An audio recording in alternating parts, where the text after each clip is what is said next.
You could say when Eric Dubay started releasing his stuff, possibly earlier, I don't know. But at that point, those first early flat earthers were treated very, very poorly, and that set the dynamic which exists today. Do you agree with that? Yeah, okay, sure. I wasn't trying to do chicken or egg, right? I was trying to say that someone who is not experienced with the debate comes in, regardless of if it's a new flat earther or a new globe earther, right? That if they're confronted with what QE is confronted with, I think that they would not go the way of QE. I think that most flat earthers, most globe earthers suffer toxicity from the opposing side, and they deal with it like adults. They don't do this thing where they're like, well, they started it, you know?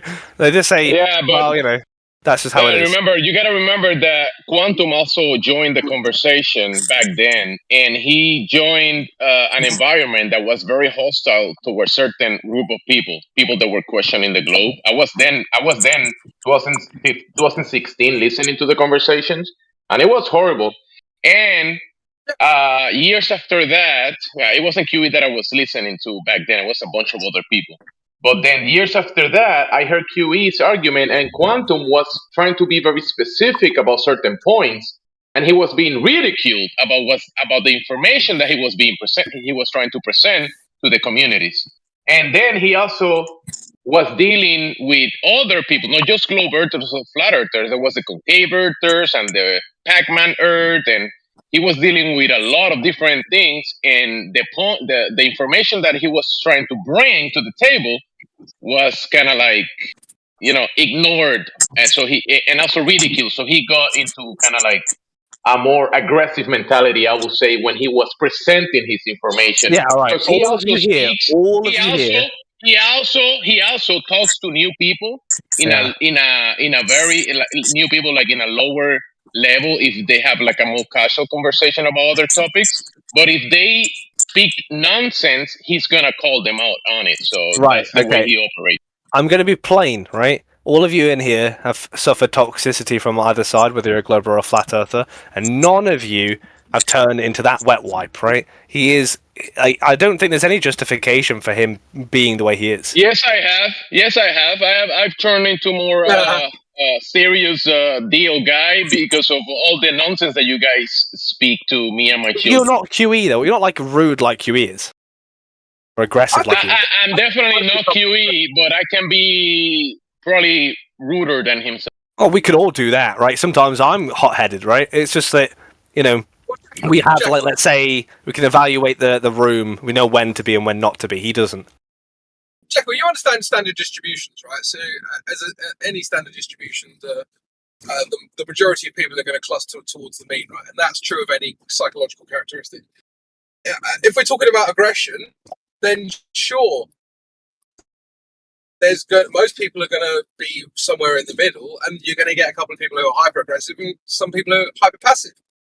So, I mean, you could say that, well, within that environment, and I hope you understand sort of nature nurture arguments are fundamentally flawed because they happen at the same time. If you take as people you're cutting out. I can't hear what you're saying. Crypto, you have a good point, but we only got like 40% of it. So your point is mute at the moment, for real.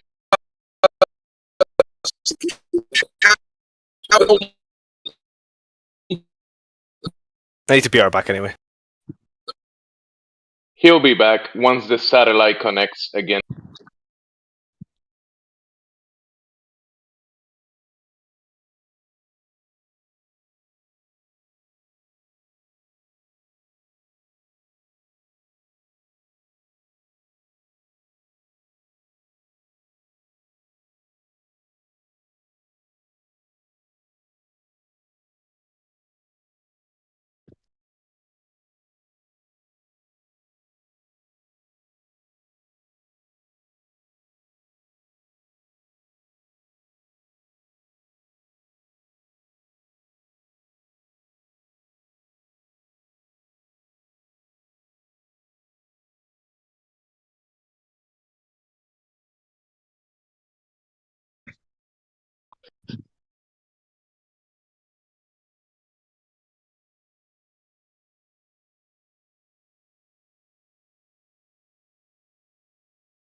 Jekyll, it almost sounds, you are speaking about people behaving certain ways, but they still mostly concentrated on very specific, very concise, and cohesive information that they present.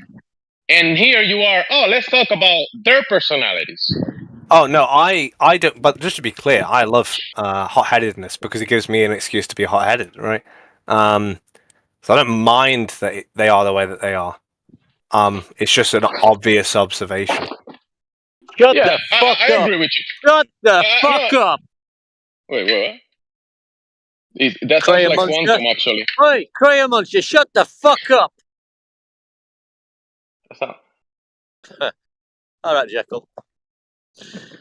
Now explain to us how you live on a fucking ball, mate. Do I have to? I've not done it in ages. So, I need to. Go on. I need Give us your best fucking proof of a ball. best proof in Yeah, a ball. but before we go ahead with this, I would like to say that Jekyll lives in the 11th dimension, which is just full of poo. So, No, I live on an oblate flatoid. Whatever that means. So I'm going to try and draw an oblate flatoid. He lives on a horizontal globe. Don't you, Jekyll? He lives on a globe that doesn't curve. He lives on a globe that looks horizontal.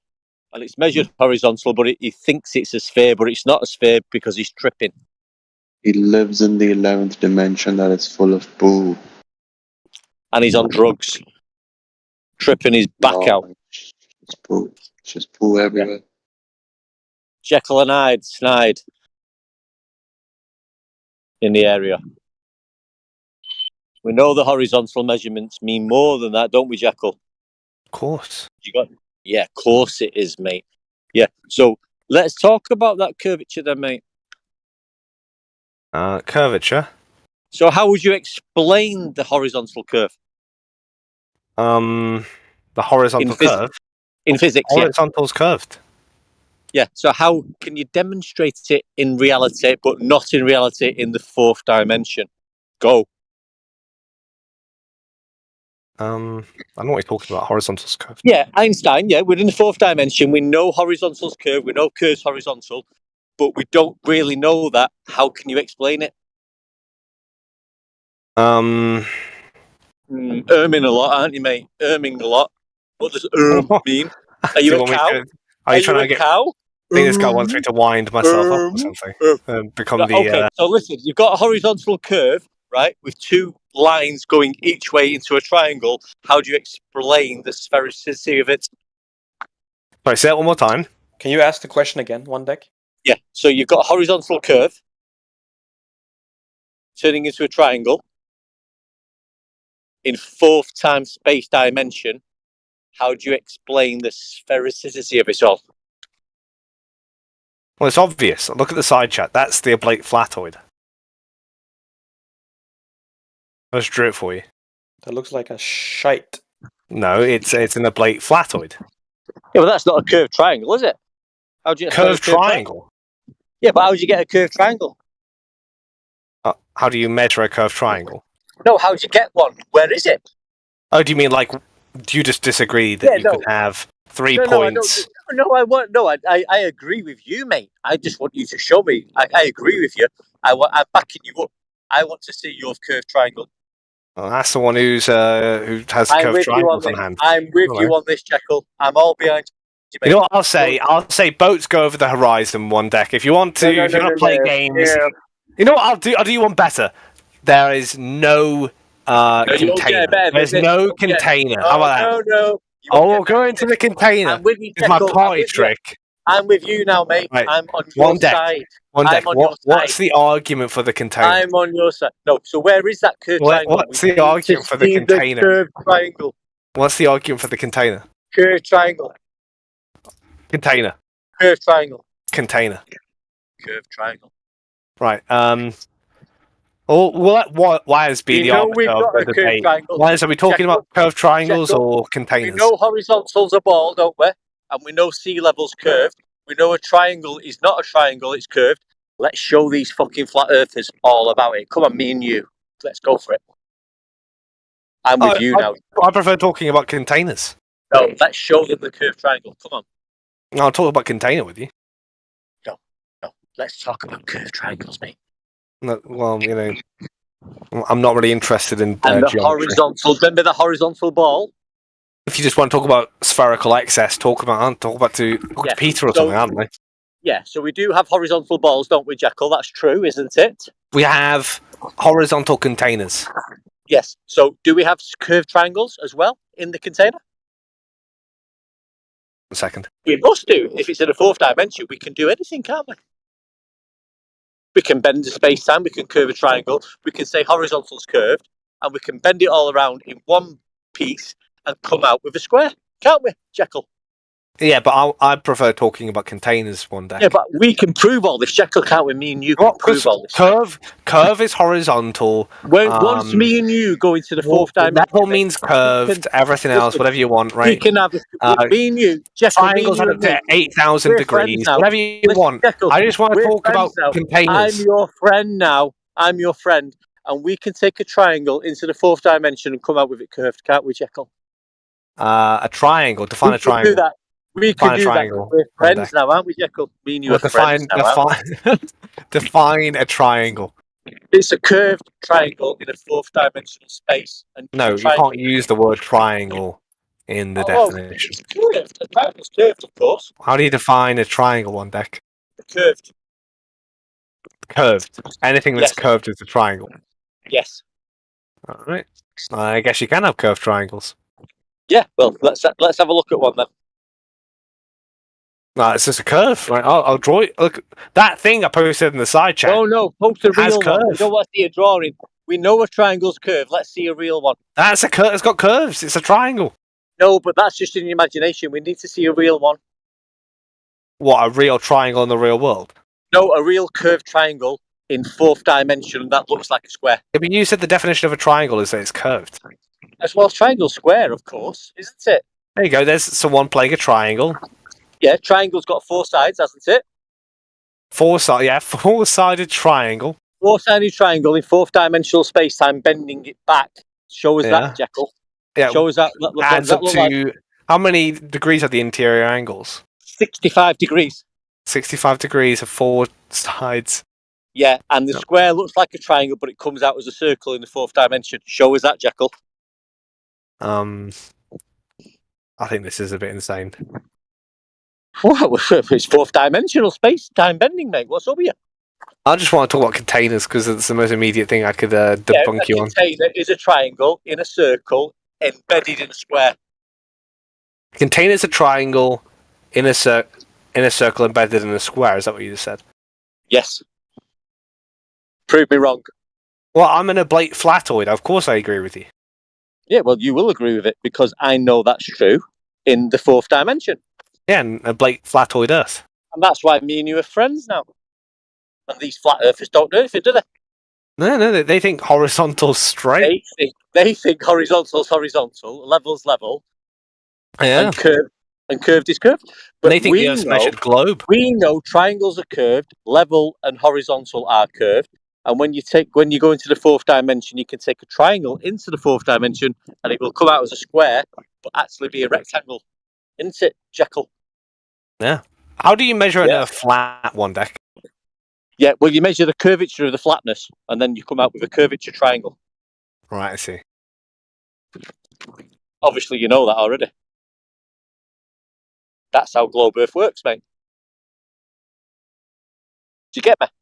Yeah. It sounds like you guys are one for the other. Yeah, me and Jekyll are on term situations now, aren't we, Jekyll? Yeah. So what's a square, Jekyll? Square's not a square, it's a triangle, isn't it, mate? Bent triangle. Oh, a square. Jekyll, have you ever considered marrying? This might be it. Yeah. No, a square is curved. A curved is a triangle bent in space in the fourth dimension, but it looks like a circle, but it's not. Yeah. That's Maybe right, you Jekyll, set isn't it? your chances, Horizontal's Jekyll. curved. You found Yeah, the one. horizontal's curved, and it looks like a triangle being bent in the fourth dimension, and it comes out as a rectangle. Isn't that right, Jekyll? Yeah, and we live in a prolapsed spheroid. Yeah, that's right. And when you draw a square on a piece of paper, here, it looks like a square, but when you go into the fourth dimension, it looks like a circle. But it is actually a triangle. I think one deck's had one too many coffees today. Yeah, and I think like if the audience is not listening to this, maybe listening to Jekyll about it, it might be something like we can listen to people saying stuff. But then having the other guy arguing for it as well, the third party is gonna hear this and be like, "Oh, this Gregory is a joined room and of he's muted. crazy one. Gregory's muted? This is a room of crazy people." Why is Gregory muted? You don't need to worry about it. Okay. Well, I'm glad we sorted it all out. Now we know where we all stand. It's kind of Nunya. You do you. Just try your best not to entertain too many fantasies. Try. I know it's difficult to have the conversation without having the conversation, but yeah, be careful about entertaining ideas like Earth is globe, spheroid, whatever, like Jekyll's. It's a prolapsed spheroid. Could be dangerous for the mind. Yeah, prolapsed spheroid.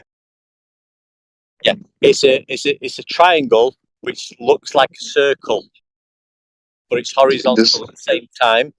But remember, it depends which dimension when you look at it. And if you're in a black hole, it will totally be reversed and collapse into yourself on it. Yeah, I've changed my Isn't that name. right? I'm no longer an oblate flatoid, I'm a prolapsed. In that right, Jekyll? In that right, Jekyll? When you get spaghettified and the black hole and the triangle turns into a circle. Alright. I don't know what one deck's on today, Crit, but I think you need to tell him to stop sniffing that dust.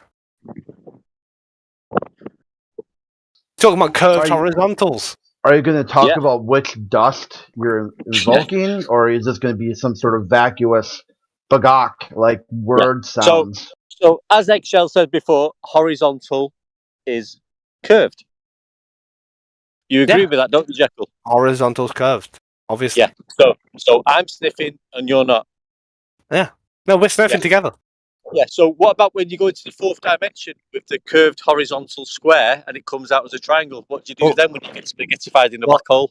Levels are oblate and horizontal's curved, and and I'm sniffing. And I'm sniffing. And level is vertical. And I'm sniffing. Is this a sock? Is this a sock account you're on, or did you get unbanned?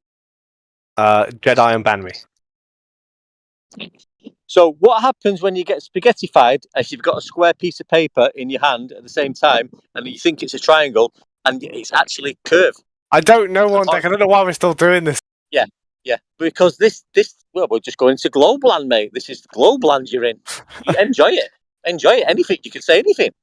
Yeah. Anything works. Anything works. A triangle is spherical. A square can be a rectangle. But if you go into another dimension, that rectangle can become hexagon. Yeah, and the hexagon's a pentagon, and the pentagon... Yeah. So this is Globeland. You're talking Globeland. Yeah, it's all Globeland, mate, talk. That's great. So a straight line is a circle. A circle isn't a circle, it's a straight line. Horizontal is bent, and level is curved. Yeah, totally. Yeah, totally Globeland talk. Quick, can you save me from this? Yeah, just disengage. Say no thank you, one deck. I don't understand what you're saying. It's confusing me. I just got back. I'm trying to get my sea legs. I noticed Gregory's muted, and I want to bask in the glory of that. Just come up with something. Horizontal is curved. Yes, dear. How about try yes, dear? Yes, dear. All right, we'll go on, one deck. What were you going to say? Well, just said it, mate. Yes, I'm with you, Jekyll. Yes. I'm with you. Yes, dear. I'm with you. Yes, dear. Horizontal is curved. A triangle isn't a triangle; it's a curved triangle. But when you go into a fourth dimension, a rectangle can turn into a circle. Yes, dear. Yes, dear. What is the fourth dimension? Oh, logical, isn't it, Jekyll? Oh, yes, makes sense, isn't it, Jekyll? Yes, dear. Yes, dear. I'm glad being you together on this one. See, this is what happens when you allow illegal immigrants from the interdimensional 11th dimension to enter ours. You just fuck everything up. It's called Cocaine Bear for the people who need a translation. It's called Globeland.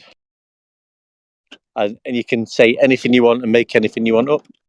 It's called AI-generated artwork for 100, Alex. It's called Jekyll Land, and I believe in a globe, and I can say what I want, but when it's been repeated to you, you can't handle it. It's called Not Today, Satan. You know, I was joking when I said horizontal's curved one day. It wasn't a serious point. Yeah, I've fucking helped me and you, Jack. Remember that horizontal sea level we fucking went round the boat on that time, me and you in the fourth dimension when we got spaghettified in the black hole? Yes, dear. Yeah. Don't you remember that? Yes, dear. It's called books written by Republicans that tank their chances of becoming the candidate. We don't want to do any of those TMZ top 10 Republicans will surprise you. You did one yesterday. TMZ top 2. Number 1 will survive you. Or surprise you. Surprise you.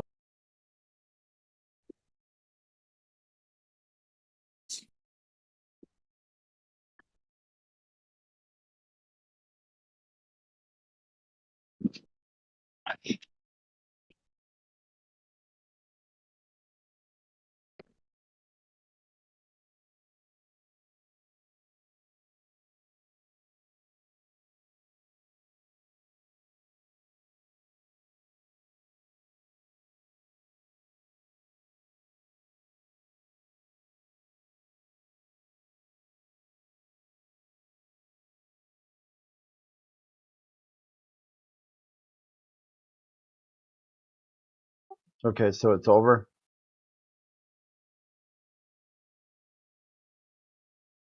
I think so, mate. Yeah.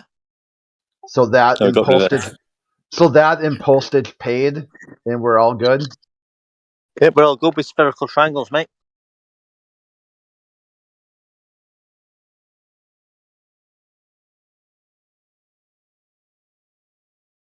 So 50% off. Well, you know, I mean, when you live on a globe, anything can go. Yeah, that's part of the fun. Yeah, you can just make things up as you go along. It's great. Yeah, we're missing out over here. Yeah. I mean, that's the easy bit, being a glober. You just fucking triangles are circles, circles are triangles, squares are rectangles. If you go over there, things change. It's fucking amazing. You can just do whatever you... It's like being in Narnia. Yeah, exactly. It's fun. You should join the other side. Well, me and you are friends now, aren't we? We're going for a beer tomorrow, aren't we? Yeah. Actually, I'm only in work for like 4 hours tomorrow, and I'm getting paid for the whole day, so I'm winning. I'm going to report you. No, that's established. They want me to do that, so I'll take it. Well, you're on a winner there, mate. What if you told your boss, you thought, if you went to your boss and said, hi, boss, you know, I've been working for a long time, you know, you think I'm an intelligent guy, but I'm just going to tell you now, horizontal is a circle. What would he say? He said shields maximum, all weapons forward. He'd say, choose any answer you want for any answer you need it for, and use that and drive on to the point you want to make, which will be no point at all. That if they take it out, he charges you twice.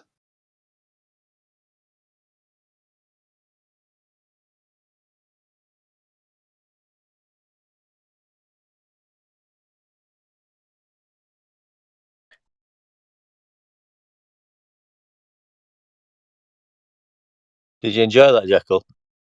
Jekyll, what happened to Jekyll?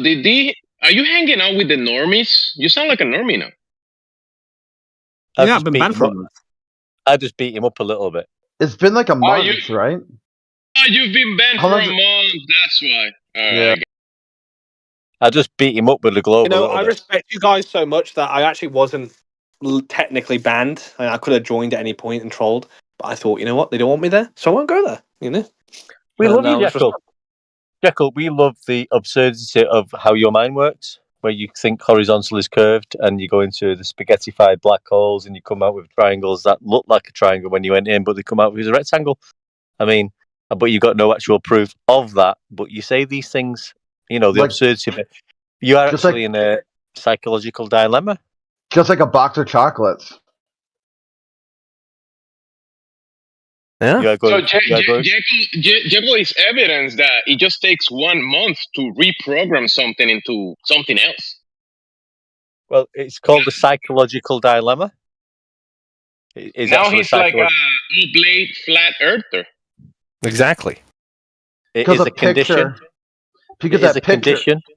Yeah, because that picture is worth 1,000 words. Yeah. I mean, if you go to the hospital or the doctors and have some blood samples, Jekyll, which I'm sure you've had done in a scan, and a CT scan, you have got a problem, and it's called a psychological dilemma. Oh, what are we talking about? Yeah. So we're just bringing that to you slowly. We don't want to break the news harshly to you, so you go into a state of anxiety or anything, and you go into a panic attack. But you are in a state of a psychological dilemma. We're here to tell you that calmly. Just accept the news relatively easily. We are the Borg. Your biological and technological significance will be applied. We're coming to you with the truthful news that you're in a psychological dilemma. We are the Borg. You might have dreamt this before, Jekyll, in the black hole that you thought you was in, but now we're bringing you the truth. This might be like a dream you've had before. That happened last week, same time. It was Don't freak out, Jekyll. We're just here to tell you the truth. We're here to save you, Jekyll. I'm on board, yeah. Yeah. So, any chance you can show us that spherical triangle, mate? Yes, dear. There we go. It's 5 feet deep. So no diving. Remember, he's testing you. I'm sticking up for you. It's a psychological battle. I'm on your side. Crit's going to go for that. You're going to come with me. And then we're going to go to the black hole and get spaghettified together, mate. It's all a dream. It's not happening. That's the globe truth. Go for it. You respond to Crit. I'm with you. I'm going to back you up. I'm a flat earther, but I've got your back. By the power of Grayskull, the masters of the universe.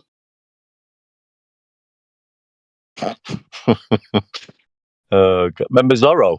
Okay, and Lassie. Psychedelic. Jekyll, come on, don't go quiet. Now we've got into your brain. Don't be spaghettified. Sorry, I've just been informed of something way more funnier than anything that's going on right now. Come on, what is it? Share your joy with us. Share your joy. It'll mean something. We'll get more of your personality. We'll be able to psychologically, adapt to this situation. We can give you some more information. Share your joy.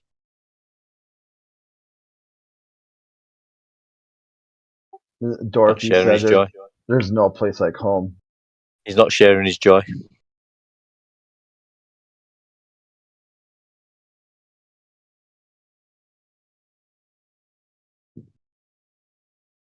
Anyway, back to reality. Horizontal isn't a curve. Triangles are 3 angles. Straight lines always. No curve is actually ever measured on Earth. Only flat, level, horizontal measurements. That's how we got the equator. From Polaris to the equator using elevation angles. That's how you get latitude. 600 BC using the astrolabe. Nothing to do with a curve. We don't live on a globe. Volcanoes. Oh. I knew you'd fucking try and prove me wrong. Black holes, spaghettified.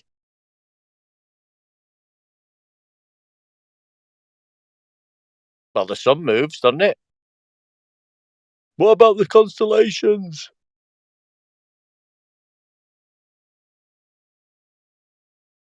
Yeah, so listeners, there's no proof you live on a globe. You don't live on a globe. It's all in your mind. You've been psychedelically duped. You're in a psychological dilemma. This is the new news that's going to come on the news soon. Psychological dilemma. You've been given the facts. You can see the facts are real. You know the measurements are accurate, but you refuse to accept them and believing something else in your mind. It's a psychological dilemma.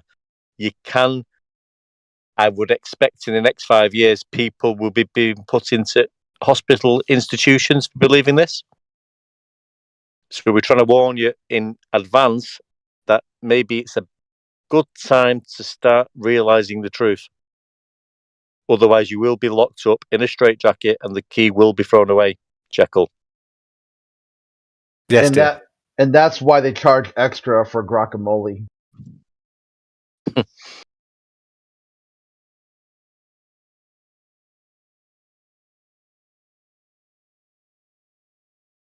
Because what you will be asked when you go into the hospital, the first question you will be asked is horizontal a circle?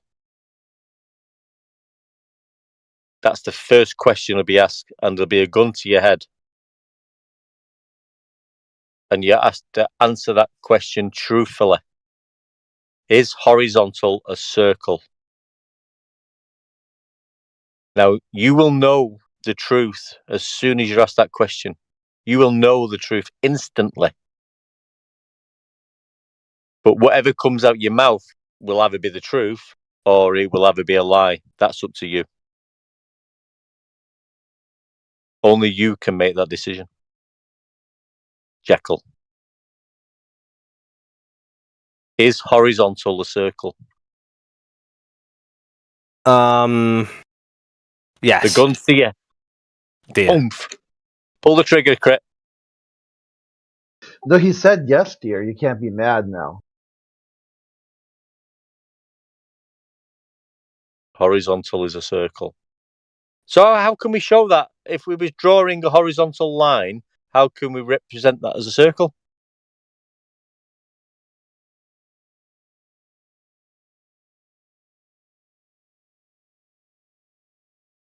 If I was showing a child, if you were teaching you, I don't know if you've got any children, Jekyll.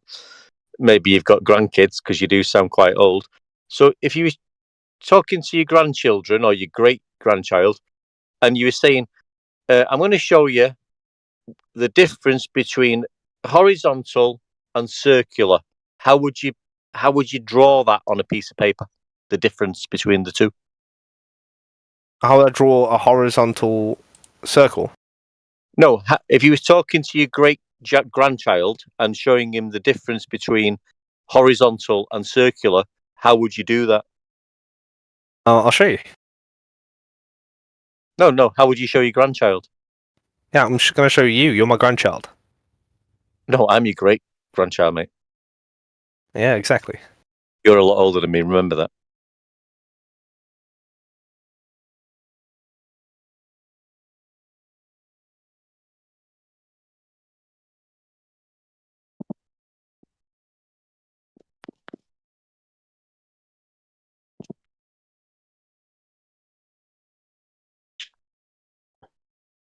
There you go. There you go. I drew it for you.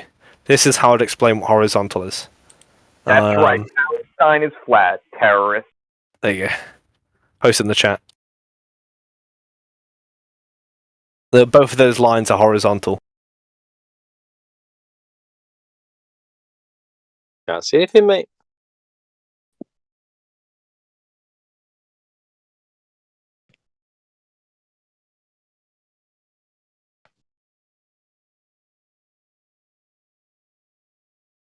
Bit of a poor picture, don't we?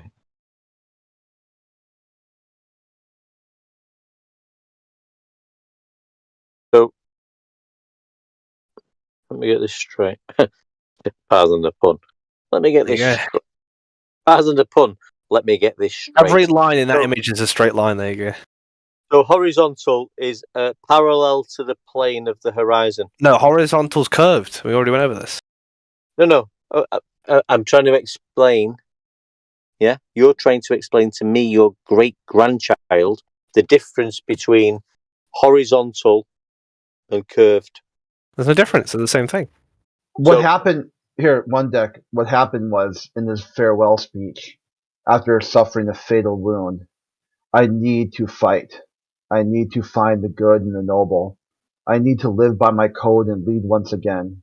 I needed to be surrounded by the strong and the courageous men who will lay down their lives. He pauses for a moment. Somewhere in the world, there is defeat for everyone. Some are destroyed by the defeat and some are made small. And even by the victory, greatness lives in one who triumphs equally over defeat in victory. So on the that was great, Crit. I like that. Yeah, but what You I'm know who saying. said that? So on the prolapsed flatsoid little Hey, diagram, I'm having one trouble. deck. Jekyll. Hey, one deck. Do you know who said that? No, but it sounds fucking great, mate. Yeah, King Arthur said it after he was fatally wounded from Morgan Le Fay. It sounded really. I felt it when you said it. I felt it. How about I got one for you? Did you do you know that you're old when you start living in the past more than you start planning for the future? Well, fucking hell, Jekyll knows all. How old's Jekyll now? Guess. I mean. I remember when my grandmother she started. She, God bless her soul, got dementia, and she used to tell me some strange things like. Wait, how old do you think I am, one deck? I'm not bothered about age, mate. I mean, you comparing me to your grandma. I mean, I'm gonna say you're about 46. No. Yeah, not I'm even less close. than 30. No way. Yeah, I'm in my 20s. You're in your 20s? Yeah. Why aren't you going out raving? Well, because this is a rave. What are you doing with your life? You know, funnily enough, I did go out after. When did you go out after and enjoy I got banned from Flat Earth, I went out. Hey, listen. 2 of the 4 weeks I was banned for. All right, what's your favourite tune? My favourite tune? Yeah. I'm not going to say that. You're going to cringe if I say it. Go on. Well, in a club, I have like a I like most songs, but there's one song that people associate me with because it's like my guilty pleasure, and that's "Murder on the Dance Floor" by Sophie Alex Bextor. Tell you the truth, that's not a bad tune, and I DJ, and I've got a proper good remix version of that, like a house track of that, and it's really good. Yeah. Can't say you did the remix, but last night I was out, which was literally last week, right? I was in the line to a club, and you don't usually hear that song in a club, and it was actually playing as I was in the queue. And I was like, "You gotta be joking!" I missed it. Yeah, but you know what the secret is, Jekyll, and I do this when I DJ. Sometimes if you sneak a crafty like old tuning, I mean, I did a recent mix sometimes. I did a recent mix last month. I mean, it's not, and I brought the I was playing some like up to date house music, but I brought an old tune of the Streets. Do you remember the Streets? How's it come to this? Don't remember the Streets. By the way, Quad, that's you dancing in a club, just so you know. Pirate Material, the Streets. Come on.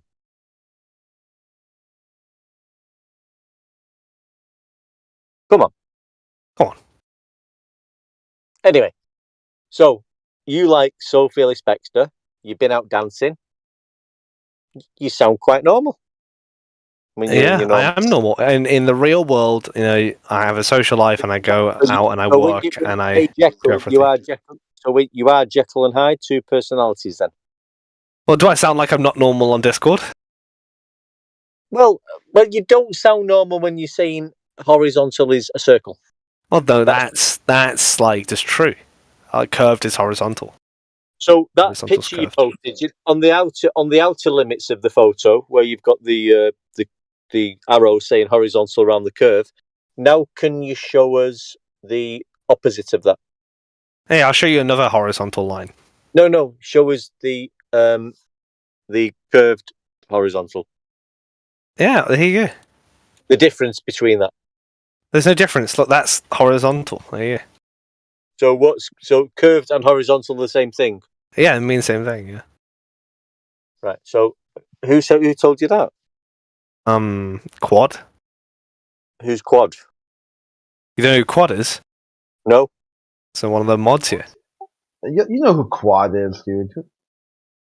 So he's like right in the chat right now, dude. Like, so if I was one deck, look in the chat. Do you see a guy named Quad? Let's have a look, man. I was gonna have a look now. Yeah, take a look. Quad, so I believe in an oblate flatoid, right? So I have to believe horizontal's curved. Quad. I know. Well, I don't know what he knows. Yeah, if you say an educational avatar reality training habitat, what would you call that? But what I'm getting at, correct, is one deck. Listen, if I have an educational avatar reality training habitat, what do you think that is? Say it again one more time. An educational avatar reality training habitat. Well, it doesn't sound real to me. That it sounds like it's fucking, something made up. Yeah, what would the purpose be? If you have an educational avatar reality training habitat, what would be the purpose of that? I think it would be to trick other people. It'd be what? To trick other people into a false sense of reality, maybe. Or would it be for educational? But my point is correct. Right? Okay, let's just say you've got something. Okay, you've got like something you can do, and it's like for education. And you get to use a persona. And it's also supposed to match reality. And it's used for training. And it matches the natural habitat that you're in. The natural environment. What would you call that? Horizontal. Reality. Just reality? It'd be it'd be like you couldn't tell the difference?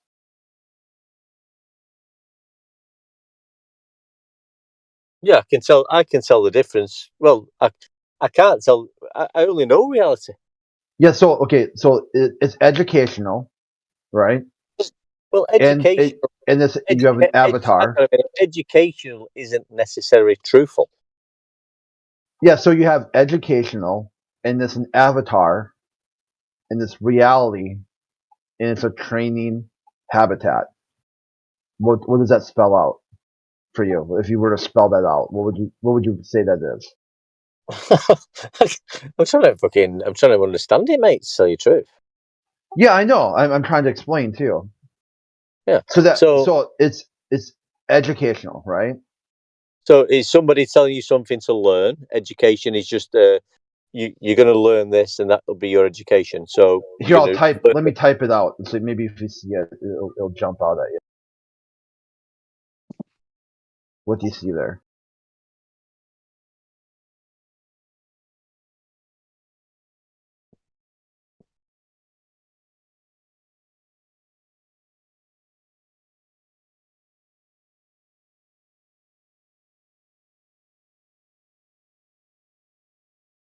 I can't see anything, mate. Do you see what I typed? Educational avatar reality training habitat. Yeah.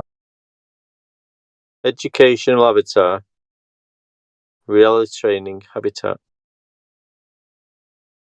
Could you think of an acronym that would better describe that? Maybe Google. What about if it starts with an E? Everything starts with an E. Ether? Well, no, it starts with an E, and the second letter would be A. Ether. Earth. Earth. There you go. It's Earth.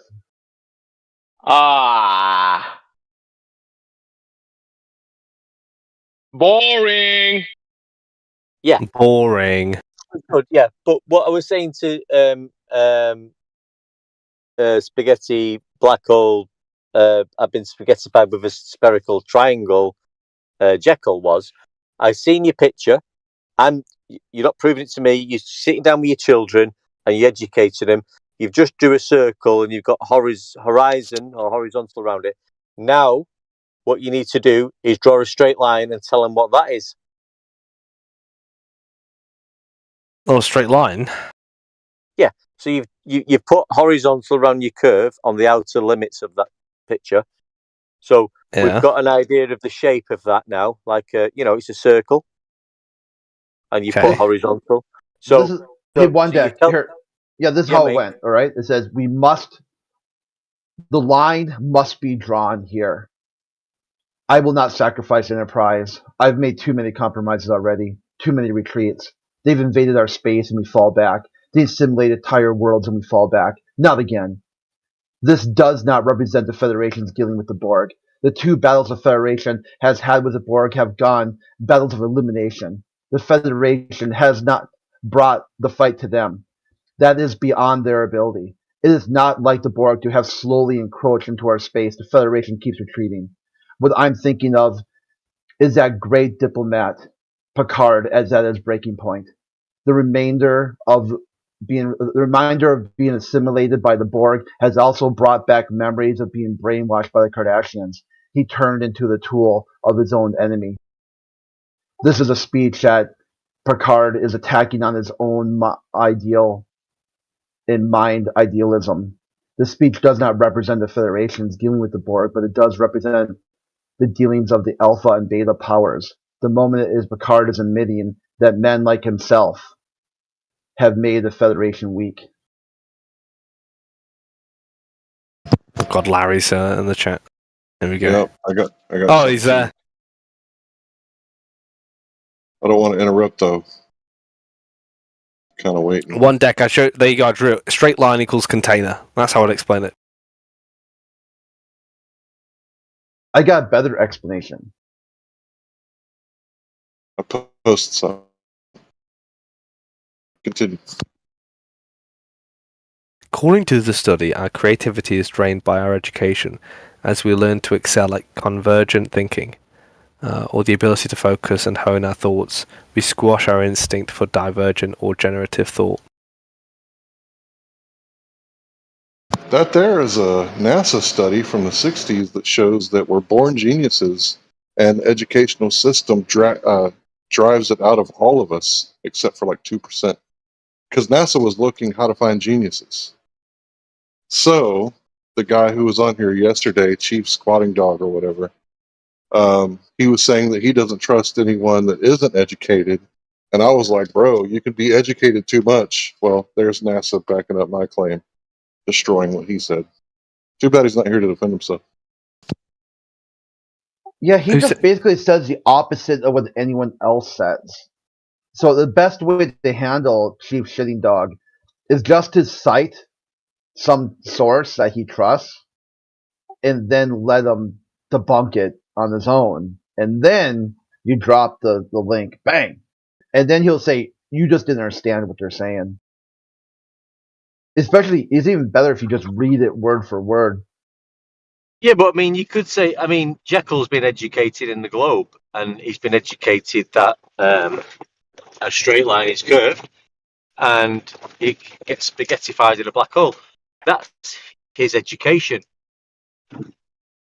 Learned everything I know from flat earthers. It's not education is not the truth. Hey, wait, did you say Chief Shitting Dog? Yeah. Is that what you said, Crit? Yeah. Is that his name? Yeah. It's not his name.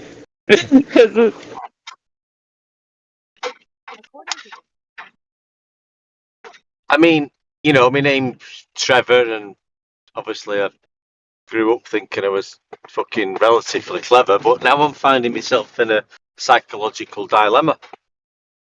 Yeah. Because when I go out and I look at the Earth and I see it's flat and it's not round and that, and I talk to globers and they tell me that a straight line's curved and a triangle's a spherical triangle and it's got 3 straight lines, and I've got to listen to all that, and that's the psychological dilemma we're dealing with. People will get locked up for this. We've already told Jekyll the time is coming near. Jekyll, hey, you one will deck. One deck. Why don't communists like jokes? Just don't find anything funny. Well, no, it's because it's not funny unless everyone gets it. You know, Witsit gets it, doesn't it? Like, everyone's got to get the joke, otherwise it's not funny. Only because QE taught. Do you know I got it? I infiltrated the communist space one time, but then I made a mistake. I mistyped something, and I said, "Oops, my bad. I meant to say this."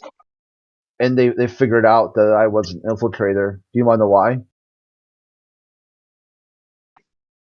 Communists don't make mistakes. No, because I didn't say "we bad." I said "my bad." Oh, oh.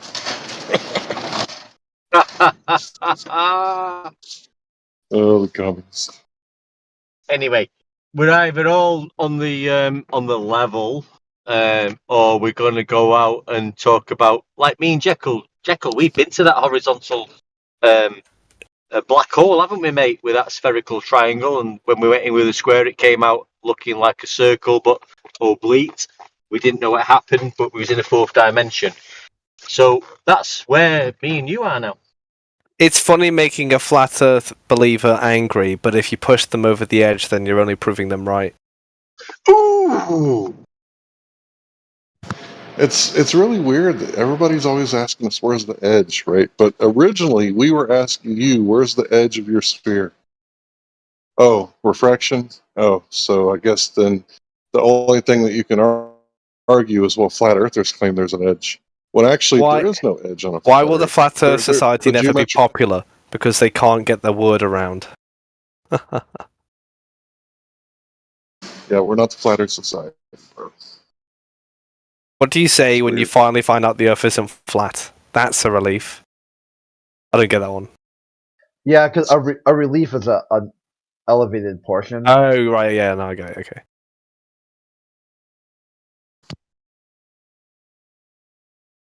Oh, what is the one thing a flat Earth advocate fears? It's fear itself. That's good. Oh, that's good. Larry, tell me about the cosmology crisis. You have to figure it out for yourself. He's meant to debunk all of cosmology, though, right? You're meant to be like, okay, it's over. The globe, the Earth's flat because crisis in cosmology, right? Well, I mean, if the number one theory of, what makes the Earth a globe is special and general relativity, but it doesn't match the observations in the laboratory settings because it breaks down at the, Planck length, then guess what? Okay. Oh, no, let me guess what first. My guess is that there's more to the story that we haven't figured out yet. What was the correct answer? Well, that's just an excuse. Oh, wait, no. What was the correct answer, Larry? Yeah, if you have a theory and you can't validate it scientifically, it's not a scientific theory. So it's all wrong? Yeah, Einstein's theory of special relativity. How did you conclude that? Wouldn't you conclude that maybe, I don't know... Well, hey, Jacob, listen, hello? Jacob, I'm trying my best to listen to the conversation in the background without unmuting and having to tell you to not interrupt Larry because I'm trying to listen to his reply. But once you start speaking in the middle of his reply, I get lost. So can you please not do that? Jacob. Yeah. I mean, I'm trying to be quiet so we can speak. Okay, so when Larry replies, you don't speak, and when you reply, Larry doesn't speak. It's pretty simple. Go ahead. Yeah, it's not too much to ask. So, if gravity doesn't work at the subatomic level, and we're showing that it doesn't work, then instead of going, well, we just haven't got everything all figured out yet. Well, yeah, the same would also be true about spontaneous generation, right? Another theory that's not correct and can't be demonstrated scientifically. Well, we just haven't got it all figured out yet. See, really, there's no God, but all the life just sprang up out of the rocks. And yeah, we haven't got it all figured out yet, but it's a good theory. Yeah, so you think a theory is incorrect if it isn't all complete? It can't be a scientific theory if it goes against the science. Or there is no science to back it up. Goes against science? You haven't told me it goes against science. You're telling me it could just be incomplete. So I don't know why you're concluding it's all wrong. If I have a brilliant book, right, but I don't have an ending to it yet, is that really a brilliant book? That's a strange analogy. It's incomplete, right? Well, first of all, you said it's brilliant, so it's a brilliant book whether or not it's complete or not. But if you're just saying that, look, I have this idea, right, and it explains a lot of things, but it doesn't explain everything, right? It has holes in it, some problems in it. Is that theory completely incorrect? Or if we put our thinking caps on, Larry, we'd say it could be partially correct, and we just need to add more to it or revisit it. You're saying it's all got to be wrong. That's not how people theorize things. Well, the way that it actually works is if you have a theory and the science that you're actually using, like quantum mechanics, goes against that theory, then you get a new theory. But instead, what you guys are doing is you're making up these ad hoc explanations. Well, there could be black holes and dark matter and all this other stuff that we don't fully understand yet, but it still could be working, right? That's what a religion does, right? A religion says, no, Jesus is always the Messiah, Muhammad is always the prophet, and Moses is always the progenitor. Or sorry, Abraham. And then when someone says, oh, I got this evidence that goes against what you're saying, well, it could be that, you just don't understand or we don't understand, right? That's what religion does. Whereas science goes, oh, you got this evidence that goes against this theory. Well, I guess I better drop that theory and come up with a better theory that fits the observations and the science. Well, I don't know why you think science says that. Science just says that you go with the best possible explanation. And that can include elements of what you've already got in your original theory. And that's not just limited to science, that's like expansive to all theories, right? Like, for instance, from my experience, there's a theory called realism. And realism takes assumptions like we're in a zero-sum game, and a few other assumptions. But then liberalism comes along and it says, no, it's incomplete. There is more to this story. But they don't reject the idea that we're on a zero-sum game. They say we are. We're in an anarchical international system. Now, to translate that to science, you're saying gravity's wrong because there's some observations that don't match what we expect. Well, that's not exactly going to hold up because any attempt to build a theory might have to, probably will, involve the original concepts. And Larry, I don't know when you've ever developed a theory, but this is how you actually do it. Okay, so when Michelson Morley showed that the Earth wasn't rotating, they come up with this whole Lorentz contraction, and the whole reference frame contracted. Well, if that's true, wouldn't the light that was in sync, the Glober's opinion is the light was actually out of sync, but because the whole reference frame shrank and contracted, if it was out of phase, wouldn't it have shrank out of phase if the whole reference frame contracted? If that's true. Let's say that one more time. Sorry, I was it's all right, reading I'll try quad. I didn't say it very good because this is the first time I ever said it, I think. So if the Michelson-Morley experiment, the light actually was out of phase because the Earth is moving through the ether. This was the original interpretation by Lorentz and Einstein and the rest of them.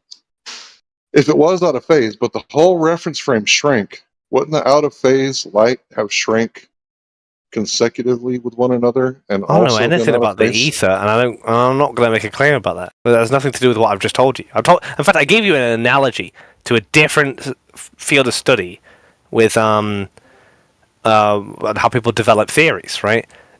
It just doesn't necessarily imply just because you have a problem in your theory that it's all wrong, Larry. This should be simple to understand. Okay, theories usually have problems, right? They usually do, right? And they usually try to overcome it with existing concepts and introducing new ones. Very rarely do you have to tear down the entire theory and build up from scratch. Sometimes you have to, but not every time. Okay, so the theory is that the Earth isn't moving, according to some people who interpret the Michelson-Morley experiment. So if the Earth isn't moving, then you might disagree with it, right? Well, that doesn't mean the whole theory that these people are saying is wrong. It still could be true that the Earth isn't moving then, right? Yeah, welcome to science. Okay, so the Earth is moving. No. What? Look, let's remember what you were trying to communicate to me, and then what you concluded. You tried to communicate to me that archaic theories that had different conclusions to what we think now may still work if we worked on that theory, but which is what Witz is trying to do, right? He's trying to build upon archaic theories to try and bring them to try and resolve some of the problems in them. And that's my understanding of what he's trying to do. But he's not trying to tear it all down from the ground. But that's what you're trying to say, and I'm happy to say that. Yet sometimes there could be old theories that we've forgotten about that might be useful. Has he just left? Oh, what a cunt.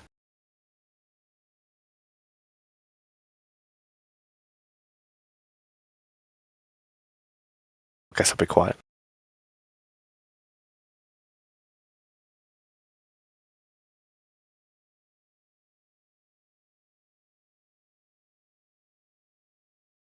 I had a phone call. Sorry about that. It's no problem. I was just saying that theories to do with the ether and stuff like that, they're archaic, and maybe there's some work that could be done on the theory to make it relevant, or maybe more desirable as a theory than anything we believe today, right?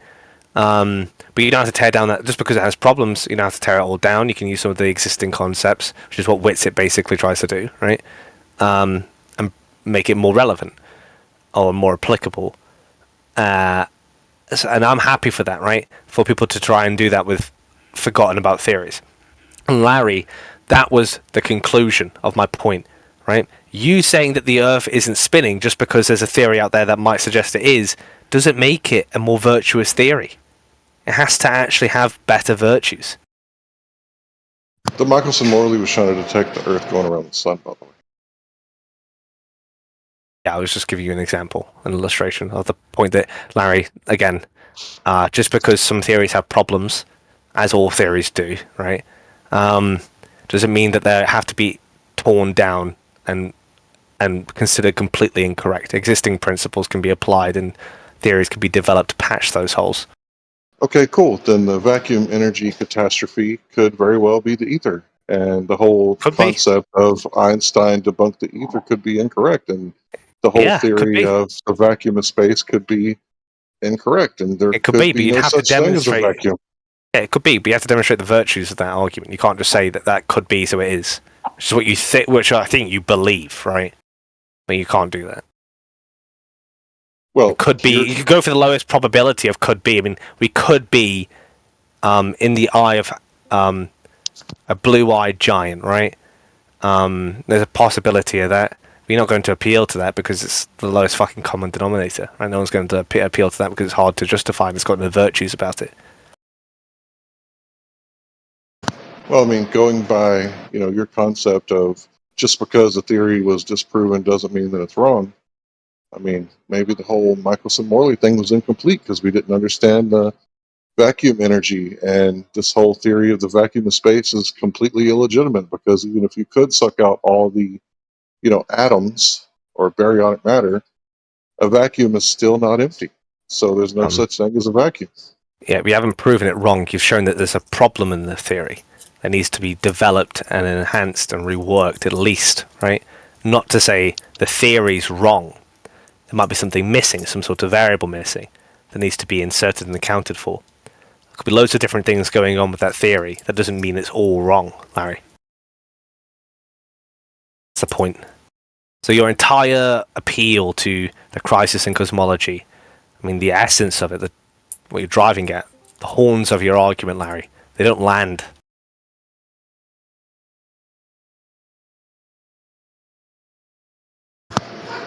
So yeah, the crisis of cosmology is for everyone to look at and decide for themselves and look into the vacuum energy catastrophe and understand what the word catastrophe means. Because I think that, not a lot of Globers understand what that word means. That it's not just a little blip like, oops, A catastrophe would be like if I got drunk and I accidentally drove my car into the police station. Like that would be a catastrophe, right? Because if I drove it into my own house, whoops, not really a big deal, right? But if I drive it into the police station, oh man, that's a catastrophe, right? They're not going to Catastrophe is be happy. normative language, right? I mean, I don't care if they call it catastrophe. It's just some normative language. What I care is about the merits and the virtues of the theory, Larry, right? And so whether or not a scientist calls it catastrophic, what the problem in the theory is, you're going to also need to acknowledge the fact that there's no, most scientists will also say that that theory has existing principles we should work with, and the theory is relatively intact, even if there is a crisis. Crisis is also normative language as well. Okay, well, I mean, that's the standard model. So every time a globe earther comes in here and says, you guys don't have a model, well, you guys don't either. And if you do, your model's in crisis in the middle of the Coon cycle circling the drain.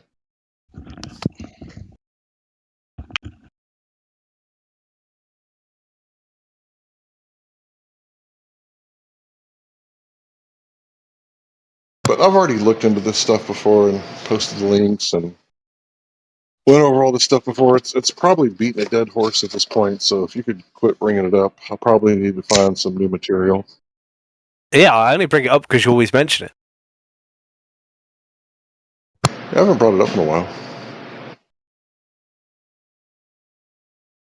But it's kind of a dead horse. Once I found the original guy who came up with Crisis in Cosmology and found out that he worked with Professor Coon and the Coon cycle, like I'd already put that together before I figured that out. So that was pretty much it. It's dead. The model's dead. Yeah, just like that. So it's weird, Larry, because I don't expect that you've ever persuaded anyone that the globe cosmology is dead because of anything along those lines, right? Which is what I would reflect on that. I'd think why is nobody being persuaded by this argument that I'm persuaded by?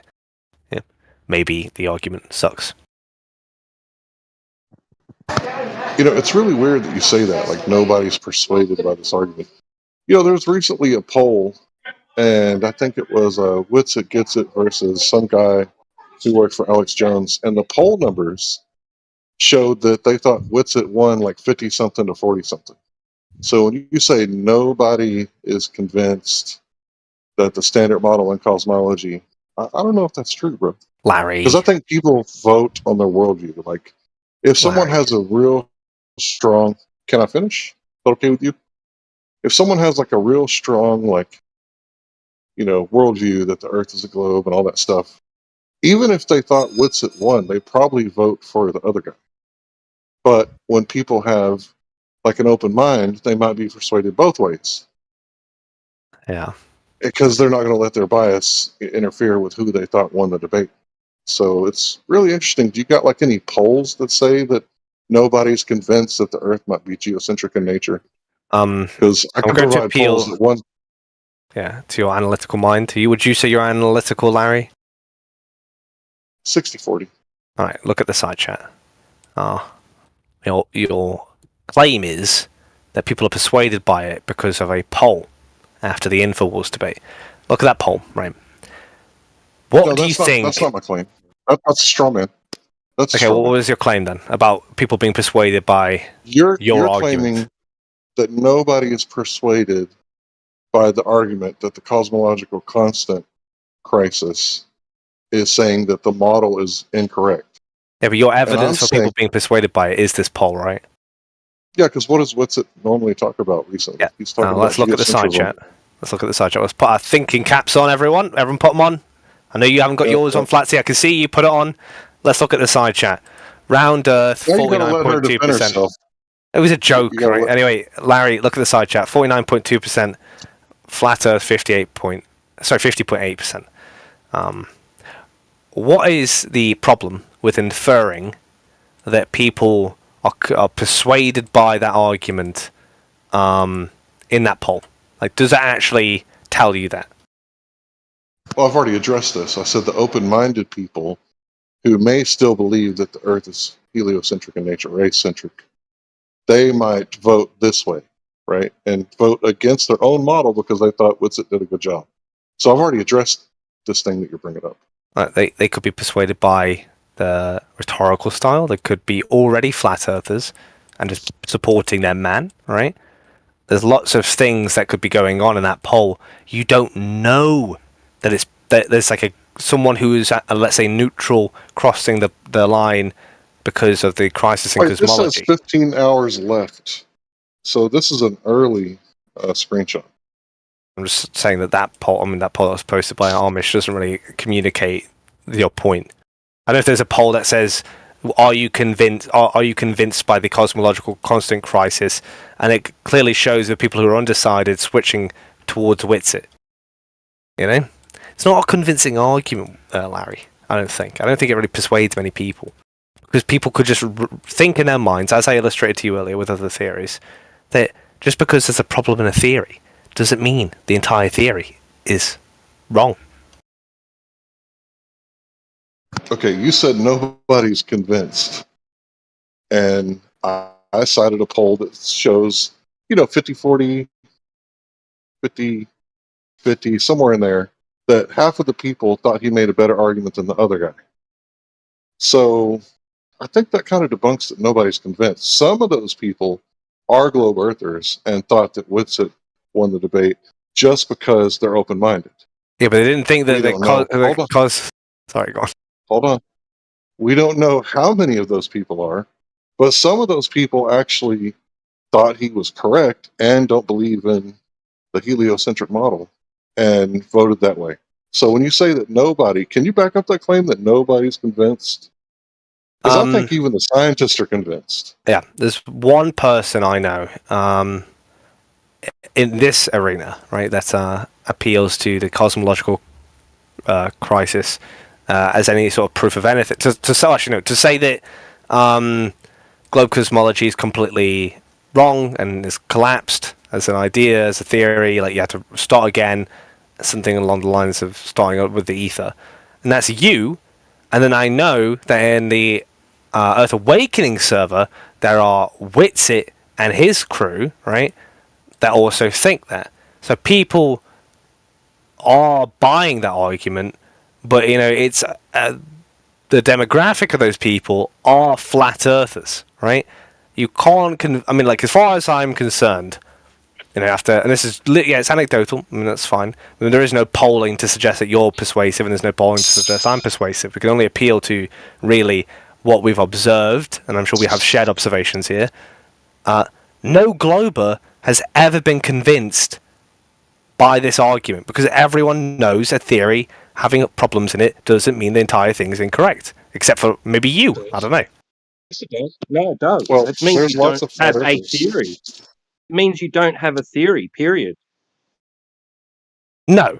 So, if you take, for instance, I gave an illustration earlier with a theory in my field, right, where it was developed upon without the existing principles being rejected because there was problems with how you would relate that theory to the real world. But you can also do it in philosophy, right? Utilitarianism is a moral and ethical theory. It's got problems. The utility monster. Yeah, we all heard of it. Nobody says that utilitarianism is no longer a theory and it's all wrong. Let's just go with something basic, right? Okay, there's spies watching someone eating breakfast, right?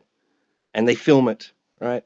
And then the spies die, right? But during the footage, right, they send it off. They get to send it off to their headquarters. Headquarters analyze the footage and just shows a guy eating breakfast, right? And then out of the blue he just violently sweeps the bowl of cereal off the table. And the footage cuts out. Okay, why did he do that? Give me your theory, your best theory, and then tell me why it's the best theory. I'm not doing make-believe, and we'll get to your point, T-Dub. Yeah, exactly. Right? That's all you have, right? You don't, when the cosmological crisis, whatever, that's all they're doing. They're looking at something and going, well, I think because I think this and I believe that, then this must be the best explanation. They don't have anything to back up any of it. Yeah, but You don't have a theory. You don't have a theory. T-Dub, right, listen. You don't have a best theory at all. There's no best theory. T-Dub, my illustration was just to say to Larry that his conclusion seems a bit hasty, right? Because sometimes when you have problems in a theory, you do have to start from scratch, right? Sometimes that's true. I mean, I would say usually not, but sometimes that is true. But other times when you're faced with a problem in a theory, you don't have to completely dismantle the entire theory and start again. I mean, I could go with Bentham. Bentham originally conceived of modern ethical theory utilitarianism, and there was a problem in this theory which John Stuart Mill resolved by developing the concept of higher and lower pleasures, right? And that's an example of when there was a problem in a theory, seemingly a chaotic problem, catastrophe, right, for utilitarianism, that got resolved by someone else without dismantling all of utilitarianism. And I'm saying to Larry that when he says that the problems in cosmology, right, mean that all of the theory needs to be thrown in the bin, no, it doesn't mean that. It could suggest that, depending on the actual problem and the virtues of other theories, but it could also mean, more likely, that there's methods to resolve that problem without dismantling the theory or keeping the core principles of the theory together. That should be simple for everyone. Like, who disagrees with that? What's that based on? I gave you an example with utilitarianism, Bentham and Mill. No, but is it based on philosophical grounds? Is it based on actual physical data? What's it based on? Well, the crisis in cosmology, or my argument? Either. It's based on the Bentham thing is based on philosophy because it's a moral ethical theory, right? But I'm just coming at this from just a purely baseline perspective that problems in theories don't always mean the entire theory is garbage. You can usually maintain the theory and build on its core principles. That's all I'm saying, and it should be uncontroversial. I don't know why. Well, not for Larry, because Larry believes this is the case, right? But I feel like everyone else should accept that problems in theories don't mean the entire theory is garbage. That's never. I mean, all theories have problems. Is it a scientific theory?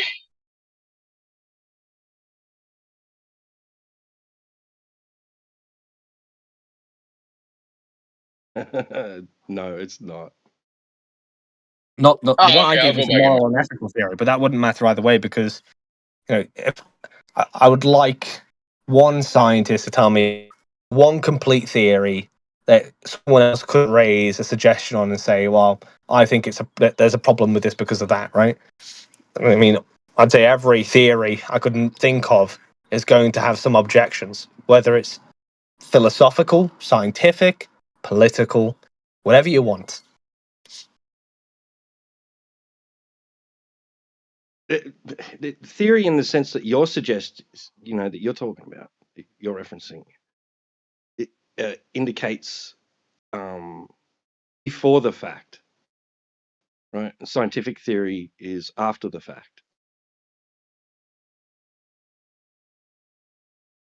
Do you mean a priori and a posteriori, like before experience, after experience? Hey, sorry. Because do you want mean an like example? a priori, a posteriori, before experience and after experience? Because philosophy doesn't really deal in real happenings in the world. It's all sort of conjured in the mind or something like that. Is that what you're saying? Yeah, because like you're referencing the word theory in the sense of before the fact, right? I don't know this, and my theory is, like my proposition is, my guess is, that's how you're referencing the word.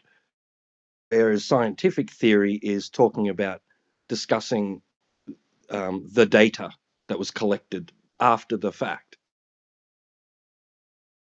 No, I'm not doing that. I know that. Well, first of all, I know theory and scientific theory are distinct, but I'm not even referring to the idea of a before-the-fact theory, because philosophical theories aren't before the fact, they're just conceptual, right? They're just working it in logic and reason, right? They don't. Sometimes they'll appeal to real-world situations or hypotheticals that be real in the real world, but the moral and ethical theory is not before the fact. It just, it's allegedly it could be after the a fact, objective but before enough data has been collected. Right? Yeah.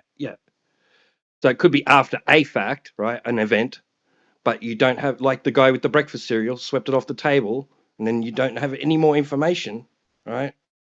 So all you've got is theory, guesses, speculation as to why he did that. No, because it's like trying to, because what I'm talking about is an example of a philosophical theory, which I guess all theories are philosophical, but in philosophy, this particular theory I was referring to is to establish that there is objective morality, is the fact, right? And there's a few facts that you have to get through to get there, right? And in a very crude, similar way, there is distinctions. The scientific theories follow that process. They use established facts to arrive at more grander conclusions, right? And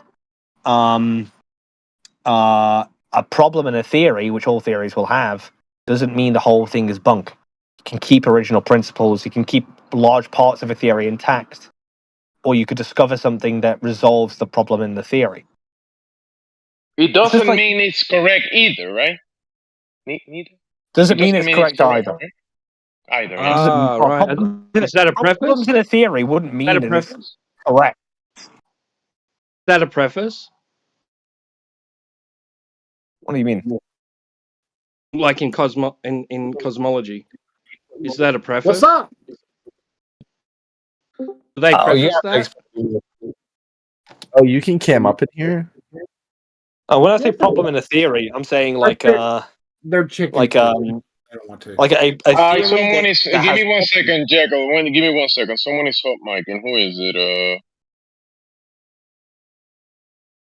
Okay, not anymore. Go ahead, Jekyll. My bad. I was just saying a problem in a theory could mean it's incorrect. But I think most of the time when people develop theories, at least from my experience, they tend to fight with other theories and just build on the theory they already have. I mean, Whitsitt's taken a theory that people thought was debunked. He's kept original principles and he's developed the theory to make it, at least in his mind, more virtuous, right? And in the same way, the theory of gravity is not going to be debunked by the crisis of cosmology necessarily, which Larry thinks it is. It could just be something that we're missing, right? Like, how Whitsitt's doing with the ether. What's up, buddy? Wait a second, Jekyll. Yeah, it could What's be to the debunk unicorn if they've farts, already... Go ahead, bro. No, I was going to say, I think we're going in the same direction, right, with this, because if they've already prefaced that, well, this is just a theory, it could be incorrect or correct, what's to debunk? I think you're missing what my point is, because Larry's saying that because there is a problem in globe cosmology, or problems, that it's all wrong. Nobody should believe that. Nobody should think that's adequate reasoning. Well, your reasoning is just because it doesn't work out scientifically doesn't mean that it's wrong. It doesn't completely work. That's not complete. Could be that there's something that we don't know. So you're appealing to ignorance. That's not it's not categorically the case that it doesn't work out scientifically. It just means that there's because it does have a lot of scientific virtues, right? It does work in a lot of cases in science, but some you point out a problem where there's some inconsistency, and you say, well, it's all wrong then. Well, no, because it must approximate some sort of truth to be able to tell us anything. Why is this VC so dead? Wake up.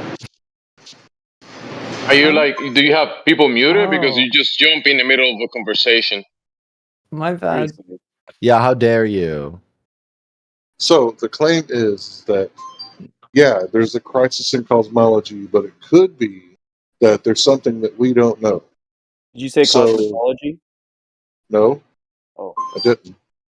I'm actually saying there's several ways you can repair a theory that has a problem in it, right? I mean, all theories have problems in it, Larry, and you're not going to say all theories are wrong, are you? Why would I say that? Exactly. Even though all Okay, theories so have that doesn't problems prove in it. your point. That's a non sequitur. All theories have problems in it. The ether will have problems in it. So all theories have problems. So Yes. what's the problem with the theory that if you wash your hands, it could stop spreading infection? You know about germ theory? Yeah, what's the problem with that that's theory? not a theory, what you've just said there. It's only partially true. Scientific theory. No, it's true that if you wash your hands, especially after touching a dead body, it could stop the spread of bacteria. It could, yeah. So what's wrong with that theory? That's not a There's nothing theory. wrong with it. The Yeah, it's theory not- you're theory talking is germ not a theory. Well, the not germ a theory isn't theory. wash your hands, is it? Yeah, that was what it was brought about by. The guy who said wash your hands, and they locked him up in an insane asylum and beat his ass while he was in there, and he died from an infection that he could have cured with distilled wine. Yeah. Okay. If you want to know like what a problem with, I don't know, germ theory might be. I mean, actually, no, I don't know if we can talk about medical things. I'll say something like vaguely to do with viruses, right, and whether or not we think they're alive, right? That's No, a we're problem. not talking about that. We're talking about bacteria, which is not controversial. If you wash your hands, does it kill and stop? That's the not a spread of theory, bacteria? Larry. That's literally what brought about the germ theory. Yeah, but we're saying theories have problems, right? You're saying, well, this fact that's a part of germ theory No, is true, you said right? all theories have problems. So I brought about the germ theory, and I'm expecting you to point out the problem with it. No, you didn't point out germ theory. You pointed out an aspect of what led to germ theory. Dude, it's the foundation of the theory. No, the foundation of the theory wasn't wash your hands. The foundation of the theory was the idea Dude, that there he are died. microscopic organisms, right? That He died because he said wash your hands. penetrate our body. He died in an insane asylum because he had the audacity to say wash your hands. And you're saying this is not germ theory. No, germ theory is a theory about microscopic organisms that penetrate and invade our body, right? Your idea of what led to it is irrelevant. I mean, it's an anthropological investigation, nothing else.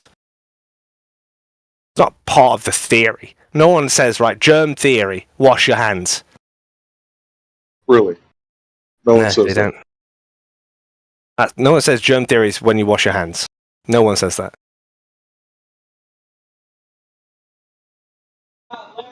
So And what's wrong with germ the theory? point is, Larry, I've illustrated 2 theories already where there are problems in it, and people will work to improve that theory without dismantling it all.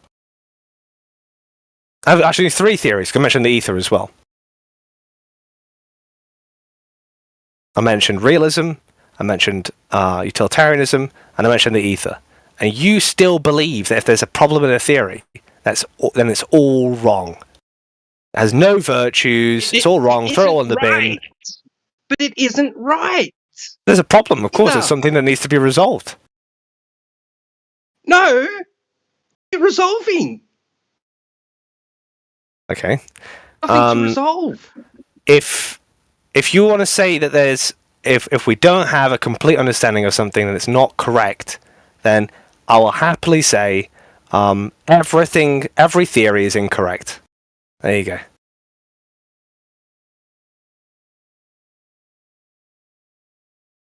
Just say that it hasn't been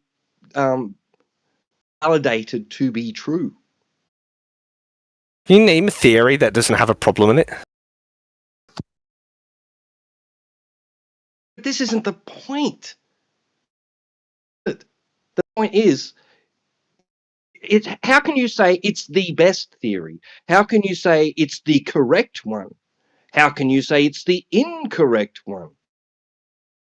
Oh, right. But that's a slightly different conversation, because I'm not trying to say that the ether's less virtuous than gravity, right? I'm telling Larry that he can't dismiss gravity because there's problems in the theory.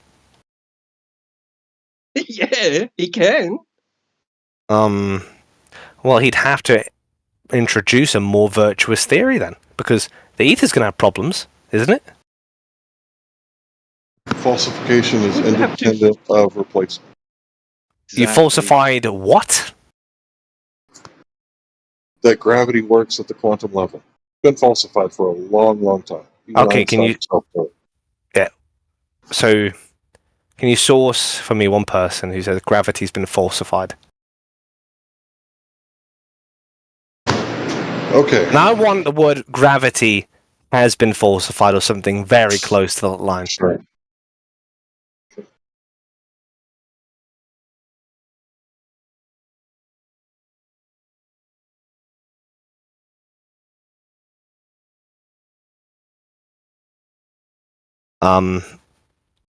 Theory.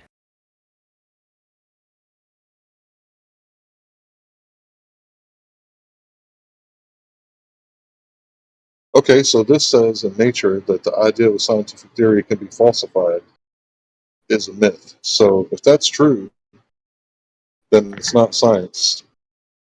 So I guess I was wrong. Larry, So you're wrong. Gravity can't be falsified. So according to Karl Popper, it's not science. Gravity can't be falsified. According to who?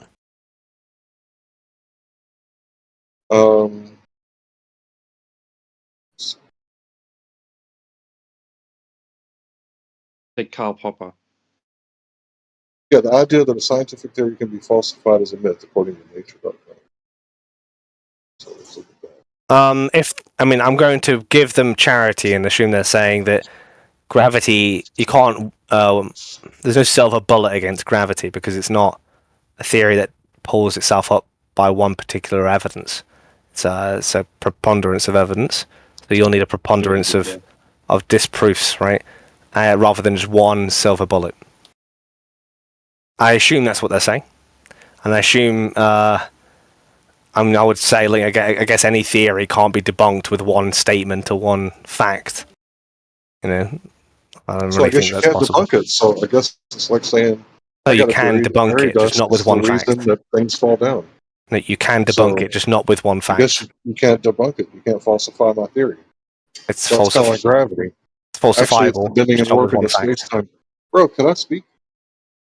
So if you can't debunk or falsify my theory of fairy dust causes the cell phone to drop, and I can't, falsify your theory of actually it's the bending and warping of space-time causing the cell phone to drop, then I guess your theory is just as falsifiable as fairy dust. Can you post your source, Larry, that said that you can't falsify gravity?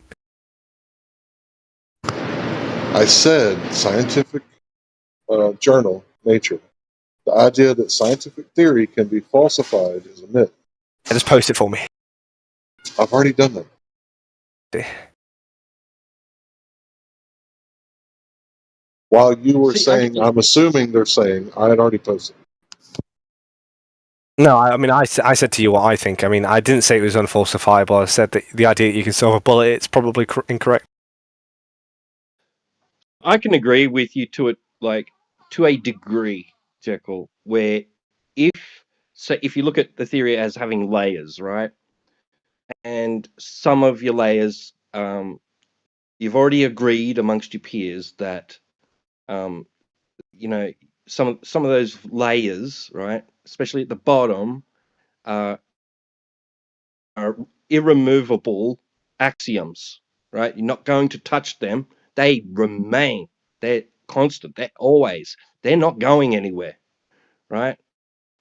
And if your theory starts to fail at the higher layers, right, your levels, then you remove some of those levels, come back down a bit till you reach where you've all agreed to your axioms that aren't going to be removed, right? And start from there, right? But if something comes along and attacks the very foundation of your axioms, and you ignore that, there's something wrong with you. And you don't go back to the drawing board, then there's something wrong with you. Sometimes you have to, but not every time. But usually you don't have to. Okay, I got something here. This is my boy Thomas Coon. As philosopher of science, Thomas Coon noted that Newton's laws were retained despite the fact they were contradicted for decades by the motion of the perihelion of Mercury and the perigee of the moon. Yeah, okay. I'm just going to tell you that this article saying something slightly different to what I was. Well, slightly different but similar. They're saying that falsification's a myth in the sense that the way that scientific development happens, it's like an anthropological piece, is not linear, right? It's a large development of eliminating false premises, approximating true ones, and so on, right? So in a similar sort of way, it's not dismissing the idea that you can't say something's falsified. It's just saying that it's not as simple as just falsifying things.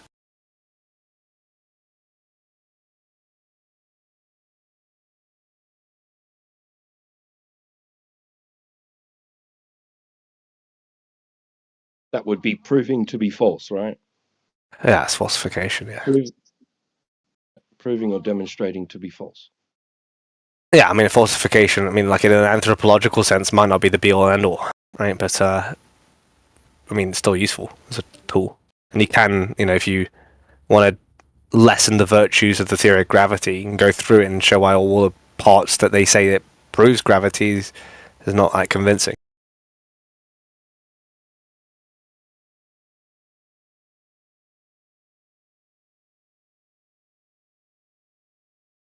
This is interesting. Albert Einstein said that scientists are not and should not be driven by a single perspective, but should be willing to go wherever experiment dictates and adopt whatever works. That sounds like cherry picking. If you're adopting whatever works. Scientific method affirms the consequent. That sounds like what you're saying, like you're an Einstein follower. No, it does.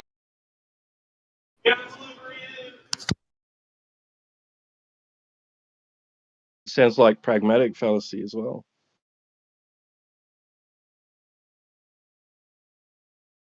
The scientific method, at least described by Nathan Oakley and QE, that affirms the consequent, that's for sure.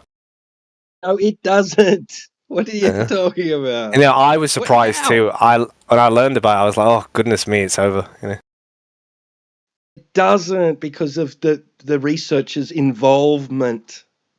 I think that actually makes the problem worse than better, because the experimenter's bias, plays a part in it, which is a negative impact, not a positive one. And also the low ecological validity is also a negative. You're not just affirming, you're confirming. Confirming the consequent, not affirming it.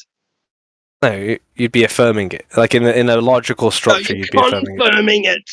You're confirming. And confirming, affirming. I mean, there's not much of a difference. Oh, God! Okay, I'll just shut up.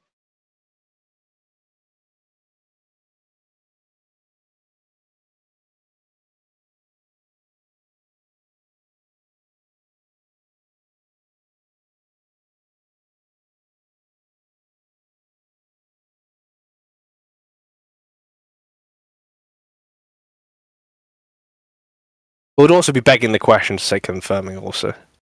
If you take confirmation to be like some measurement of truth.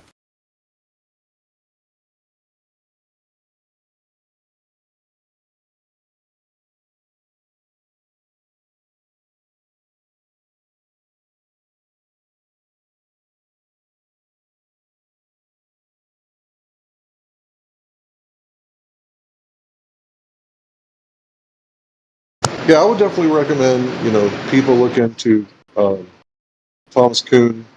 It's really interesting, the stuff that he's saying about the Coon cycle and these scientific revolutions, because it's very closely tied to like political revolutions. Like it's interesting because revolution doesn't necessarily mean like blood in the streets, right? It's the revolution of the mind.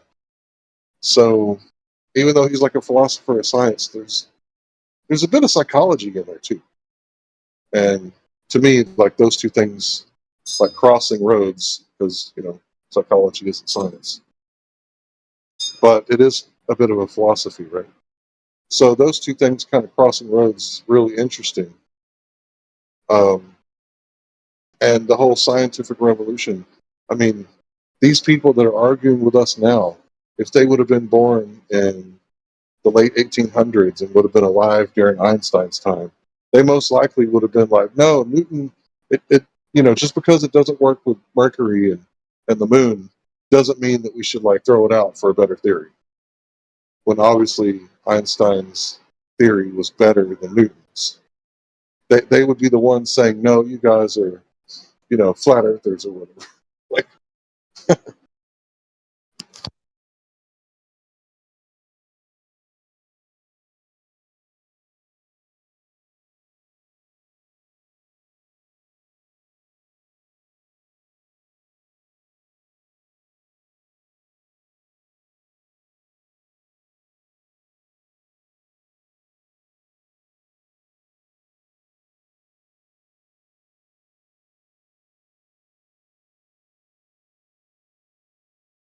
it's funny how I keep coming across this Thomas Coon, like over and over again.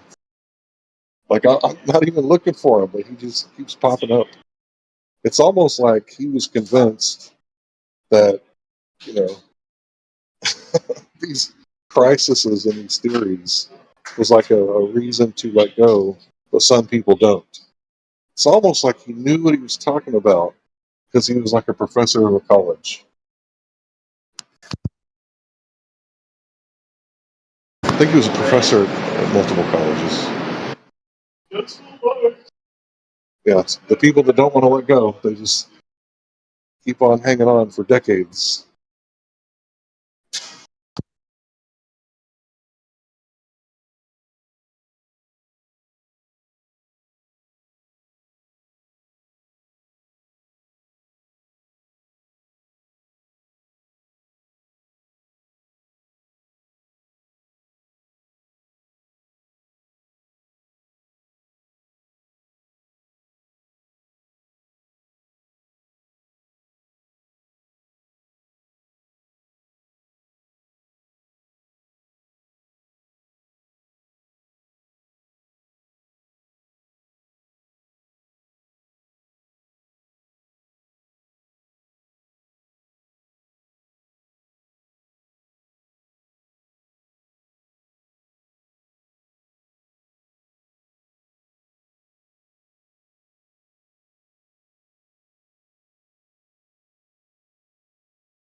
Yeah, maybe it really is pixie dust. We just, haven't been able to prove it. So that's my best argument for pixie dust being what causes gravity.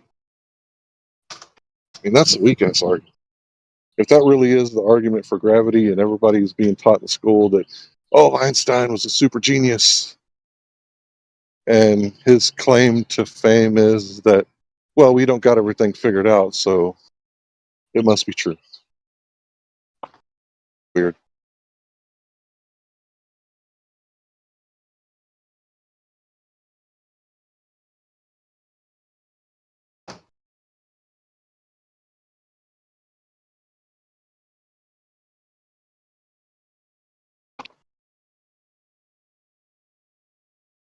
Did I kill the chat?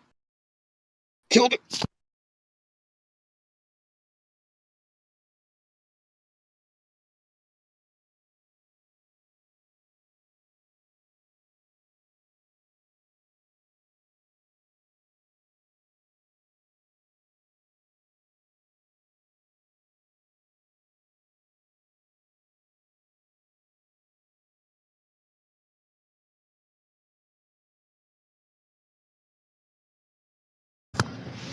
Yeah, so I think Jekyll's argument that nobody was convinced by it.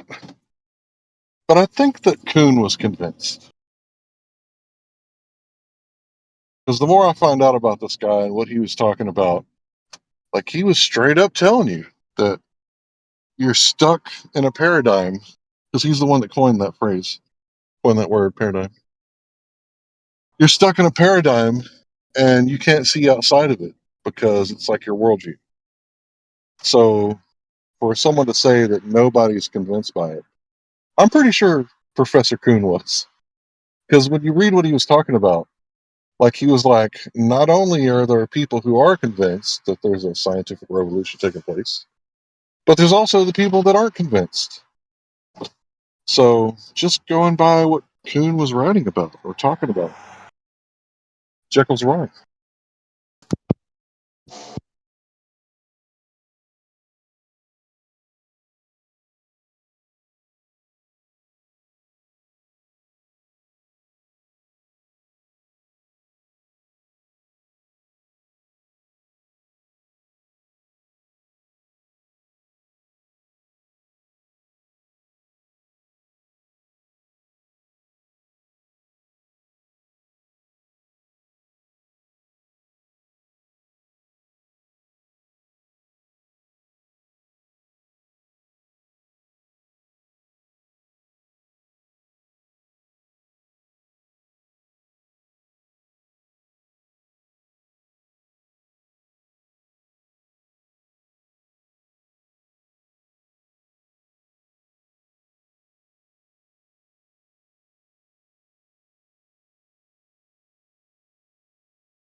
And the reason I brought up Michelson Morley is because the whole reason that Einstein came up with this theory of general relativity is because of the Michelson Morley apparatus, attraction, observation, whatever you want to call it.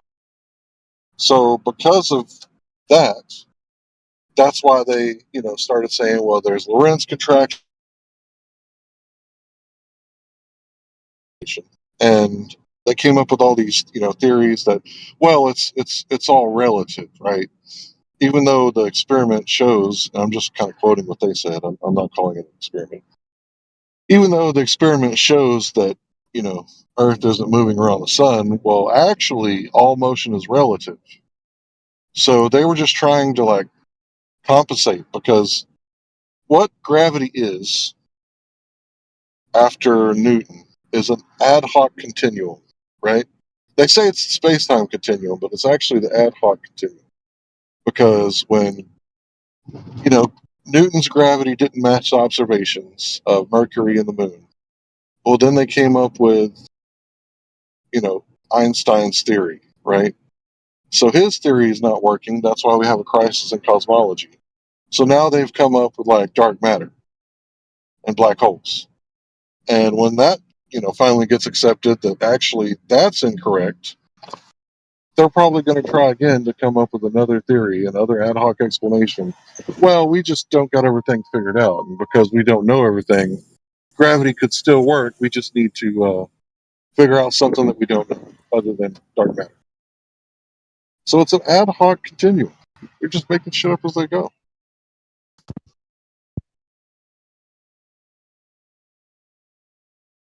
I think it's easier to try to figure out the shape of the Earth first and then worry about what's moving and how. I don't know, feels like that's the starting point.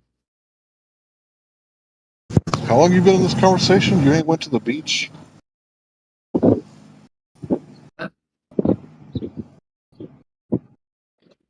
Have you been to the beach, my man? Yeah.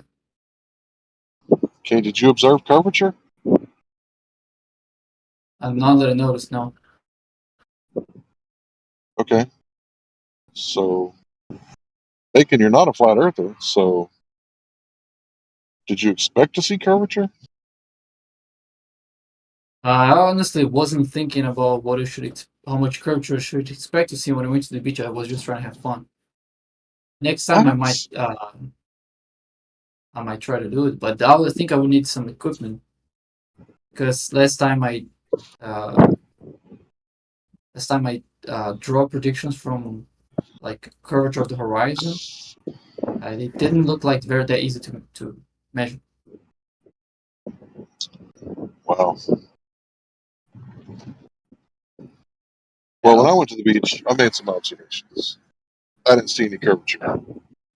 I think when we talk about the Earth, the shape of the Earth, we talk about the shape of the Earth as a whole. So if you're at the beach looking at the horizon, you're just looking at a very tiny chunk of the Earth. That's not a very good way to conclusively tell what's the shape of the entire Earth.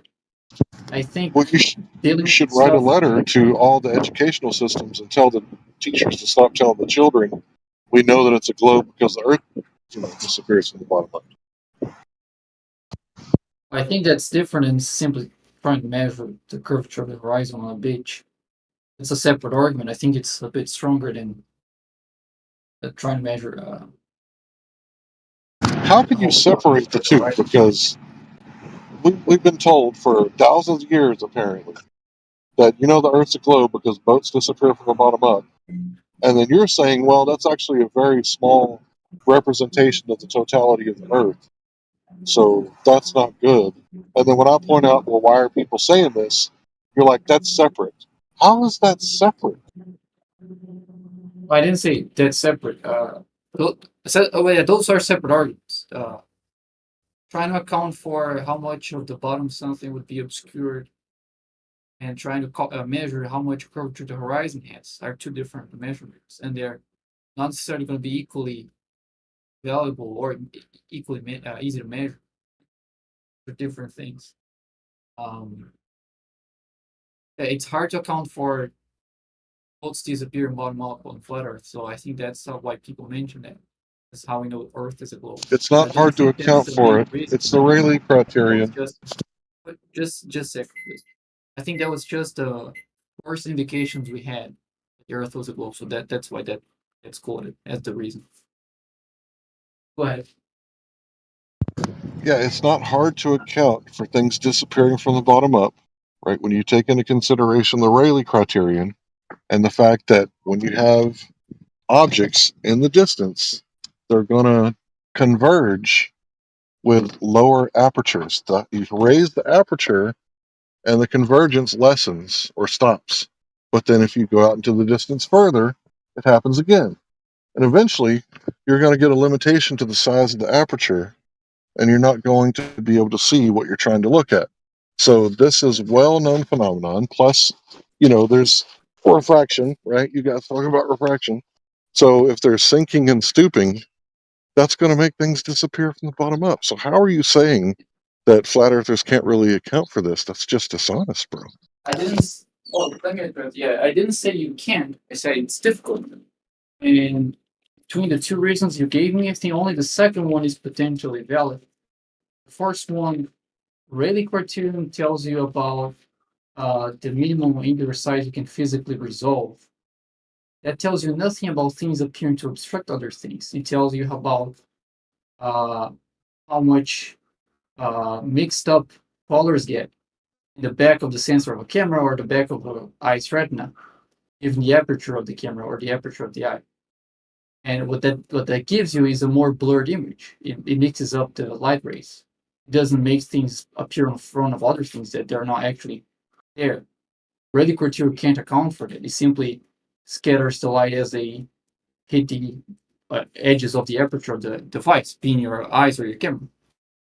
Refraction could potentially account for the bottom of something disappearing if light's bending upwards. But I think the evidence that we have is that cannot happen beyond a couple, like 1 or 2 feet above the surface of the water. So if you're above that, your eyes are above that height, and the amount of obstruction is also above that, and I don't think you'll be able to account for that with the refraction, because above that margin, the lights are not bending upwards. They are, if anything, bending downwards, because that's where the denser medium. It's funny you say that, because if we're 1 foot above the surface of the water, like the Black Swan video, and we're looking at the pillar sticking out of the ocean at 1 foot, where's the denser medium at? If the light is traveling at 8 inches per mile squared, down, it would go down into the water. There's no denser medium for it to go into. Who said light's traveling at 80 inches per mile squared? Where do you get that from? Well, what's the curvature rate of the Earth? That's about the amount of drop you get from a horizontal plane of the Earth. That's a good approximation for a couple hundred miles. It has nothing to do with the path of light, though. Well, if the light is bending down, because the light's bouncing off of the oil rig platform, right? Down at the bottom, near the water, the light bounces off of that. Where do you think the path of light's going? Oh, you have light reflecting in all directions. I'm not sure what you're Right, so asking the for light here. that's reflecting down is going into the water. The light that's reflecting up is going into the sky. But the light that's pointed, towards the observer, that would be the path of light, right? Yeah, the light that gets observed is the one that ends up at the observer's eye. Right, the one that was facing the observer. It's obviously not the one that's bouncing up and going Not into the sky. necessarily. Oh, so you think Not the necessarily curvature the one rate that. is much more than a few degrees. You think that it's going up into the sky and then like a horseshoe bending back down. First of all, no, I didn't say that. Second, it doesn't have to be the light is coming out in the direction of the observer. It actually won't be that if refraction is present. The light is going to hit the observer. Is not the light that was reflected in the observer's direction. It's either going to be the light that was reflected higher than the observer, and if the light's bending down, then that's going to be the one that hits the observer, or it was going lower than the observer, but if it got bent up, then that one, it's the one that hits the observer. And sometimes you have both, which is what happens in a mirage, which is why you have a reflected image of the cars in those mirages in hot roads, because you have both things taking place. So I think you need to talk to Matthew Learns, because he said that the light only needs to bend a few degrees. If you're saying the light goes up and then comes back down, you need to tell him that he's wrong. I never said anything that contradicts what he said. Nothing I said implies light has to bend for more than a degree. Wait a minute. Does the light travel in a pretty straight path from the object to the observer? Or is it taking a horseshoe path? No, it's a very slight amount of curvature in the atmosphere. You didn't answer my question. Isn't that what you just asked? I asked, is the light taking like a horseshoe path, or is it taking a pretty straight, not exactly straight path to the observer? I said pretty straight path. Then I elaborated on saying the amount of curvature is very subtle. Very small. Okay, then if it's bending down from that straight path at 1 foot elevation, what is it bending down into? Depends on in which direction it came out. It came out. You said there's a denser medium, bro. Oh, the light's always like if the denser medium is in the bottom, and light's gonna bend down. It doesn't tell you where it's gonna hit. If the angle was sufficiently high, even bending downward, it might not ever hit the surface. It might just end up in the sky. So I can't tell you where it's gonna hit, just based on where the light's bending. I need to know the direction of the light ray. It just got reflected from the whatever target that is. Okay, so let's say that it's 1 foot off the surface. Sunlight bounces off of the pillar and it starts heading towards the observer. You with me so far? Yes. So from 1 foot altitude, let's call that 14.6999999, right? It's not quite 14.7. So you're claiming that there's like a denser medium that it's bending down into. It's not going to get much denser than 14.7, is it? 14 points. Where did that come from? What do you mean, where did that come from? The light that came out in the direction of the observer at that distance probably going to hit the water, not the observer. Or it might hit the observer's feet, for example. The light that's going to hit the observer is in standard conditions where the denser atmosphere is on the bottom. It would be the light that comes out in the direction above the observer's head, and then it ends up in the observer's eye with the change in its path due to refraction. All right, well, I'm about to cut this conversation off because I'm literally about to puke because I have a migraine. So I can't continue doing what I'm doing. That's okay. I get migraines once in a while. I think I might be low in potassium. Can't remember the last time I ate spinach or a banana. Yeah, I get. Well, what do you call it? Migraine is a new word for me. It's a severe headache. Oh, right. Actually,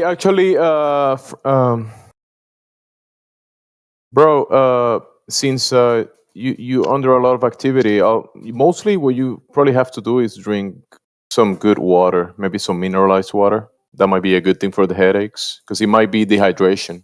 And since you're talking about potassium, you might get it from some foods, but still the mineral part that is required for hydration, it's very important. That the headache might be a sign of dehydration as well. Even if you drink the distilled water will demineralize you. Might cause dehydration, bro. You didn't let me finish, and I eat lots of Celtic salt on my food. You want something fast acting, you should use a banana as a depository. No, thank you. Don't be gay.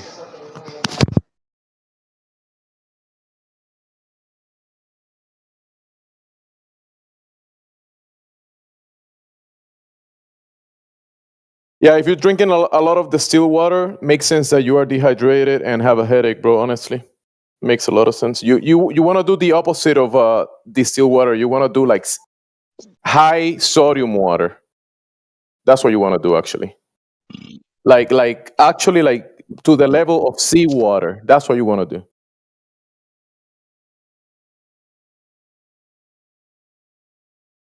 Or if you have spring water, which is the best version of for access, it will be seawater for most people, but inland spring water will be the best version of water that has mineral. Distilled water might be good for certain things, but not to be drinking it often.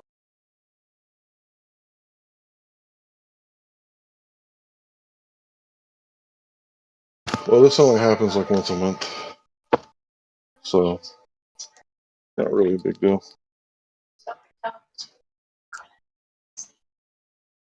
It might be the parasites. You never know. I think we got to move on. We can't talk about that thing, or we'll get it all shut down. All right, so you said spring water. I got some spring water right over here somewhere. Yep. You can actually check your map, like your area, and you most definitely might find an actual source of spring water very near you. And that will be probably one of the best sources that you can do. Maybe go there once a week, get like 5 gallons or something, and do that. You'll be surprised how much water comes out of the earth. Good one and clean. Yeah, I got spring water. I do both.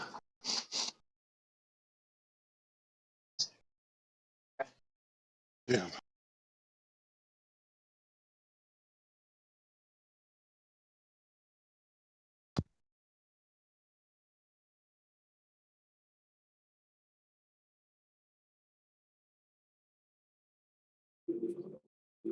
Posted a diagram in chat.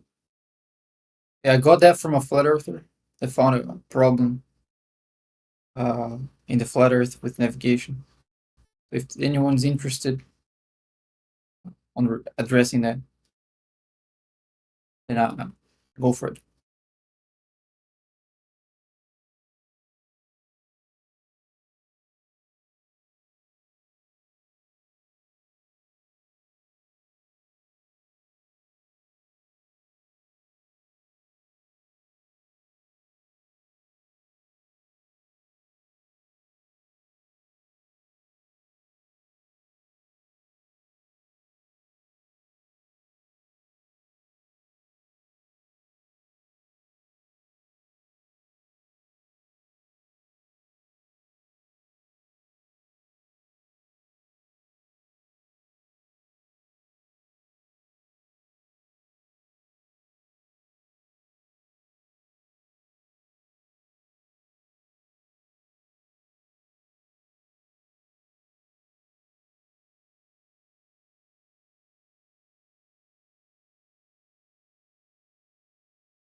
Yo, concave man.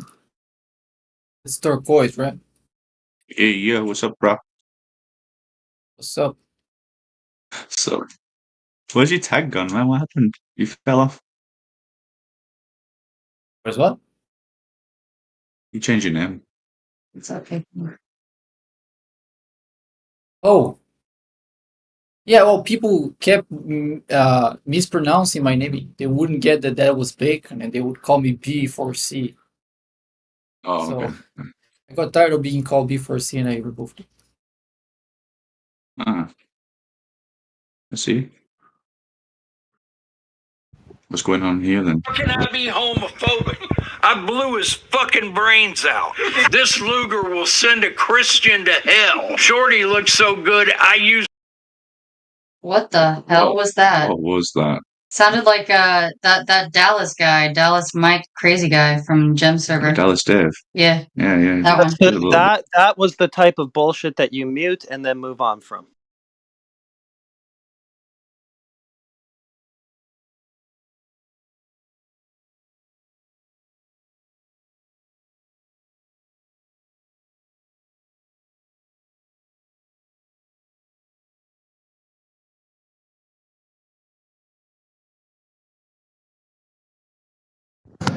So Bacon gave us something that a flat earther gave him. He wants us to address it. Yeah. Something that we So never I was claimed. talking to a flat earther. So go ahead. Something that we never claimed. You want us to address something we never claimed. Well, the diagram is a question, not a claim. So if you don't think this diagram represents something you believe, feel free to point that out.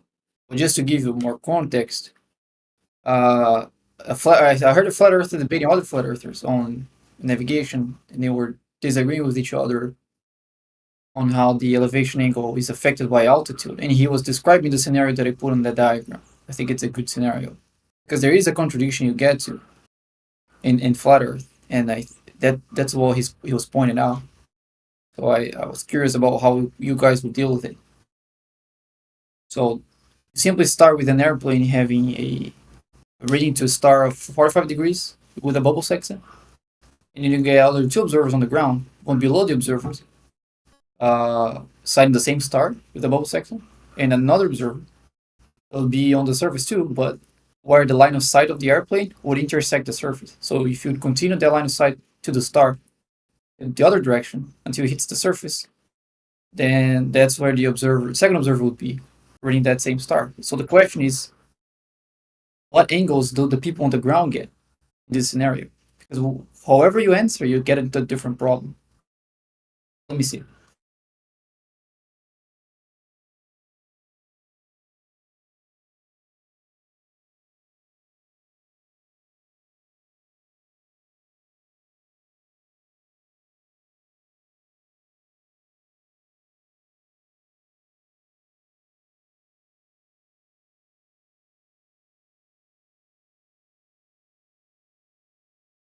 I think there's a straw man in the diagram, Larry. You wanted to point out? No, bro, I'm not looking. I'm just trying not to be ignorant. Probably shouldn't have said it.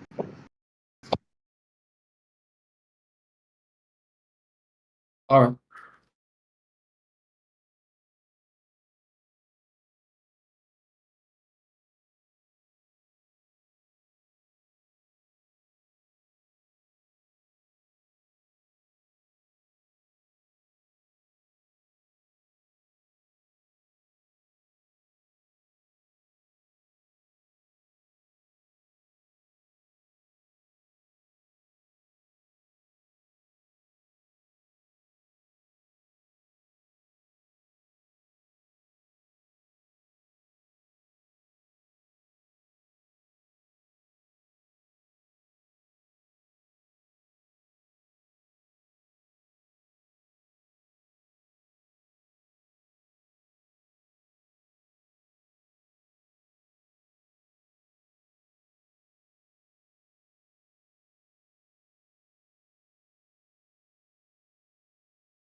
fuck?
Earth is pear-shaped.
All right, well, let's get globe-tarded in here.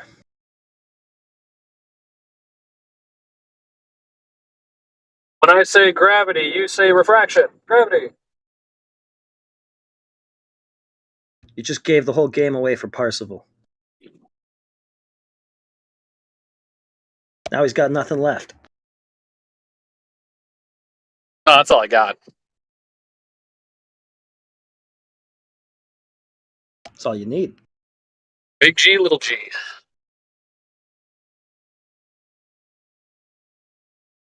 Doesn't really allow the globetards to think too much, you know? Just throw out constants.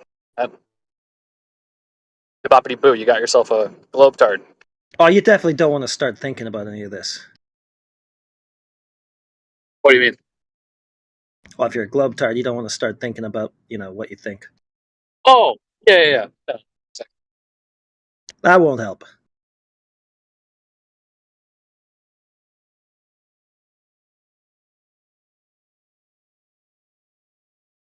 Not enough Starbucks-induced caffeine could make them think that much in a day.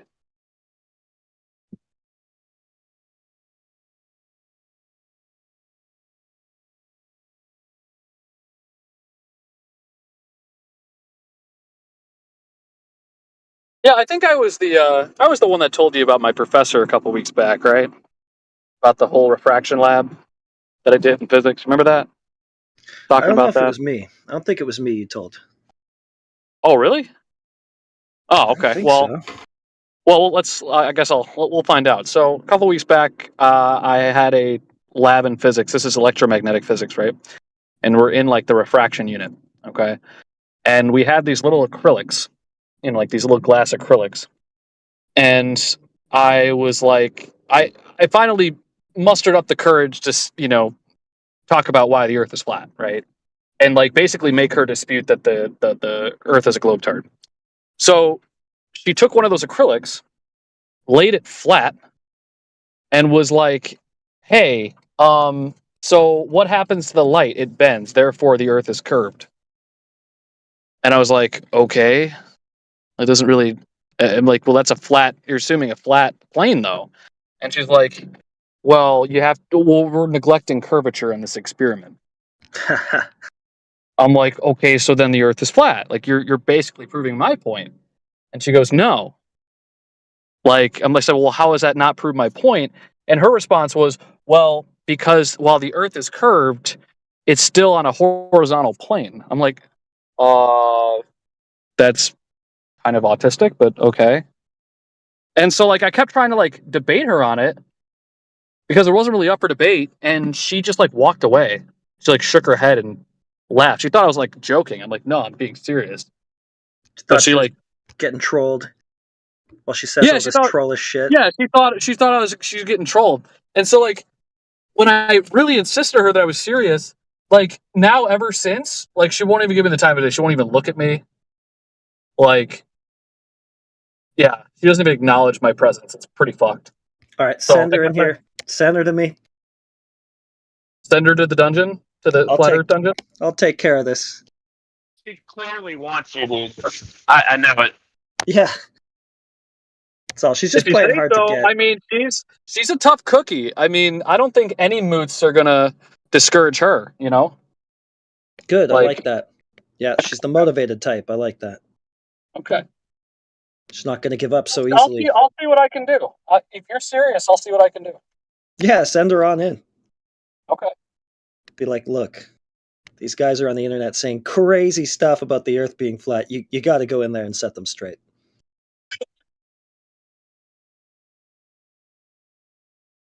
She's gonna think it's like one person. That's fine. I'm throwing her into the dragon's den. That's what I'm doing. It's going to be so funny.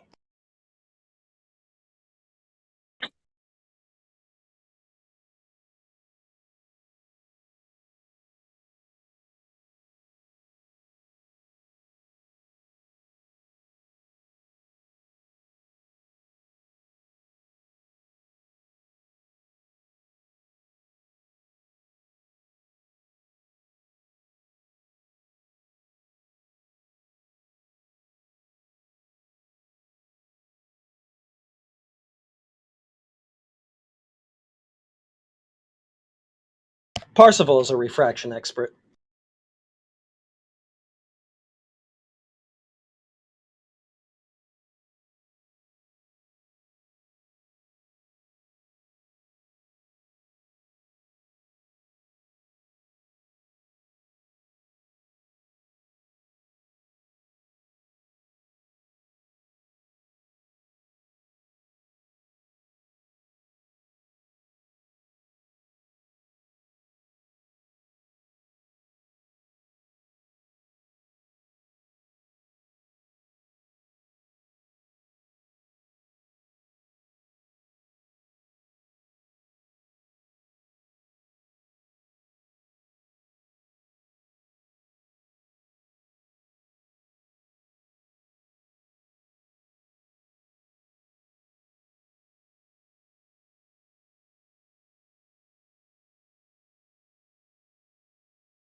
What's going on, Flatzos?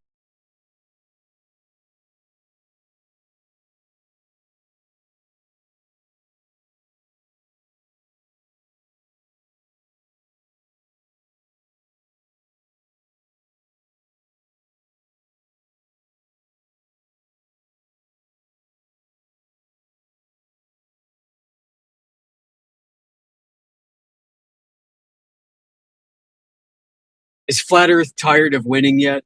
Nah.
Really?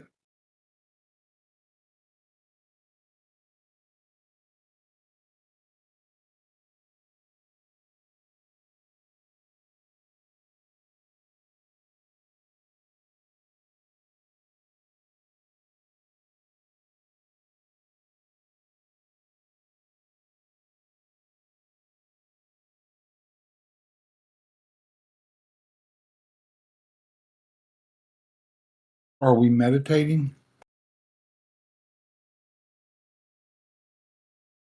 Yes.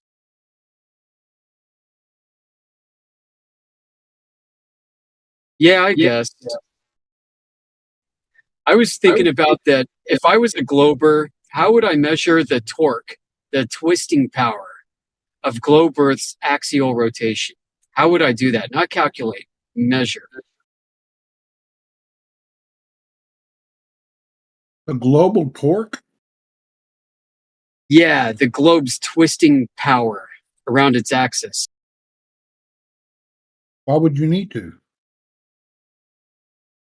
Well, if the claim is that it is spinning, I would like a torque measurement. A torque measurement. Yeah. Hey, Google, what is a torque measurement? On the website autoexpress.co.uk, they say, specifically, torque actually measures the amount of force required to twist an object, or in the case of an engine, it measures how much twisting force is available at the crankshaft at any given engine revs. And what kind of tool do you think we would have to use in order to do that? I have no idea. Something bigger than the Earth, of course, right? You think that we're sitting in a little garage and the Earth is in under the hood, and this big old godlike man's got a torque wrench? That's what I thought.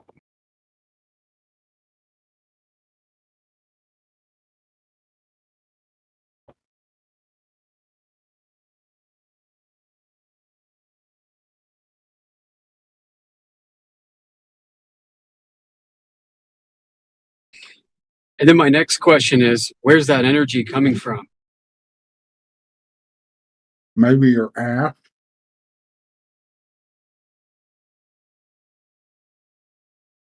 Yeah, what causes the globe to spin? Your ass.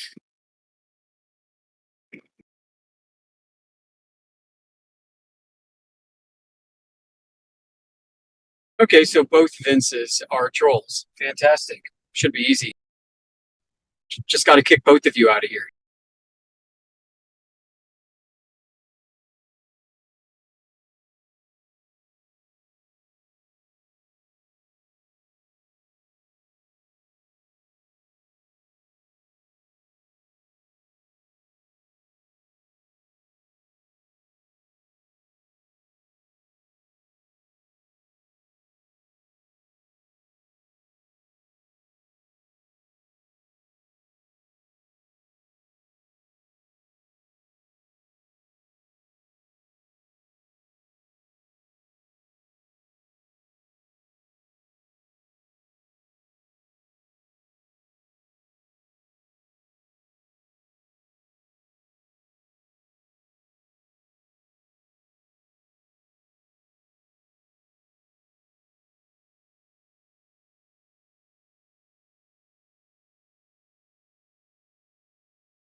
Hello?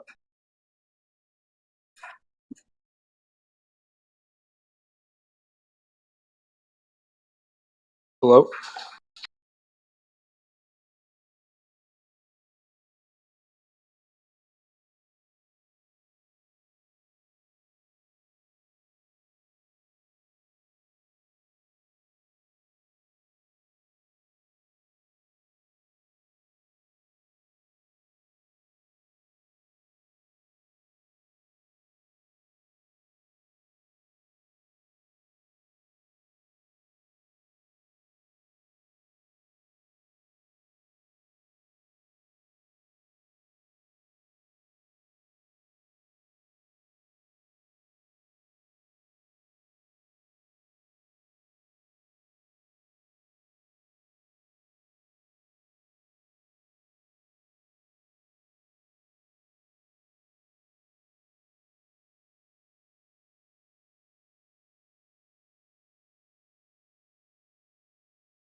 Hello?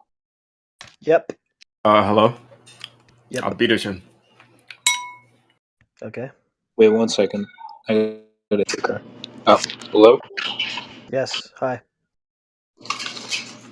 Are you a flat earther? Yeah.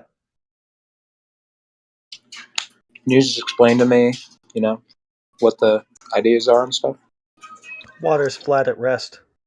The known territory is 70% covered in water. Therefore, the known territory cannot form a ball. What? Balls don't have flat surfaces like water does, like oceans and bodies of water, lakes and such do. But how do we know that the water's flat? Just look at it.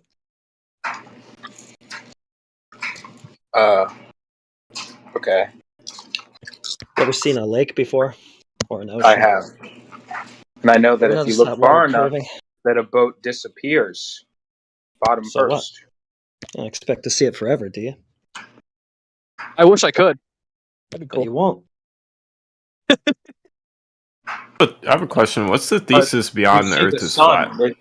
Wait, so do you believe that your eyes have a limit on how far you can see, or what? Of course I do. So then what? So it's just when you look up and see the sun and the moon and stuff, it's just because they're close, right? It's because they're visible. I don't know, What? close. You'd have to define close. Here in the VT, that's a first. That's a Close treat. enough. What's that? Sorry.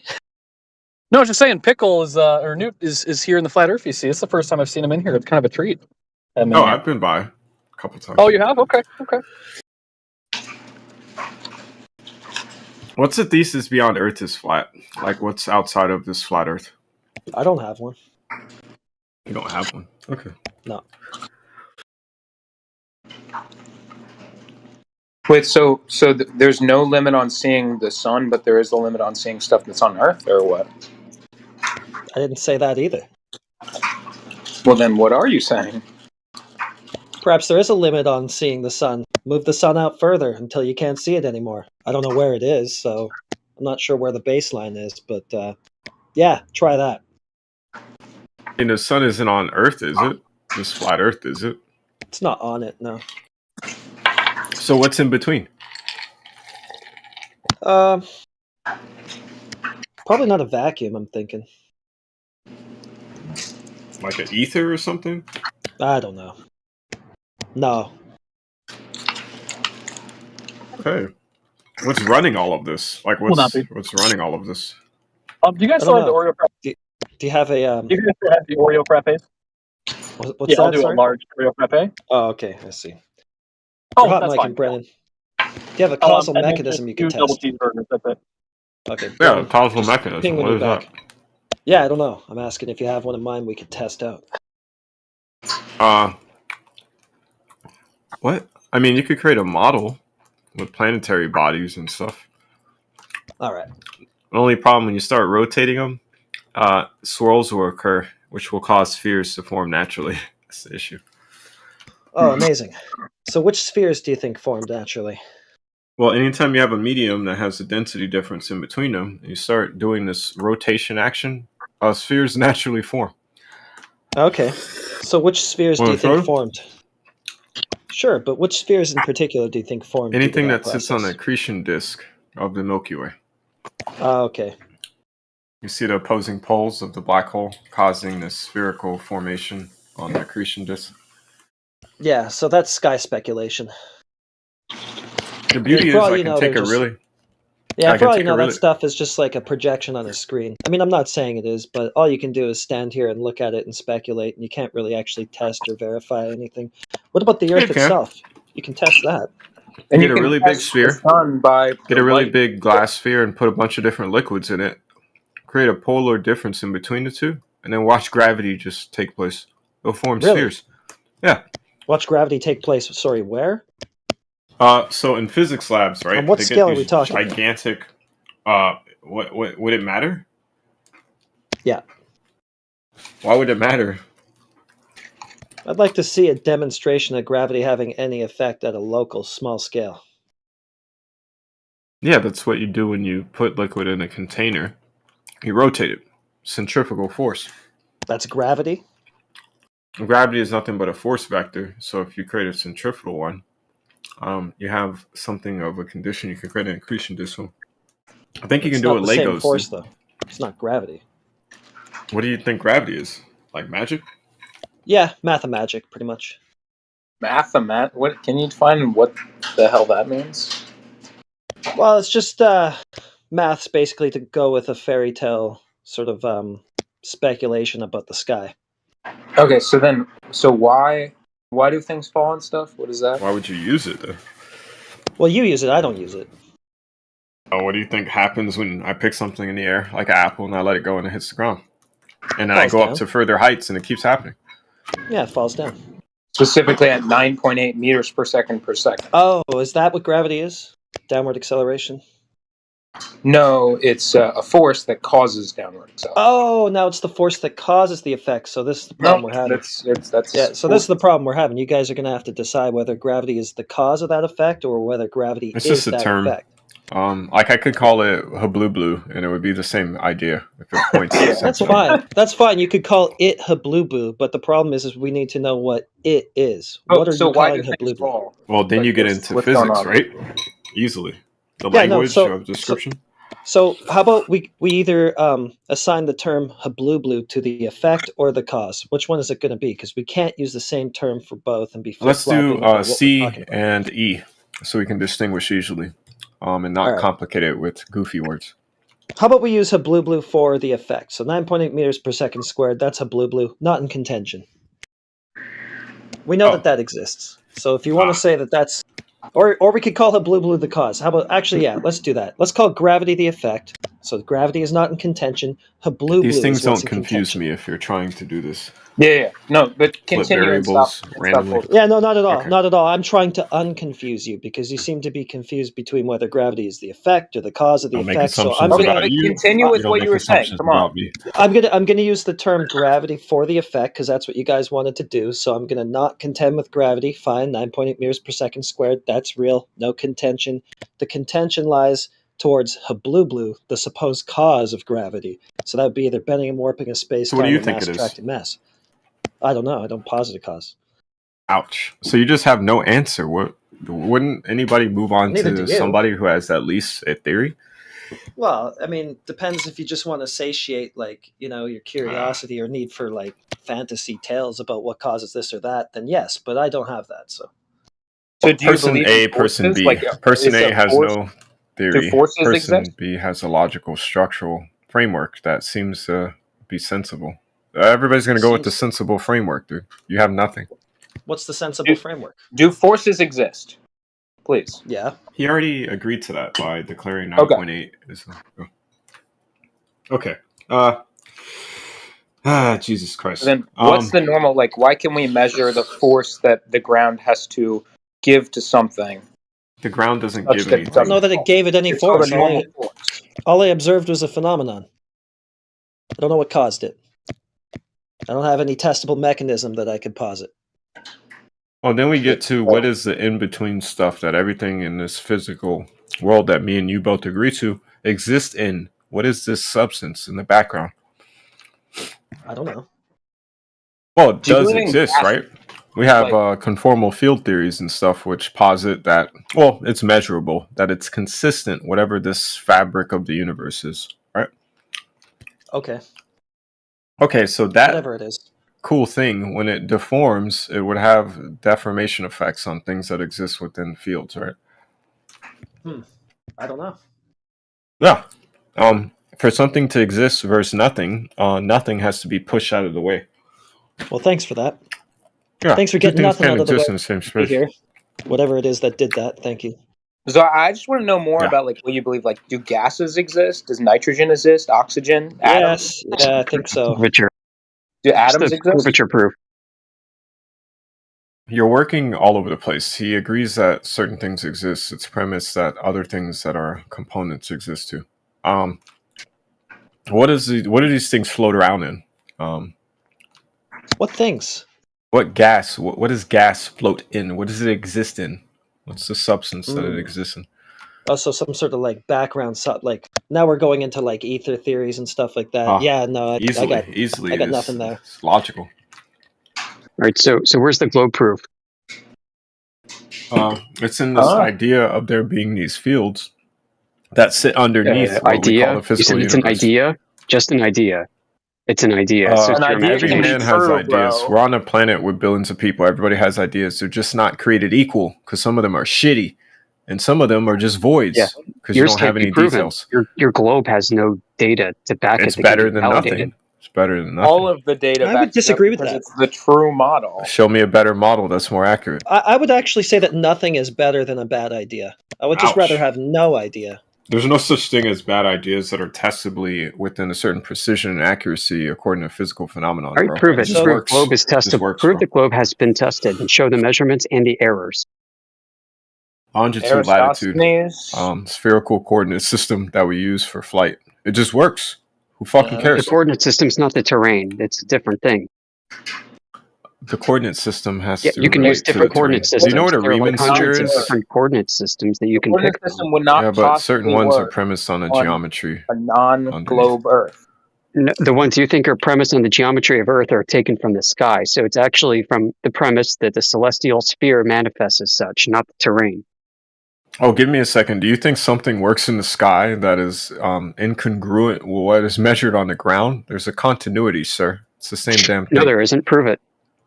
There isn't a continuity. What breaks it? Be careful. Oh, yeah, your corrections when you do geodesy.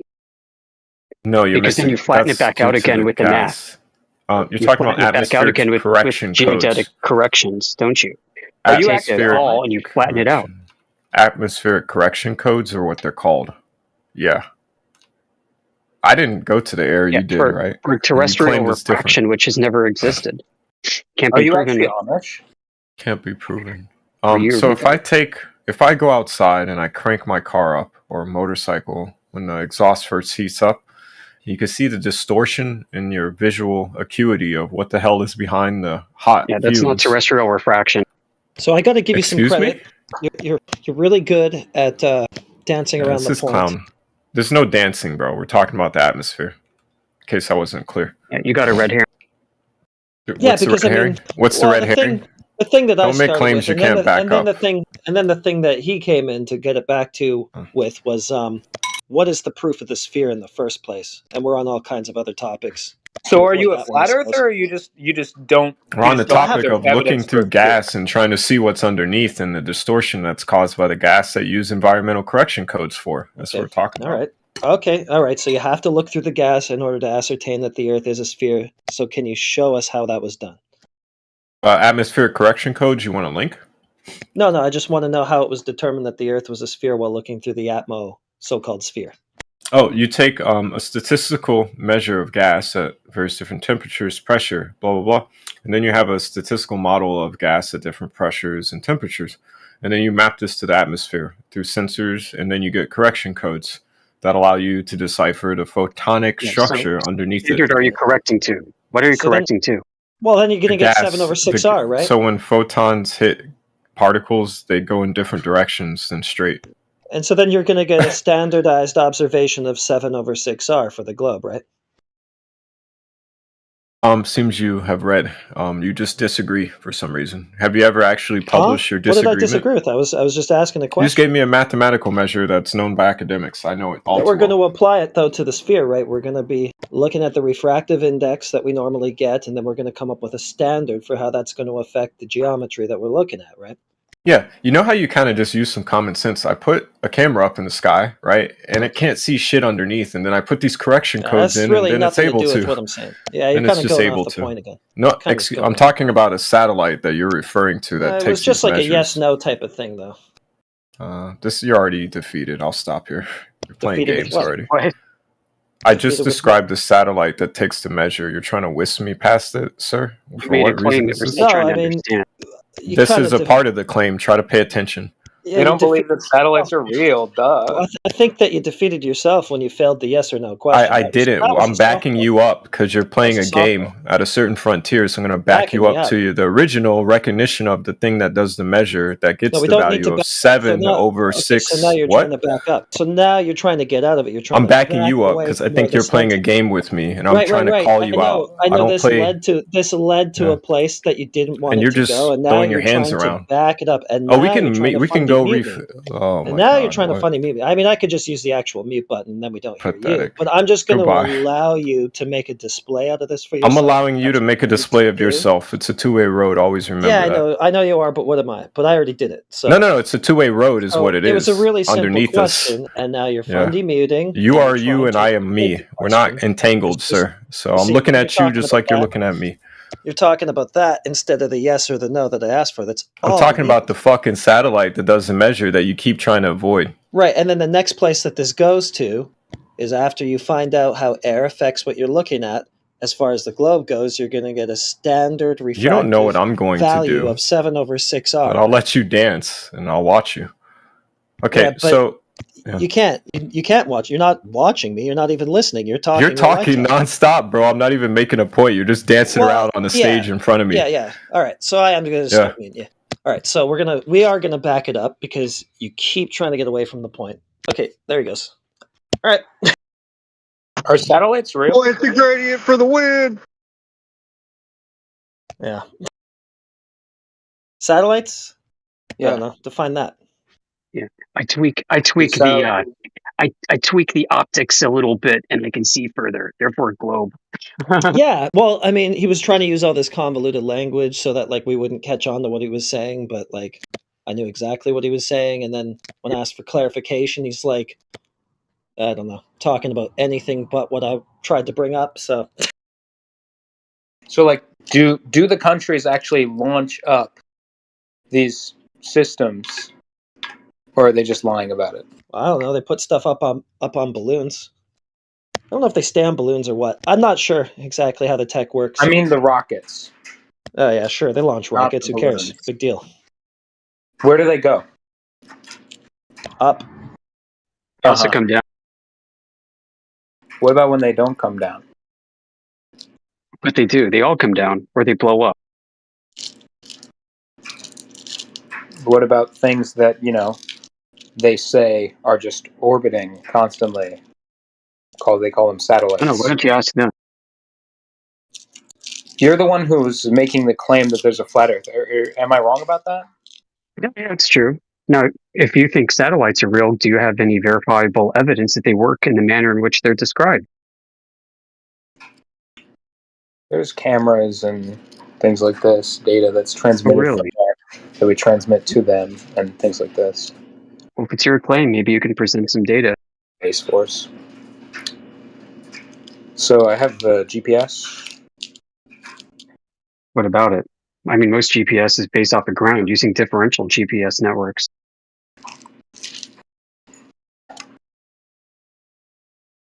Yeah, so that's not going to work. Okay. I wanted to ask. So, what about chemistry?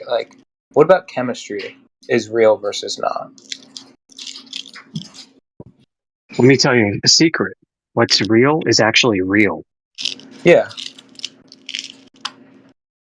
What does that mean?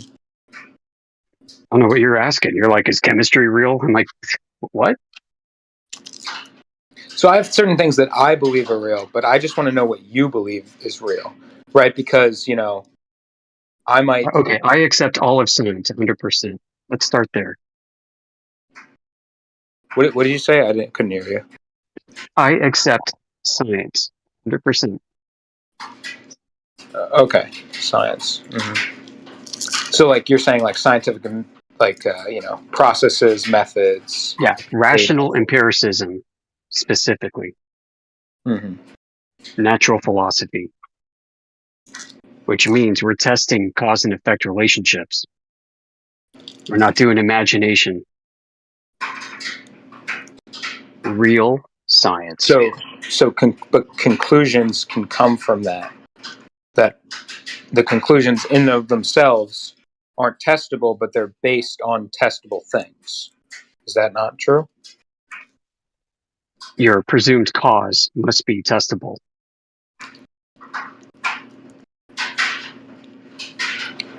So basically, you're just saying can that either by derive definition, from things are failing just to reject not or allowed rejecting the null. Things are just not allowed to work. Like if a certain thing is, you know, real in our world, but we can't test it, or we can only test its effects, we can only test everything about it, we can only characterize it in all these ways and know everything about it, we just can't test it itself, well then it can't exist. No, it does exist, you just don't understand it. There's a difference. Okay, so you're saying that you might just not understand the globe.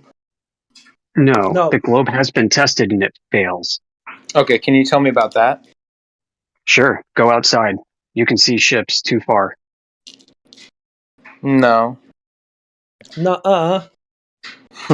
Yeah. I mean, you've been saying that to me the whole time. And in infrared, it gets even worse. Because in infrared, you should be able to see curvature easier, and you can't. Have you checked? You see farther. Because you keep saying you've been saying that, but have you checked to see if this is true or not? Have I looked at boats? What? Well, have you investigated the claim that we made that you can see further than the globe should allow? Not me specifically. Then why do you say no? That's not true if you haven't checked it out. Because I don't believe that somehow I can be the one who does every single thing in science. Because you don't have to. It's just one thing. It's just one thing we're asking you to check. But if I do something else, then you'll ask me to check that. No, I mean, this is just one simple thing. If it's curving like a sphere would, there should be a geometric limit to how far you see. If you see further than that, then I guess that sphere must not be there. Okay, I'll go buy a plane ticket to New York. You don't need to do that. Check anywhere. The whole place is the Earth, isn't it? Bro, you don't know where I live. You don't know if I have an ocean or a lake or a... Fine, maybe you're landlocked, okay. But my main point is before responding with nuh-uh to what he said, why don't you at least check? Other people have checked. I've looked at videos of this. I've looked at, like, so you're saying that you've done the thing, you've done it. Well, we're other people. Oh my god. So why them instead of us? Like, how do you go about picking? Have you shown something, or are you just saying? We show stuff in this chat all the time, every day. Okay, here we go. What? It's just like a why picture? hand wave that? Why hand wave that? But side with whoever it is. No, that show whatever you're talking about. Let's see. All right. Or just Let's post go with memes. the classic. It's pretty good. So what's a meme? Is that going to be any observation, any picture of an observation with some writing on it? No, I'm just talking about like the Cartoon Network letters that say flat Earth. No, it doesn't matter. It's just pretty funny. Let's do this one. Let's do the classic. See any problems there? Think you can figure this one out, or do you need my help? Observer height 1 foot. Yeah, so from 1 foot, the horizon should be 1.2 miles out. If it's curving, the way that the sphere Earth would. Bro, one. But do you notice where the horizon is with respect to those oil rigs? Like, is it in front of them, behind them? As if the horizon is one thing, but yeah. So where is it? I mean, I guess if whatever you define the horizon as, behind them. Right. Yeah, horizon is where the sea and the sky would appear to meet. So that would be behind the rig, right? That would have been in front of the rig, way in front of it, both of them, at 1.2 miles. If the horizon was in effect a curvature, right? Like you said it was. But where are you getting the 1.2 miles again? It's a globe math, and you don't have to take my word for that. You can check any globe Earth curve calculator on the internet. Mm-hmm. That's what it'll give you. 1.2 miles times square root of observer height in feet is the horizon distance formula for the globe. And all the calculators use that. So, like, you might have heard before that if you're standing at 6 feet height on the globe, you should see the horizon at 3 miles out. It's based on that formula. But even that, 6 feet of height, that extends the distance from 1.2 to 3 miles. And even then, at only 1 foot, we're seeing way further than that. Like, there's no indication that that surface is curved at all. Did you forget about the technology that got it to that point? Yeah, I must have. What's that?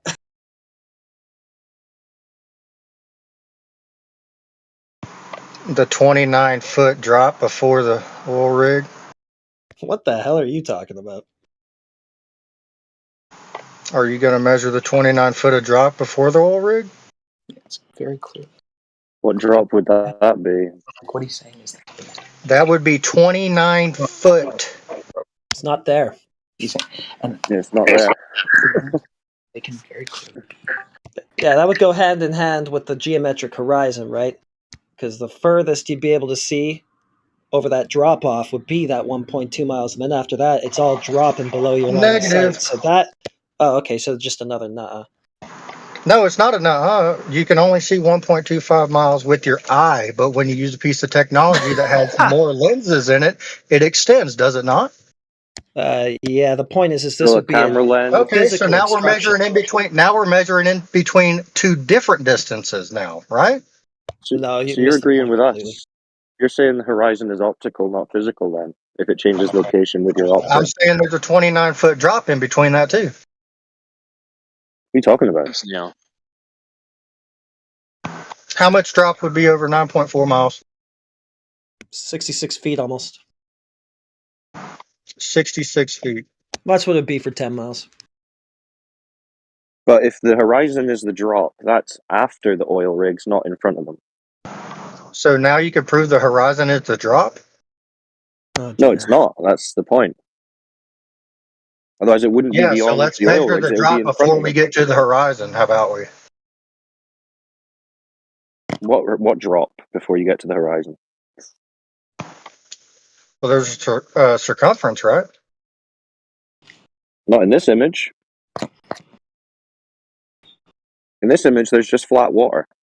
Oh, so it's just one-sided. Oh, that ocean is flat? Yeah. Yeah, It don't have waves anymore? It's just Did you hear flat? anything I said to the last guy at all? You're just responding like without You know even what a listening wave to what you're face responding is? to. Not Earth curvature. Okay, so forget wave face, forget the drop before 9.4 miles, and just look at the horizon and be like, oh yeah, that's the curve. No, that's not the curve. Your curve would be at 1.2 miles. Keep up. There is no curve. That's the whole point. But It's amazing that he thinks that you can only see 1.22 miles with your eyes, but when you use a camera, you can see further around a curve or something like that. Well, this guy, not only is he gone, but he's a complete idiot, so he's probably not really worth dealing with. Name that user. What did you think of what was said here? Literally, you can see it is dropped. Like, it looks like it's dropping at the bottom, clipping. What? What is? The rigs.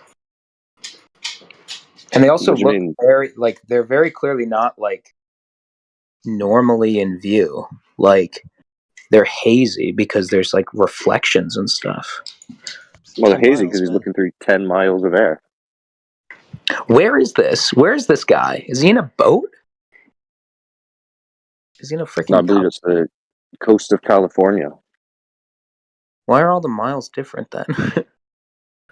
What miles? They're different locations. They're different rigs. So they're different distances. I think so. Habitat is there too. All the same. So what you need to be asking is, why is the horizon not where the globe calculators say it should be?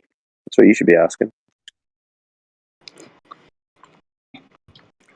So obviously it can be different based on, you know, the Earth not being a globe. It doesn't have to be a perfect sphere. How is there a drop? How is there a drop in the middle of the horizon? The thing that's supposed to be blocking it is behind the oil rig. It's a half pipe symbol. Yeah, concave Earth. Yeah.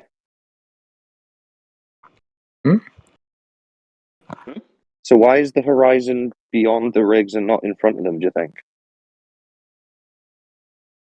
I mean, that might not be true.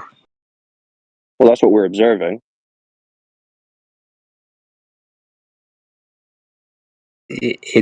There's a refraction and stuff going on, clearly. Somebody's in the DMs. So you're saying the horizon is refracted? Huh? You said refraction's going on. You're saying the horizon is refracted? What it seems like is the horizon. What do you mean it seems like the horizon? The horizon is the line between the sea and the sky, yeah? So basically what you're saying is you don't have a model, you just... No, we're saying, look, the horizon is not where the globe model... No, look, we're saying the horizon is not where the globe model says it should be. Mm-hmm. In reality. So do you have a model that for this? Well, someone sent him a list of dot points. Don't need a model. Looking at Earth. And Earth is saying it's not the globe model. Yeah?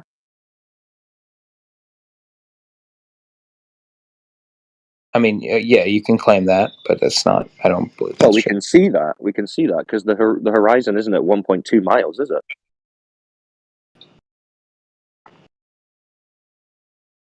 That's also assuming that this observer height is right. Yeah. Yeah, it is. You can see him in the video. Yeah, you can see him in the video. Put the camera down on the ground, basically. So. And like I said, even at a 6-foot observer height, this would still be seeing way too far. And you do see him crouched down right at the shoreline. The waves are basically coming right at the camera. So yeah, there's no way out with that. So, but what I want is, do you have like models? Do you have any models in general? We only have reality. No, we have reality. You see when you go outside. That's what we have. Things can just like change every day, or like. What do you mean? Like the weather? Yeah. No. Is there some like explanation for anything, or are you just saying that there isn't? What do you mean explanation for anything? That's very broad and vague. Yes, I'm being broad so that you can give me anything. Well, the Earth is observing and measuring as a topographical plane, not a sphere. And there's no detection of motion of it unless you're in an earthquake. How's that? No detection. So relativity is not a thing. That's good. So then, wait. So like south and north, anything? North Pole, South Pole. So we have a compass that points to a magnetic north. Yeah. Yes. So there's no. And then what about a south? No one's been to the South Pole or anything like that. Well, south would be any direction away from north. Yeah, maybe. Do you believe in the ice wall? Is that a thing? You do. Do I? Well, you're What an do you mean by Antarctica ice denier? wall? I don't think Antarctica looks anything like an ice wall. I think it's actually a land continent that has some ice over it. Oh, guess you might want to Wikipedia tell says it's got ice walls. Yeah, I might want to What? correct Wikipedia. When you go on Wikipedia and look up Antarctica, it says it's an ice wall? Yeah, pretty much. It says I'll post it it. gives you like a 52% ice walls, something percent ice shell, something percent something else. But yeah, it mentions ice walls. You never seen pictures? It's like a 200-foot wall of ice when you get there. That's what the explorers who found it called it. Called it ice wall. So what? So it's like a. Is it a circular plane or is it like a square plane or? Who knows? Go and check it out and let us know. See what you can find out. You haven't checked it out because you're the one claiming there's flat Earth. I don't know what's going on. Yeah, we're claiming that you can observe the horizon not being where the globe model says. So obviously it's not a globe, and it only observes and measures flat. That's not a claim about Antarctica, my friend. Now we're just reporting on the nature of water to you. We don't know based on that what shape the entire place is. But it We know does it can't be mean, globular. yeah, it does mean that all your theories about things based on it being a globe are untrue. That doesn't mean we can replace every single idea, nor would we want to. So then, like measurements of light at different angles, is that all bullshit? Or? No, if they pass through different mediums of varying densities, then Snell's law applies, and the direction of the light will change and deflect. But it's a more complicated than that, because what you're actually talking about is terrestrial refraction, light bending through air around a ball. Yeah, that's nonsense. But Snell's law, no, that's real. You can observe that.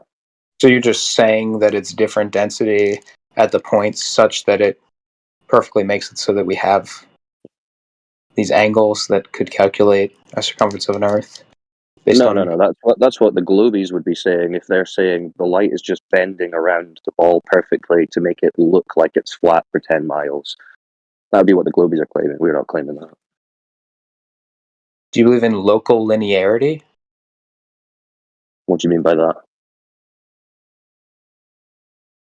So, like in math, there's this idea of a derivative, and everything is locally linear, no matter the bigger shape of it. So how would you apply that to the observations of the Earth? If I had a function, x squared plus y squared equals some constant, then I have a sphere, or I have not a sphere, obviously, but I have a circle in 2D, or x squared plus y squared plus z squared equals 1 would be like a sphere in math, right? And you have a derivative, right? The local, but at any specific point, if you zoom in enough, you have local linearity. You could put a line through it and it would hit that one point and it would look like it's right. It would look like that is the slope there. It's called local linearity. How are you applying these imagined concepts to reality? Because at any point upon a globular surface, were you to zoom in enough, per se, you would see local linearity. You would see locally it would look like it's flat, locally like a line. Right. But according to the model, the globe story, there should be a predictable distance to the horizon, which is 1.2 miles in this example. Which is if not it was completely uniform. And if you're seeing it right. Well, even on average, really you'd have a... I mean, you wouldn't get this kind of discrepancy. 1 mile to 10 miles. If we're seeing what we're seeing. Oh, wait, let me see what these guys are messaging. Well, this is why once you figure out the maths behind it, you can go and test it for yourself at some point. Mm-hmm.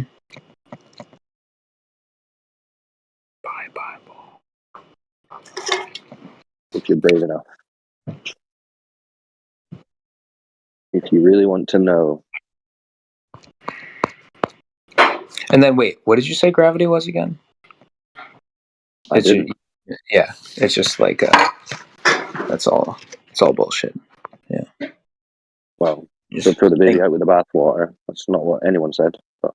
Well, no, you said like, oh, things fall. You know. I didn't say anything about things falling. Do things fall? I don't know. Go check. Does a helium balloon fall? Oh, I just checked. Depends on how deflated it is. I don't know. So what if it's full of helium? Actually, they only go up to a certain point. Oh, so they're only anti-gravity for a certain point. Someone let go of it, floated up, and then it came back down. It was interesting. So the helium balloon is anti-gravity? So if you didn't know that, gravity acts on everything, including air. Except helium balloons, because they're going up. Yes. So just because something's going up doesn't mean that gravity's not affecting it, right? Well, it means it's not being pulled down to the ground, right? No, it is. It is. Oh, right? So when it's going up, it's getting pulled down. Yes. If you jump, you're still getting pulled down, but you're moving up. Right. So the idea would be that air is just pulled down more than it. Right. So air is pulled down more than it. So the air gets pulled around it. So it moves up. Right. Oh, that's a cool story. But you just see the balloon going up, yeah? I guess. Yeah. And then you say that balloon's being pulled down. We could do force measurements on things. Like if you put a helium balloon in a vacuum or... Well, it's academic, really. It doesn't really matter anyway, because if your story was correct, then the horizon would have been at 1.2 miles in front of those rigs. It's not. So. Yeah. Okay, gotcha. That gravity story that relies on it being at 1.2 miles doesn't check out, I'm afraid. Yeah, that's good. That's good. But so don't you don't like want to know anything about the Earth, or you don't like want to? If I didn't want to know anything about the Earth, I wouldn't have went to the trouble of figuring out that it wasn't a spinning ball in a vacuum. Mm-hmm. In a vacuum. So what is a vacuum? A low pressure area.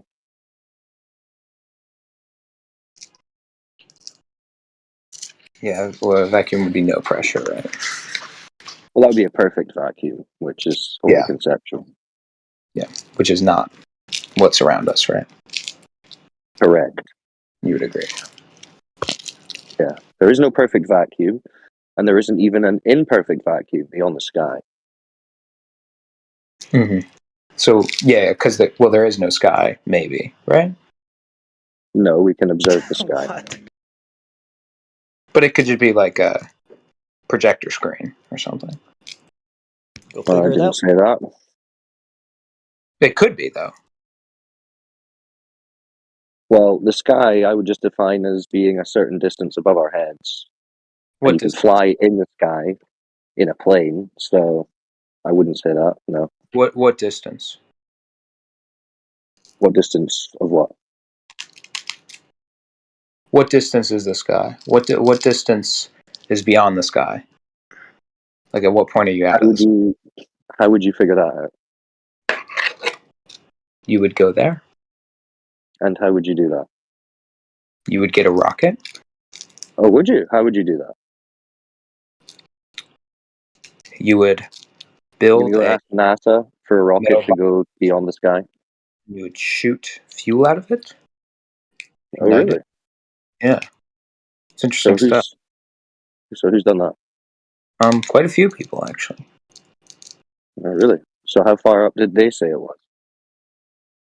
Well, it depends. There's different things, right? Because like we talked about, there's no perfect vacuum, right? So, it's, all right, you take time, Google it. As it, right? What the common line or whatever is how much? Well, I mean, we can use 100 kilometers. Do you think people have gone there? Or? They just haven't.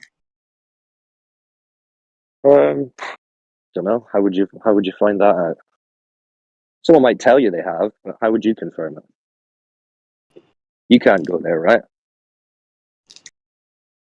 I believe I could. Oh, you could. Well, I don't think there's any publicly available transport that's offering to take you to 100 kilometers in the air. No, with SpaceX and Blue Origin and this stuff, they're trying. Yeah, they've been trying since the 1950s, my friend. We were supposed to have hotels on the moon by now. Mm-hmm. Mm-hmm. Yeah. Yeah. That's some good proof, is that people are ambitious. Well, I mean, what's not good proof is empty promises and appeal to future fallacies. Mm-hmm. So, why is the horizon behind the rigs again and not in front of them? I mean, it's hard to tell. Refraction, different. What does that mean? Measurements, local linear, like, might be. Yeah, but the globe model far. says it should be at 1.2 miles. If it was a perfect sphere and what you're seeing is actually the horizon. So that's like a flat spot? There are spots that are more flat than others. What's the flattest spot on Earth, would you say? I haven't heard of that. I don't remember.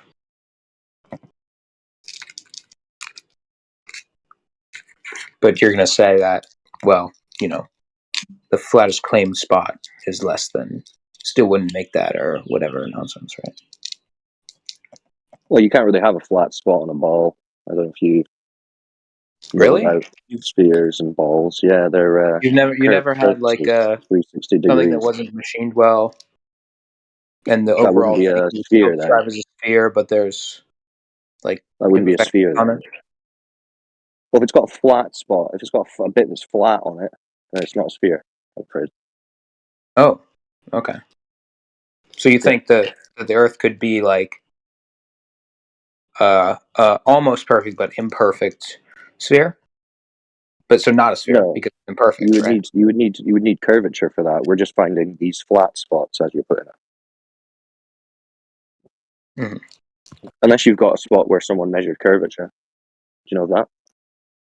So what would be the measure? What would be like your definition? Like you put down a piece of paper and it curves on the ground or something like that? No, like being able to detect obstruction over a distance, a geometric horizon, these kind of things, right? They'll say, what about like hills and horizons at this distance? You think like, oh, well, that's curvature. It's a hill. Well, no, that would be topography. Not Earth curvature. Yeah. So then what do you expect? Topography exists, not Earth curvature. Yeah, no, obviously. Well, does a lake have hills in it? What do you even mean by that? Do you mean under the lake? No, the surface of the lake. You ever been on a lake? Like I have. There's different depths. There was no curvature. There was no curvature of the lake. There was no hills, no valley. There can be the Mariana Trench. Oh, it's lower and higher at different places. That's not the surface of the water, is it? What? Unless you're saying the surface of the water, are you saying that curves above the Mariana Trench? Bro, what are you even saying? Well, we're talking about the surface of a lake and how it doesn't curve. It can look like it doesn't curve because of local linearity, but it so the lake looks flat, but it's curved because TV said so. TV said so. Mm-hmm. Well, who measured a curved lake?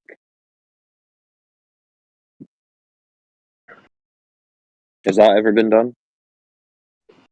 I mean, what, each specific lake? Any lake. Pick one. No, I mean, like the overall Earth, right? Because of is a lake not a part of the Earth? For the last 3,000 years by Greek scientists until today. Greek scientists, did they measure a curved lake? They measured a curved world. What part of the world was curved? And how did they measure that? Whole world is through the sun, different angles. Through the sun, different angles. Angles of what? Bro, of the sun's rays. To the ground. As opposed to. Well, you were supposed to be getting us a measurement of curvature, but now you're talking about the sun's rays. Mm-hmm. So who's measuring the curvature?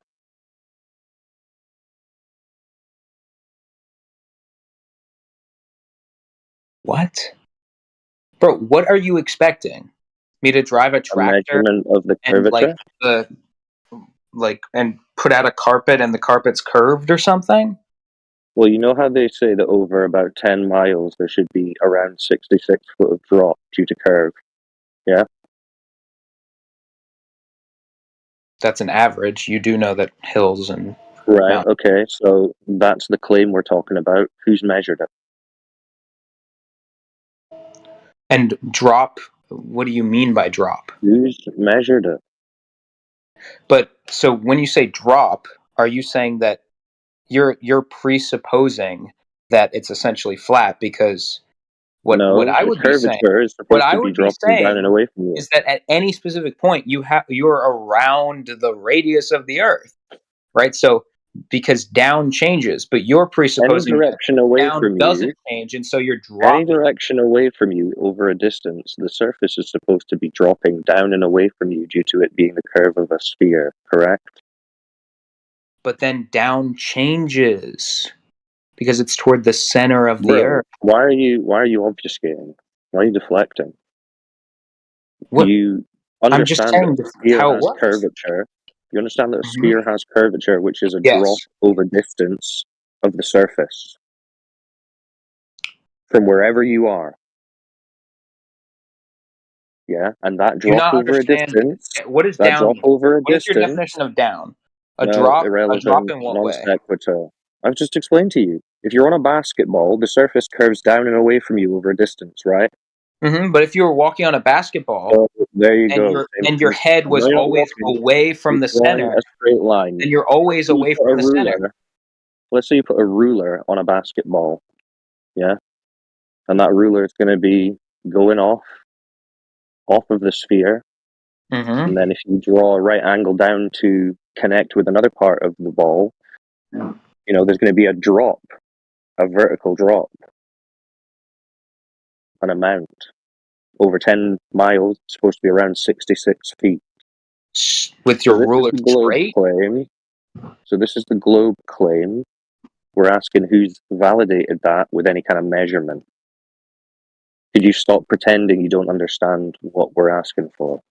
I understand that you don't understand that down changes. You can't measure a drop when the direction that is down here is different than the direction that's down here, right? If you were using the same direction, you get that, but you cannot.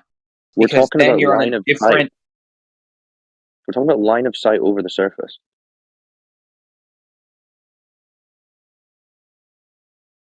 That's not what you were talking about. When you said it is. You go a certain amount of miles and then you get a 66-foot drop or whatever. Yeah, there's supposed to be a geometric drop of 66 foot over 10 miles due to the curvature. So there's supposed to be an obstruction where there's a certain amount hidden based on your observer height and the distance you're observing. And it would also mean that we have a geometric horizon at a certain distance away from that observer height. So these are the specific numbers. These are the things we're asking. Who's measured that? That's the question. I mean, I've like if you're talking about the line of sight rather than, talking about somehow measuring the drop walking, when the down changes. You do get people. You don't think people have done that? I've seen. So who measured it?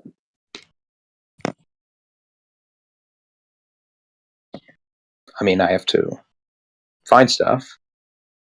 I'm not strapped like you guys, It's all right. Yeah. So at the moment you don't know who measured it. That's fine. You should look into that because no one's measured it. Mm. Well, except you through your thing, right? No curve measured. Yeah. No, I'm saying, yeah. Oh, so when you're saying they haven't measured it, you're saying, they always get it and then it's always wrong, right? No, it's like not detected. The predicted obstruction isn't there. Mm-hmm.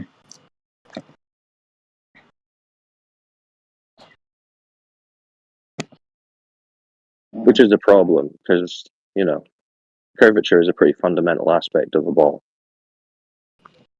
Mm-hmm.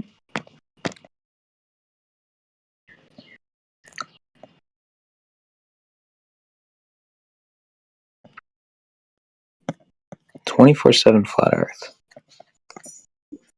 Why is it 24/7?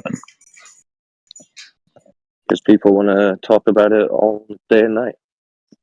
Mm-hmm. Do you get some Europeans at night? Yeah, we get Europeans, Americans, Australians, all sorts. Mm-hmm. All across the flat Earth. Yeah. That's good. That's fun. You're still claiming it's the flat Earth when all you've done is said that you don't think there's the globe. Well, if it's not curved, what is it? I don't know, pear-shaped, concave. That would be like that I said would be before. curved. That would also be curved. All those things would be curved. If it's not curved, what is it? Maybe it just teleports around. That wouldn't be curved or not curved. Yeah, exactly. Like No, I'm saying if it's not curved, if the surface is not curving anywhere measured, then what is it? What if everything you see? What if you see it, but it's actually bullshit? It's actually a projection. It's actually a big projector. Well, you're starting to sound like a bit of a crazy conspiracy theorist now. So I know. I'd prefer to stick to reality, please. Mm-hmm. Mm-hmm.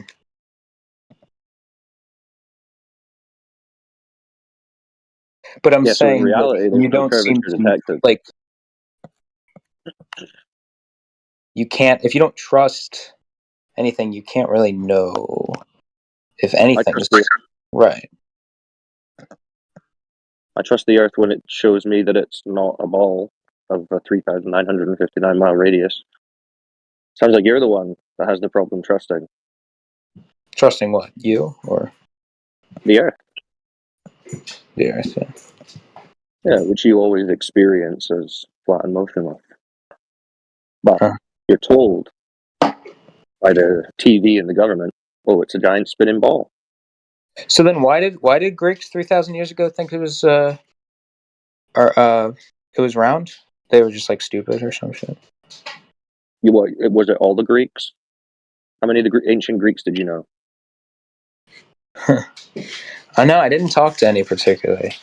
No, well, the majority of the ancient Greeks held a flat Earth cosmology, like pretty much the entirety of human history has. Can you show that? Look it up. Think of a culture, and then Google it, and then put cosmology after it. Viking cosmology, Hindu cosmology. You'll see they're all flat Earth cosmologies. I mean, there was apparently a heretical. There was apparently a very small minority group in Greece led by Pythagoras who proposed the idea that the Earth was a geocentric sphere that was made by God. And they were persecuted and criminalized by the rest of the Greeks because the rest of the Greeks were like, what the hell are you talking about? So, who is that? Arguably, not all the Greeks thought the Earth was a spinning ball. That's not what I've seen, but okay. Who is this? The fuck is that? Someone's coming to my door. Yeah, cool. If you like history, this subject's very interesting.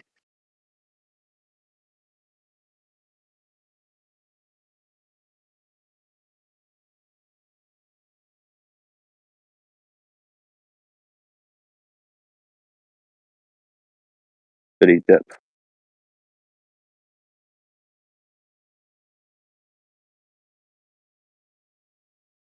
Or I cut it?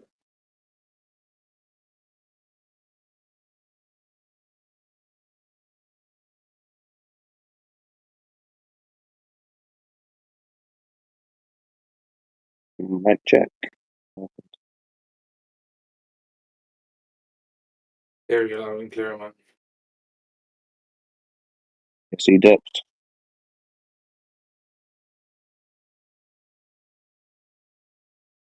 Well, at least he didn't have a total meltdown.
Any new people with questions, comments, thoughts on that last conversation? Or anyone, feel free.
I thought we were going to have some people come in and present some evidence of gravity compressing gas.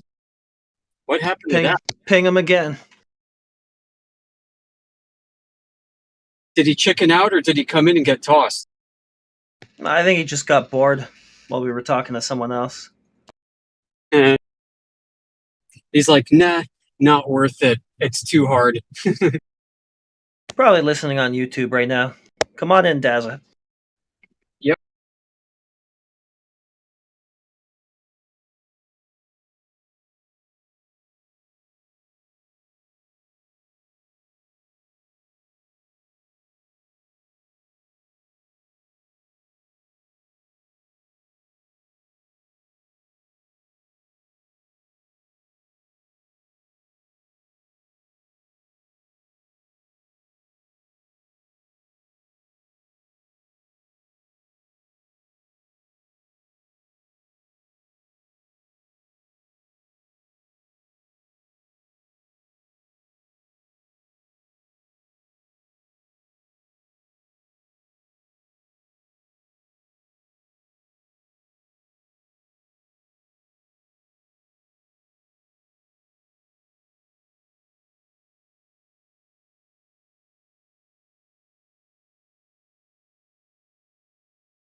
Discord's been very buggy for me lately. Keeps locking up. I have to quit and rejoin. There he is.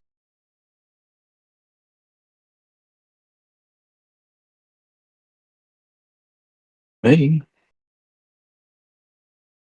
All right. Well, let's get to work. What in here?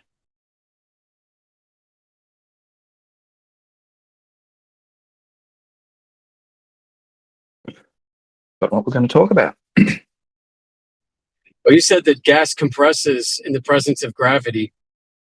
Oh yeah, relative density and stuff. That's where we started. It's kind of like wasn't the it? opposite of what gas tends to do, you know? Yeah. So I guess going to the beginning of that one, Amish, I think that was you, but sorry, wasn't it? I can't really see who's talking here. Yeah, that paper around why things rise and fall is a good attempt, right? But he made a fundamental mistake. That he scratched out little g as a acceleration and just used it as the number 9.8 and said that the direction of buoyancy is caused purely by relative density. Little g has no part to play. But the fact is that you can show that the direction things move due to buoyant forces is due to the relative density and the direction of the acceleration that they're exposed to. So that's his fundamental flaw. That's just wrong. How do you show that that's not in the math, but actually in reality? In reality, so probably the best example is, those columns, it's often posted here, the picture of all of the liquids separated by density. Okay, and if you rotate it, spin it, you can determine the direction of those things by the direction of the spin. Right? So the spin is what causes the separation, the acceleration. If you drop it, they won't separate. So while it's in free fall, the things won't separate. The acceleration is what determines which way the relative density goes. And the other example you see, I think that the guy that's Smarter Every Day or Veritasium, one of those guys has got a video where he's got a helium balloon sitting in a car, When the car is accelerating, the helium balloon is moving towards the front of the car, the same way that relative density and buoyancy predicts. I mean, is it the same? It's going in a different vector. Well, that's it. So you've got the vector of acceleration, right?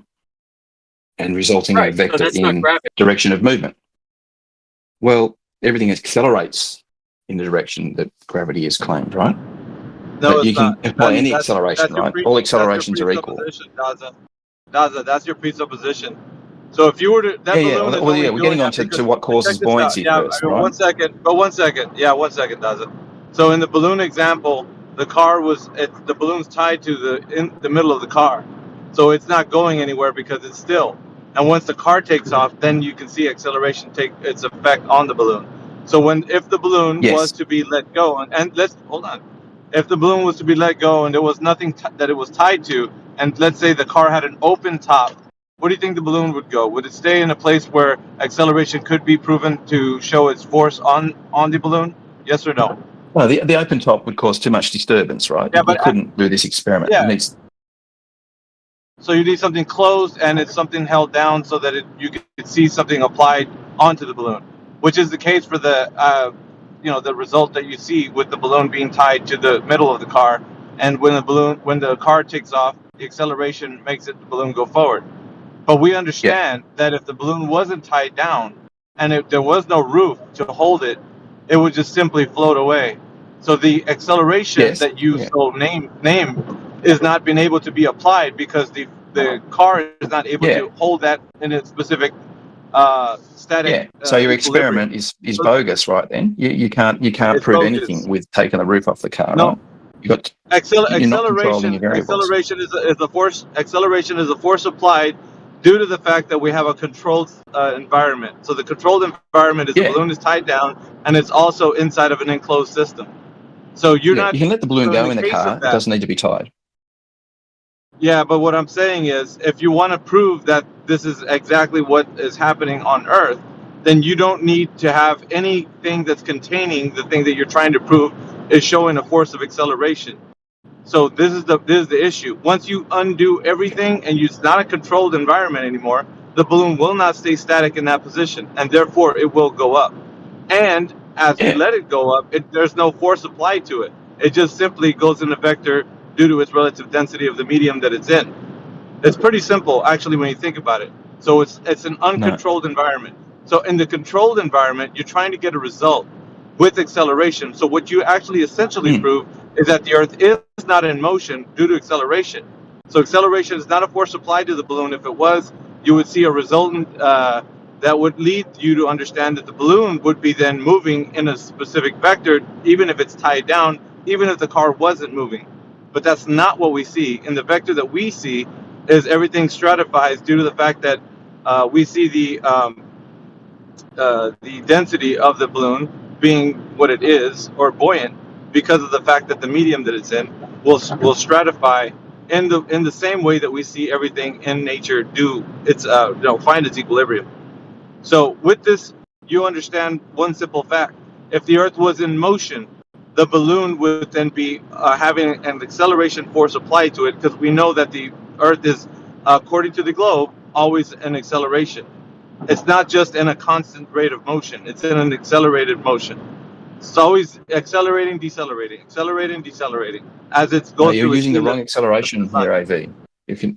Are we talking about the acceleration due to gravity? No. This is a different vector. So we're talking about as it goes around the sun in an ellipse. So there's we're not talking about that, right? So but we are, because acceleration is the force applied to something when it's static, right? So like the balloon in a controlled environment, it's static.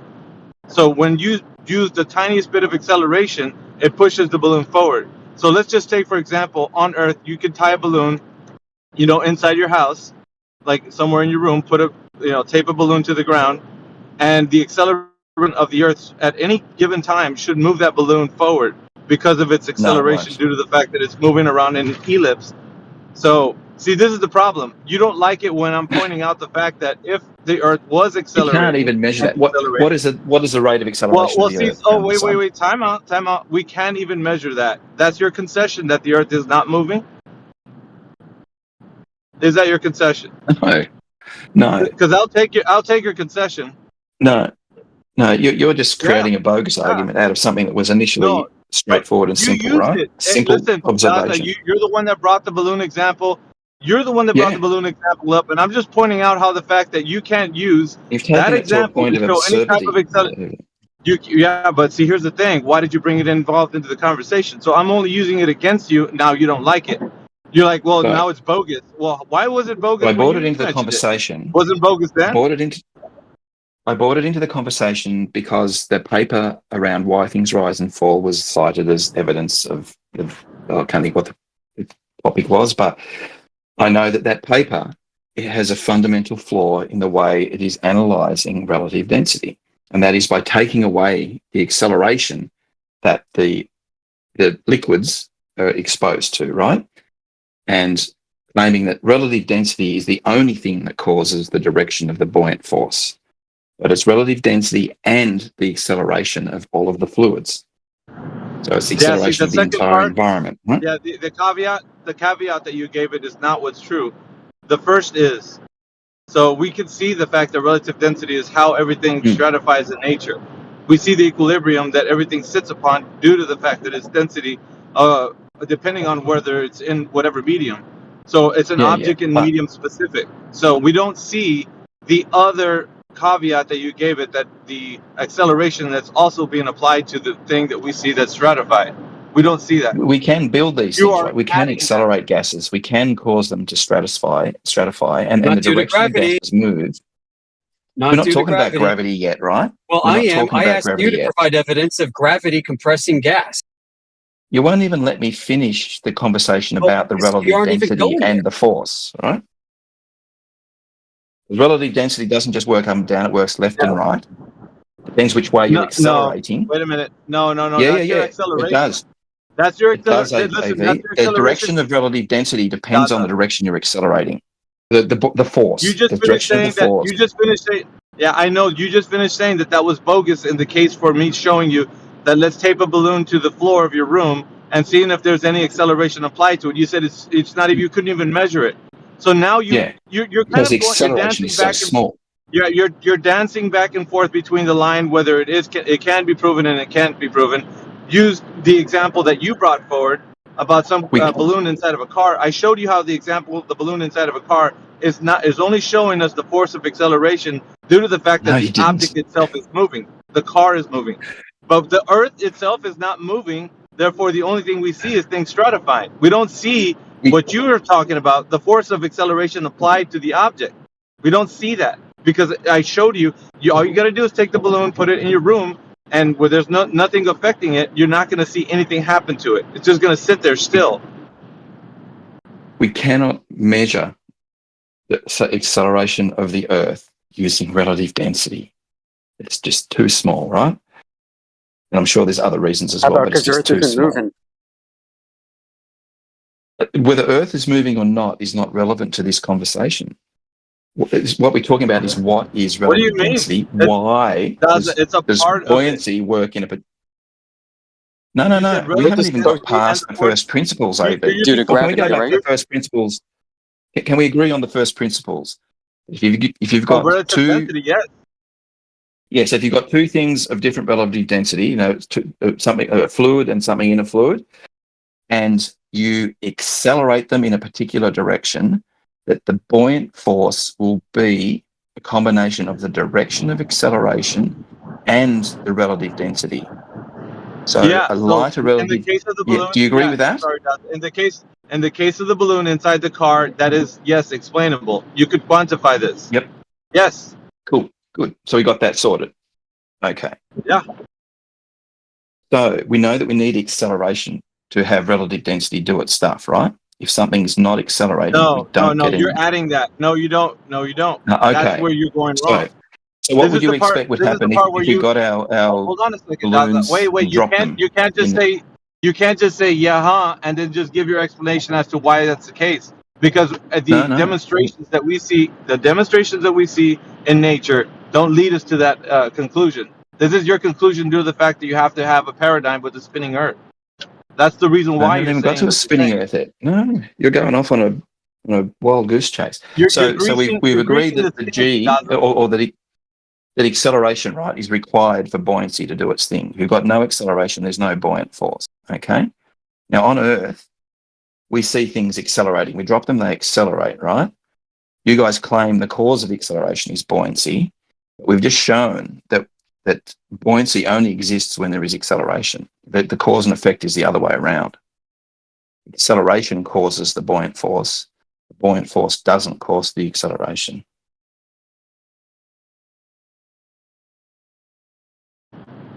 Things displacing one another as they stratify is showing us that as they find their equilibrium, due to the fact that the nature of the density of the object or medium that it's in is going to help us understand the reason why they're doing the thing they're doing. So if they're moving towards their equilibrium state, that's because they're displacing one another to find their equilibrium state, whether or not it's denser than the object that the medium that the object is in. We're noticing. And what is the equilibrium That's what state? we're saying. What is the definition of equilibrium whatever, when it comes to this? It's finding when something finds its rest. Whenever, let's say, an object finds its rest within the medium that it's in. So it's the object and medium so it means relationship. all of the forces on it are equal, right? There's no net force on it. There's no net force, of course, when it finds its rest. Yeah. That's what we're saying. Yeah, so everything has no net force at equilibrium, right? All right, so which one of you liberals think the Earth is a circle? Yeah, that's not a part of this conversation. But So you're just in sit the down for a flat. moment. You're in the flat Earth. Yeah. Just sit down for a moment, sir. Just listen. Sorry. That's all you got to do. All right, I'm sorry. Just listen.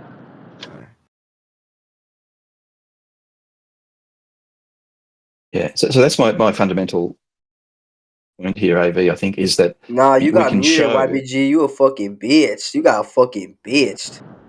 Hey, guys. Yo, go ahead. Relax. Go ahead and say We're having a something. Go ahead. conversation. We're having a conversation. Just relax. So that's my fundamental point, I guess, that it's easy to demonstrate that buoyancy and acceleration and the direction of the buoyant force are tied together, and that the acceleration is what is causing the buoyant force. And what we see in nature is acceleration doesn't cause it. Acceleration is a consequence. No. If you've got no acceleration, Amish, you get no buoyant force. If you have no relative density, you have no buoyancy. If you have no relative disequilibrium of objects in its medium, then you don't have a buoyant force. Absolutely. You need the relative density difference for sure. Yeah, absolutely. But the direction that goes is dependent on the direction of the acceleration that's applied to it. Right, so but the acceleration is caused by the density difference between the object and the medium. If you change the medium density, you can reverse the direction. Yep, it's a byproduct. No. It's a byproduct. Acceleration. Yes. Yeah, no. The IV is the medium. The IV is the density of the medium or the density of the object. Well, it could be. You can manipulate either. Yeah. Yeah. So back to gravity and gas. Okay. Where's all this evidence of gas compressing instead of dispersing in the presence of gravity? Yeah. Where is all that? So we can see you have a pressure gradient, right?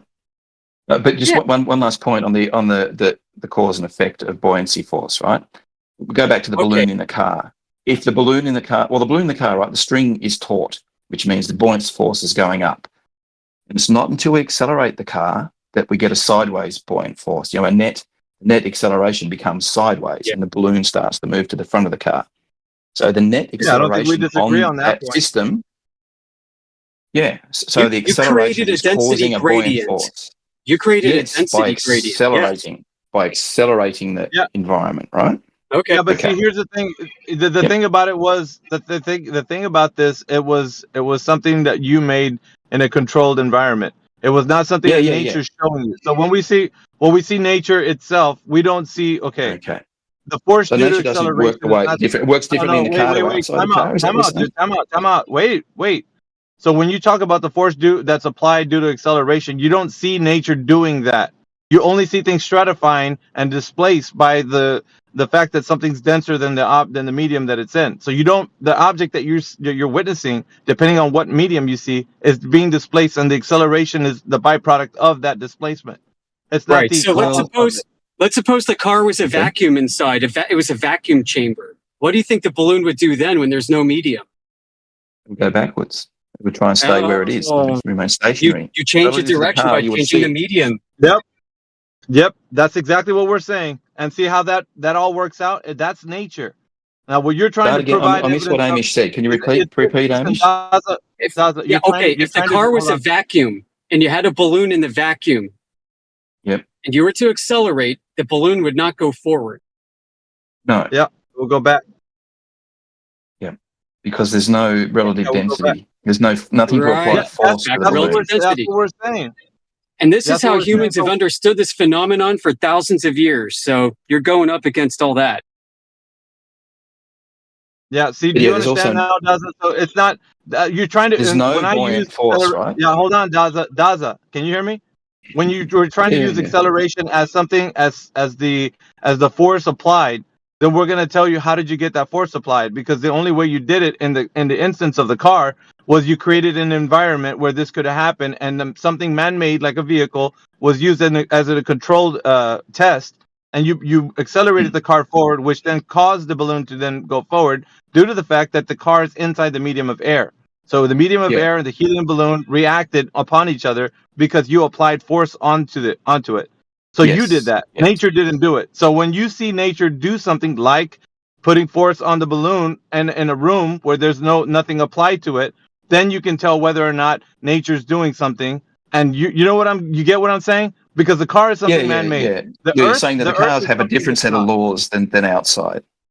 No, what I'm saying, No, that's what you're saying. Is The I'm laws of telling nature you, apply in the car differently to the world. Listen, no, acceleration due to the fact that you've applied acceleration versus the Earth applying it. You're the one that applied acceleration. So you say, well, I see acceleration being applied. Therefore, my conclusion is that something applied to the acceleration on the object will be the cause of the effect, right? So if we're going to say that we don't see any acceleration happening when we put the balloon in a room and it's still and there's no forces applied to it, then acceleration is not the effect on the balloon. It has no effect. So, but like what we're saying is you can control for this, and you can show that when you apply a force, right, that's something different. Nature's not doing what you're doing, right? If nature was doing what you say you're doing, then we would notice it. We'd be able to test for it, but we can't because it's not. We can test for it, right? I'm not going to get into the conversation of what gravity is here, because I think that's something that nobody really knows yet, right? But so you guys are familiar with accelerometers, right? Devices that measure acceleration.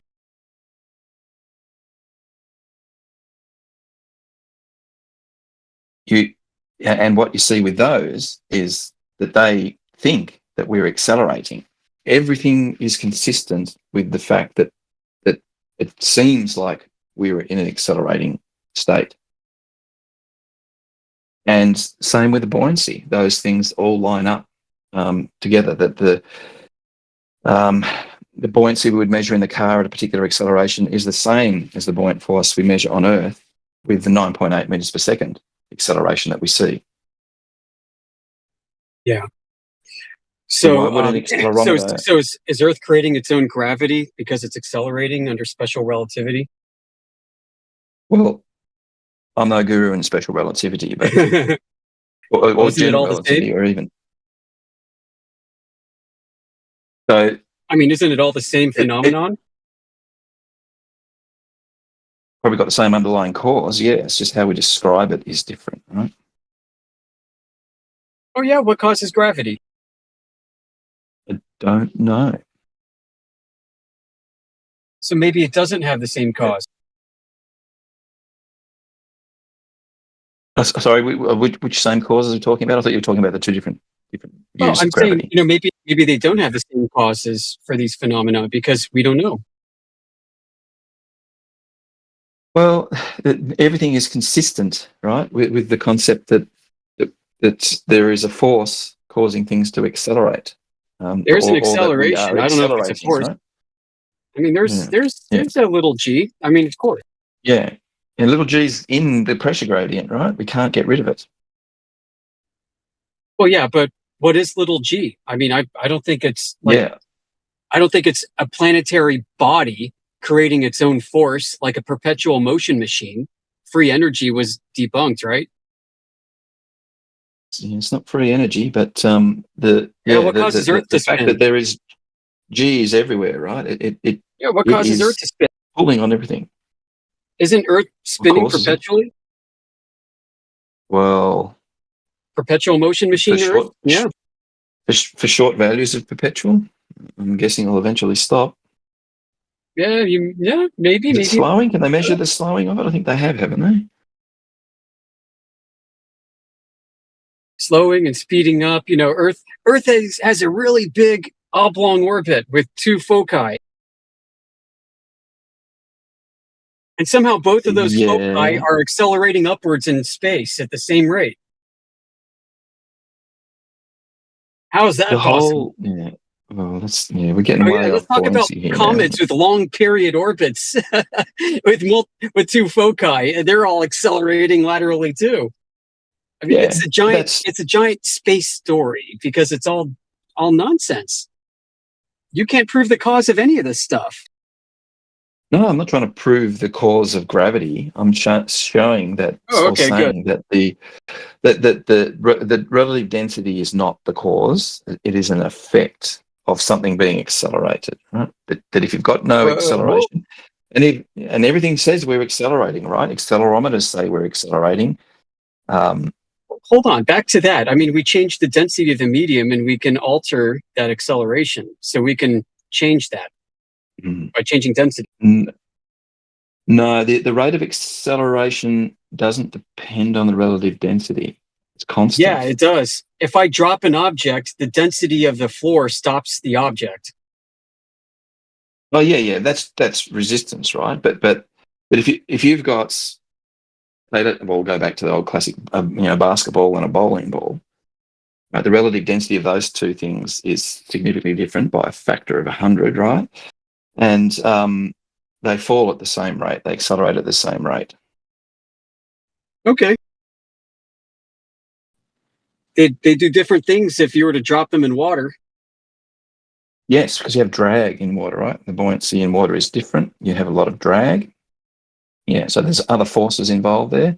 And even in the air, right? That the drop test of a bowling ball and a basketball. Yeah, but they don't really drop them drop 150 meters. They would separate. Yeah, but not at the same rate. I mean, they're slightly different. Yeah, over a short distance, I think if over 10 or 20 meters, you probably wouldn't even be able to pick it unless you had very good measurement and dropping. But over a longer distance, like you drop them out of an aeroplane, the bowling ball is going to hit the ground a lot faster and a lot quicker than the basketball. And nobody knows why it's doing that. Oh no, they do. Why the rate's different? You mean? Well, I'm just speaking like from your end. Like we don't know the cause of all this. Well, we don't know the cause of gravity, but we know that there is a force. Is it a force? Apparent. Well, the apparent force model works well enough to describe the behaviours, right? Yeah, except for some things like gas. Well, no, I think it even works for gas. Well, you can't like pour gas into a vacuum and like weigh it on the floor of the vacuum. No. But you could weigh it in a vacuum if you spun it around. You could tell how much mass of gas you had. Well, yeah, within the vacuum, the force is applied equally on all sides. There's no evidence of gravity pulling down harder on the floor of the vacuum than there is on the ceiling of the vacuum. Yeah. Well, that's the other thing about the force gravity, right? And one thing we can do that if you measure the drop rate of something on the surface of the Earth and go up 20 kilometers or 50 kilometers, measure the drop rate up there, there's only a very small difference. Yet the density of the air is a lot lower up there. And there's something else going on, right? It's not just simple stratification based on density of gases. Something is pushing down on all those gases. They have weight. Do you have any demonstration of these high altitude phenomena you're talking about? You only have to go up to like 40 or 50 Ks, with a weather balloon or something like that, and you can actually measure the pressure drop with distance. Consistent, repeatable, reliable. Yeah. So does the density of the atmosphere drop off at the same rate as the predicted force of gravity in the inverse square law? No, it behaves as though gravity is pretty constant. That the rate of drop of pressure in the atmosphere is much faster than the rate of drop of gravity. So we don't see evidence of the gravitational field on the atmosphere then, because we don't see the gradation that corresponds with the predicted inverse square law. Oh no, we do. The inverse square law between surface level and 50 kilometers results in about a 2% drop in the acceleration due to gravity. Yeah, but is that conformal to the inverse square law? The barometric pressure change. Yes, it is. Oh, really? Show me. Directly, the barometric. I think on the barometric pressure equation, they assume gravity is constant all the way up to the altitude that they use it for. That's the problem. Well, you can make it less, but if you wanted to include that as a factor, but it's insignificant compared to the other effects that result in the pressure drop. So maybe gravity doesn't follow an inverse square law. It does, yeah, because you can measure the acceleration due to gravity. And it does change. Well, then how do you prove that it does follow the inverse square law? By measuring the change in the acceleration due to gravity with altitude. Yeah, well, has that ever been proven? I'd like to see the data to back that claim. I'm not sure whether they've done that. I don't think it's ever been done, to be honest. Yeah, it'd be interesting to see. And these, the whole point of this is just to point out all the contradictions and the absolute sloppy mess of this cosmology that we're dealing with. The claim that it's consistent and it solves all these problems and explains everything is just ludicrous. We don't have to get I'm as hoping far that as the audience cosmology. can hear this. So is it flat or round? Flat, baby. Nah, man. Yeah, it's flat all the way. If you went out to space and you saw the Earth, would you still say it's flat? Did you do that? Is that why you're convinced it's a globe? Yeah, I bought a ticket. I confirmed that it's round. All right, thanks for your input. Moving right along.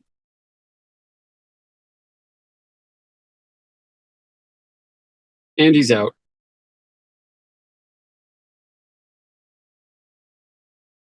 Yeah, but anyway, inverse square law, Hamish, that the reduction with altitude is far less than the reduction in pressure. So you get like a factor of 1,000 reduction in pressure at 50 Ks. And the inverse square law would predict that the reduction in gravitational attraction would be 1% or something like that.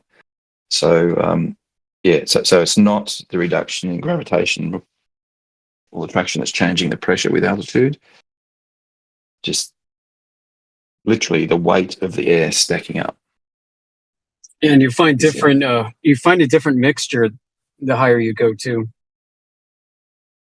Yeah, I think it changes slightly, but not significantly. Eventually, you encounter more prevalent gases that are part of the fluoride family. What the hell's that called? It's been too long. The ones that are reactant with the ozone layer thingies. Yeah, those ones. Yeah. Bunch of old codgers trying to dig up Earth science from 30 years ago. That's it. Well, that's why I get burnt to a crisp down here. The ozone layer is still thin. It's weird. But I live in southern Australia, and we're coming into winter now. I could go outside now, and I get sunburnt in about an hour, probably, and in summertime in about 15 minutes. I travelled to northern Australia, and I had no trouble with sun at all in the same time of year. It's weird. Just the level of ultraviolet coming through down here is off the scale compared to the northern climates. Anyway, I've got to go to work. All right. Cool chat, man. Thank you. No worries. Thanks for not booting me. Appreciate it. Cheers. You're welcome. You're welcome. We're all cool.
Isn't it interesting? We're taught about the inverse square law of gravity. People play Kerbal space programs, slinging their little Kerbal space rockets into these gigantic elliptical orbits around stellar mass bodies.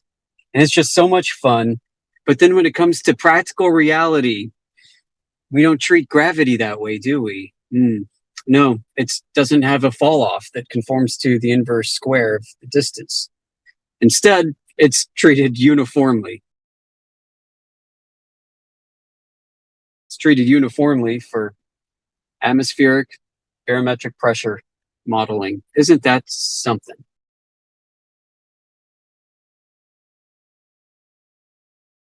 Just like curvature that's so slight, it may as well not be there. Or Earth spinning so slowly, it may as well not even be felt spinning because it doesn't. All these things are just imaginations. They're phantoms to support an idea.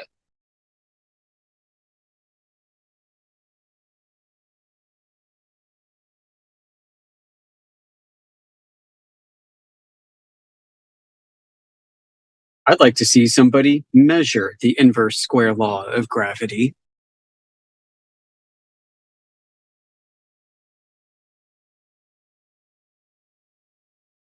Might be easier than demonstrating gas compressing and heating up due only to gravity.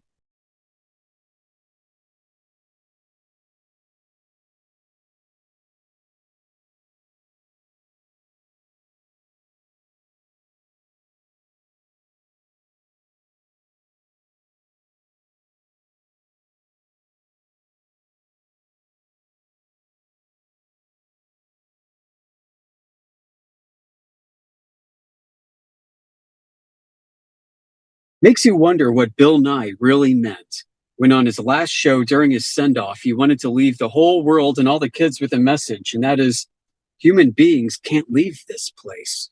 We're stuck.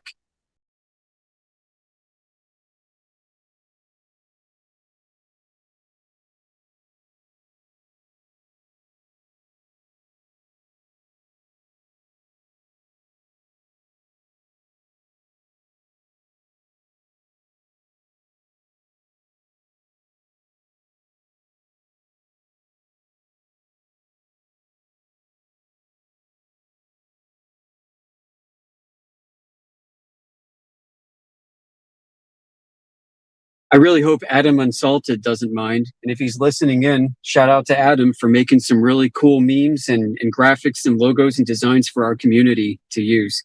So I've been posting a lot of these lately. It's not my work. It all belongs to Adam Unsalted.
Yeah.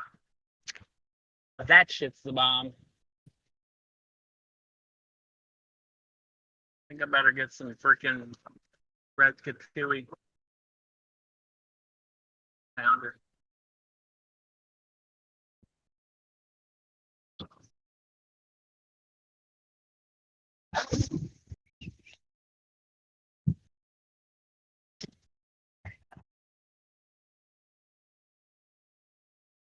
Oh shit. That's fucked up.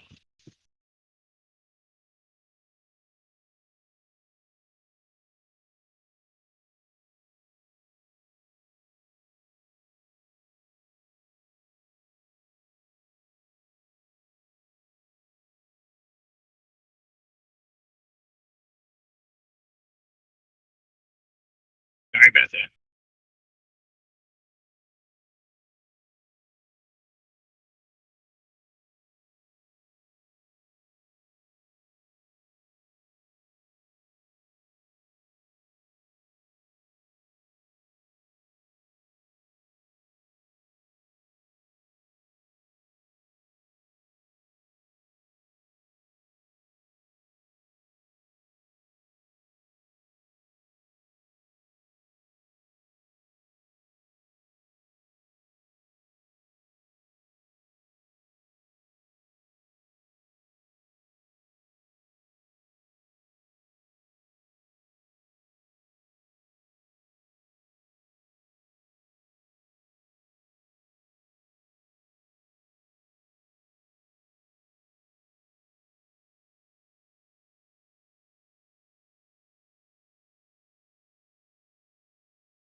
Can't talk much, but it doesn't give up.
All right, so they're filing in. Now we just need a claim or an argument.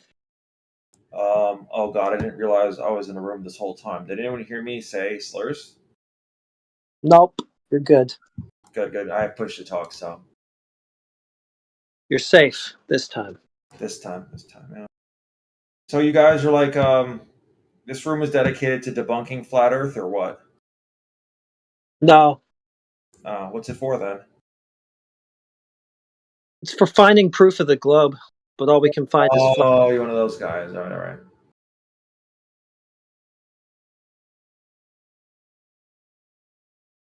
Have you ever seen any proof of the globe before? I've seen other people present proof of the globe. And what was that proof? Eyewitness testimony. That's More not proof. evidence. I should use the word evidence, not proof, but yeah. I wouldn't even call it evidence. No. Proof is a higher burden than evidence. It's more just like cool stories. Yeah, but it's like eyewitness testimonies can be pretty compelling. Well, whose witness testimony? Oh, lots of different people. Anybody in particular? Or? I would have to, like, every single person who's claimed to see the curvature of the Earth, I would have to Google it, but I'm sure it's at least a few hundred people. Is that why we still haven't been able to find one? What do you mean? Well, it's so many, but yet I haven't heard a single name Well, drop. because you haven't looked for them. Sure I have. That's what I'm doing right now, asking you. Yeah, but I haven't, though. You'd have to talk to one of the hundreds of people who have claimed to see the curvature of the Earth. So you're the one who said it, that hundreds of people have seen it, but how do you know that if you haven't looked into that? Oh, I could just talk to one of the hundreds of people. Which are? You want me to look it up right now? I'm playing Yu-Gi-Oh! What the fuck? Well, I figured you would have done that before claiming it, but sure. You know, whichever. Do it in. Why don't you look it up? You're the one who wants to find the evidence so hard. That's why I'm asking you, because you claim to know it. Find the evidence so hard, you look it up. I don't care that much. You're the one who says that there is evidence, so I thought you could just show me I it. said that there are other people who say there are evidence. So case in point, I'm still searching. Talk to those people. Case in point, I'm still looking for globe evidence. Nobody's been able to present it. I don't know. Well, you haven't. Oh, I'm not trying to. You just need to talk to the people. You're the one who wants to find it. Well, I mean, I set up this whole VC to get people to bring me that evidence. And you haven't even looked for the evidence yet? That's crazy. No, I did it. I looked a lot. That's what this VC is for. A lot, did you? Yeah. That's crazy. Yeah, that's what this whole place is about. Is that right? I put that much effort in. Man, you put I so opened much up a place where effort. we should have people filing in with globe proofs one after the next, and still I got nothing. So that's the effort I put in. What effort did you put in? TV? What? You sat down at your TV or your computer screen? I don't have cable. So you used a computer screen instead of a TV? No. When I talk to people, I usually do it face to face. So YouTube Discord is an exception, but generally, yeah. Oh, okay, so like hearsay, basically. It can be. I mean, if it's people saying, I think if it's a guy saying I heard of a guy one time, I'd call it hearsay. But if I talked to a guy and said yes, I saw the curvature of the Earth, I wouldn't call that hearsay. I would call that eyewitness testimony. Well, that's pretty much what you just did. I heard of a guy or heard of a bunch of guys, so that was hearsay. Yeah, it's true. I have heard of some guys. That's pretty much hearsay. The globe's hearsay. That's all it is. Well, I would just need to talk to one of the hundreds of people who say that they've seen the curvature. I could name like one or two, but you're probably going to call them liars or something. So I'm not even sure if it's like worth it. Well, who are they? Like one of them is like Arnold. What was it? Arnold Armstrong, or the fuck his name is, the guy who landed on the moon. Neil? Well, he's dead, so that's going to be tough. Yeah, I think he probably made the case when he was still alive, but I'm sure there were people who worked with him who were probably still alive. You could ask them, but you'd probably call them liars or something. So it's like, why even bother? I would. Who? Who would so. I call out? Nameless, faceless people? Well, Neil Armstrong has a name and a face. Yeah, that's one guy, but then you went to other people. Yeah. So do you believe Neil Armstrong when you said that when he was alive, or no? What did he say exactly? He said that he's been to the moon. Sounds like cap, bro. I don't know. Is that slang? I'm sorry, I don't understand. Yeah. Yeah, I don't know. I mean, he seemed pretty credible to me. I believed him. It's like eyewitness testimony, so I believe it. Don't even know what his name is. Well, you It's didn't Neil. I until think it's Neil. he seems credible to you. Yeah, his name is Neil. I heard some other people know him. He's like pretty famous or something. That sounds pretty credible. Yeah. I mean, it is just one piece of evidence, of course. I mean,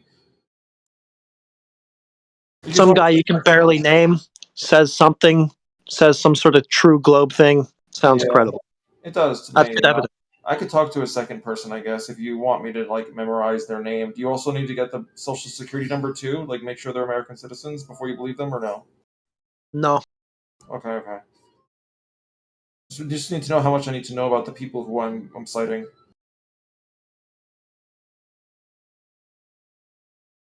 Well, anything would be a good start.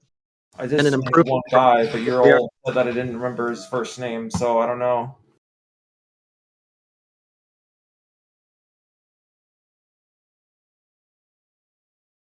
So they made a movie where they landed on the moon, and therefore the Earth's a globe. I didn't mention anything about a movie. Isn't that what the moon landing is? I think it's I think there was a bunch of people who said they went to the moon, and that's considered eyewitness testimony, which is a form of evidence. So people who went to the moon or claim they have are witnesses to themselves having gone to the moon. And the people that worked with them, yeah. But then, like, this is the thing where it's like I said that you said that you'd call them liars, and now you're doing exactly that. So it's like, what's the point of getting eyewitness testimony if you're just going to call them all liars? Like, why are we even here? Well, can we verify their claim? Maybe. I don't fucking know. Talk to them if you want. Have you ever gotten anyone from NASA who works at NASA like into this room before? I don't know. We've had people who say that. Probably lying. Maybe they are. Maybe everyone who disagrees with you is lying. Probably not. You sure? Maybe there's at least one person who disagrees with you who's telling the truth? I'm probably just wrong for the most part. Right, yeah.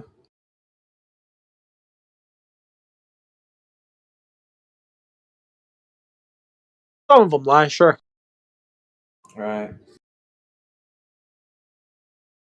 What's up, Most of them. heretic? Yo. Hey, Just you know having a what was- pointless conversation that led to no globe proof, as usual. Yeah. Yeah, If there was proof, you gonna wouldn't say, believe it because you know they'd be what lying. was, So it's not like a point in doing this in the first place. It's kind of a waste of everyone's time. Well, you realize that, yet you did it anyway. I'm the fool that I am. Ooh. Talking to a flatter. Waste of time every time. Well, I don't know why you came in here. I'm bored, I guess. I'm playing To resist Yu-Gi-Oh. knowledge. I need someone to talk to when I'm waiting for someone to complete their turn in Yu-Gi-Oh. That's a good one. Might as well just bash your head in. Yeah, honestly, right? Like, these guys are playing solitaire, and I'm here trying to play a children's card game.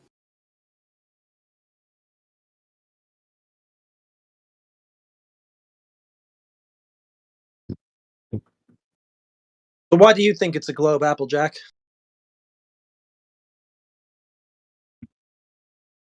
Well, I posted my evidence on the voice channel. Are you sure you're not lying? You might be lying. Okay. That's not a globe, but okay.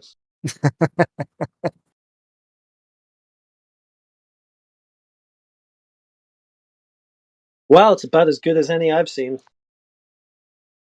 You don't get out a lot, so that makes sense. But,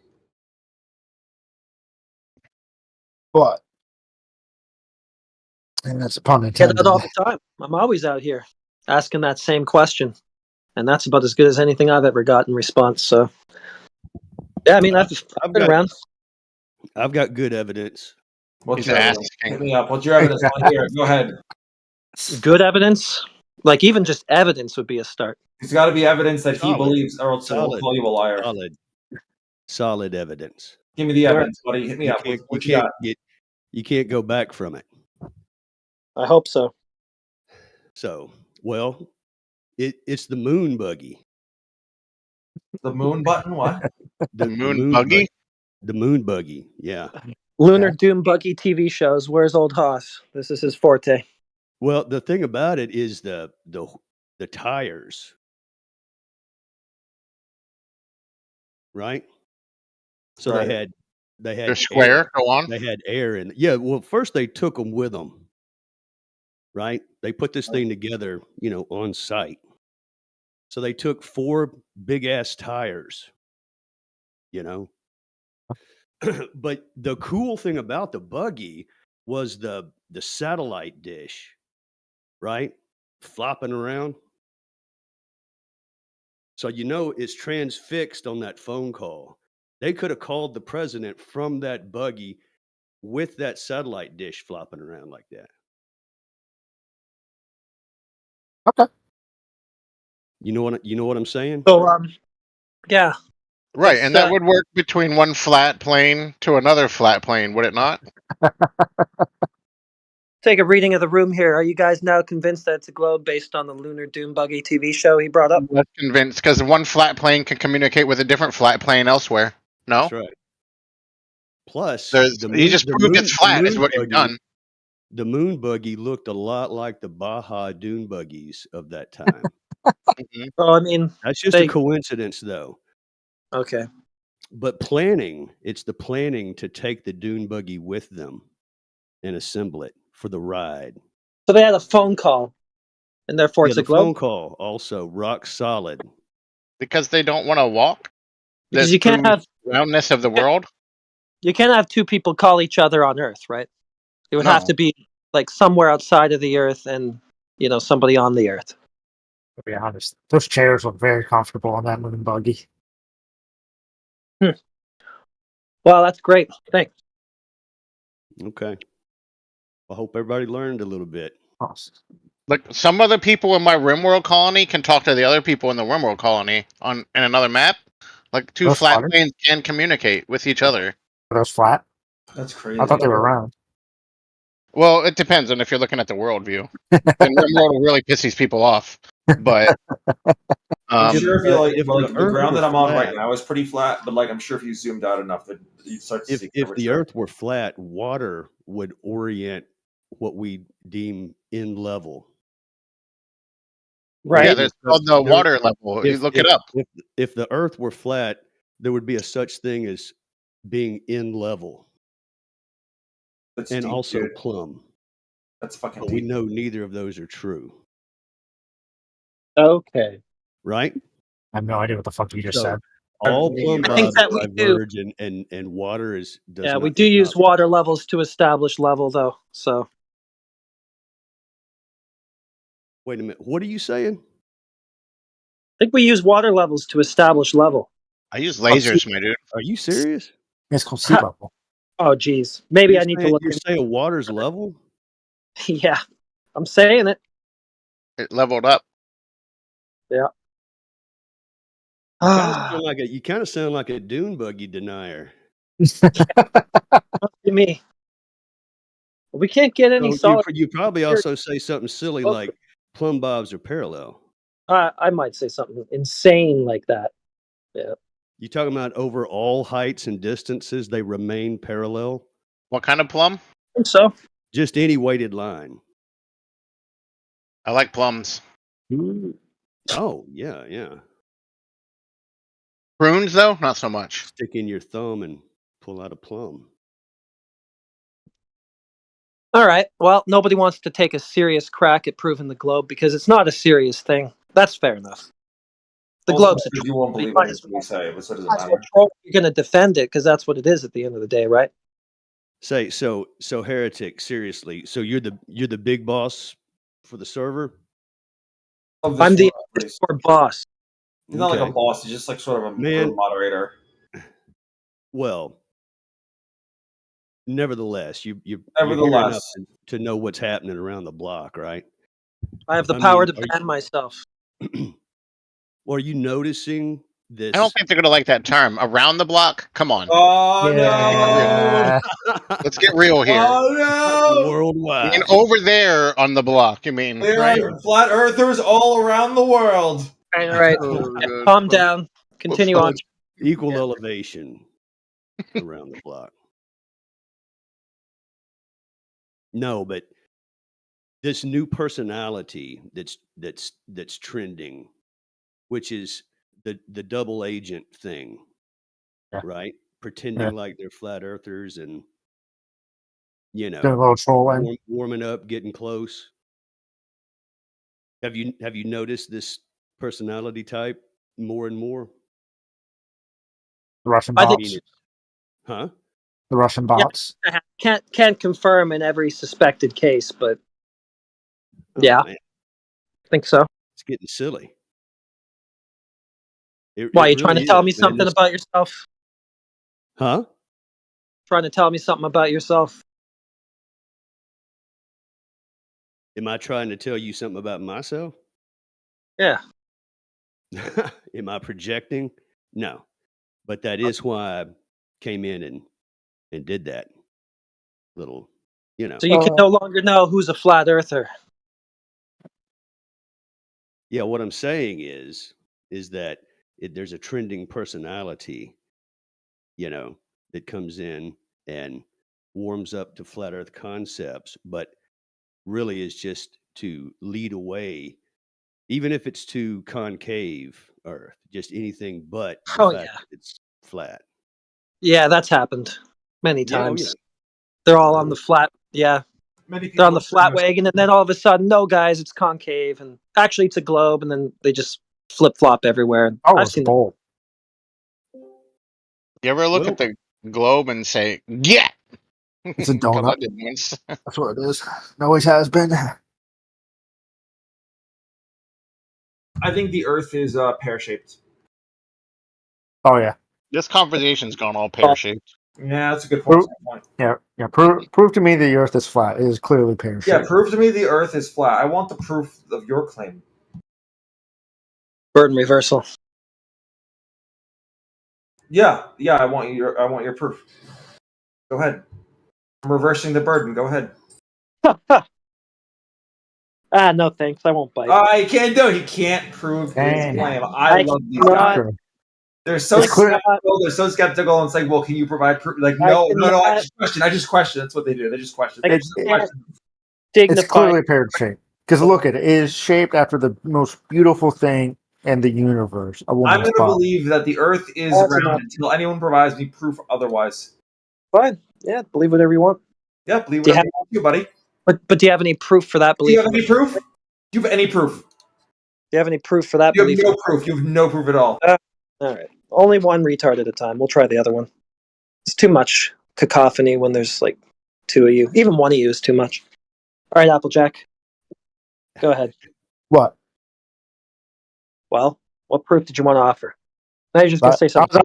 I was asking for your proof. What's that? Sorry? I was asking for you to prove it. Something. Oh, yeah. You wanted me to bite on his burden reversal. I mean, you're making the claims. He literally made a claim and then tried to get me to prove a counterclaim. He was just taking the piss, I know, but I'm not playing that game.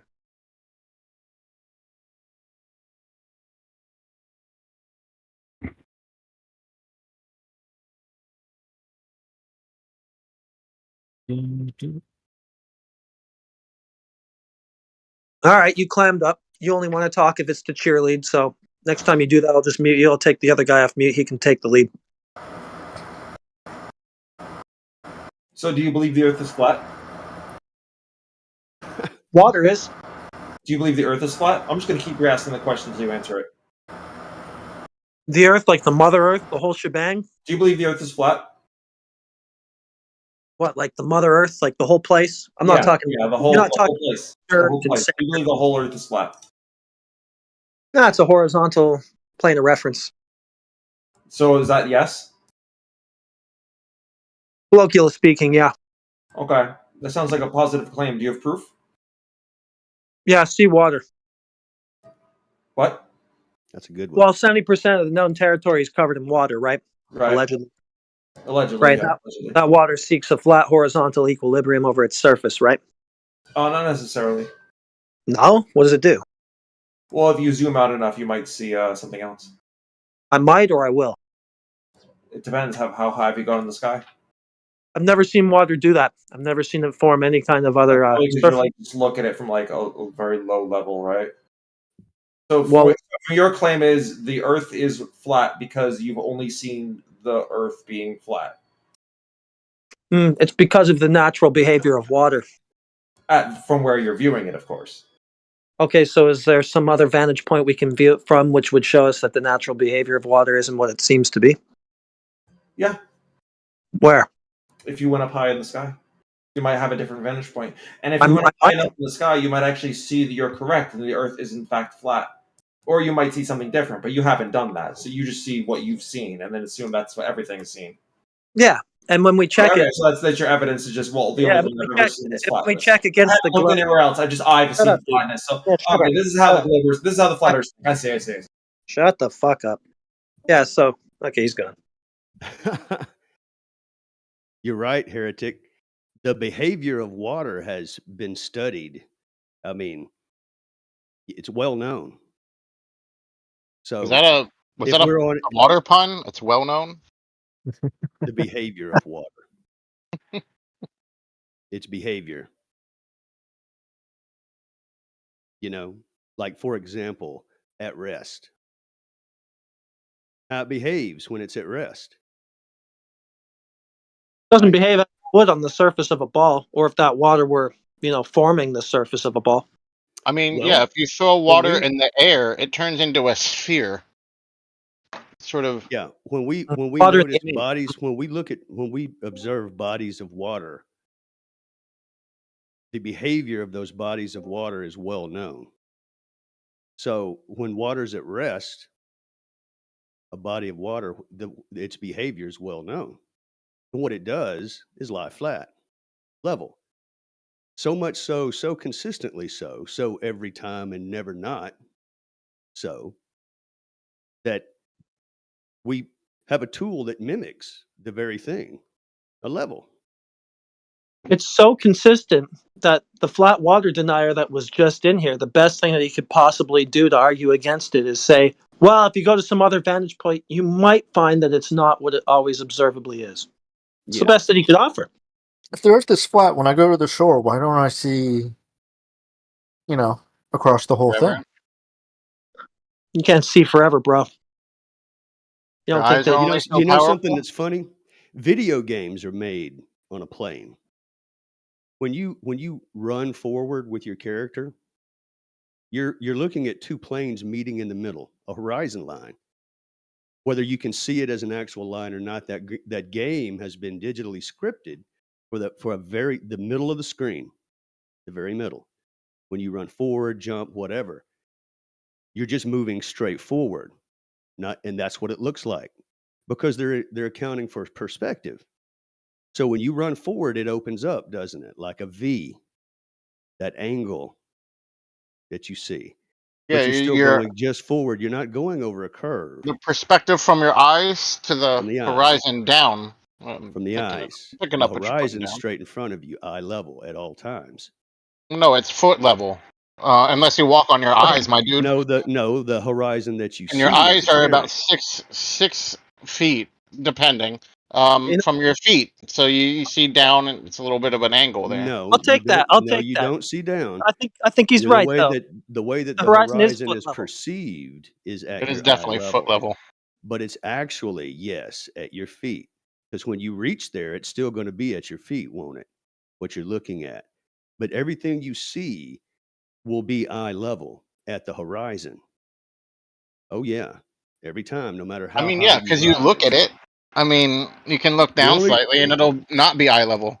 It depends on where you're looking as to where eye level is. You know? The horizon. If you can see the horizon. If you look 6 feet above the horizon, that's eye level, my dude. No. Yeah. 6 feet above the horizon. Straight. The lines will be parallel at that point, my dude. Well, you got to understand what you're looking at and what the definition of horizon is. It's just an appearance, for one, of the way the eyes work. Well, if you want to see forever, you got to look above the horizon, or you'll never see forever. Doesn't actually meet the ground, does it? So you're correct. Your eyes are 6 feet above the ground, And when you're looking at the horizon, even though it appears at eye level, when you reach that destination, that ground that you're looking at that's at eye level will be under your feet at that point. So yeah, you're technically correct, but the way the eyes perceive the horizon. All right, fuck it. I'm just gonna crawl on the ground and look at the horizon. What do I see then? I'm just gonna lay on the ground and look at the horizon. How does it look? Well, let's say you're on a raft in the ocean looking at the horizon. What about it? What about it?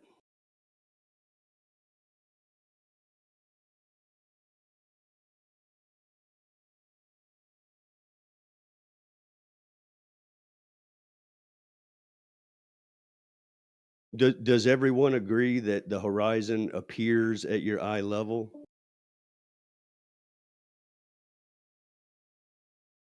Because of your perspective?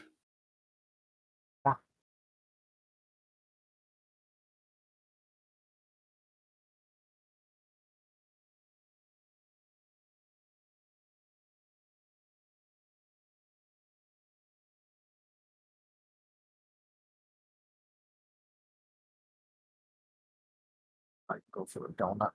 Oh, just.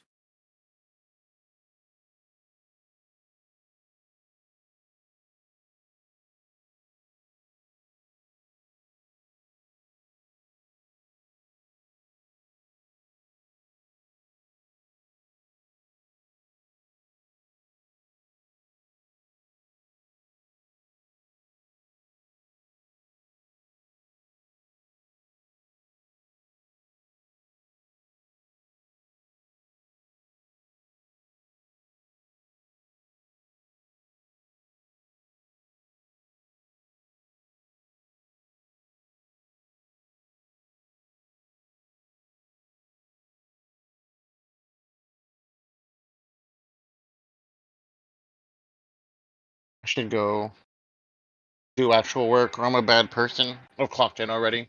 Bye.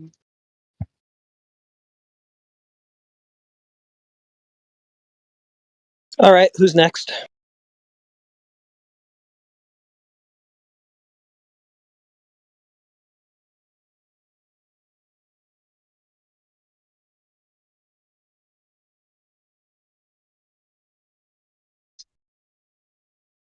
Applejack was so yappy when somebody else was taking the lead. And when it's his time, he just clams up.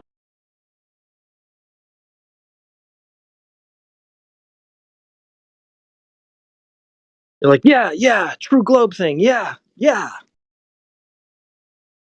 It's your time to make a defense for the globe. You got nothing. Well, the other guy had nothing too. The guy you were cheerleading had nothing. So if he has nothing and you have nothing and you can cheer him on, why don't you just do what he does and be the main act yourself? He's got nothing too, same as you. So you got what it takes to be the star of the show. Well, Applejack. When I asked you to, who told you prove me wrong, it's not a pair. You just muted me, so I was like, why bother with you? Stupid claim, though. The Earth is flat is not a stupid claim. No, water is flat. If most of the territory is covered in water, then what's the Earth? So is the land not flat? Well, I don't know. That depends. Is a pancake Then what's flat? underneath that land? What's underneath that water is land. Yeah, so is a pancake flat? No, it's fluffy. So you don't think a pancake is flat? Can be. Well, is it or not? Thanks. Because if you were to scale the Earth down, well, they did a survey in Kansas. If you were to scale Kansas down to the size of a pancake, Kansas would actually turn out to be flatter than a pancake is. So, is this the idea of? I think you're confusing smoothness and flatness. Because you can size the Earth smaller than there is no such thing as perfect in a cue ball, and it will flatness. be smoother. It will be less gritty. Yes, exactly. A cue ball is round. Yeah, it's exactly that type of idea. Yeah, Right? that's If we were to scale it down to a cue ball what we size, call. it would be It's more about smoother, right? smoothness, not being round. Well, that's what you brought up. You brought up the topography and the undulations over the surface, and if it has those, can it be flat? Well, I don't know. You're willing to All you hear is like accept a pancake. this is flat. you. The minimum and maximum heights. It would be is smaller than what a pancake is. If they were relatively the same size. That's like a pointless fucking thing to say. Yeah, well, I mean, you guys like to get really pedantic with stuff like that. Oh, there's hills and mountains, can't be flat, you know. But if you're willing to take a pancake as flat, I'm going by your observation. Your observation is your observation is this. When I look at the water, I see no curve. Even though actually you really do when you look out at the horizon. It's curving. You don't. Oh, really? A horizon, a horizontal line is curving. Oh no, you don't see anymore because you can't. It goes down. It goes down. So wait, you don't see it curving because you can't see anymore. You just see the sky. Oh, I see. So what you see is no more surface. You don't see a curve. You just see no more. Well, if it was flat, you would see more. Yeah. More Do you have to interrupt every single sentence? Are you that afraid of this conversation? Like, you would see more surface, would you not? We do see more surface than you would if it were curving. That's the whole point. No, you don't, because your eyes don't bend light that way. No, my eyes don't bend light, and I never suggested such. But we see your more. sight doesn't see that way. So you would know what I'm saying if you stopped interrupting me when I say it. So we see more of the surface than we would if it were curving away from your line of sight, like you think it is. You would see more if it's curving away from you. No, we see more of it than we would if it were curving away from you. We see more. Do we have an explanation for that? We see more. You have an explanation, and explanations aren't proof. You have a story and it's an explain away that you have. I'm sorry. We see more because it curves? No, dummy. Okay. We see more because it doesn't. Why don't I see if I'm at a beach in the Americas looking up to the Atlantic? Why don't I see? Move the goalposts. Okay, so let's take your globe math. Geometric horizon formula for the globe: 1.2 miles times the square root of the observer height in feet. So if I'm standing at 6 feet height above sea level, that means that my horizon should be at 3 miles if it's caused by Earth curvature. Now you want to go beyond that 3 miles and ask me, how come I don't see 7,000 miles? Are you retarded, bro?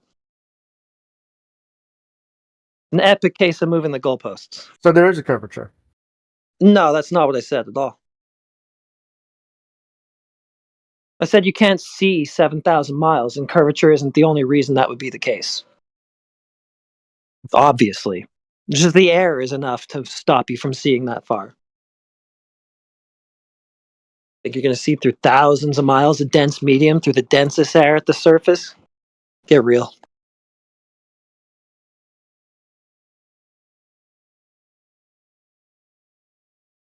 You don't even have the visual acuity to see that far, even if it weren't for weather visibility. But it's got to be a curve, is because the curvature of the Earth, not because of your own vision. The curvature of the Earth. Can you show that to me?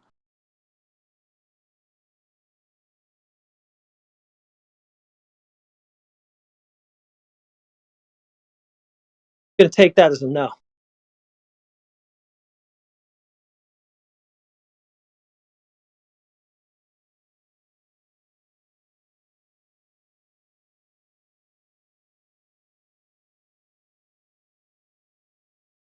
Well, hey, at least you actually started trying and you got over, like, the Earth is a parachute. I'll give you that. No, it's still parachute. There's a little divot down there to play with. That's dumb.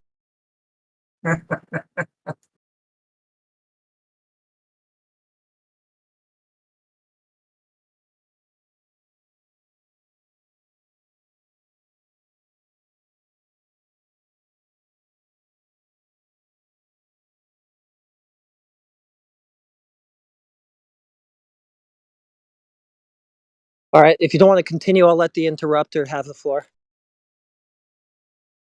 I muted him because he likes to hijack our conversations with new people. Should just ban him for that, actually, but nothing else is going. So what you're saying is, if I build some windmills, let's say 4 miles out, I shouldn't be able to see them with my naked eye on a clear day. No, I didn't say that. Like, let's say, I put some, 4 miles out there above the horizon. They're beyond the horizon, and they're just up in the sky. They're not beyond the horizon. That's the point. No. If you point, literally, I'm on the shore, I'm at a shoreline. I put windmills a couple 100 feet up, 4 miles away, further than the 3 miles.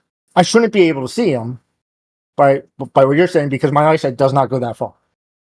No, I didn't say anything about that with 3 or 4 miles. You'll see the top parts pretty well, but you won't. I never said you wouldn't see the turbine 4 miles away. I never said that. Okay, so why is it when on a nice clear day when I go to the shore, I only see 3 miles out? So that's as far as your eyeball can resolve. Okay, so but if I say, but you're agreeing with me, if there's a windmill pretty high up, further than that 3 miles, I wouldn't be able to see that. No, not necessarily. That's where your horizon should be. I mean, depends how big the thing is. No, I'm still on the ground. I'm not on top of it. That thing is out there. I will see the top of it. Okay, fine. So why can't I see the bottom of it? Oh. Wait a minute. I got to do something at work. I'll be back. Somebody take over. That's what I thought.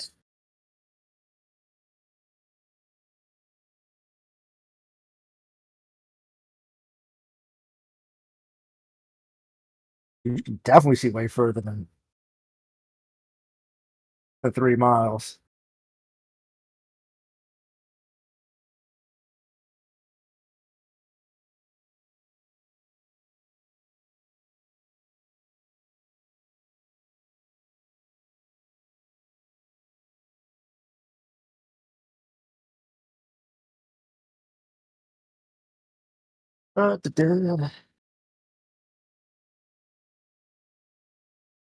Okay, sorry, I'm back.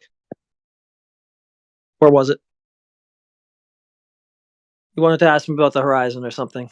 Like I said, if you put a structure further out than 4 miles in the ocean, high up, you can still see it on the shoreline, even though it's further than the 3 miles. All right. On a clear day, on a really clear day, you can see. Okay, fine. So what? Well, It's why can't I see any curvature? if it is because of curvature? No, I'm saying it's not being obscured by any the curvature or anything, is it? Huh? Saying it's not being obscured by any curvature or anything, is it? Technically, it is actually, because you won't be able to see the whole thing. You'll be able to see the pieces that are high up, but you won't see the bottom base. So it's being obstructed by a geometric horizon.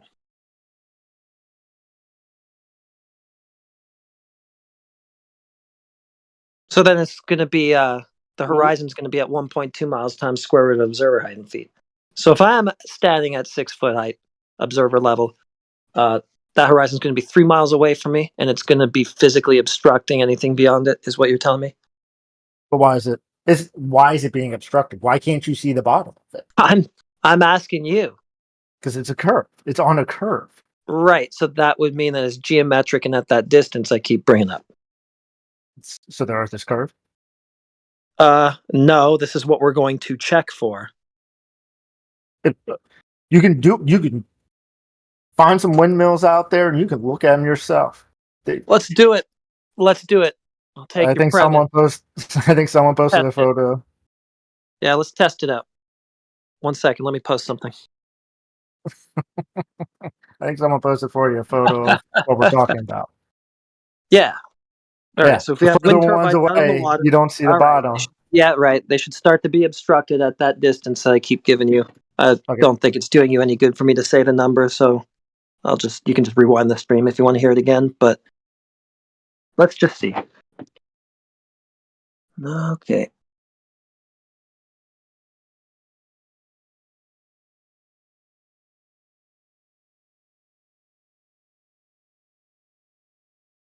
So in this picture, then, given your claim of Earth curvature, the horizon would be at 2.3 miles, because we're working from a 3.5 foot observer height.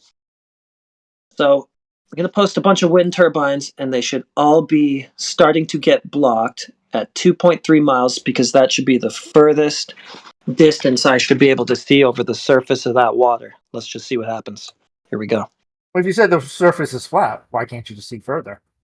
Well, we're going to look at what I'm about to show you. We'll talk about that. All right, so the furthest wind turbine there, number 6, is at 11.2 miles. Would you say the horizon is in front of or behind it? It depends on where the person is. No, it just depends on what it just depends on what this picture is showing. That's all I'm asking about.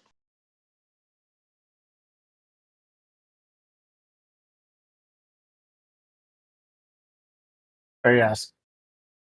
So what would you say, horizon in front of or behind the wind turbine it's supposed to be blocking?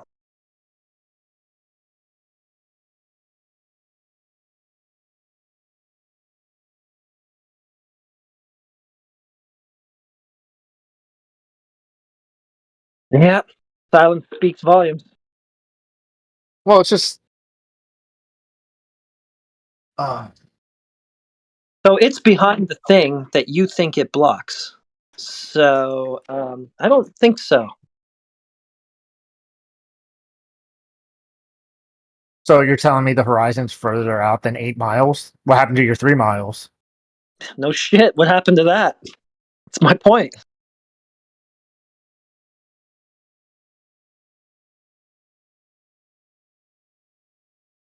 It's further than 11, actually. But yeah, it's further than 8 enough too. But it still has a horizon, right? It's not because I'm living it by my own eyesight. Right? Yeah, there's still a horizon. Is that horizon Earth curve? Yeah, because the curvature dictates the horizon. And it's 3 miles.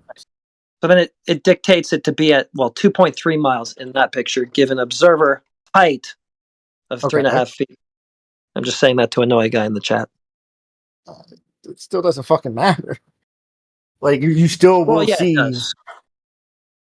Because, your geometric claim of the horizon, being due to Earth curve, it puts it at a specific distance. It's only 2 miles away. But we see it further than 11, so that's not what's going on, obviously. It would be 11 miles away still, wouldn't it? No, because that would be a way bigger ball than what's been claimed. Size of the ball would only it would limit the distance to 2.5 miles, pretty much. Okay.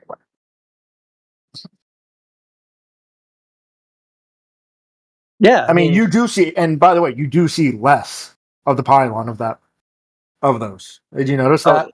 So those pylons? So those pylons are being blocked by the horizon? They're being affected by it. So they're being blocked by it?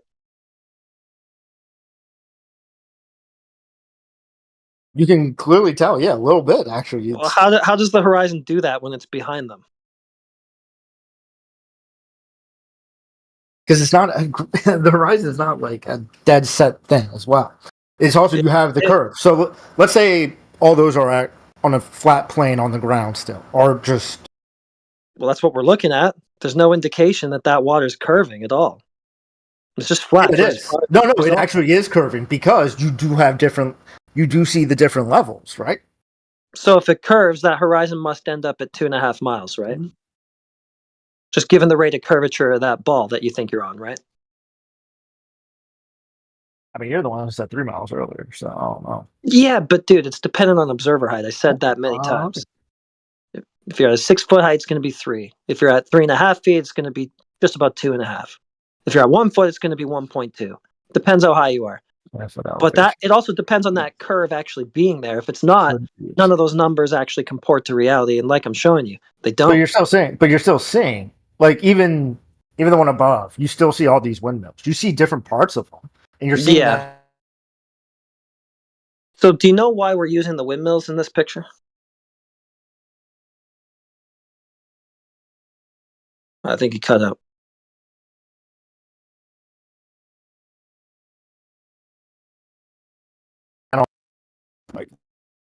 I don't know, is it him or me?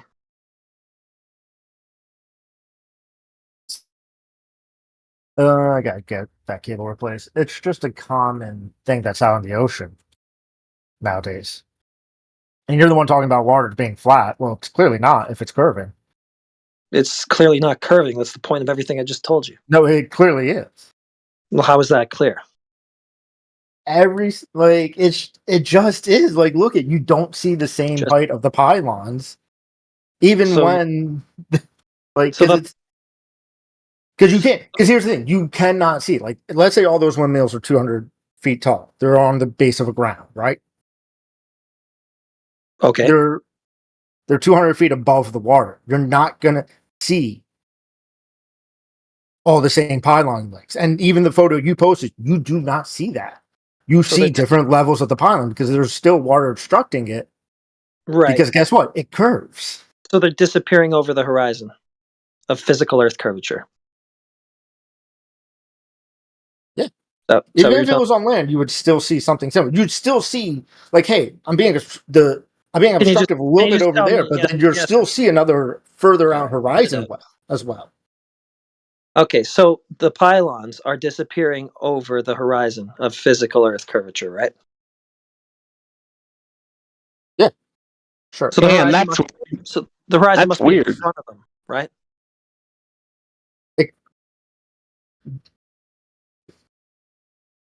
I thought the Earth was too big to see curvature. Well, the horizon must be in front of them, right? It's not too big to see curvature. You can actually see it with your own eyes. That's what I'm saying. You don't. It's not like, oh, there's the horizon. It just goes off. You better call Neil deGrasse Tyson and a whole bunch of other freaking guys. All right. They see the bottoms of those wind turbines are being blocked by curvature, so blocked by the horizon, right? Yeah. According to you. Yeah, sure. So the horizon must be in front of them.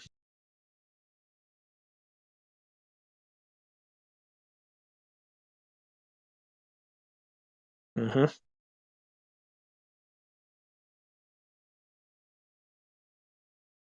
Yeah, that's what I thought. And just flatness of the water all the way. No horizon in front of them. Definitely not at 2.5 miles. Do you know why the wind turbines are there? Like what we're using them for? I mean, like not why somebody put them there, but like why I'm showing them to you. Sure, go ahead, explain. Well, they're just distance demarcators, right? They're known distances, and that's the only thing that we're using them for, basically. It's just like a yardstick so that you can tell, is the horizon before or after these things? Could it possibly be at like the globe, the geometric globe distance? Yeah.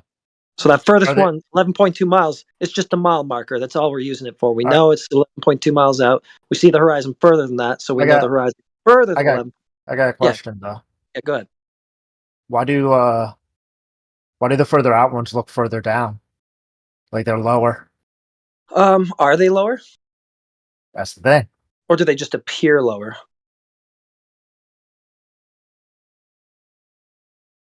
So when you look at a row of streetlights, are they actually lower than one another? Are they descending over the Earth curve, or is it just an effect of perspective?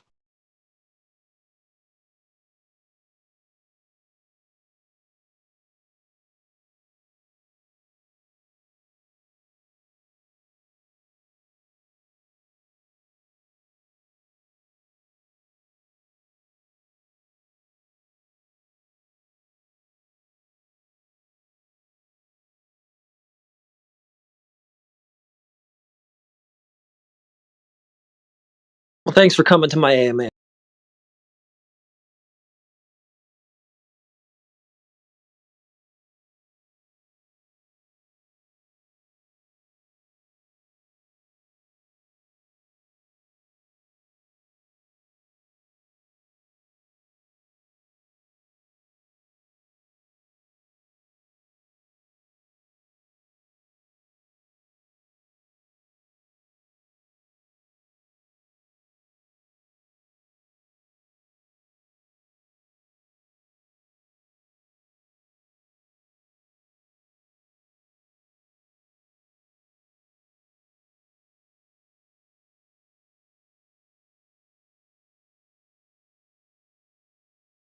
Okay.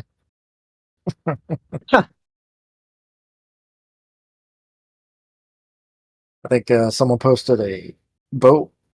That's pretty neat. Could be just the zoom of the camera as well. That's what this one guy's posting. Let's see. Well, yeah, you don't see it. It goes far away. Zoom it back in. You zoom in with the camera. It doesn't matter. Like look at the perspective of the this guy zooming out from a boat, and it's clearly like, hey, you zoom out, you can't see it. It's beyond the curve. You zoom in, you see it, right? Yeah, so it didn't go over anything physical. It just went too far to see it. Just need a stronger optic now to resolve it.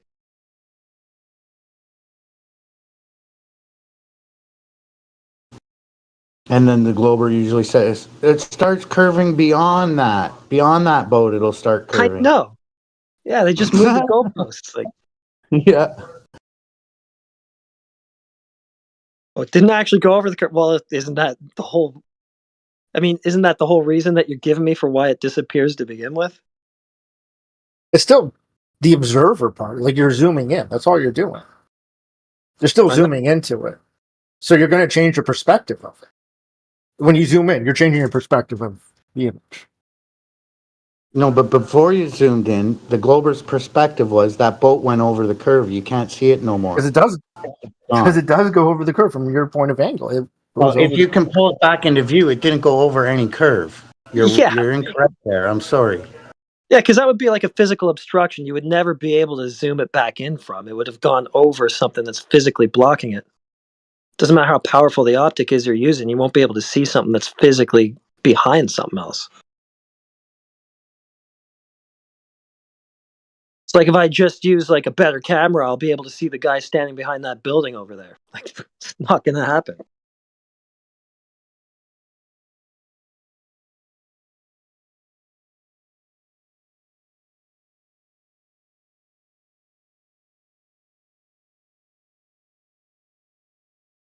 Oh my. Now the Duncan Darth character thinks that because the horizon moves, that it must be fixed and geometric and physical. Now that's our point. It moved. It's not fixed and geometric and physical. Some days it's here, some days it's there. Looks like it's an optical phenomenon, not something like caused by a physical curve that never changes.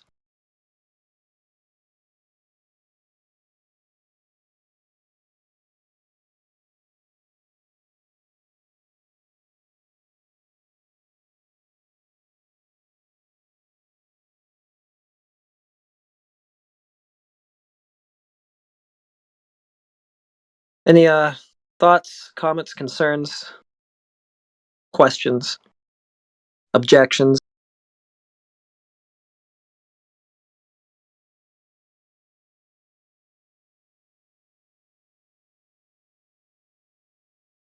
No, I'm just talking at you. We're going to talk to other people. You've been in here cope spiraling long enough. Give someone else a turn.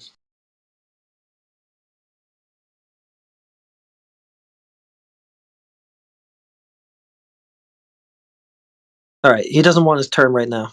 But if Applejack chooses to speak up again, I'm just putting you back on mute. What?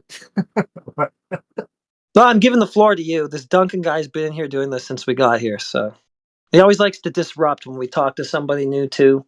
He tries to take over the conversation and derail it so that we can't get through to anybody else.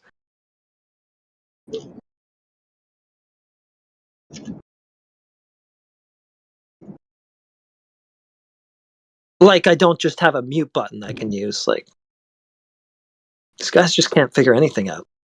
Oh my god. Oh, yeah, when I chat, You sound really good. Yeah, coming through. But anyway, yeah, why do you keep saying height when you know what really matters is elevation? Who cares? Oh, it matters. That's no, it doesn't. Because that's what I mean anyway. So who doesn't cares? matter. So someone standing at 6 foot on top of Mount Everest can see the same as someone 6 foot at sea level. So if I said height on top of Mount Everest, I'd be factoring in the whole height of the mountain. So I mean the same thing you're talking about, so who cares? Because that's not height, that's elevation. I don't really give a shit. There's a difference. Well, you should. Yeah, so now you're just making the conversation about a word. That's boring, dude. Should I put you back on mute? Well, what do you mean boring? Do you have anything better than that? Like, do you have anything better? 3.5. Yeah, do you have anything better than that? That bores me. Sorry, of course you, but curvature. You got any earth curve? Yeah, no, You got nobody any cares, dude. water? Yeah, when we Bendy say water? height, that's what we're talking about. It's the same thing that you're talking about. So now you just want to make it an argument about a word. You're being pedantic. Who cares?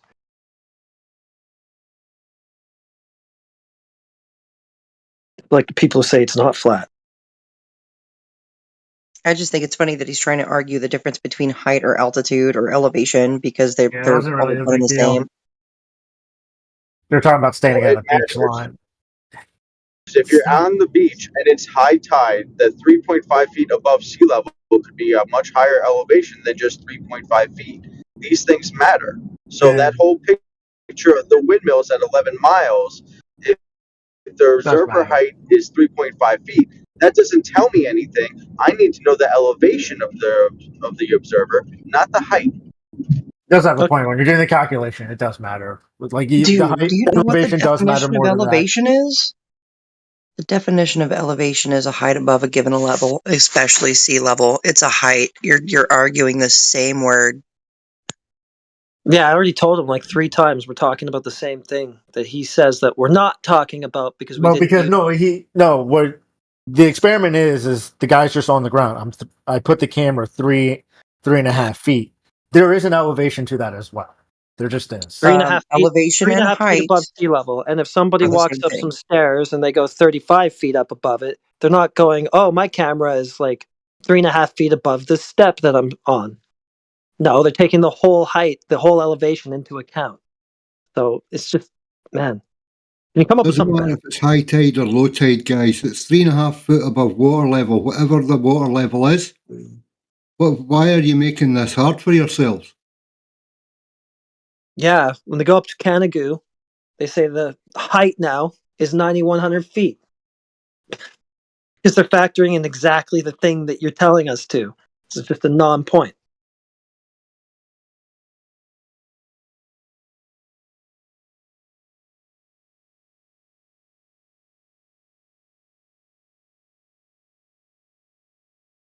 So when the tide bulges, you're then going to be at the water level. So what? You're going to be lowering the height, the elevation. So what about the picture I put on where you can only see like the top fans? What?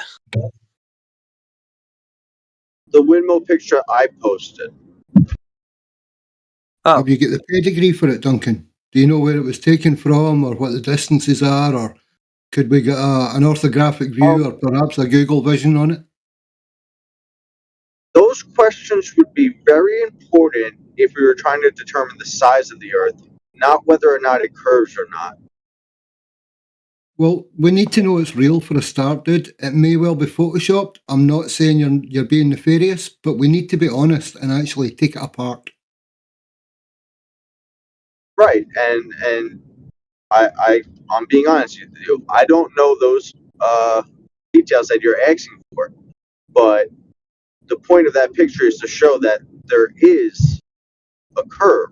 The size of that curve and the distance of the drop over distance is important if you want to know those details. But the fact that you can only see the top blades of the windmill, that's significant. That's just trying to understand that there is a curve. Really? Yes. That can only be. Sorry, go ahead. How can we rule out? Sorry, how can we rule out refraction in that instance?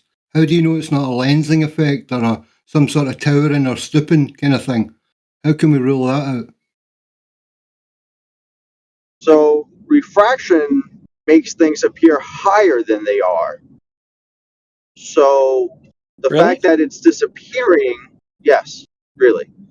So the fact that it's disappearing. So what's sinking then? So what's sinking? Refraction would only help the flat earthers. That's why the picture of the oil platforms is a highly refracted image, and yet that's the one you guys use to show that the Earth is apparently flat. So refraction actually helps flat earthers. It doesn't help, for the globe Earth. So therefore, the fact that you can only see the top, even if you want to include as high infraction as you want, that only helps out the So what the is globe. sinking refraction then? According to you, that doesn't exist. So what's that about? Sinking refraction? Yeah, maybe Google that really quick, because everything you just said is mirages.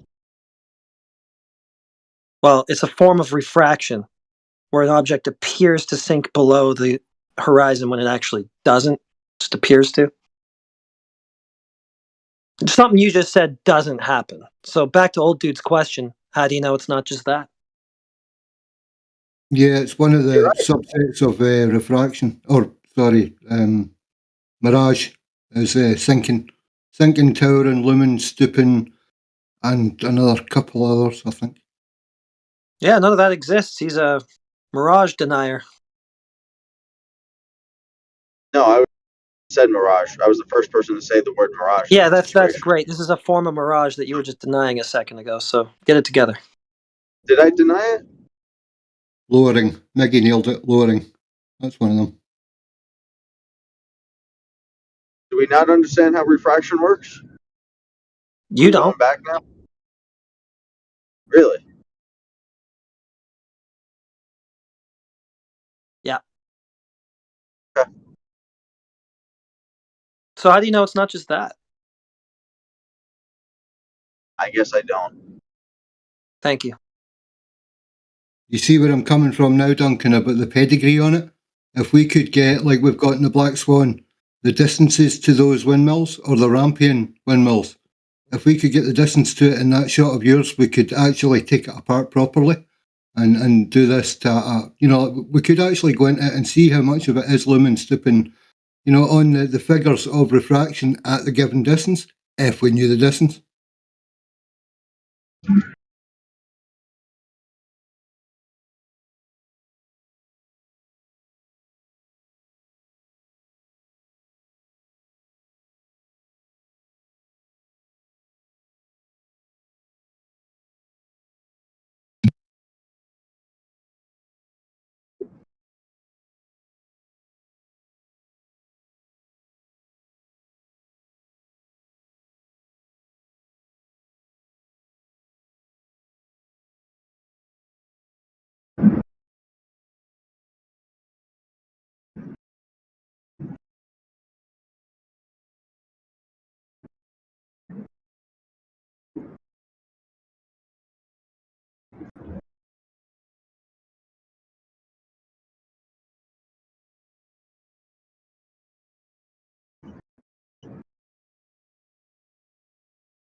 Who measured those distances for you on those windmills, the ones that you posted?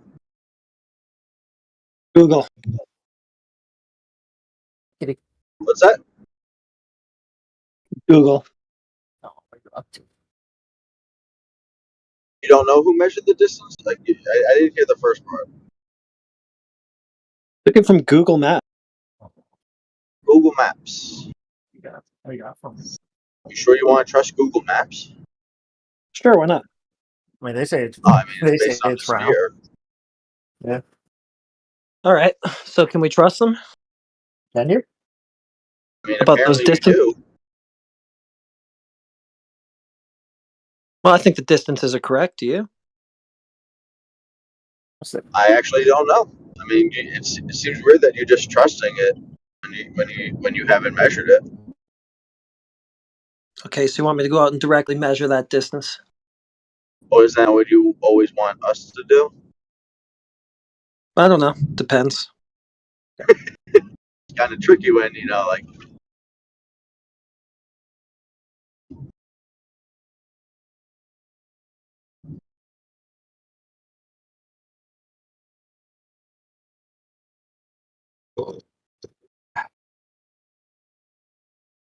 So should we throw Google under the bus or nah?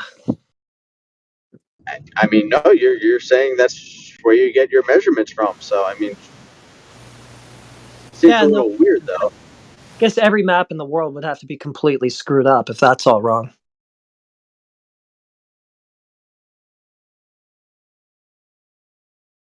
Don't think that's very likely.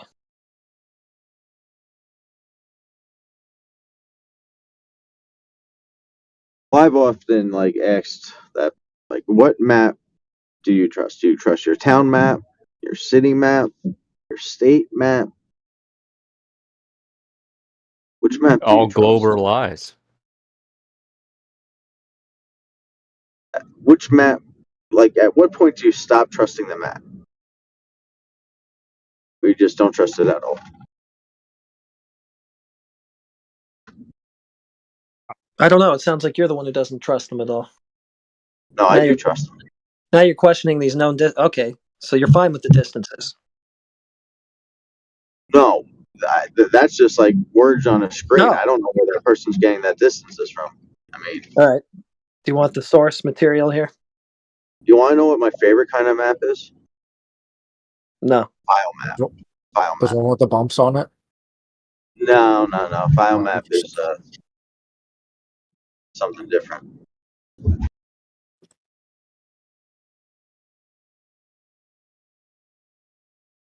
If I get powerful enough telescope, will I be able to see Europe on the shores of Atlantic City?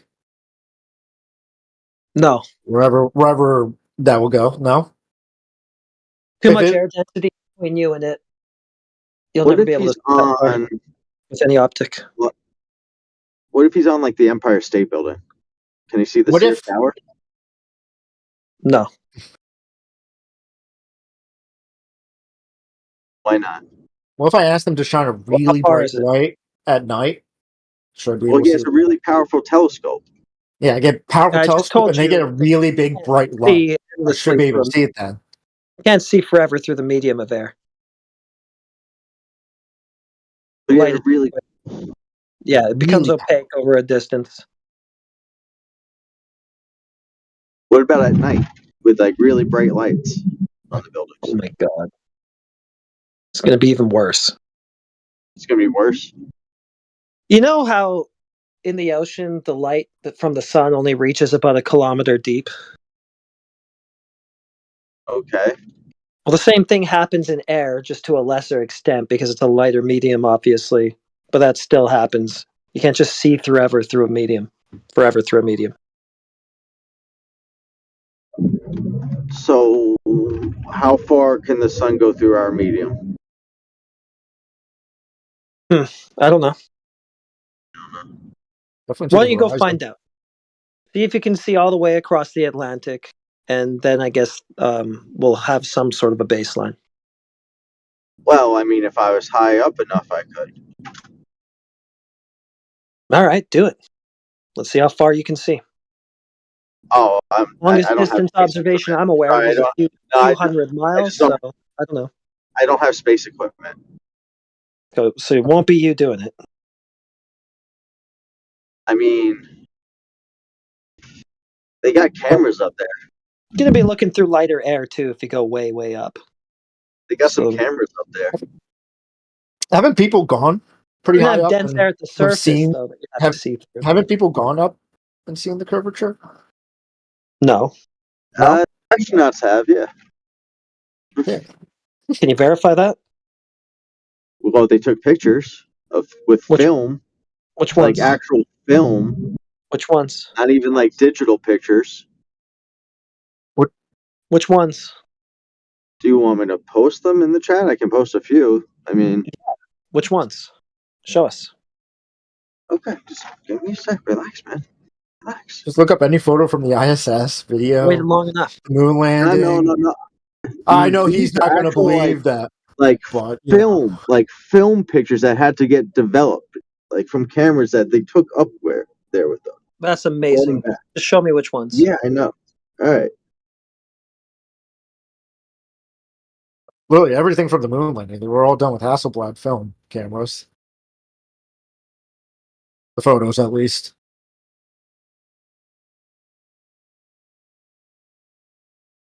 And? So to take a picture of the Earth with it. Are you clearly see. Sure? Yeah. I understand, like, you wanted him to build a spaceship, but you're just going to come to the same. That wasn't real. He didn't do it. He's some government agent. Well, I mean, if you're able to verify that it was done, then we'll agree with you. Yeah. We're still waiting on that verification part. Like, you guys can say things, just you saying something isn't enough to prove it. So, fucking taxpayer money want to. I can tell you that. I'm gonna post a link. Also.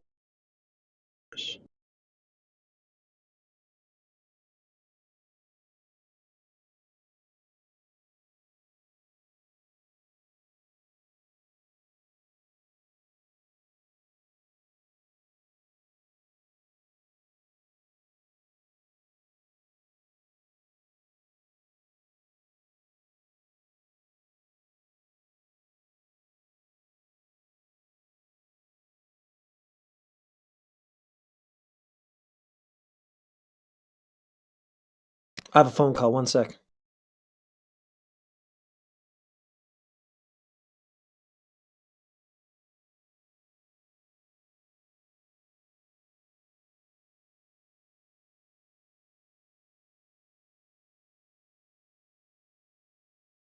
All right, let's have a look.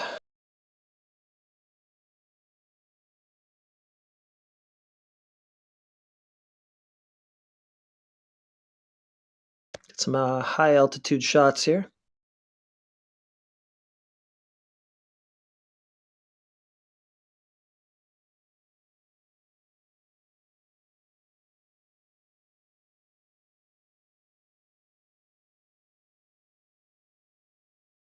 One of them showing what looks like a slight curve of the horizon.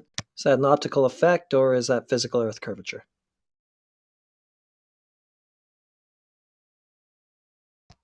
Some of it just looks straight horizontal.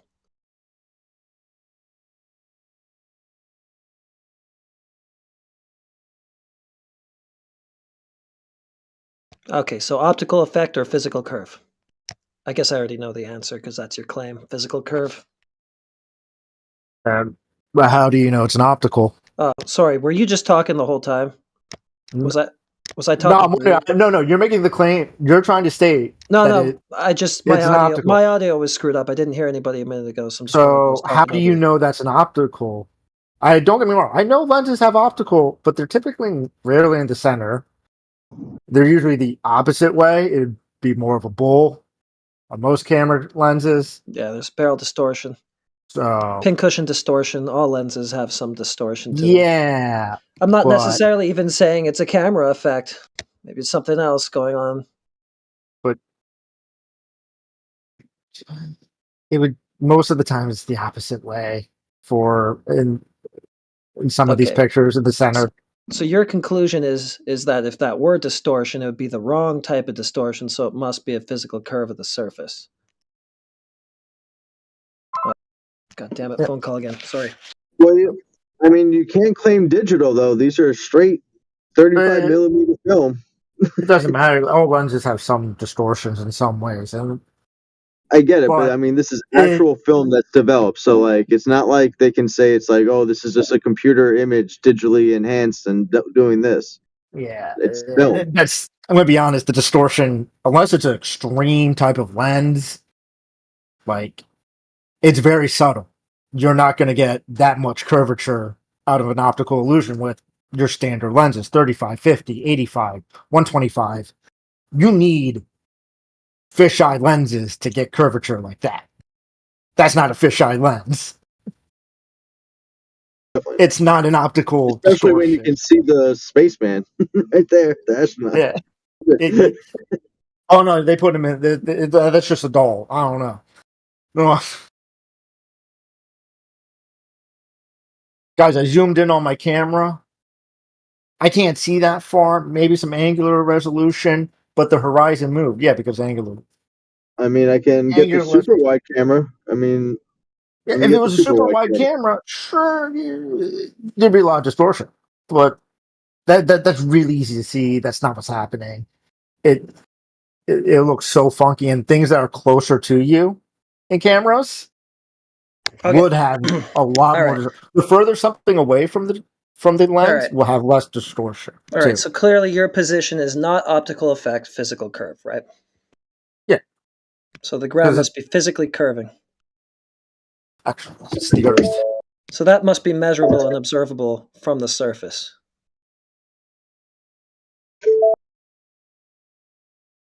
So that would mean I think flat earthers have tried, and they've like shined lasers on the Earth, and it missed their target because they thought it was going to be point A to point B, and it was point C. Right. So that would mean then that the surface is curving at that rate that we talked about earlier. The horizon would be 3 miles per 6 foot observer. You know what? I've never said a stated rate. You're the one saying that. So everybody's claimed to have measured the globe is wrong then? Your latitudes are going to be pretty screwed up if you say it's a bigger or smaller ball. Nothing's really going to make much sense. Why would Polaris be disappearing where it does if the ball's way bigger and you're not even at that ball's equator? So it's pretty much got to be right around the size that they claimed, or just not a ball. The number's locked in.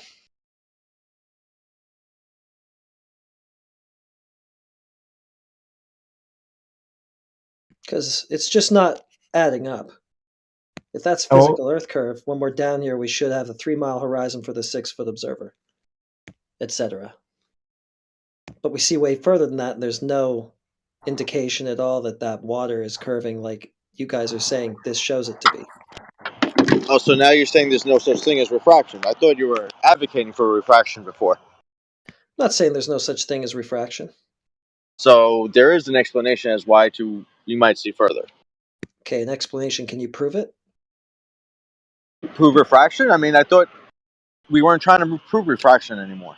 So what you're telling me, so are you telling me that in the pictures that I showed you, there is a geometric horizon there, but it's refracted, so we see what we saw instead?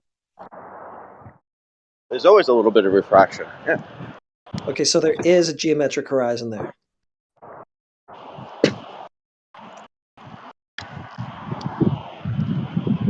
It's a combination of factors that lead to the horizon.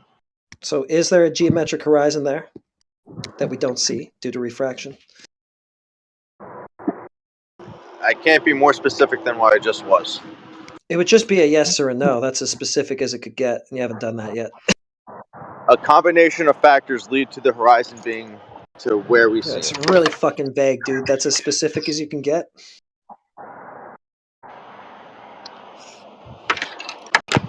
Just a yes or a no would have nailed it. Or So maybe, I don't know. I guess that's also an option. elevation. There's the elevation of the observer, there's the refraction, and then there's the size of the Earth. Okay, dude. Size of the Earth. All right, then. So that's a factor. So what you're then telling me is in this picture I just posted, there is a geometric horizon, but you're not seeing it. The geometric curve is part of the result of that. So you're saying that there is a geometric horizon there. Can you see forever?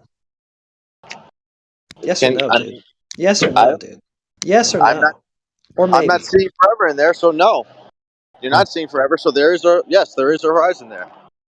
So yes, there's a horizon. Is there a geometric horizon at 2.3 miles as per the globe geometry? Well, if the Earth is any shape, then yes, there is a geometric horizon. Okay. A geometric horizon, as in the leading edge of a curve, the furthest over that curve you can see. I mean, isn't that a geometric horizon on the flat Earth right there? According to you? Depends what you mean by geometric horizon, but no, not in the way No. that I mean. Because when I'm what saying kind of geometric horizon, I'm talking about the geometry of your ball, so that would be the effect of a curve. What kind of horizon is that according to the flat Earth? It's Is just it a geometric horizon. It's just a horizon. It's just for Just a sky. horizon. Yeah, it's a horizontal line, so you could say it's geometric, but not in the sense that it's a geometric result of a curved surface. So there's no geometric horizon on the flat Earth? So you're playing games, dude. I'm going to reset it because you're trying to get away from the point. So, well, it's all right. I'm just going to put, yeah, it's all right. Yeah, I'm just going to post a picture. I'm just going to get you to answer straight up questions about it. Shut up. Next. Let's beat them in Philly. Fucking shitty game last time. Let's go Shut up, next. dude. Oh yeah, for the game start. I can't wait.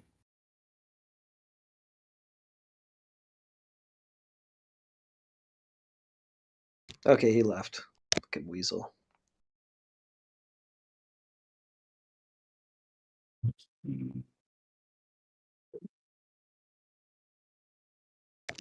Why did he want to take over the conversation just for that? Just to obfuscate, avoid every question, and then spiral out. Was that really worth, like, elbowing the other guy out of the way?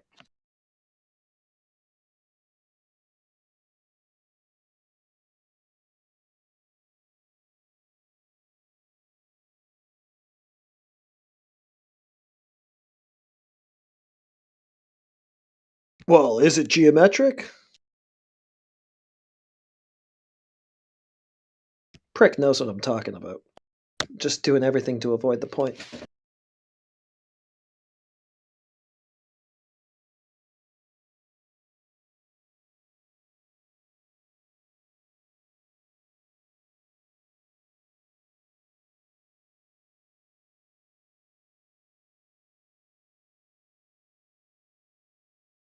All right, let's have Reality Man next.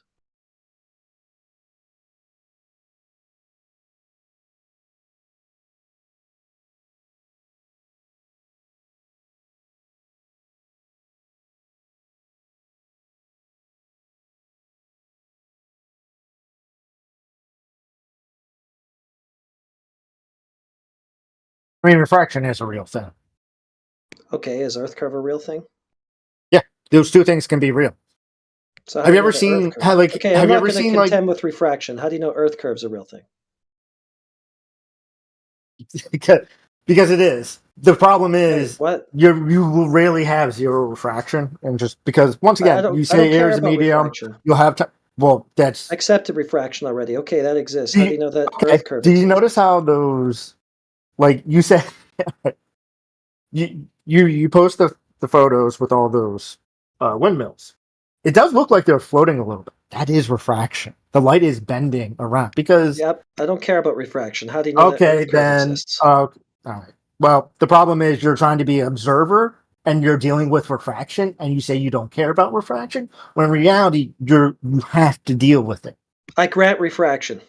I accept it. Then I think we're done here. If you grant it, but yet you don't think it's a thing at the same time, I never said it's and not that a it thing. doesn't change your perspective of observation. I never said that. Does it change your perspective of observation? So maybe you should listen to what I say instead of arguing with what you imagine I say. Hold on. Well, yeah, but see, you're doing it right now. You're just steamrolling through what I say. So now you don't know what I say, and you can't argue with it. So how do you know that there's a curve there? Because it's been measured. All right. Math is not a complicated thing. All right. Could you be a little more vague, please? So your point is like, hey, your whole point is, look, you can't see that far. My whole doesn't point. hold up. My whole point is I have no reason to think that there is a curved body of water there to refract in the first place. Because the refraction is strict. Because you're seeing the refraction of it. You're seeing the light curve beyond. Okay, I'm seeing the refraction of a curve that I don't know is there to begin with. How do you know it's there? Because it's just is. Just is. That's it? That's all you got? If you point a laser that won't refract the light, it's not gonna curve. Like it'll just go straight, right? A laser? So let's say you get two poles, put them at the same height, put a laser out so it doesn't refract as. Why so wouldn't the it refraction is refract? very minimum. You're the refraction guy. Why now suddenly you're taking it away? You can try to put more light out to try and focus it straight for as much as you can, right? Not all the light's going to refract, but there's going to be plenty of it that will that's coming from. Oh, okay, so it is going to refract. Yeah, that's why you'll see, like, you can look out in the ocean when it's pretty humid and hot, and you'll see a boat that's floating above the water, right? It's not an uncommon thing. That is refraction. How does a boat float above the water? Yeah, it's almost as if that you think I'm disputing refraction. After I've told you like 9 times that I'm not. But if you can see an object floating on something that isn't there, and that's further out than the thing. Yeah, so what are you trying to prove here? Refraction or Earth curve? Because it just sounds like refraction so far. I think you're not including refraction into your observation. And Oh, it okay. clearly show. And that's all it is. Okay. Because even those windmills, I'm not including refraction of what into my observation? the light. The actual Okay. light. Anything in particular that I'm looking at that would be refracted through the air? Yeah, actual light.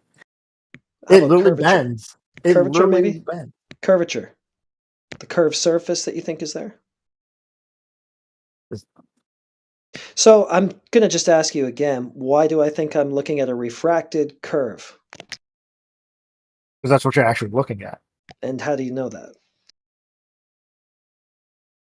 I look, I don't see something, and you go, well, it's there, it's just refracted. Why do you think that?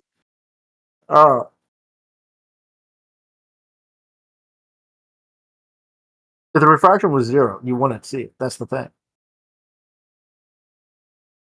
But it's not. You're never going to be in that world. So you always will have to deal with refraction. So you will always be able to see further than what.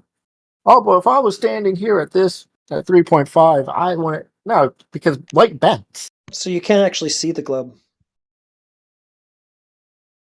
I can't. I can actually see the globe. So you cannot actually see the globe. No, you can. It just. Oh. You can, because you still do. You still see can. the horizon. I'm you not still see a seeing it. horizon. The horizon's a not- horizontal line.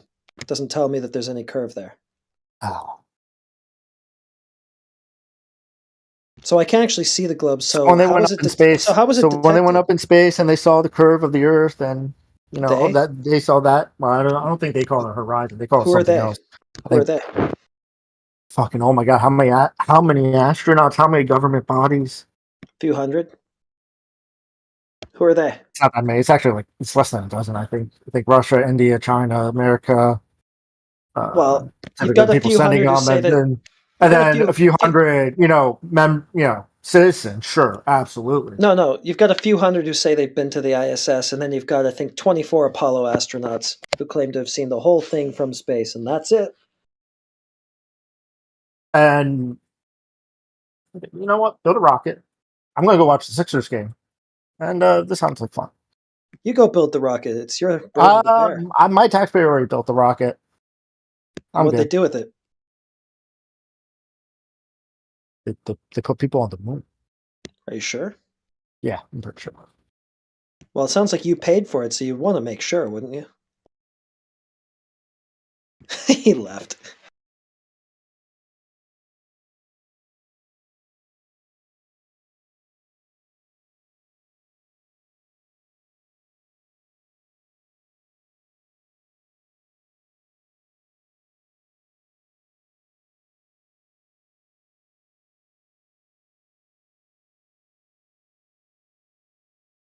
All right, Raiden, you're up.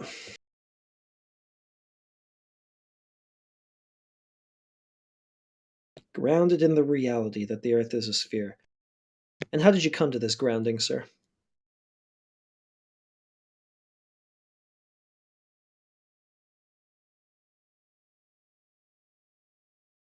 By indoctrination. Groupthink and Just ad homing anybody who thinks differently than you. Be right back.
Yeah, Raiden, you're pathetic, bro.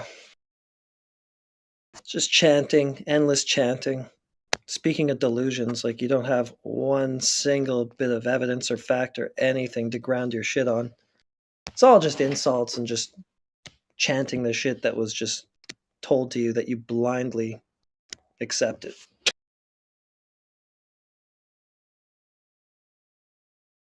I've never even heard you even attempt to make like a valid case for the globe. Just mindless repetition all the way down. You think you're grounded in reality. Fucking zombie, dude.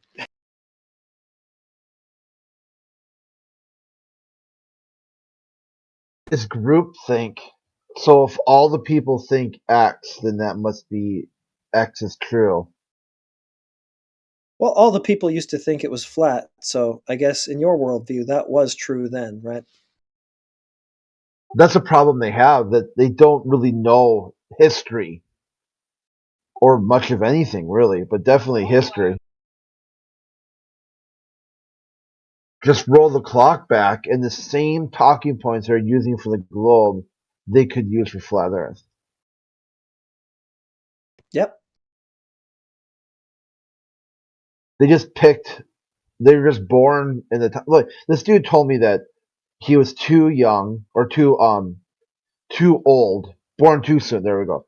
Born too soon to explore the universe, born too late to explore the Earth. I'm like, dude, a lot of Earth has been unexplored. Okay, you can still go exploring if you want. This guy probably hasn't even explored his neighborhood. Yeah, I know. Basement.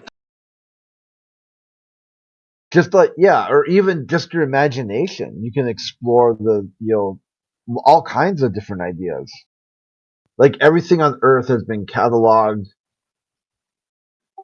mapped. So when they do that, they forget themselves because there's areas like they have never seen. Cave divers are constantly finding new caves. new underwater systems, like underwater cave diving, even more. They wouldn't explore anything. It's just like it's like a parable to just be weird, to be weird online, really.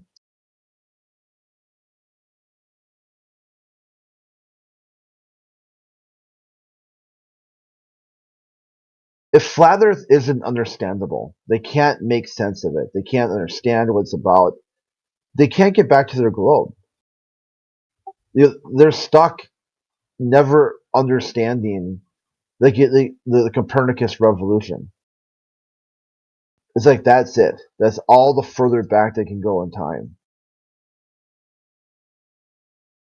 And what's even funnier is like they will disagree with the Copernican models.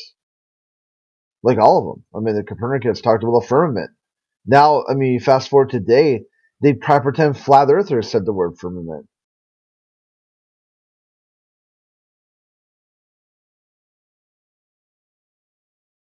Their very first heliocentric model had a firmament. And then they say no firmament.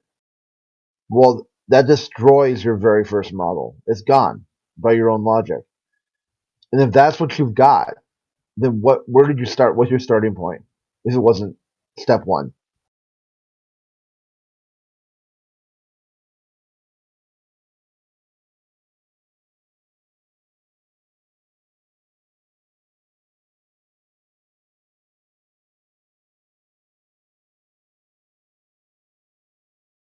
It has an ionosphere.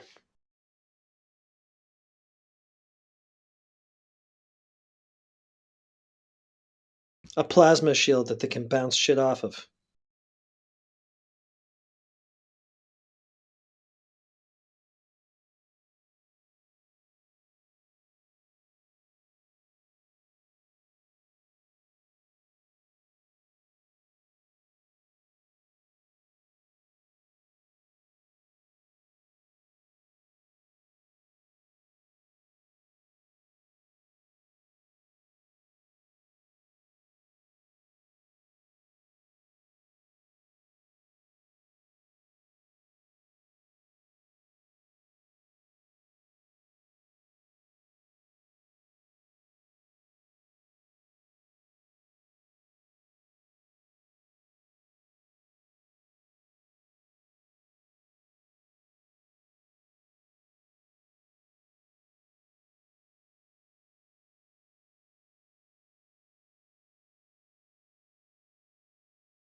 Hello.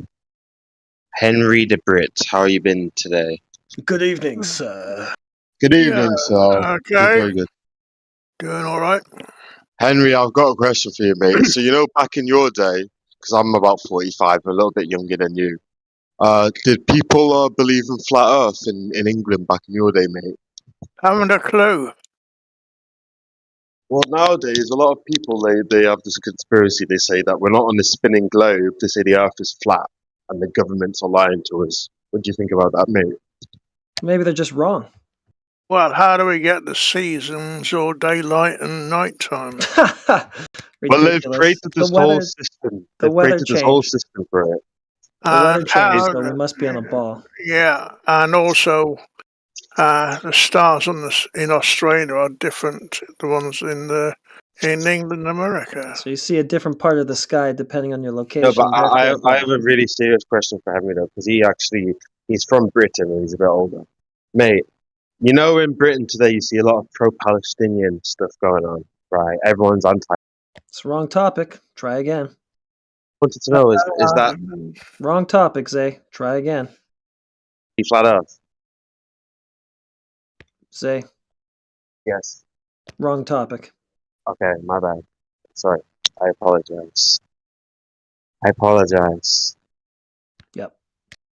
Okay, so this VC is all about flat Earth, right? You betcha. Okay, interesting. Henry, Yeah, what I do you think this cannot. is? A politics server or something? Henry, Henry, I cannot ask you the question I wanted to ask because of the VC we're in, mate.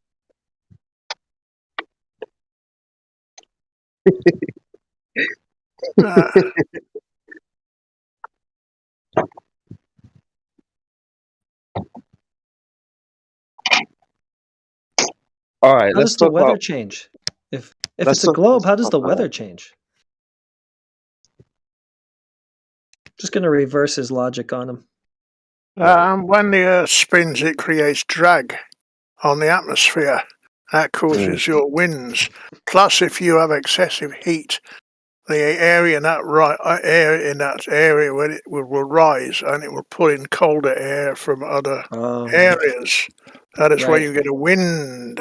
Oh yeah, high pressure to low pressure. That requires the Earth to be a spinning ball in a vacuum where you wouldn't have that No, not pressurized necessarily. system to begin with. No, even on flat Earth, you still have winds because certain parts, as the sun moved over it, would heat up and cool down various areas. So you would still have winds on a flat You Earth. don't say, good sir. Yeah, that was the whole point. But there again, Not really a point for. You can create your own wind when you blow out. You're forcing air out. That gives movement. That's a small wind. Oh well, that must prove a globe then. No, it doesn't prove a globe. It just means you can create your own wind. Okay, good. So we'll never have to answer that question from you again about why there's different weather patterns and seasons and so forth if it's not a globe. Because you understand that the pressure differentials and different things that go with weather and the sun unevenly heating the plane, doesn't necessarily require that plane to not be a plane and to be a ball instead. Yeah. Okay. It varies.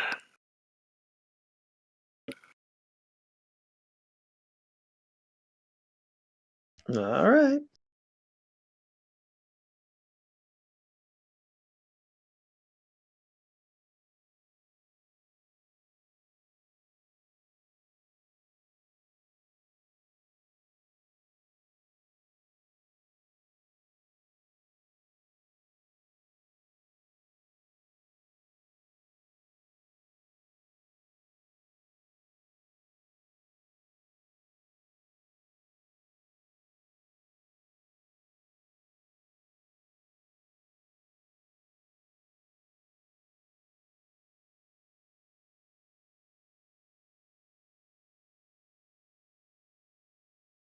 He dipped. Yeah, he's that guy who pretends he's 88 or something like that. I don't know if you remember him from before. Is he just pretending? Yeah, I've talked to him quite a few times.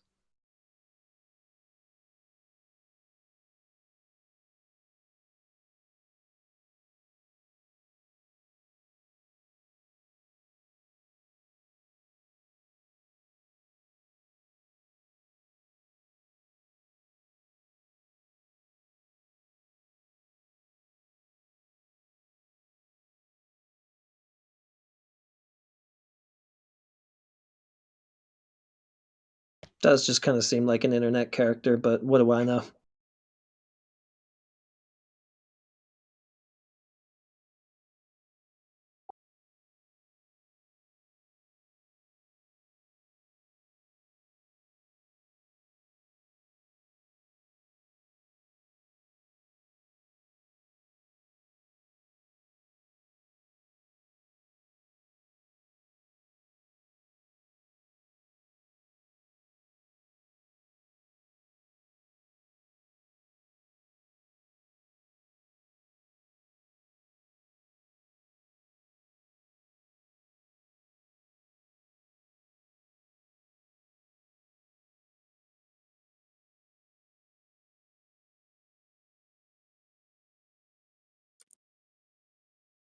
So, why is the Earth flat, and why would people lie about it being round? What would they have to gain?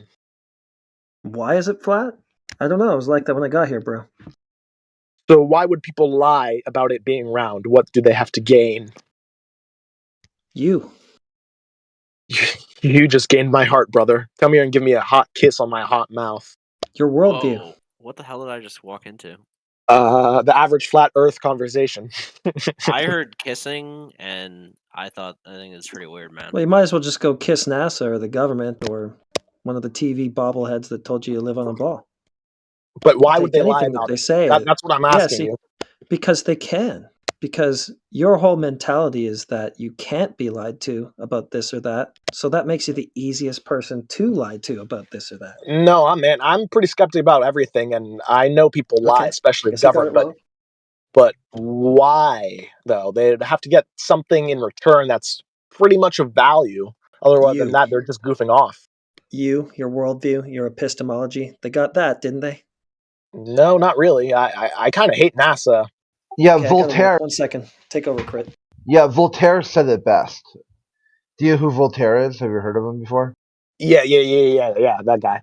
Yeah, so he has spoke about why government lies so much. Is that if they can get you to believe in absurdity, you'll commit atrocity. I do that on my own without having to believe any fake worldviews. You commit atrocities on your own? Yeah, you should have seen what I said in the past, 5 VCs. This is the only one I'm not banned in yet. No, I mean, when they're talking about atrocities, look at what's going on the college campus right now. Oh, yeah. I was, instigating that, too. Whenever I see, Hamas protesters, I would just dress up as a Jew. And then whenever I see Jewish protesters, I would dress up as, a Hamas protester. And then I would just, start throwing Molotov cocktails and, fire bombs at their little encampments. This sounds kind of derp, dude. Why are you LARPing so hard right now, man? Yeah, LARP, that's what I'm doing. Let's go with that. Does he not sound like he's LARPing, Crit? I mean, am I... I think he's not really LARPing, he's just trying too hard. Yeah, that too. And definitely not a full confession of my crimes. He just sounds like an incel teenager with too much time on his hands. No, the incel teenager part would be if I just said I hate women or something like that. I was being nice. You might be in your 20s. I was being nice. No, I'm actually a nice guy, and no woman goes out with me, so I hate women. But you just commit the occasional atrocities. But you're a nice guy. Actually, I commit war crimes in Bosnia. Ugh. That's cringe. You know what else is cringe? Thinking the world's flat, you fucking moron. Why? I didn't expect to get this far. I generally thought you would ban me or mute me, so I don't really have a counterpoint. Going for the eject button, eh? Too bad it's not there. Yeah, Guess you're gonna just have to reason your way through this one, if that's possible. I'm trying to do a speed run here, and you're kind of fucking me over here. Yeah, it's not going to be that easy. You could just blurt the N-word until you get muted. That's the fastest way to. That's kind of too easy. That's kind of way too easy. I'm trying to do a genuine, creative one. Trigger enough people to the point where you get banned everywhere. Yeah, and it's taking too long. Well, this channel has a lot of openness for people who, as long as they're engaging. And you consider me engaging? Yeah, because you're not talking about really sort of out of this world type stuff. We get people who come in here that says flat earthers need to be rounded up in cattle cars and carted off to the gas chambers. Okay, so you're above that. Fuck, who is that person? I want to be friends with that guy. Come on, man. I wish I was that creative. Damn, putting me to shame over here. It's a pretty low bar. I mean, it's better than what I could come up with. I mean, all I got is like stand-up comedy. You guys want to hear a joke? What's the deal with airplane food? Wow, this is a good joke. Am I right? It's just so plain. The life hack for the airplane food is to order a Strap a special bomb to your diet. chest. It's just strap a bomb to your chest and say that you have a knife as well. No, order a special diet menu. And what's on there? They're a little bit better. They're slightly better meals. And then you get it first too, because before they start going through the cabin, they'll hand out all the special meals.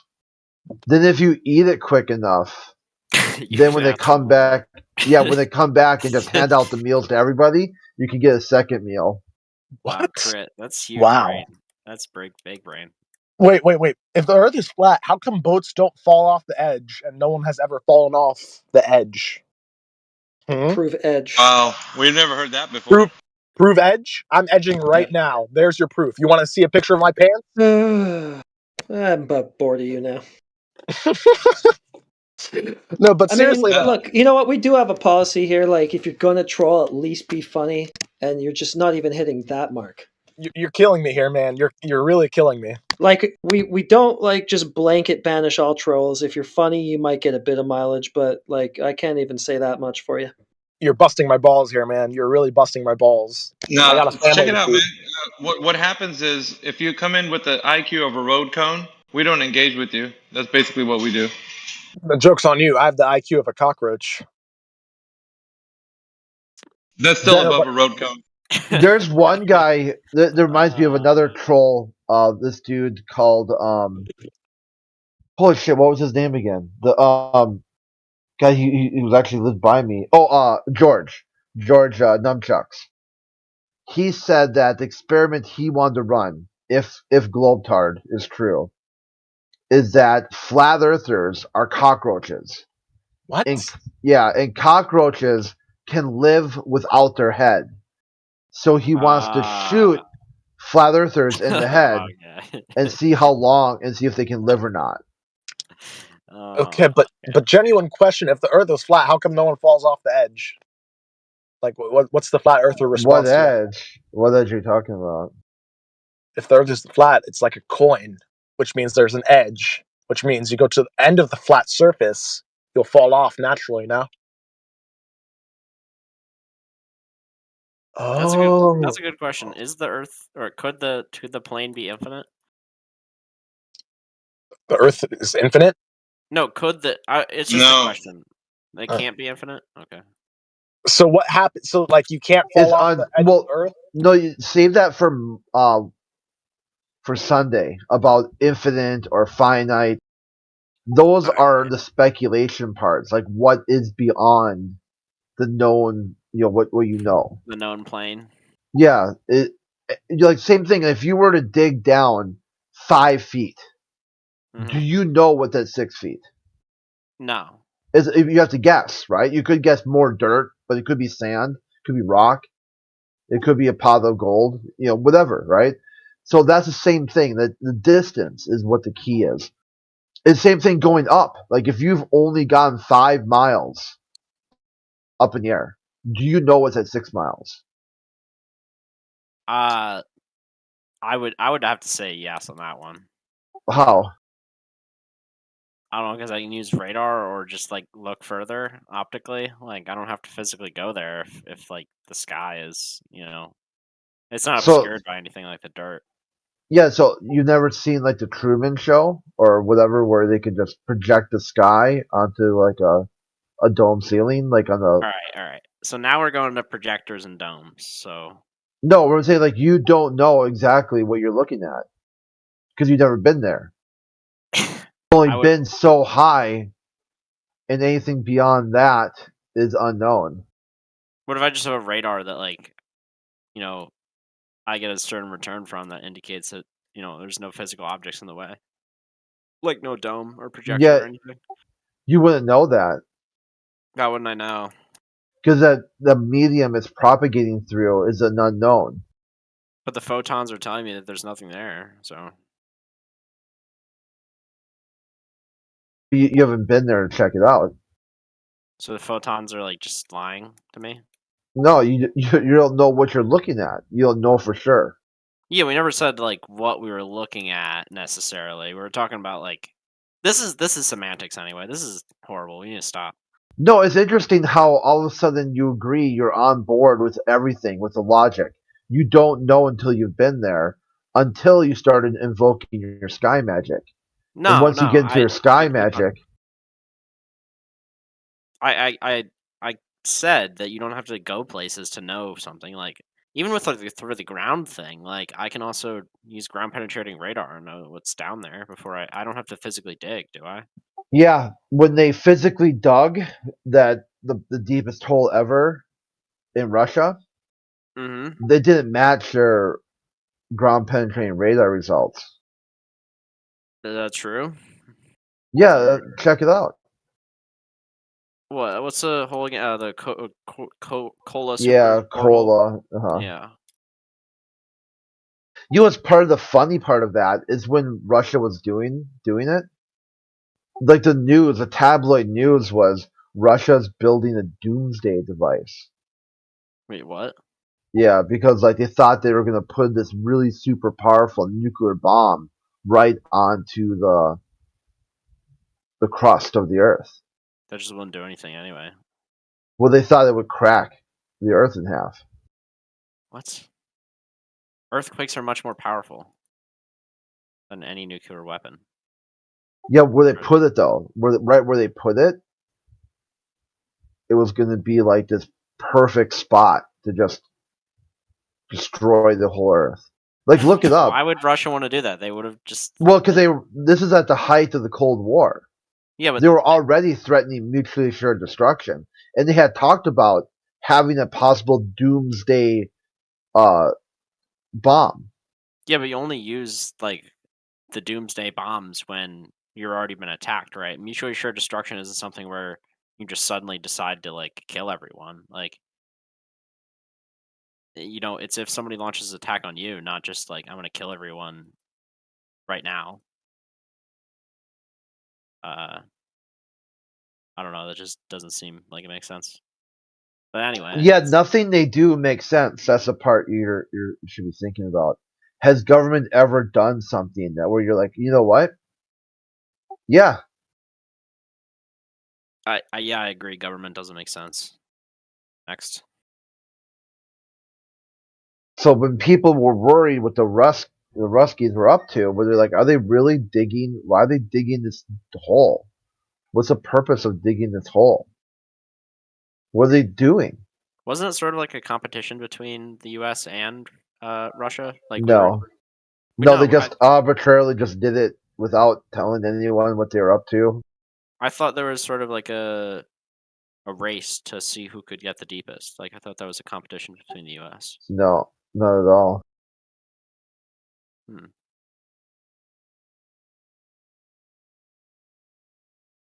So it looks like we opened a similar project in 60 or 57, Project Mohole.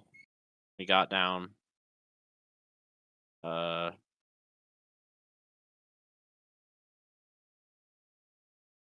idea. Below 183 meters below the seafloor. That doesn't seem very far. No, not really.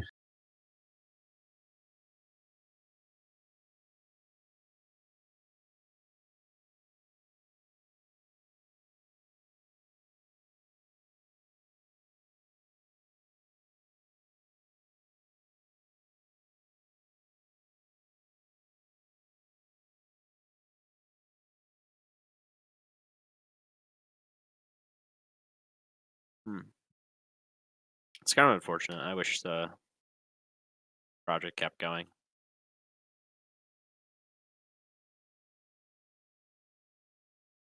Why? I don't know. It'd just be cool, right? You know why they stopped? Why? They hit a substance that they described like honey. And the drill just couldn't get through it. It couldn't do anything. It was like just spinning the drill like through honey. Was that like the drilling mud, the drilling mud. No, they don't know what. Still to this day, they don't know what it was. They took samples and they don't know. They're like, it's weird. I had no clue what type of substance that was.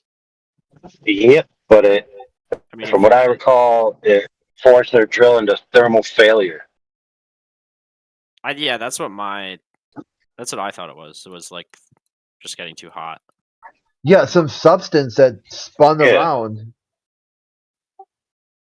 and they dropped like a microphone down there, and they thought they heard like screaming, like people in hell, like screaming. Dude, that's because the substance was the alien skin, bro. Freaking drilling that sucker, and he was like, "Ouch!" Yeah. Is that the back of the turtle that the flat Earth lays on? Maybe. Have you thought about that?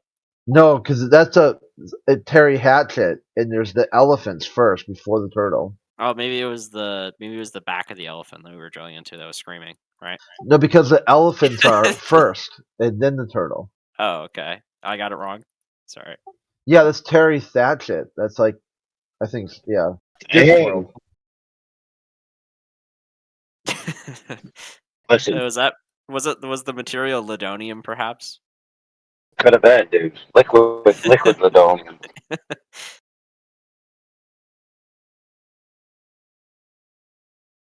You said you had a question or something? Yeah, but you know what? See, if it's like a viscous, liquid, right? Then you really can't drill through it. You know what I'm saying? Because it's not going to go away. Follow me? Yeah. But then why can't you just like a rock through it? What? But then if it's not like if it's not providing any resistance to the drill bit, why? No, it is. It is. It's causing. It was dulling it out. It's almost like a non-Newtonian. It was getting too hot. It was something maybe, but it was getting so hot that the drill would be dull. Basically. I don't know. I know what this problem can be solved very easily. Let's just put a nuke down there and just keep on dropping nukes. You'll get through it, That would be interesting to have an 8-mile long barrel. You follow what I'm saying here? Oh yeah, I get what you're saying. Yeah. You put something down there, explode it, and it just shoots out. Freaking Mach 10. Yeah, that was an experiment, or not an experiment. It was an accident where they were doing underground nuclear weapons tests, and a manhole cover, like a 300-kilogram manhole cover or something, was placed on top that they forgot to remove, and it shot up, and there was only one frame of it in the video, so it was going like 10 kilometers per second or something insane. It's basically a gun barrel with a nuke as the charge.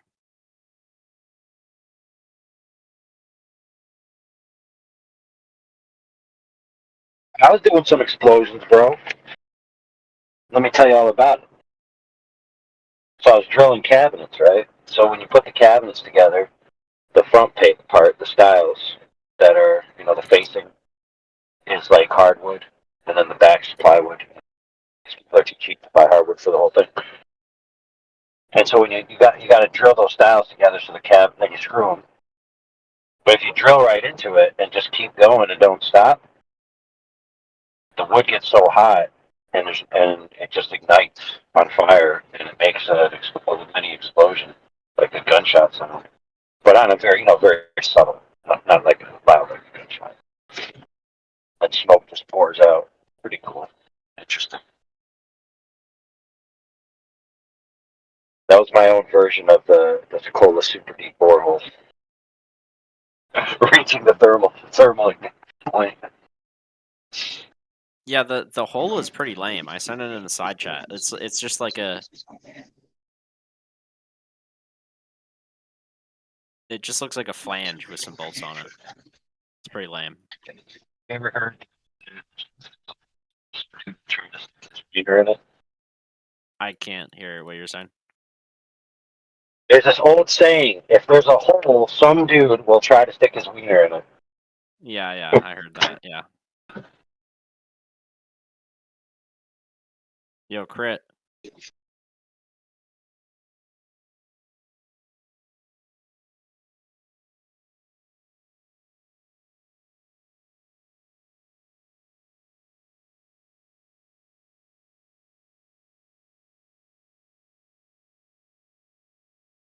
brother. We got Indio in here now.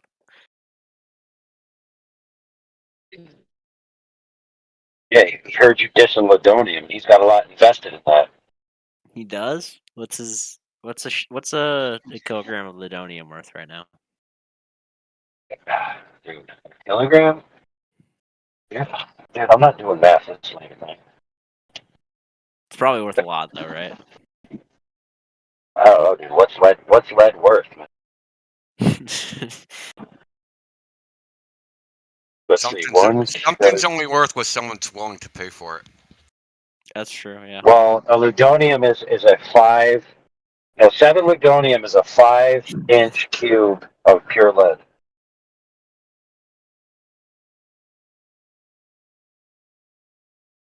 How many kilograms of unobtainium is it? A lot. Kilogram of lead is $2, dude.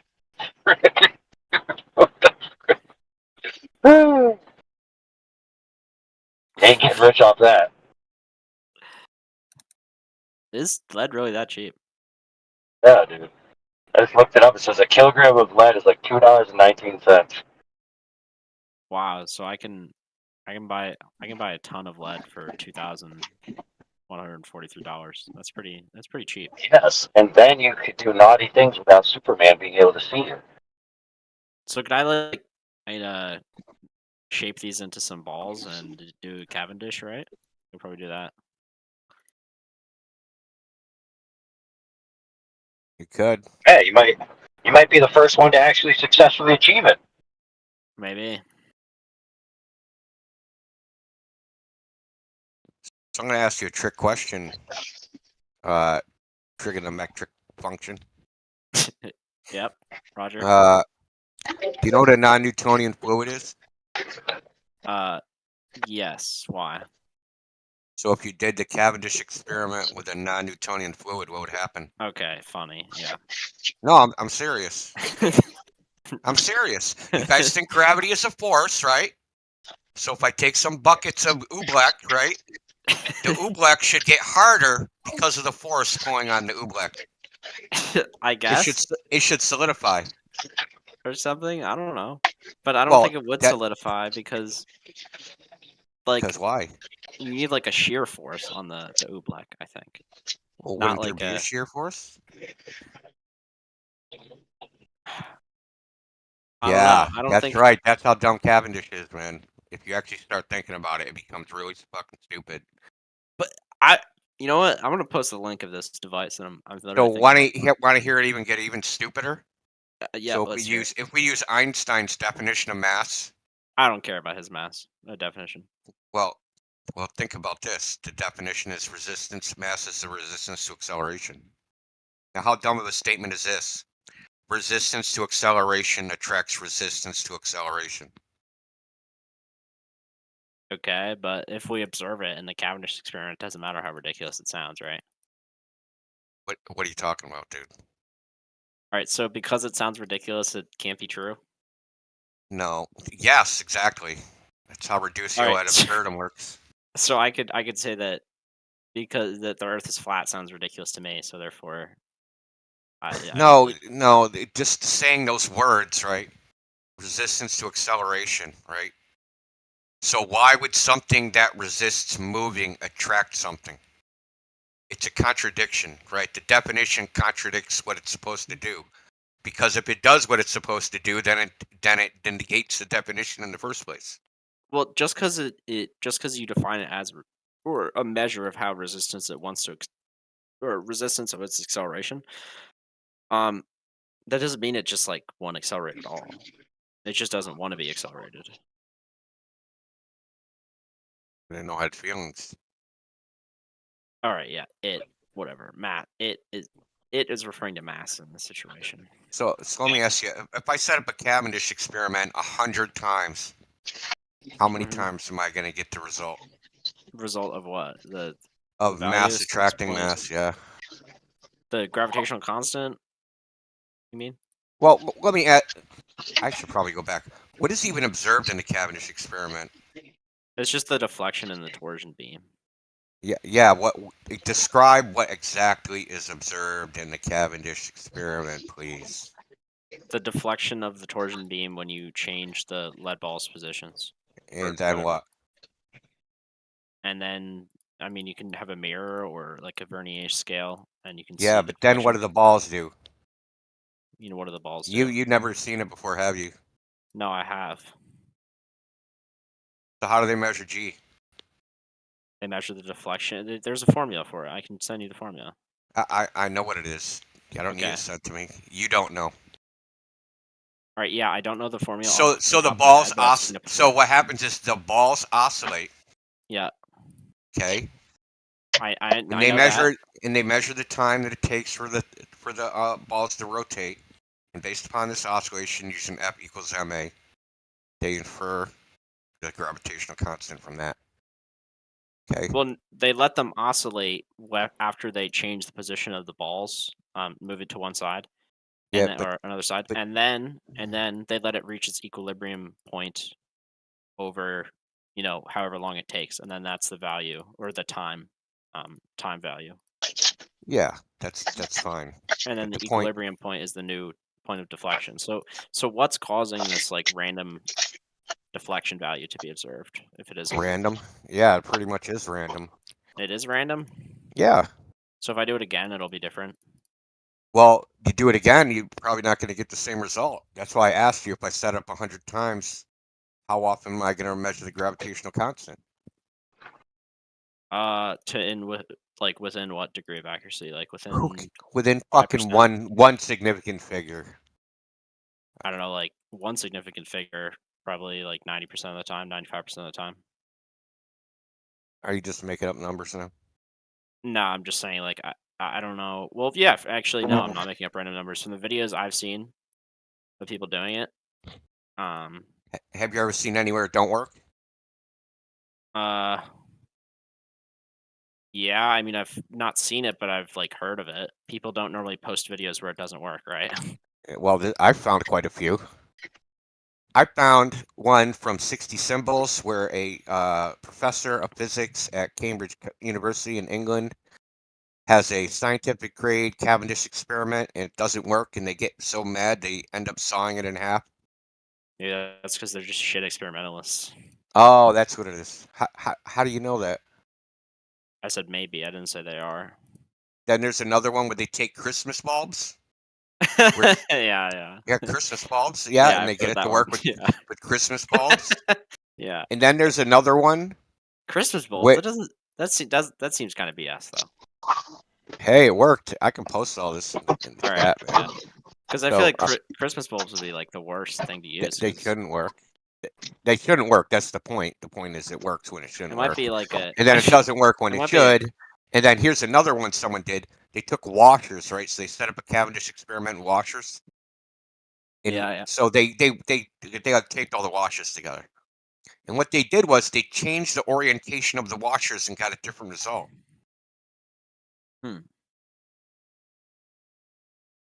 Interesting. I want to see the Christmas ball one. That's Hold on. This is the most recent one I've seen. It was like 4 months ago. Did you actually watch that? Is it the one, the recent one? Steve Mould. Yeah, I think so. Yeah. Did you watch it closely?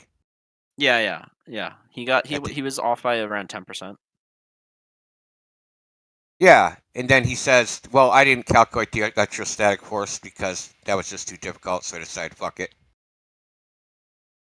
Well, to be fair... Yeah, that's what I call a shit experimentalist. Yeah, to be fair, if there was any electrostatic forces involved, you wouldn't be getting like this attraction at all. You'd be getting orders of magnitude larger. And then you also have to assume that the lead balls are somehow oppositely charged and get a value that coincides nearly with G. I mean, there's just a lot of stuff that wouldn't make any sense if you were to say that it was electrostatic.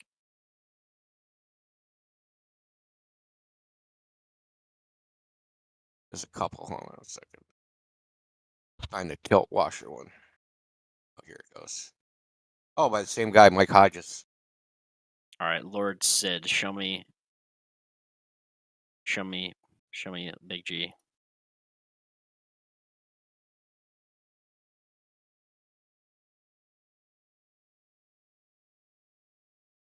Oh my god. This is a joke, okay. It was uploaded on April 1st. No, I'm just kidding. I'm just kidding. It would be funny though. It's what did he actually say that what do you Oh my god. He did. You know what dowsing rods are?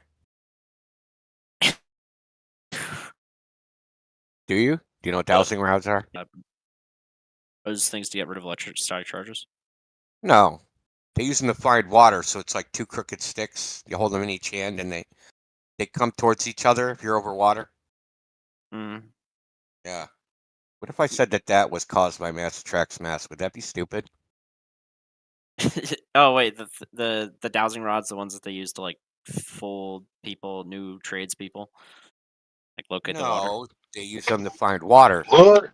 You think Wait, what? No. Correct, son. Do I think dowsing rods can find water? Yeah, do you? I know that sometimes they can find water.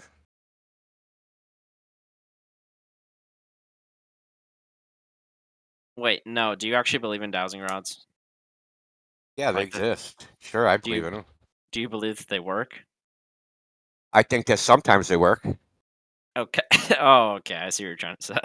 I think that sometimes they work. I think that sometimes people find water with them, and sometimes they don't. Yeah, I see. I don't think it's consistent. Yeah.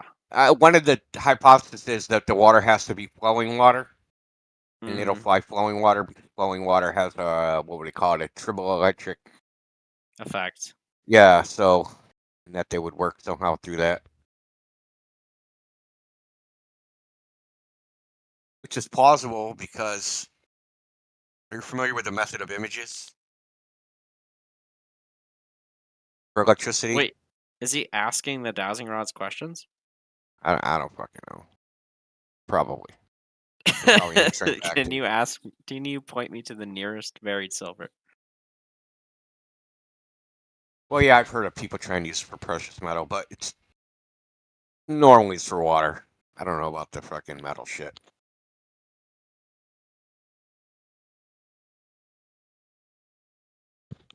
Find wells on property. And it works good enough that these people are still in business.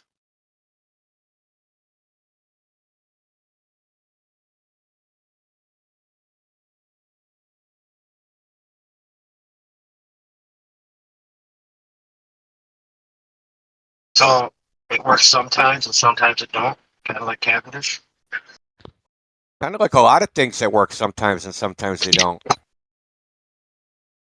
What about the ones that are in like vacuum chambers that Dowsing rods in a vacuum chamber? Who's doing that? No, Astronauts? I'm not talking about God. I'm talking about the ones that are used to like define Big G now, like the ones that we always use or keep on using to get closer and closer, or just to maintain the result of Big G. Like see if it, because science is all about doing things over and over again, right? You don't never stop. Yeah, well, I mean, I'd have to look at the experimental apparatus and then like what their assumptions are, what their sources of error are, how much cherry picking they're doing. Because that's one beef with Cavendish and the Foucault's pendulum is that you run it until you get the result you want. Or near the result you want. Anytime you don't put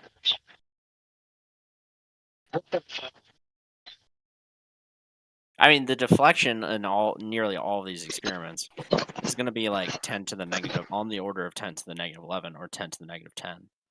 So it's not like Yeah. How did Cavendish measure that with a telescope from 50 feet away?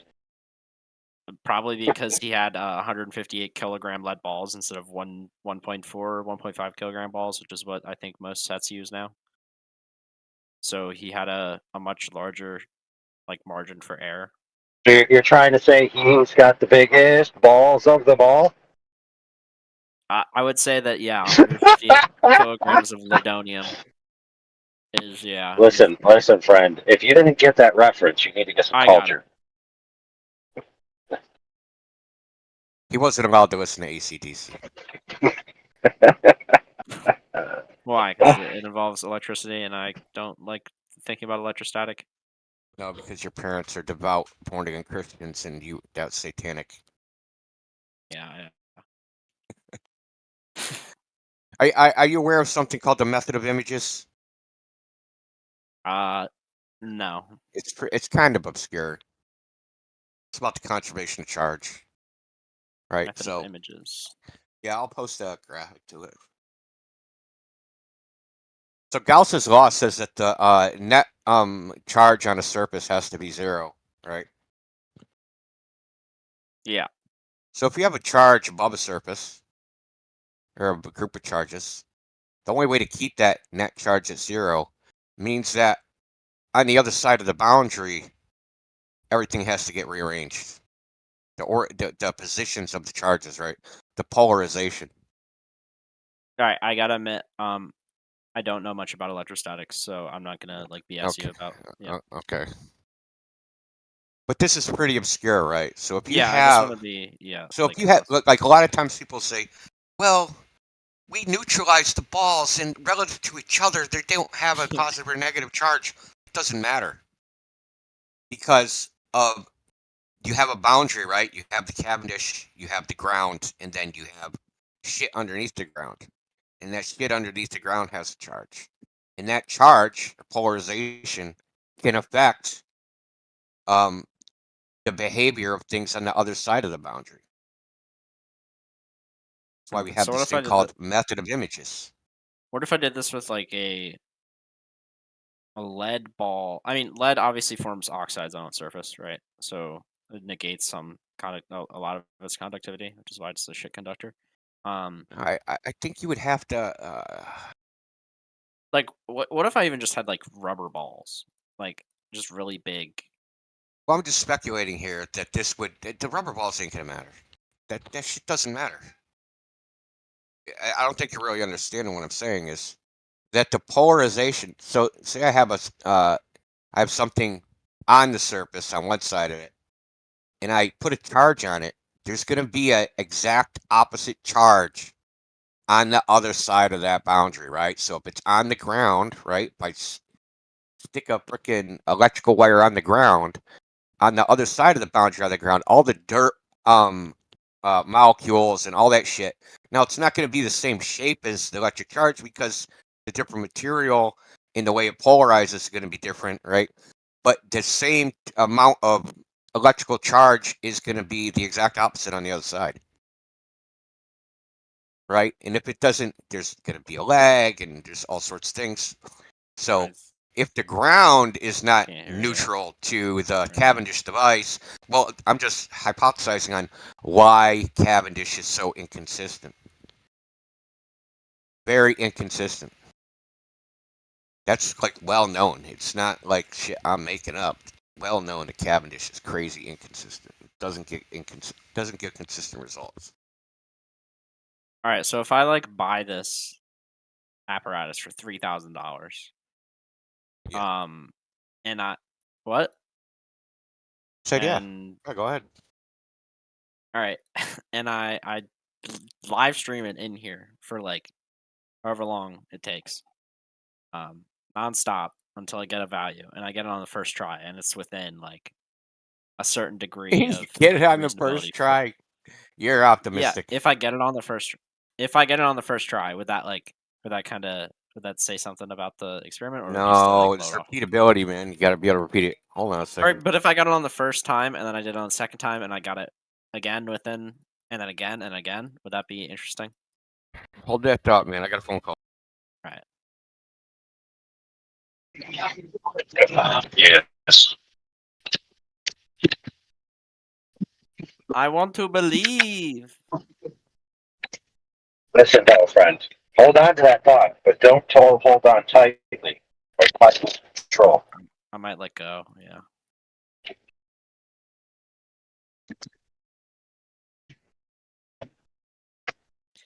All this stuff from Pasco is so expensive. This is absurd.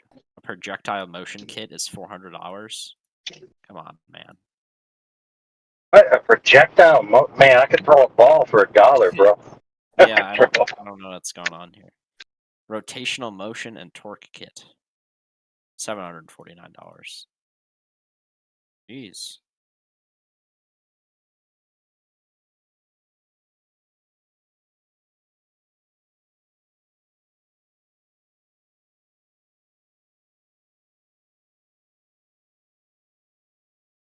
All right, I'm back. All right, hi back. Yeah, so like set it up. How about you set it up, right? Operate it, stick it back in the box, pull it back out of the box, set it up again, see if you can get to keep working over and over again. And what would be like a reasonable degree of like error between the experiments? Like, I mean, we generate a p-value, right? Just do it the fucking right way. all right, well, it looks like I might have to consider getting this thing then. I don't know. Well, I don't know why you would do that, because there's no logical jump that you can make from Cavendish experiment to Earth's a globe, or that's the reason why things fall. All right, if I can just that's a leap of logic, right? It's not, if I can. Oh, look no, at this. That's why things fall. I mean, come on, it's man. not even about like Earth being globe. It's just like if I can just hear once a flat earther tell me, words cross their lips that says, "I agree. Mass attracts mass." My job is done. That's it. That's all it takes. Well, for we me. can't agree with you on that, man, because Oh, then my goodness. we'd have to repudiate Einstein, and we'd have no friends then. I don't We'd care have about to freaking Einstein. support. I would. If we repudiate Einstein, we support Hamas. No, you Yeah, you do literally realize. you have to get a lobotomy. Oh, dude, this is so painful. This is so painful, dude. Well, I think me and you talked about this the other day. Mass, unless you particularly. Mm-hmm. Holy crap! I just almost creamed some chick that was just being drunk running in the middle of the street. Sounds and then hot. she said "F you." She said "F you" to me, man. I was like, all right. That's because you almost creamed her. Oh, darn it. Yeah, she wanted me to. I'm sorry. Anyway, this whole idea of mass attracts mass, bro. We already talked about this. That there's no mass attracts mass, home. That is an inherent claim that's not given by the phenomenon in question. A mass moving towards another mass, being described as mass attracts mass, is a misnomer, right?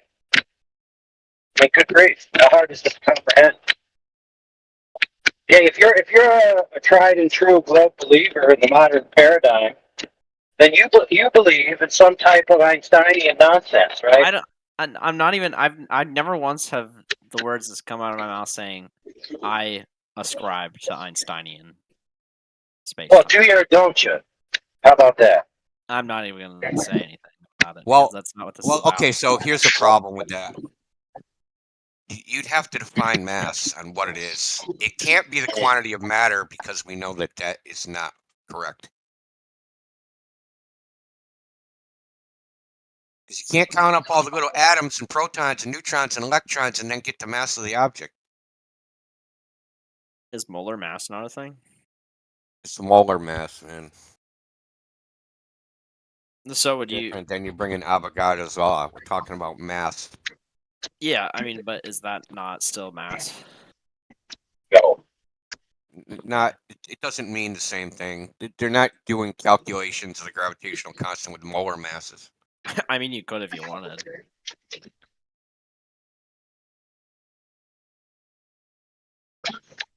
Well, you could do it with molar masses, but you'd be grinding your teeth all night. All you need to do is just figure out the geometry of the sphere, know the density of the lead, which I know density of the lead, and then I can figure out how many like moles of letter in there and then multiply it by the molar mass, and I get mass of the ball, right?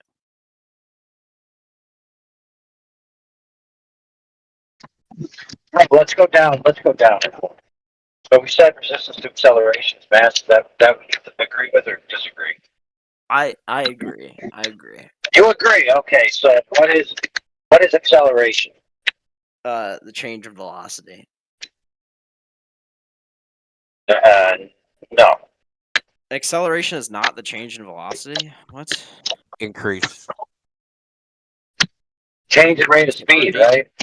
Are you saying acceleration, as long as it only works with increase in velocity? Okay. What's velocity? Well, I mean, you could say it's negative. Whatever. No, Doesn't an matter. acceleration is an increase. A deceleration is a decrease. Correct. Yeah, but acceleration as a whole, or acceleration as a concept, is just the change in velocity. The second derivative. Okay. What's velocity? Yeah, it's reversible. Yeah, sure. Okay, yeah. What is velocity? It's the change in position. What? It's the change in position. A change in position, right? That's your claim? A change in position over time, just like how acceleration. Over time, right. Yeah, change in velocity over time is acceleration. Change in acceleration over time is... Right, so acceleration's definition requires a displacement in free space, correct? Yeah. Yes. So then how are objects standing still experiencing acceleration?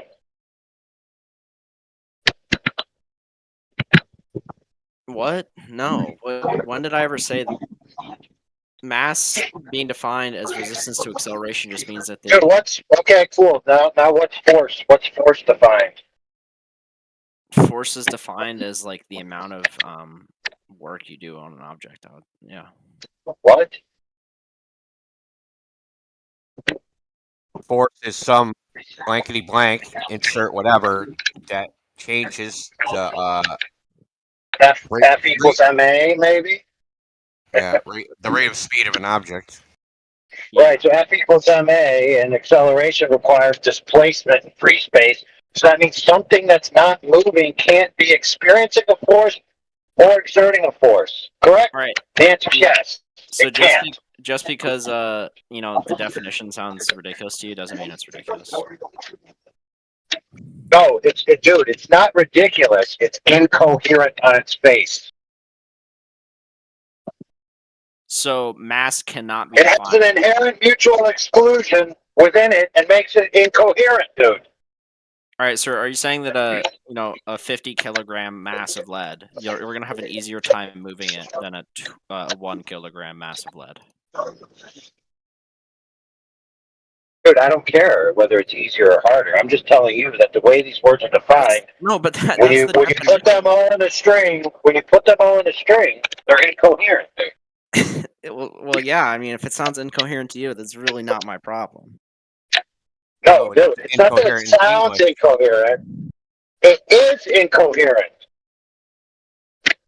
Yeah. So when I tell you which one sounds more absurd, that a 50 kilogram mass, because that's all I'm saying is that a larger mass is going to have a harder time to be accelerated, right? It's not going to want to be accelerated as much.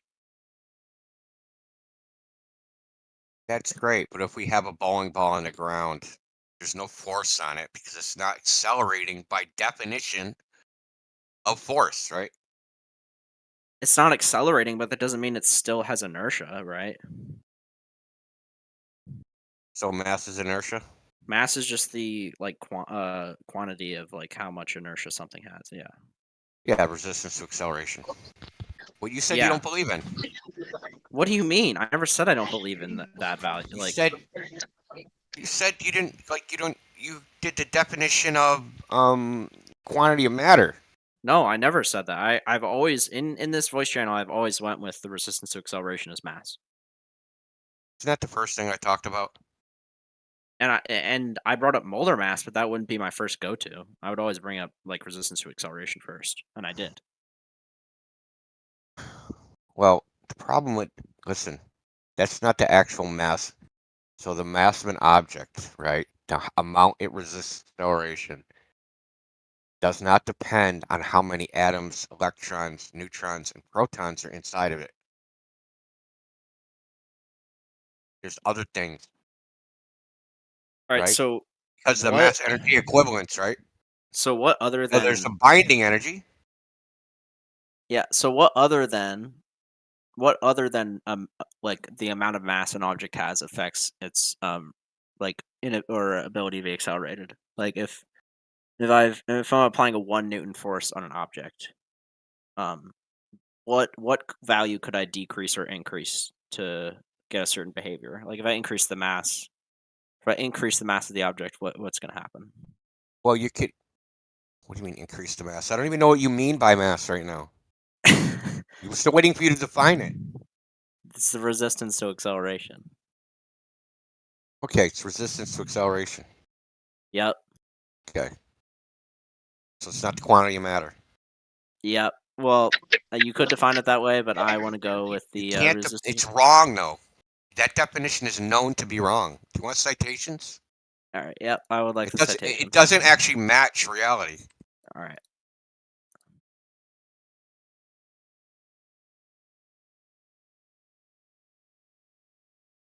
Yeah. If you say nuclear binding energy disproves it, then that's just absurd because this only happens in like fission and fusion and things like that. So stable matter, that doesn't apply. No, there's not just nuclear binding energy. All right. Fucking gluon plasma or some stupid shit inside quarks holding them together. Is that your claim? It's their claim. All right. So source. Yeah, there was some. Hold on, dude. I'm finding it. On your huge script that you have. No, I don't have a huge script. I searched the other Discord because everything you've said's been said 10,000 times before, so I just have to find where I already talked about it. I still can't join that Discord for some reason. I don't know what's going on. My fucking shit is just bugged. Did you get banned? Discord.gg/flat earth?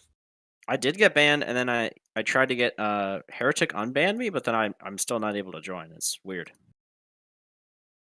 Like the invite doesn't work still, and I've even got a new invite and everything. It doesn't work. Maybe I'll try and join on an alt account or something, because I don't get why it's not working. Well, to be fair, Heretic has no choice. Has what? I was going to say it once, Holden. Oh, okay.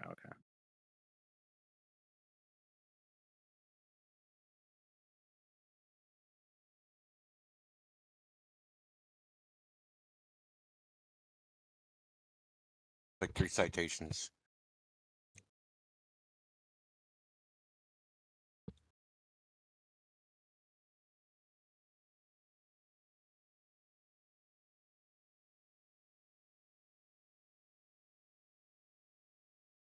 You know who John Wheeler is? I know. No. Won the Nobel Prize from quantum electrodynamics. Max Born is also a Nobel laureate. And I think the Royal Society of Chemistry has a little bit amount of reputation. They've been doing alchemy since at least the 1400s. Alchemy? Well, I mean, chemistry came from alchemy. All right, I wouldn't call chemistry alchemy though. That's just. I mean, modern chemistry is not alchemy, but it wasn't it wasn't like we just stopped doing alchemy and we started doing chemistry. It was a gradual transition when they, I don't know what they did. These goat heads or whatever they did. They didn't just stop using goat heads. Newton wrote more about alchemy than any other subject, right? Yeah, that's so. Psychopath. He also wrote a chronology too. Do you say Newton was way a psychopath? Yeah, I used a little bit. Yeah, he just founded calculus pretty much. Other than if you want to consider Leibniz and everyone, I would say. Did you hear me talk about this the other day? What? He founded calculus during the Black Plague. He had to stay at home. Everybody was on lockdown, right? Yeah. During the Black Plague. Well, so he wasn't landed gentry.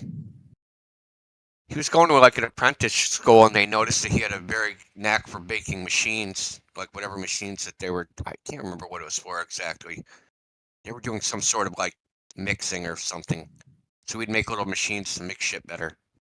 So they decided this kid's pretty bright. Let's send him to frickin' Oxford or something, or Cambridge, wherever they sent him. But he didn't have a formal education, almost no mathematics. Well, his formal education was scant. So he was really horrible at mathematics. And when they sent him home before the Black Plague, his math teacher told him, basically, you suck. And then he comes back in a year and has invented calculus. Yeah, that's like the definition of being a Chad. Yeah. Because that's how the world works. Are you saying inventing calculus is not impressive on its own? He was bad at math, dude. Okay, I don't think being bad at math equates to founding a whole new field of math. I think my brain just exploded. Why are you saying? Think people that bad, so you think people that are bad at math make mathematical discoveries? Is that what you're trying to tell us? So, wait, are you saying that Newton did or didn't discover calculus? All I'm saying is that story's fucking fishy as fuck, bro. Okay, that's just what I wanted. You don't think that's not fishy? No, not really. That a person that was bad at math, so bad that his teacher said, you suck, comes back in a year and has invented the area under a curve, something people have been trying for 2,000 years.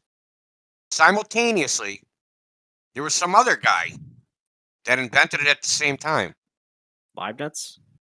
Yeah, Leibniz. All right, so what, you think Newton was copying Leibniz's homework? Well, let's put it this way. That back then, national pride was a thing. And people would steal each other's discoveries and say their country discovered it first. Yeah. Okay, and this could be one of those instances. It could be, yeah. I mean, I would still say more likely is that Newton. They try to take priority as a matter of national pride. We did it first. You didn't do it first. We did it. America does this all the time. We do it more than anybody else. I mean, we claimed we invent. When I was growing up, man, it took me till I was like in fucking 6th grade before they admitted that we didn't invent the automobile. Yeah, those are Germans. Yeah, well, they didn't teach that in the textbooks in the beginning of my school career, but by the end, they started telling the truth. I'm just saying is that, this priority thing, people just steal it all the time. I mean, remember growing up, Benjamin Franklin discovered electricity. That's not true. Not even remotely true. Yeah, I remember that. I remember being told that. So the guy that discovered it was he was a doctor, and he was like dissecting frogs on a metal table, and he noticed that whenever there was a lightning storm, the frog would twitch. Yeah. All right, I gotta go. I'll be back. All if right. you wanna, you should. Don't dissect frogs on a metal table. All right, I'll make sure that the frog doesn't get attracted to the table either, or anything. It's not attraction, man. The nerves have electrical current, man. So like the electricity was making the frog's legs and shit twitch. Maybe it was just bendy space time. I don't know. Could have been it. Never know. Yeah, Freudian slip there, sucker.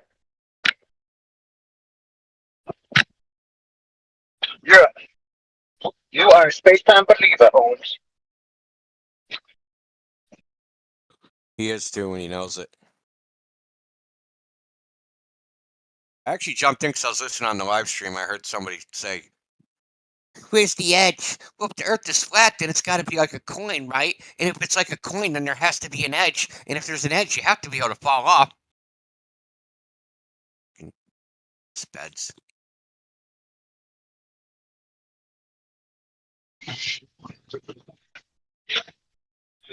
What a chain of logic that is. Think about it, dude. It's a chain of logic with about 92 rungs missing in between each rung. Yeah.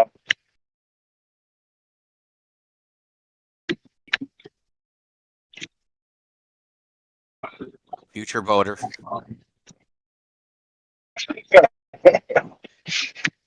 Oh man.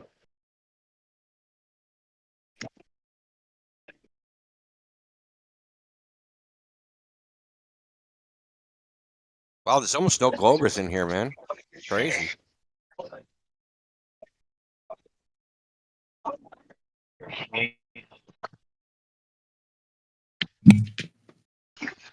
Them's all too scared.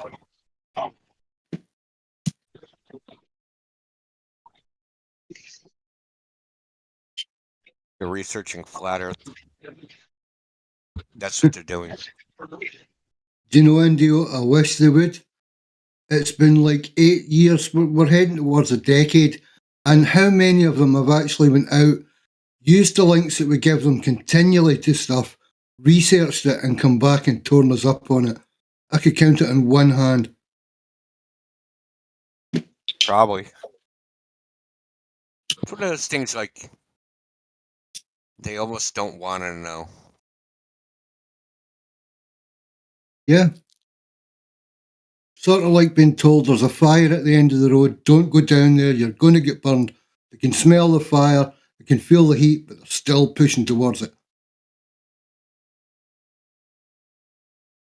Why? Well, I think like researching flat Earth to them is like, say you're like an only child, right? And you're black and your parents are white. And you find an envelope that says adoption papers. Do you look inside? To confirm it. Yeah, you do look inside. Yeah, you do. Yeah. You know you do. These guys wouldn't. It's too They late, wouldn't though. look inside. They'd be like, I don't want to know. Too late though, man. They've been in the closet, they were rummaging around, they didn't get a Christmas present, they got a bad thing, and that's like they want to wipe it from their memory. They can't handle it. Not for the faint of heart. I mean, but there's time, right? So these ideas, they'll interact with us now. What are they going to think in 20 years? You know what I mean? This stuff is going to eat away it's going to like water erodes land, right? It's going to erode their mind. Because in 20 years, when they're still here going, we're going to Mars, bro. And they're still here going nowhere. Like maybe those flat earthers were onto something. Yeah. Man, I got the Buster Coopenites daydreams last night. He was mocking the idea that sentient minds is the preeminent reality, and matter and energy states are subordinate or properties that are derivative of it. He was like, "Oh, that's retarded." And I'm like, "Dude, okay. Let me quote Donald Kaufman, the physicist, the evolutionary biologists, all these guys that believe that, bro. And they say it's scientifically validated, and it's coming down the pike as the new paradigm." Man, change his tone of voice real quick. Yeah, that reality is not real. That's the new hotness. Brenda, what's up?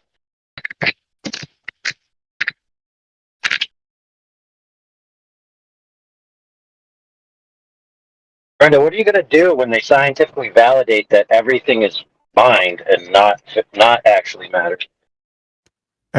What? Yeah, bro. I didn't understand. Yeah. Oh, sorry. So before you popped in, we were talking about Donald Kaufman, the writer of the book called The Case Against Reality, and the physicists and evolutionary biologists and all these homies that are basically positing the idea that it's all but scientifically validated to be certain that mind is eternal and matter and energy states are derivative of mind. And so the physical world and stuff is not the prime reality. The actual prime reality is consciousness itself. What say you? Yeah, that's not a new idea. It's like thousands of years old. Yes, true. But the new idea is that they've scientifically validated it. True. Yeah, lots of people say things. So what? Yeah, that wasn't the question. The question was, what do you think? Yeah, I don't believe every new book that I read. You know, maybe for you that's okay. Just read another book and then you'll believe that.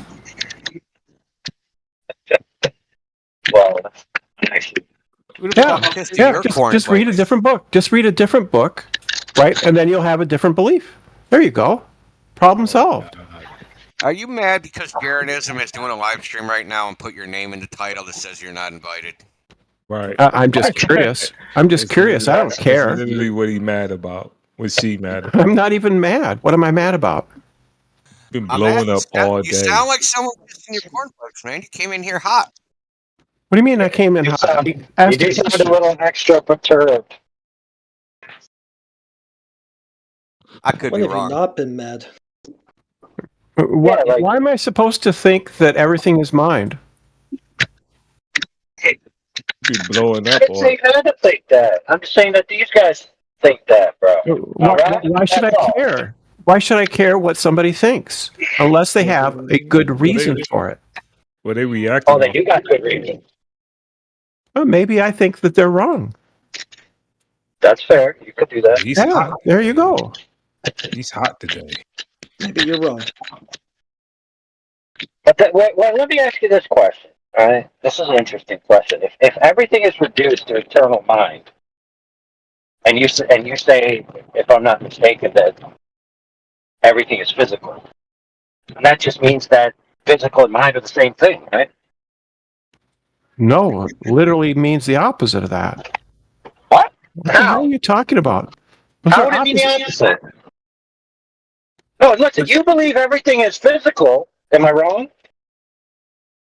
I think everything is natural.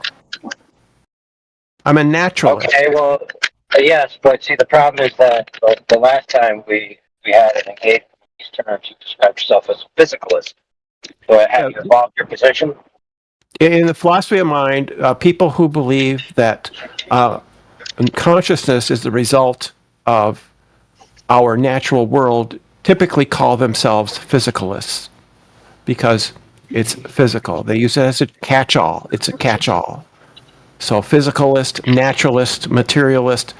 Well, I'm not a materialist because I think that there are things like that are abstract, but right? Abstract. Like numbers. Cool. Yeah, concepts, emotions. Yeah. Information. Information is physical. Information is physical. Yeah, yes, information weighs 2 pounds. Okay. Yeah, I'll give you that.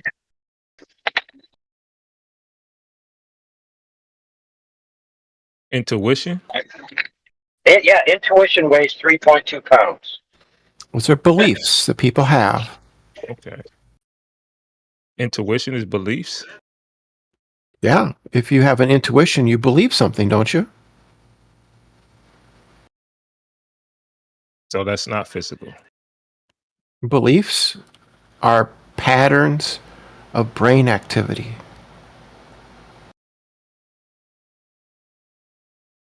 Okay. So yeah, that's what a thought is, right? Because when your brain stops working, you no longer have thoughts because you're dead. Yeah, well, yeah, you're dead. Nothing's working. Right. Okay. Just like in a computer, when you turn it off, it no longer has any activity. When your brain stops working, you no longer have thoughts. Wait a minute. The computer is off. It's not proving the cause of thoughts.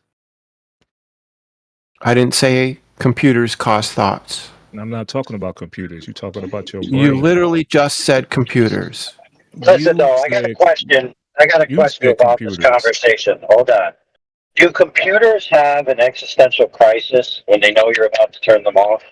Computers are not conscious, sentient beings. Exactly. So why did you bring them up? As an analogy, but that went over your head. The reification, that's what it is. No, analogies are not reification.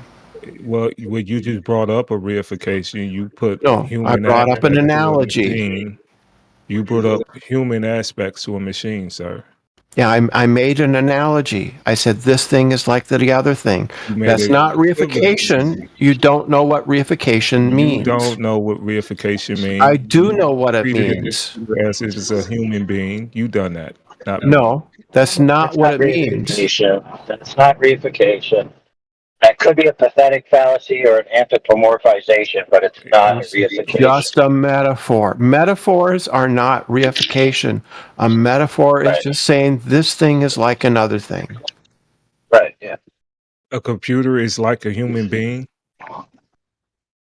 I was making an analogy. Okay, but the computer is not like a human being. Why bring it up? You brought it up. I didn't. You asked if computers have existential crises. You brought it up. I didn't bring it up. I did not say that. AI said that. Well, fine, whatever. It wasn't me. Other people brought it up. No, you brought up computers when you brought up. I did not. The analogy. AI brought it up. I did not bring it up. Rumpus in the room. You brought that up when you brought up the I did not bring it up. No, fair enough. But look, it's just meant to be quipped and then have a reply and not, go down the railroad tracks into a burning fire.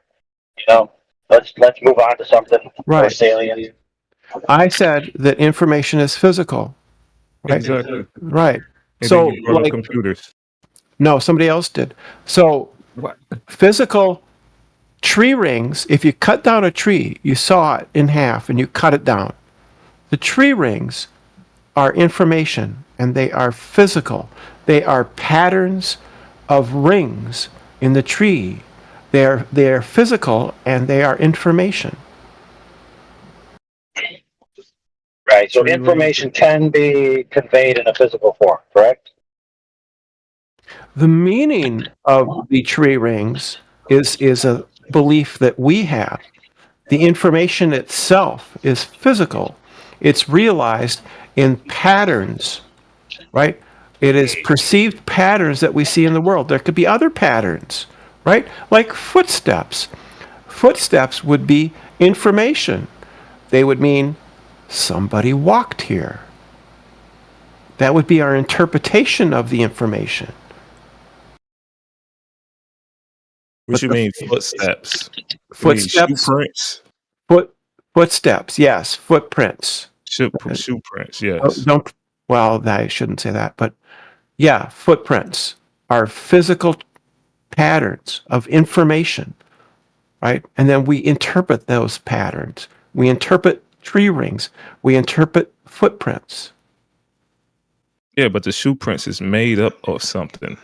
It's made up of particles that's in the shoe prints. Footprints are not made up. They're real physical things in the world. Yeah, they are. Wait a minute. Stop playing with the words. You know what I'm I mean? not. Okay, you are. This is genuinely You're genuinely not listening to what I'm saying. You just want. This is my genuine position. This is my belief, and I'm giving you reasons why I think this way. The reason I think that information is real and physical is because I can point to patterns in the world and say that's information. And then I can say that our interpretation, the meaning of those patterns, the meaning of that information is something that we impose on those patterns.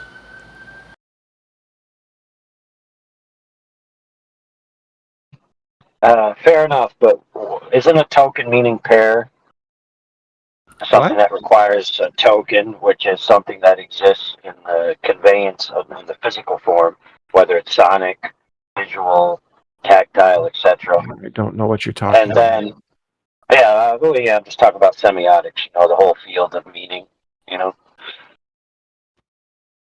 A meaning is imposed by our understanding, our interpretation of the information. Or convention. Perspective. So you saying things can mean whatever we want it to mean? What I was saying before I was interrupted is that a token and a meaning, right? They have a pairing, and that's how you get a word, right? So it requires something that's physical, but also something that's not physical. two parts. Well, I don't know what that means, not physical. I'm just saying our interpretation, our understanding is mental activity. It's activity in the brain. No, the shoe print would be a shoe print whether we know what it is or not. Yeah, I wasn't just talking about shoe prints just now. Well, I'm just talking about far as the argument that you're trying to make. You saying basically we the one that's giving it meaning. Yes, in a we physical, give natural world. we give things their meaning.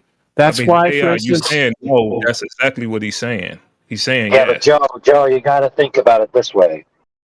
It's not you're giving it meaning. It's the impulses inside the flesh suit of electric walking mud puddle is giving it meaning. Yes, but he's saying we are giving it meaning. I'm not a mud puddle. We are highly organized, complex, biological brains, right? That are able to take in information. Yeah, an electric walking mud puddle. Yeah, exactly. It's not a mud puddle. Yes, dude. Listen, you're made of dirt and electricity. You're not made out and of water. dirt. I'm not made You out are of made dirt. of dirt. Yes, you is. No, I'm not. No, I'm not. What do you eat? Yeah, let me ask you this question. What do you eat? Just What want do to you argue eat? about everything. Every little thing, eh? That's because We're you're trying- wrong about everything. We're trying to get the bottom. Well, we're trying to get to the let's bottom go down this this is track. your point, Brenda. We're trying to get to the bottom cares, of your man? point. Listen, I told first you. First we got a challenge on the table. So, if you eat food, either you eat biomass, you're going to eat an animal, or you're going to eat a plant. Plants grow out of the dirt. That means they're made of dirt. Whatever's in the dirt is what plants are made out of, dude. That simple. And the animals that eat the plants are eaten by meat, and so everything comes from the dirt. So you're made of dirt. It's that simple. No, plants aren't made out of dirt. You sure about that? Yeah. And what are they made out of? Proteins. Where'd they get those? By synthesis. They use from the magic. I told you. They synthesize proteins using energy from the sun, carbon dioxide from the air, right? And minerals from the ground. The dirt. Okay, The thanks. dirt. Yeah, but that doesn't mean that they are the dirt. AI, come on. You're making a composition. So you was right, and You're he's making saying a composition fallacy. And then he's calling it a fallacy. Yeah, because it's a composition fallacy. Look, just because you don't use 100% of the dirt doesn't mean it still ain't dirt. Yes, it does. That's exactly what it means. It's ridiculous, ain't it? Black and white. That's exactly what I'm saying. Black and Listen, white. hold on. I will give Brenda 10 points. Hold on. We take out of the dirt and it not be dirt anymore. Yes, correct. Because it's not dirt. He just want to. I mean, she just want to argue about everything. Yes. What's wrong with that? It's totally off of the point that she was even making. If I take the bricks from a wall and I build a fireplace with it, is my fireplace a wall? No, it's not. It's made out of the bricks from the wall, but it's not a wall. Dude, that's the wrong analogy. That's not even That is the analogy. No, that's bad. I'll give you another chance. That one was bad. All of those is terrible. Plants take what the dirt or the earth is composed of, right? They take parts of it, the constituent parts, which are the molecules in the dirt, and they reassemble them. They synthesize new ones. They put them together, take them apart, make new things. The process. Make new things. You are explaining a process. If I take bricks from a wall, and I reorganize them, take them apart, put them together, make new things from the bricks, then it's not the wall anymore. Right, but it's still bricks, correct? It's still bricks.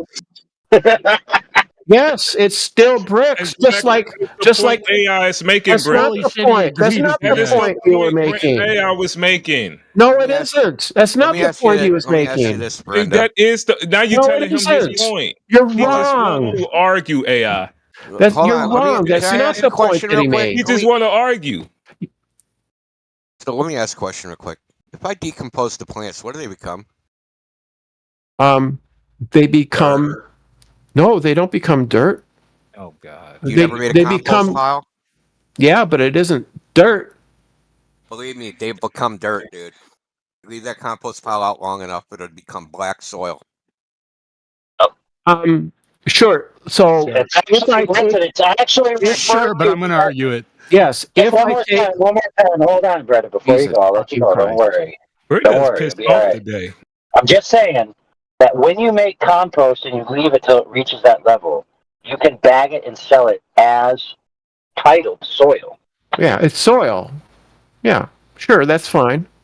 But so dirt, right? Okay, soil. Okay, you guys keep talking. Go ahead. Right. So anything So but dirt. if I break apart the oven, the brick oven that I made from bricks, it's no longer a brick oven, and it's now just a pile of bricks. Yeah. So what's the problem? It's still bricks. I'd never disputed that it's composed of something. That was AI's point. No, it wasn't. It's dirt. No. You explaining the process. Yes. To make the brick oven. Right. From the dirt. AI didn't go that deep. Right. Yeah, you guys ready? I made the brick oven. Hold on, Brenda. I gotta clear the floor so I can drop this mic. All right, you ready? Here it comes. Look at the chat. There it is.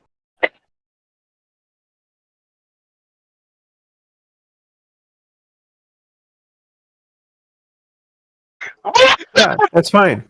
So if I make a brick oven from a pile of bricks, it's not a pile of bricks anymore. Why keep arguing about it? You guys figure out whether the Earth was flat or round yet? Oh yeah. No, they can't figure that out. They can't figure that out. I mean, AI don't know what flowers. Brenda. Y'all been arguing about it for weeks now.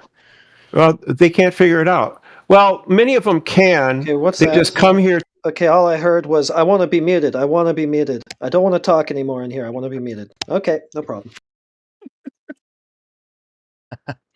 You heard that too, eh?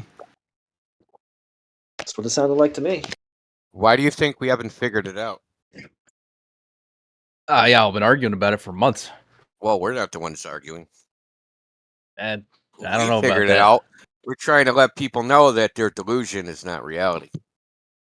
Hell yeah. I'm sure they'll love that. Well, I mean, I don't care what they like. Not here. Then why are you worried about it then? Not here for a popularity contest. It's better. Truth is important, right? I think truth is important. Do you think truth is important? Oh, yes or no? Okay, so truth is important. People running around thinking they live on a giant spitting water testicle. Probably not good for the world because they live in a delusion, right? Could be. I'm sure So there the might be more fundamental. important delusions Let me to give you worry some about. fun. Let me give you. No, there's not more important things to worry about because the fundamental worldview that the globe sprouts makes people delusional because of the fundamental premise being that what you see in reality is not the way it really is. So we all experience a flat, motionless Earth, and people have come around and said, well, no, it's not actually that. That's just an optical illusion. The stars aren't moving, you're moving. The water's not flat, it's actually curving. You just can't detect it because you're a tiny little fucking ant on a giant orange, right?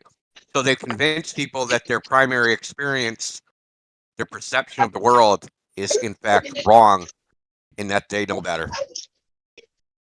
So if you can accept somebody telling you, hey, your fundamental perception of reality is an error, they can replace any perception of reality you have and just stick it into your head and you'll just buy it.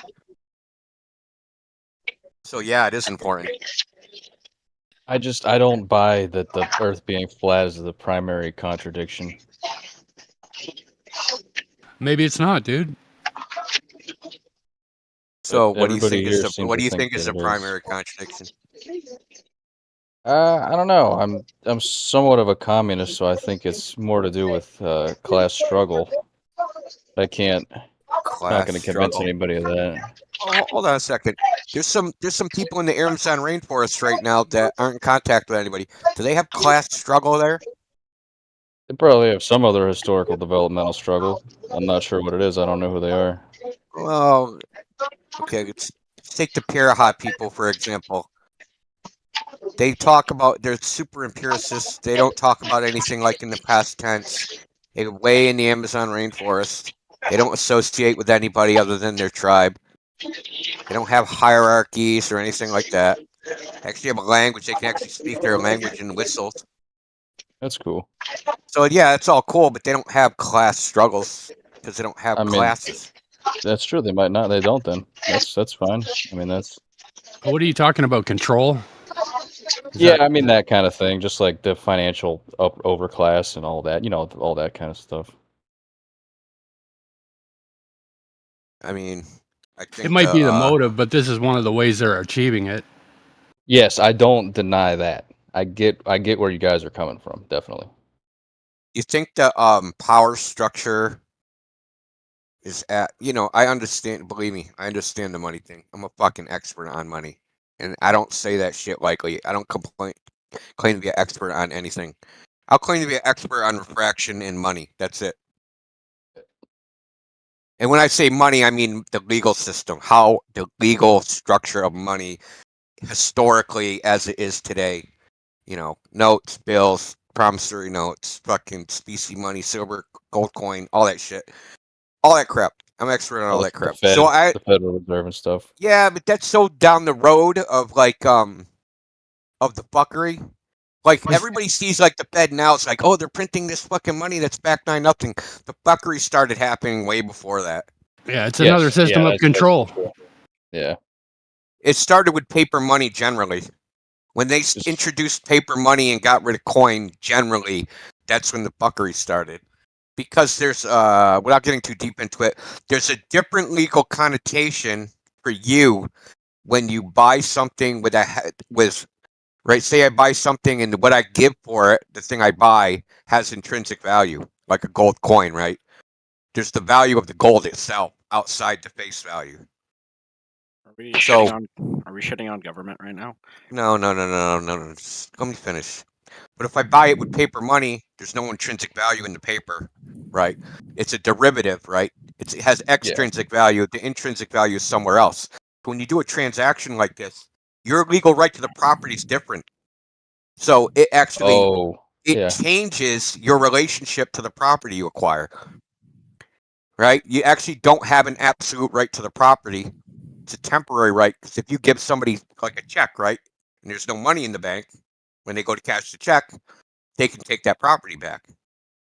So you don't have you don't have absolute ownership of the property. There's always this thing that hovers over your head when you pay with paper money. Right, it's like a series of legal fictions. Yes, exactly. Yeah, it's a discharge debt. It's not an actual what they would call the technical term is an executed versus an executory contract. Now, that might sound like there's an actual legal difference, which actually changes your relationship to the property. So you don't actually own anything when you buy things with paper money. You kind of own it, meaning you have the primary right of possession of that object, but you don't actually own it outright, because whoever you got it from for paper money has a lien on it by operation of law. Right, it's like it's a series of contracts that have some dubious beginning. Yes, exactly. When you pay that paper money, dude, you just fuck yourself forever. Not forever, but whatever. I mean, what you're saying. Point is, the point is that the money thing, that fuckery started when they brought in paper money. That's I got a perfect example of this. You ready, homies? Ready? I'll take you down this rabbit hole. So, video games. They like to have their own little currency. For example, V-Bucks, very famous in-game currency. You spend your US dollars to get V-Bucks.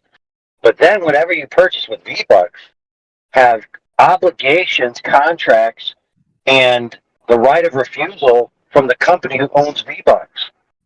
Right? So you change your money into one form into another, and you think you bought something, or I paid for this, but they say, look, you just used a contractual system that we own. We own the property you bought, and we can revoke your right to it at any time. We can take it off the server. That one rare skin that you worked hard for, we can make it so the game never allows it to see the light of day again, as if you never purchased it, sucker. Oh yeah, don't buy a game on Steam. You don't own that shit. Yeah. Anyway, I didn't mean to get all into the money thing, but the point is like, yeah, all that stuff. I'm aware of all that stuff. The superstructure. You can't say America's a capitalist society. This is a kleptocracy. Okay, that's what we have. We have a Yes. just Ruled by nowhere. oligarchs. Yeah, yeah, exactly. Like a combination of like oligarchs and frickin' mafioso. It's like, Oh yeah, it's fucking yeah. Yeah, shit sucks. We gotta get the republic back. yeah, I think though that the corruption is at a lower level. Like Daly said, all politics are local. I think things are a lot more local than people realize, as in it's inside the four walls of your fucking house. What's up for 2069? Yo. Are you a flat earther yet? We don't try to make people flat earthers, dude. Yeah, you Oh, just got show them that the idea. truth. No, we just give information. They can do whatever they want with it. I do not. Yeah, the problem. The problem is, Indio. The problem is, Indio, that we also have to sell things to carry all the heavy information that we give, since information is physical objects. I know, man. Well, you know, I freaking don't have that many slots, man.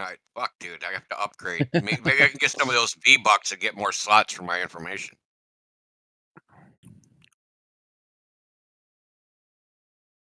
That's only Get if some you more. have the. That's only if you have the Glober season pass. Yeah. Yeah, you get a discount. Funnily enough, we did a critique on FED of two schmucky physicists talking about black holes, and the one schmucky retard physicist said to the other, "Do you know that if you could put a lot of information on a single CD, that you just kept adding information and information, eventually it would weigh as much as a whole planet?" I don't know if that's entirely true. I don't know, dude. A physicist said it. Okay. I think you're limited. They went to college. Yeah. They went to college. They're a physicist. Okay. That sounds like appeal to authority to me, man. It sounds like an appeal. Go ahead. Appeal to credentials, technically.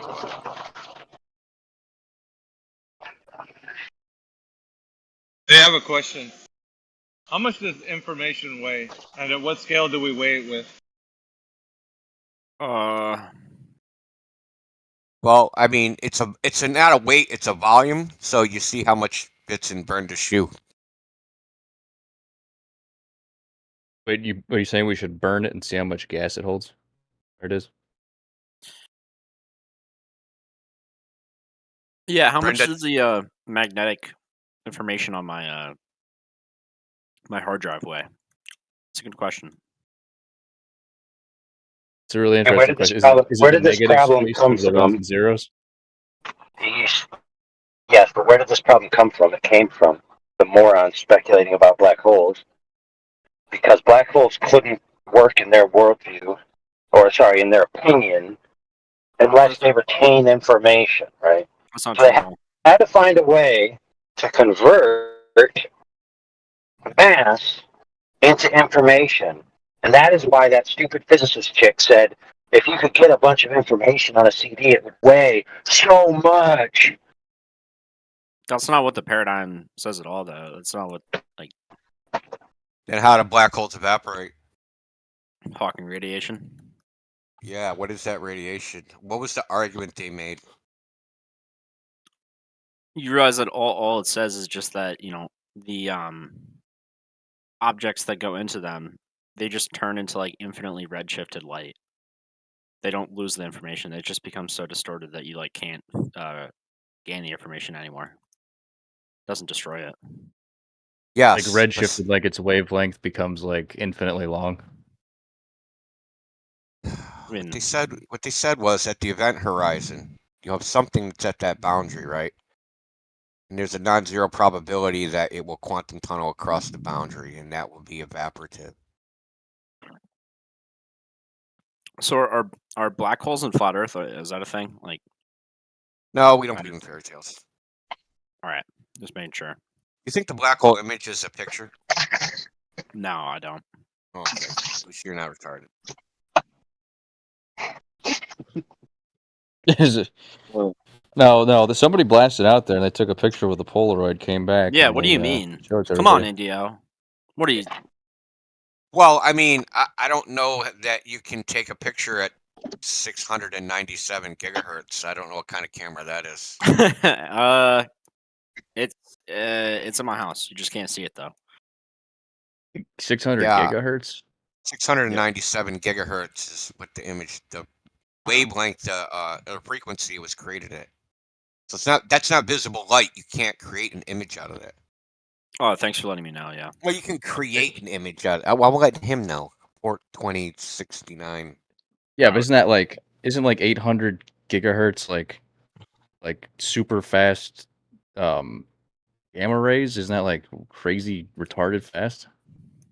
697 gigahertz? That might technically be in a microwave. No, I think that's outside of the microwave. Never mind, It might be. Yeah, I think that is in the microwave band. I think it is too. Yeah, because like a router is like what 2.6 gigahertz or something. Yeah, the microwave band is a huge freaking band. So I mean, that seems possible then. Well, how do you create light colored pixels out of it? Right, so you just assign a colored value to some intensity. Yeah, I mean that's all. That's all you could That's really not actually do what anyway. it looks like. It's not an actual image. It is what it doesn't look like. I wouldn't say we know what it doesn't look like in those specific places. Well, we created an interpretation of whatever the signal was. Well, it's beyond that because it's actually worse than that because if you actually do the calculation to see how big a pixel is from the image, that and then you look at like the telescopes they use to take the image. Somehow they took an image that's 1,720 times beyond the diffraction limit, which is physically impossible. So, wait, but where's the refraction coming from in space? I said diffraction limit. Right. Well, where's that coming from in space then? It's at the telescope.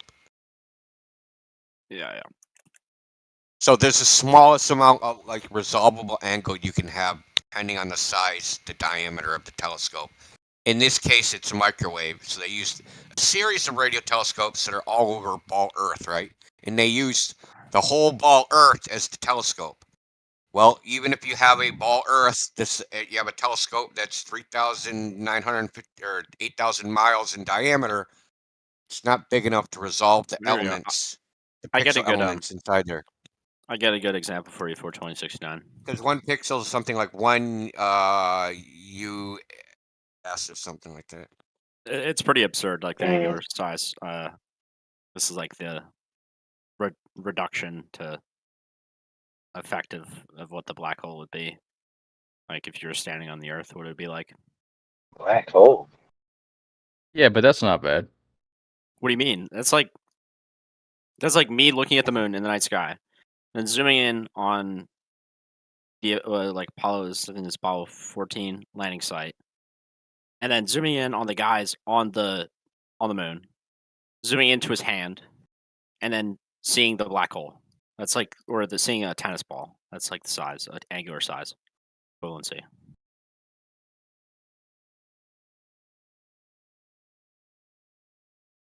Are you familiar with the card? Well, what's the problem? Is this unbelievable? It's physically impossible. See, but I don't necessarily buy that. In order to resolve an image, you need an angular field of view, right? But we have that though because we have multiple telescopes. Yeah, that's great. Then you need an angle. The whole Earth would be the telescope. Go ahead. Right, but if we know where it's, oh, sorry, go ahead. there's a limit to the amount of resolving power you can have based on the size of your aperture and the size of the propagation angles relative to the reception angles and the wavelength of light. So if it's beyond those limits and you show a picture of something that you're claiming is a certain distance away with any amount of resolvability in it, and it's beyond the physical limitations of the apparatus, then you're full of crap. Oh, okay. So what you guys are saying is that this picture of a black hole is just some artifact that they cobbled together out of the data. And like for example, can an iPhone 1 take a 32 megapixel image? I don't know. I'm gonna take that as a no. I don't know about the specs of the iPhone 1. Well, let me give you a sense about specs of telescopes. So when you want to see more with a telescope, we don't make the telescope longer, right? We don't have freaking 2-mile-long telescopes that increase the focal length so that we can zoom, right? What they do is they make the lens diameter bigger to collect more light. Right. And when the lens diameter is bigger, right? So you have a focal point, right? So think about you're looking at a side view of a lens. You have the top of the lens and the bottom of the lens, right? And then you have some object out there in the world. Well, the angle that object is going to project on the lens is going to be some size, right? Let's say it's 1 degree. Well, that 1 degree is going to pass the lens, and then it's going to be projected at 1 degree. Okay? Now, depending on the lens size, there's a minimum angle that you can resolve an image, right? Oh, if you hold on 1 sec. Let me try to clarify. So if like the top and the bottom are too close together of the object that's out there in space, somewhere out there, like a tree, like say you had a light on the top of the tree and the bottom of the tree, right? You put a Christmas light at the base, you put a Christmas light on the top. If the separation between those two lights is too small of an angle, you're not going to be able to see the tree. You're only going to see basically one dot of light. Right, like if you projected lines out of the edge of the telescope into infinity, it has to be within that cone. Yeah, it has to be some minimum angle, and you can calculate it based upon the wavelength of the electromagnetic radiation and the diameter of the lens. It's known as the Rayleigh criteria. So it's something like theta equals 1.66 d over fucking, I can't remember off the top of my head, the wavelength. Okay. And that's a theoretical limit. That's a theoretical limit. No telescope actually even comes close to that. So what about other pictures from telescopes? Of the black hole? Oh, just in general. I mean, most of them nowadays are processed. I mean, they do shitloads of post-processing and shit. I don't know enough about it because I don't do it. You know what I mean? But I know nowadays there's a lot of computer shit involved in it. Lots. They've been doing that for a long time. It's not just analog images anymore. Well, I mean, I actually just read something today that they fed an AI hundreds of thousands of old photos of the night sky, and it found 36,000 fucking asteroids that people didn't see. Hey, that's cool. So they were old photographic plates and shit, so.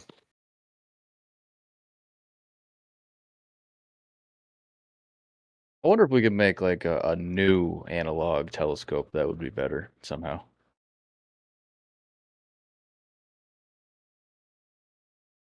That'd be the same shit, right? Just be lenses. Well, how do they use? Are these microwave telescopes? So they have to use like microwave. Well, they're using like radio. They're using like radio dishes, basically, right? Oh, that's right. Oh, they're yeah. picking up radio waves, and they just have them all over the place. And if like you know, even if you had a lens, think about it like this: say you have 20 telescopes, right, and they're all over the world, right? Now think you had a lens, right? But you didn't have the whole lens, but you had like 20 holes in it, right? You'd be able to create an image from that, and that image would be better as if you just had like took all those holes and then like said, okay, we got the area of all these 20 holes is X, right? We're going to make a lens this size. It's better that you spread them apart because you get light from more angles, right? It's spread out farther, so you're collecting from different angles. Now, there's problems with this method, but it's better than just the standard. I'm going to just make a huge telescope. Right, well, isn't that what they did for this black hole picture? Yeah, they just used a bunch of radio telescopes. Oh. Like I said, the problem with it is if you like do and I could actually post a video to it if you're interested. You do the calculation on what they say, like 1 pixel that image is. It's way beyond what's possible. This is a common thing in nowadays technology. They say they can do things they can't do. That's true. Like because it costs a lot of money to do these things, and you can go and say, "Oh, we built this $4 billion large interferometer thing, and fucking we didn't find shit. Give It's us like some more money." What was it? Was that Amazon or what's the other company with like the automatic checkout thing? And it turns out it was just a bunch of like Indians hired to watch people in the Indian checkout. sweatshop. That's yeah, like of course. Yeah, so yeah, a lot of problems when you're dealing with like very small, in this case, right? So the information you have is sparse and noisy. So you have to pick the signal out of that noise, right? Because you have a radio telescope, you're not just getting the black hole, you're getting fucking every other thing in the world, right? You're getting fucking someone's electric hair dryer down the street. You're getting fucking, the transformer that's up the road 20 miles. You're getting other shit that's in the sky, and you have to pick out, the quote unquote black hole signal out of all that noise. And what they've been claiming to do I would say this started maybe 30 years ago, maybe 40 years ago, is they're saying that they can do signal processing that is not justified by the mathematics.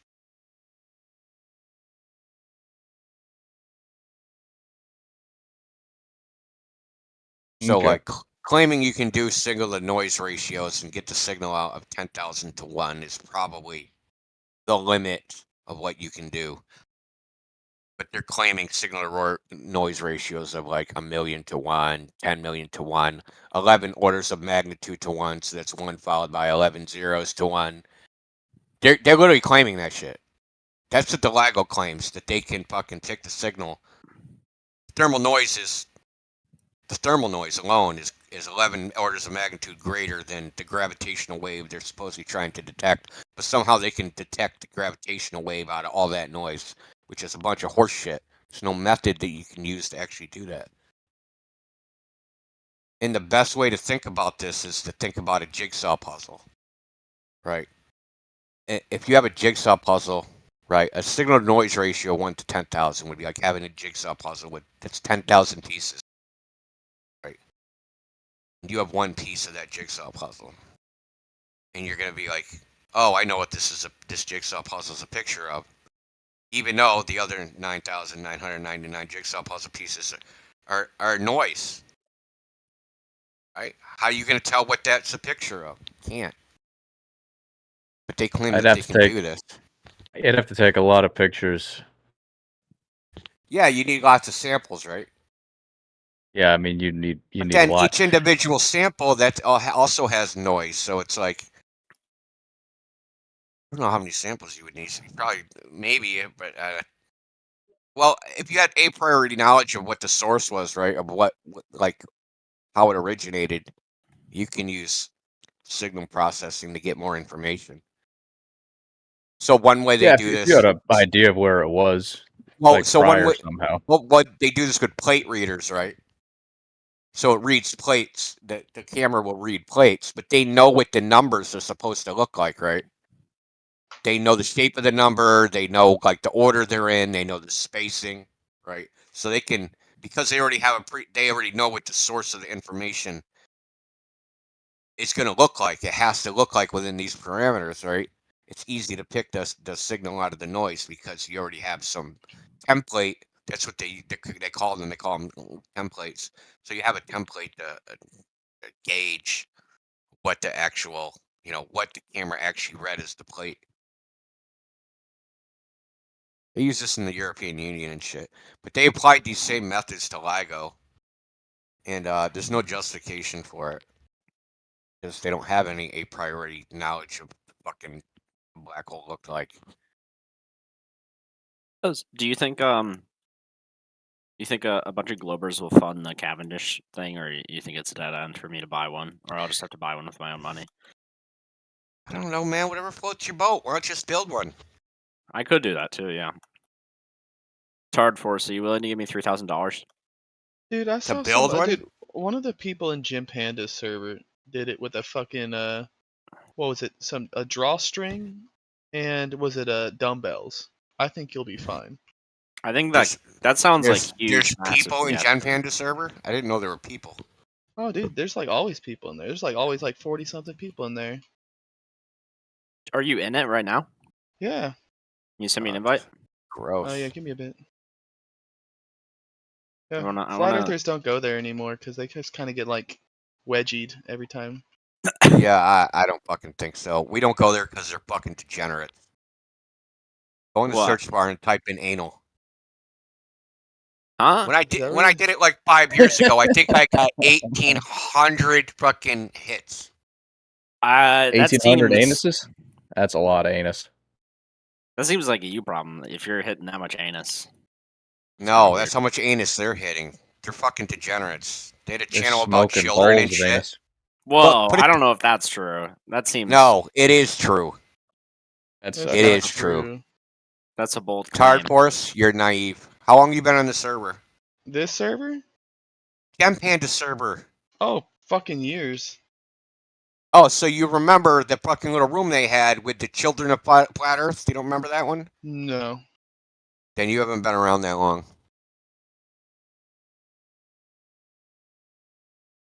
I probably still have screenshots of the fucking channel. Well, you know what they say about extraordinary claims? Another Glober ratted him out. Dawn Treader. Is he still over there? Probably not. Who? Damn Globers. Yeah, exactly. Can't Who? take Glober. You guys all forget.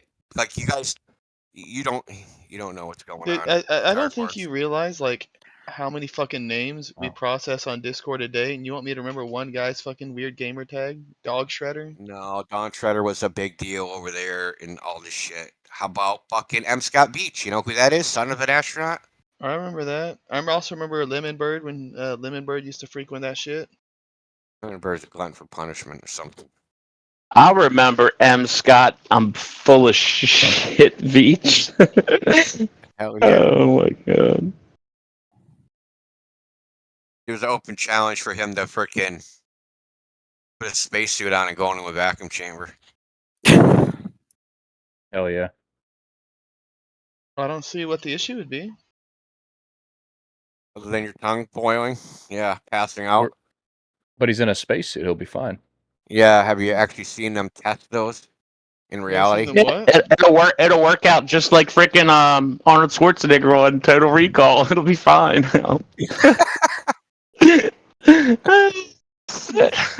The scene is hilarious too. Your eyes are like popping out of their head. The sound effects are great. You don't think a vacuum suit or a spacesuit would work? You're a funny guy, paraplegic. Go on YouTube and go look up videos of them testing suits in vacuum chambers. What would that show me? The dude, obviously not what you think. Yeah, you. All right, just check out. Just go look at it. The guy literally says the spit on his tongue boiled, and he was literally getting ready to turn into Arnie. Arnie on. Arnie on. I'm glad they tested it. Holy shit! Dude. Glad they tested it.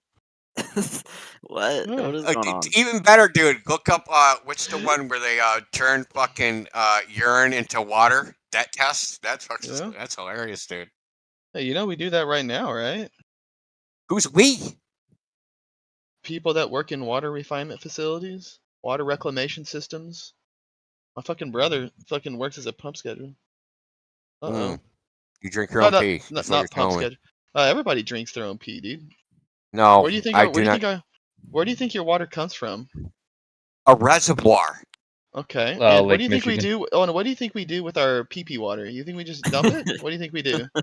Well, where I live, we push it out into fucking Boston Harbor about 30 miles. Really? Negatory, Ghost Rider. It goes through a refinement process or a reclamation process, and it goes through a filtration process. Yeah, and then it goes into the ocean. Negatory. A lot of that water is reused. But try again. They don't pump it back uphill to the fucking reservoir for us to drink again. I'm I sorry. can verify that some of it, a lot of it ends up in Egg Harbor, Atlantic frickin' City.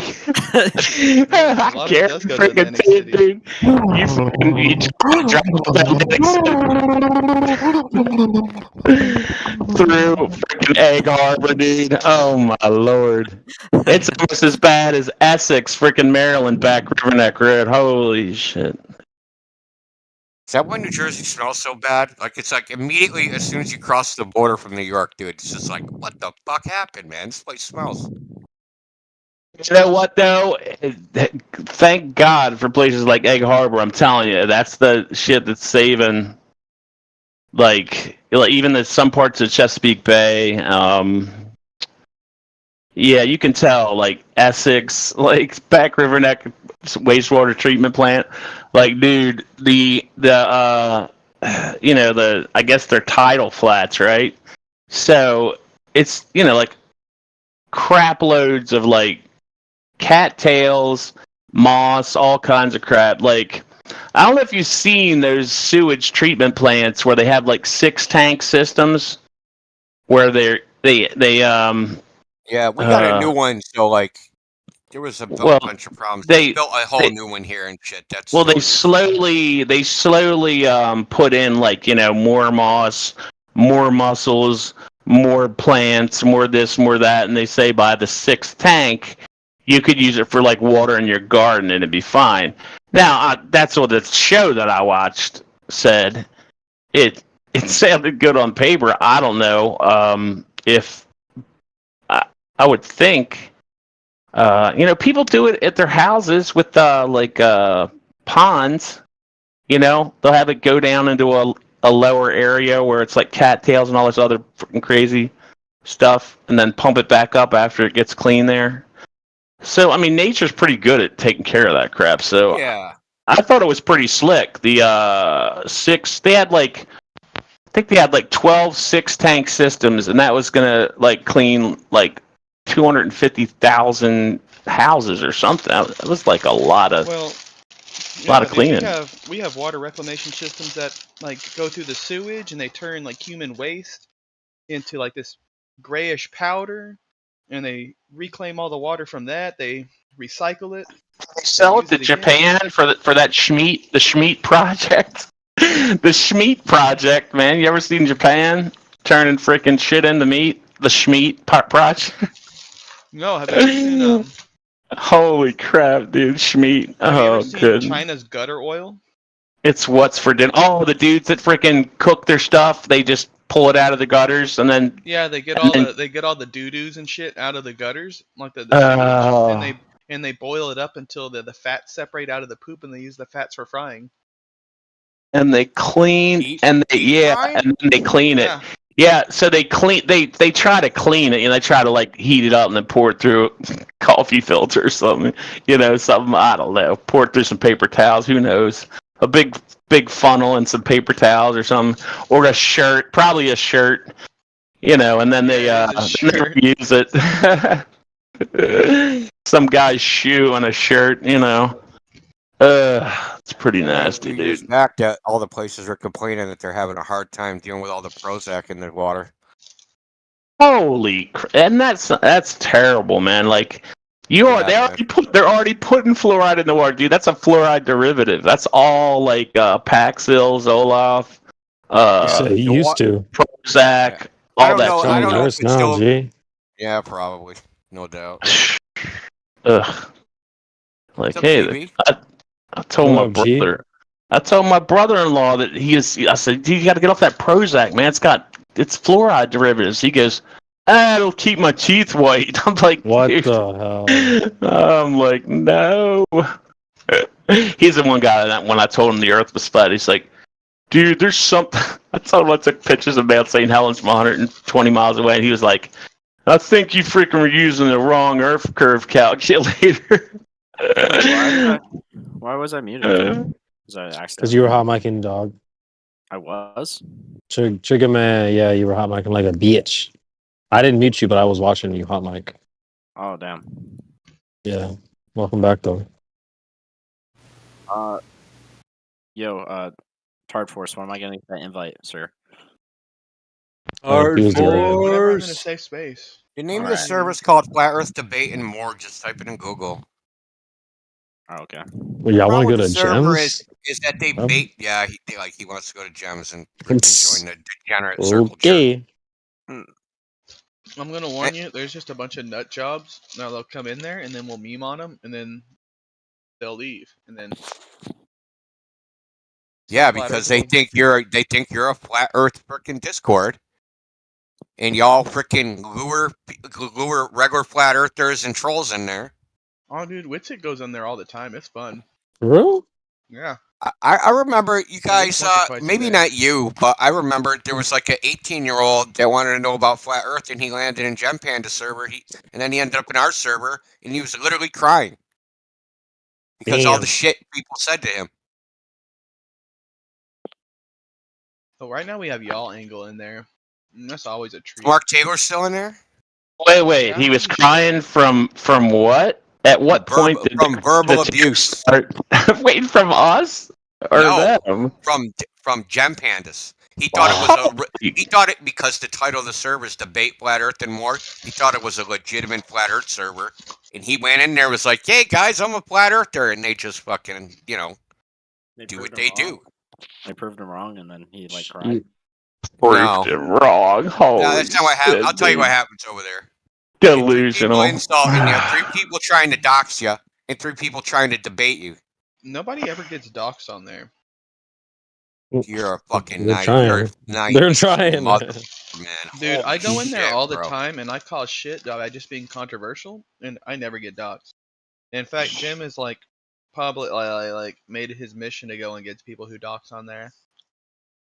Do you think it's because shit happened in the past? Possibly, but don't happen no more. Same thing could be said about 24/7, like 3 years ago, like the 9 different times it got shut down. What are you talking about? What kind of crack you on, Merrill? How many times has 24/7 had to restart itself? Once. 3 times. Once. Where are you getting the third time from? Okay, so There's the first time and the second time. Now it's on its 3rd run. What's the third? We're still on the second. Hard, why are you making shit up, bro? Okay, so let me give you the rundown. So the original 24/7 Flat Earth Discord started from the ODD TV live chat. I was the 14th member of that server. Okay, that server ran. That server had 32,000 members and ran for like 2.5, 3 years. What ended up happening was the owner of that server went AWOL, and a Discord rule is anyone that can see the audit log can petition Discord to transfer server ownership to them if the owner hasn't posted in the server in 30 days. So that's what Discord did. They transferred ownership to somebody. Nobody wanted that person to be the fucking owner of the server, so we all left. That server continued for like another 8 months, and we had our server. This is still the same fucking server. Wait, what was? So I don't know what you're talking about. Wait, what was their name again? The other guy? Human Sheeple? Yep. Sheeple is crazy, man. He's from Cyprus. Yep, I've heard him before. He's a lunatic. He has like a very strong accent. Dude, you should but when he first he didn't have look when he first came in VC, this is way back, he didn't have a microphone.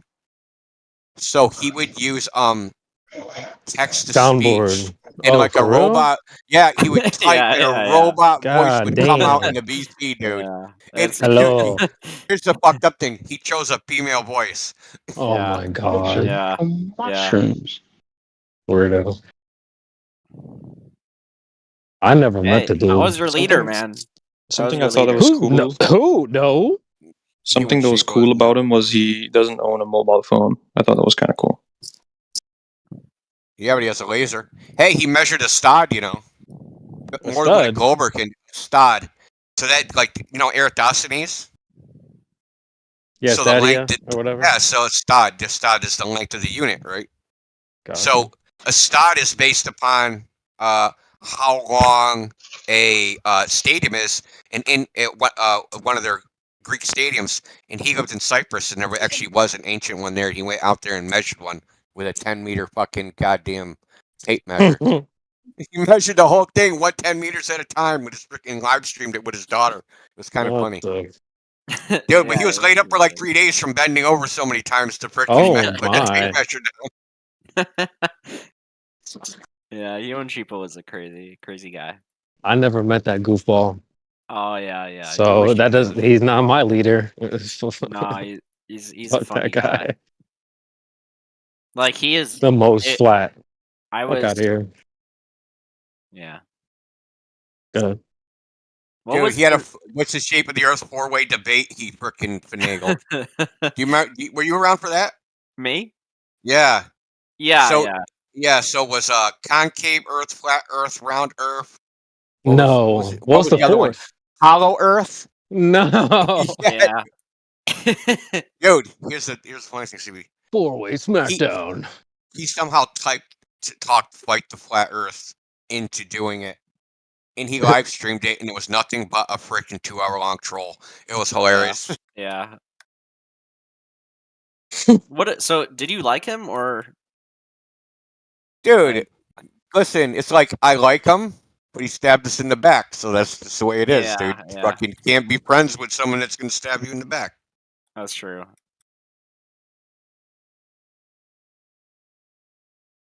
Does he still have the Level Earth server? No. He's just socially retarded, and I told him that straight up. They're like, dude, you're just socially retarded. You don't understand. You don't understand like social cues, man. There's fucking something wrong with you. He was sitting here talking about like Karen B's divorce, like in the live stream, and shit, bro. Like, yeah, dude. Like, dude, you can't. Like, dude, you don't do that. Like, what the hell's wrong with you? Leave Karen B alone. Well, like talking about her divorce and like the details of it, like reading from the fucking court papers, like what the fuck, bro? Yeah, that's weird, bro. Well, the truth is the truth, right? I'm just kidding. Yeah, but you don't freaking talk about it on the live stream for no apparent reason. Yeah, no, the Flat Earth Minecraft server too. That was a thing. That stuff was funny. Oh yeah, toilet earthers and all that shit. Yeah. It was kind of based on not calling it Flat Earth, but Level Earth. That was kind of nice. The most, level Earth. But he called himself. That was the breaking point. He wanted everyone to call him the most flat. Yeah, the most flat. Yep. Sheeple is most flat. Dude, it pisses me off, dude. You know how many times I stuck up for him? People wanted to fucking just put the screws to him. Was he still like on Discord or? I don't know. I know he ended up in America somehow, got married, and then maybe deported or beat his wife, or I don't know. No, I'm not even kidding about that part. I Apparently it happened like in a BC or something. What, the beating? Something like that, either the beating or the arrest. So crazy, man.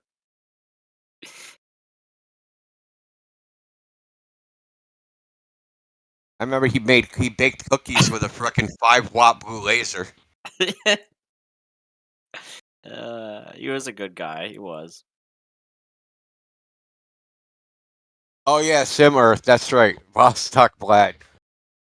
Dude, Vlad is cool, man.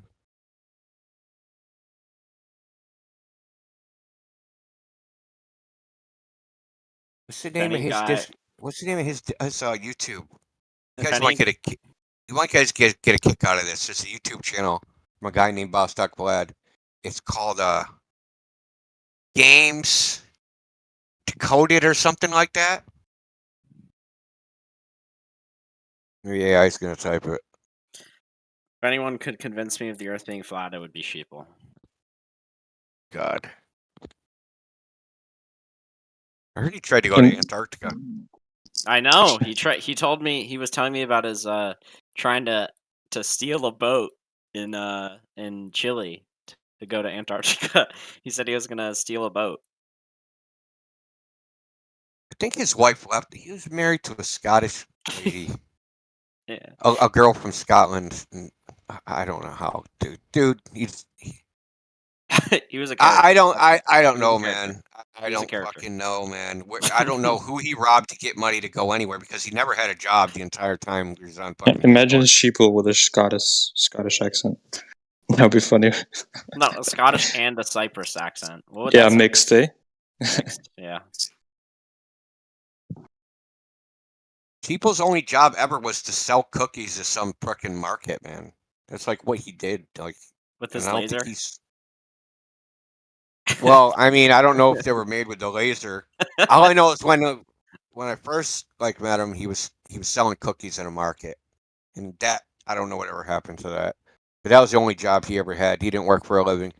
He spent the rest of his time, I think, just borrowing money from his parents. I don't know if they were rich or not, but I don't know. That's why, he got to Chile. Like, how the fuck did this guy get to Chile, dude?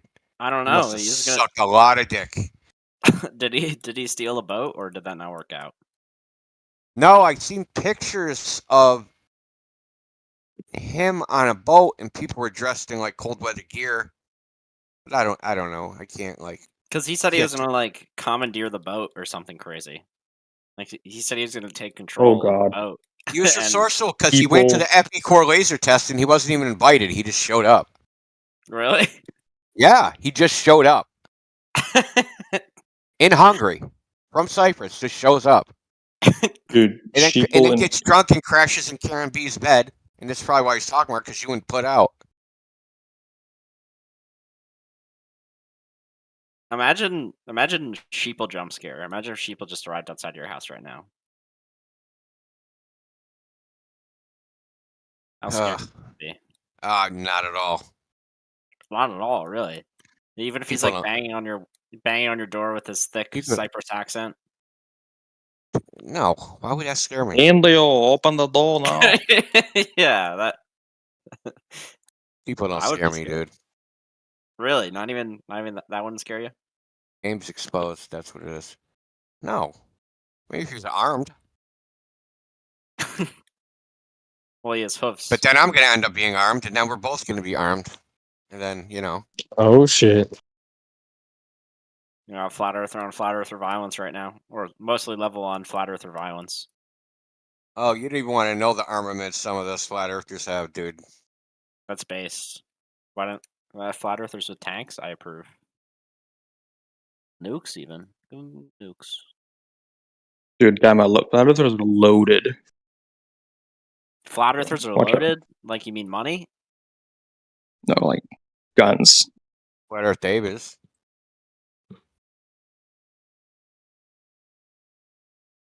I could be loaded. I just don't want to be. Really? I don't hear that. Well, I mined 400 bitcoins at one point in time. What do you buy pizza with them or something? No, I sold them way back in the day, 2013. So you must feel really shit about that, or? Nah, not really. That's probably the fifth time I lost $1 million something. Yeah. Yeah, I got Red Hat Linux when it IPO'd. It's $14 a share after 7 stock splits. I would have had about, I think it was $1.4 million or something. Brutal. Not really. The money's not important to me. Really? Yeah, really. There's greater things in this world, buddy. Money equals happiness. Imagine how much laser experience you could do if you had $1.4 million. None of you fucks should believe him anyway. You just sit there cock refraction, so it doesn't even matter. Imagine how big of a Cavendish you could build with that, like Cavendish experiment you could build with that. Giant balls. Yeah, yeah. Imagine the balls. Oh my. Imagine the balls you can make with that. Horny. Hell, you could go to the Carmen line with that much money. Oh, they updated that DLC, by the way. The Carmen Line DLC. It just dropped fairly recently. If we got an infrared beacon, how far away would you have to be if you've seen it? 100 miles, 200 miles, 300 miles, 500 miles, 12,000 miles. 12,000 miles. I'm just pulling numbers out my ass. I'm just pulling numbers out my ass. I don't know. Well, you get more transparency with infrared, so. Yeah.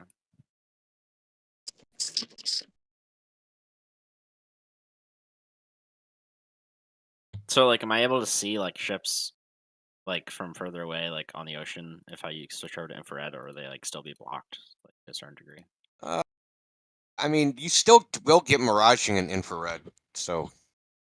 Wait, is that why ships appear to go, like, over a horizon? Is it miraging? God, this over and over again. Okay, yeah, it's technically not miraging, because technically a mirage is inferior, superior, Fata Morgana, where there's a double image and they're inverted.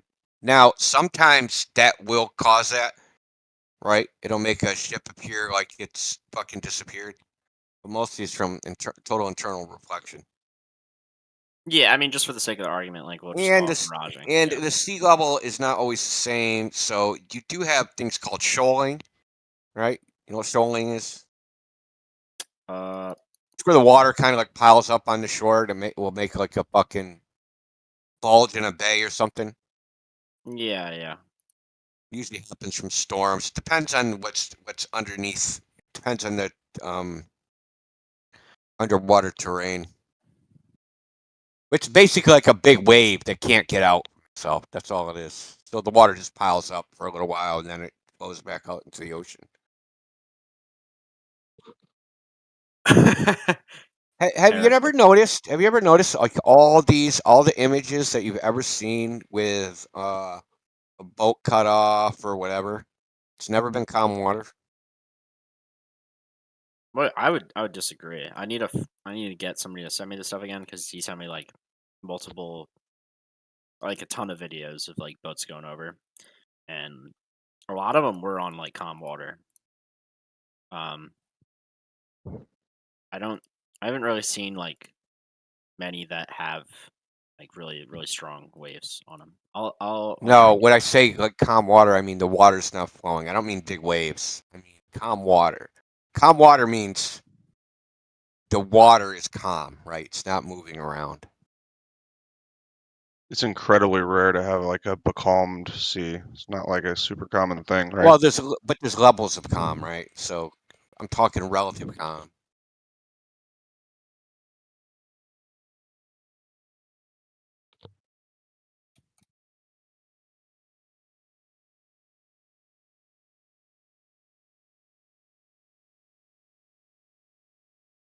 Yeah. Natural phenomenon of shoe. I think I was there when Brenda said that. I doubt it. I'm just a fucking crackpot. No, Brenda said my shoe is a natural phenomenon. You were there for that, bro? That's a classic right there, bro. It was a classic. Yeah. My word. Brenda also said there's time in a table. Of course, yeah. Mm-hmm. Time in a what? In a table. Oh my god. Brenda Brenda will say anything. They'll say anything, dude. Yeah. Severe case of flat earthers can't be right syndrome. Yeah. Brenda just says stuff and like hopes they're right or whatever. Hopes they're right. Yeah. So common. It's like, fuck. I need to, like, he's sitting there rolling dice. Like, yeah. I got a 6. I have to say the flat earthers are wrong in this one. Damn it. Yep. Too true, bro. Too true. Yeah, Brenda was here earlier. How did that go? Or how did that finish? Oh shit! I'm about to get fucked over. I don't know. Typical Brenda debate. Really don't. Classic. What do you mean? No, of course I'm right. That's not what a horizon is. It could be a shoe. Could be anything. That's not a natural phenomenon. You're wrong. You're all wrong. Science.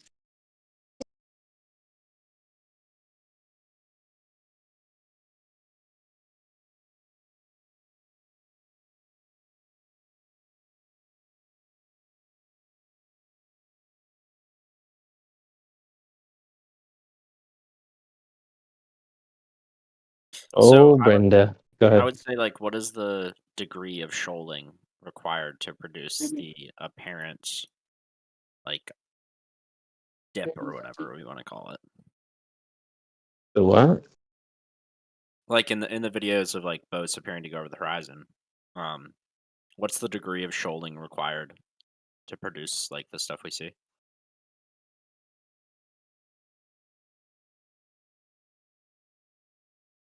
What do you guys think? Go ahead.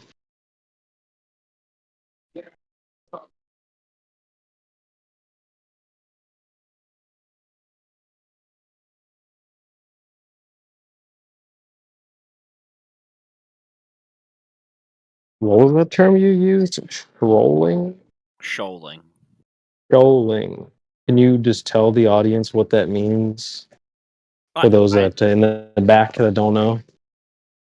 Shoaling, I was told, I just learned about it. Indio was saying something about like a bulge in water like near shorelines. Oh. Okay. I just wanted to know like what the degree of shoaling would be required to produce like the apparent. Apparent horizon. Wait, so the apparent horizon is kind of a redundant No, not the apparent. We're talking way about of putting it. It's the symmetric? video of like boats going over the horizon. Oh, so like the geometric horizon. So like a hill of water. Yeah.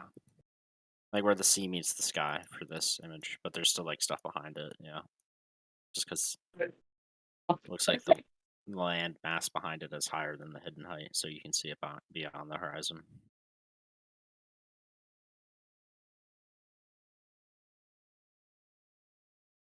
Well, so you're asking how much do we need to see?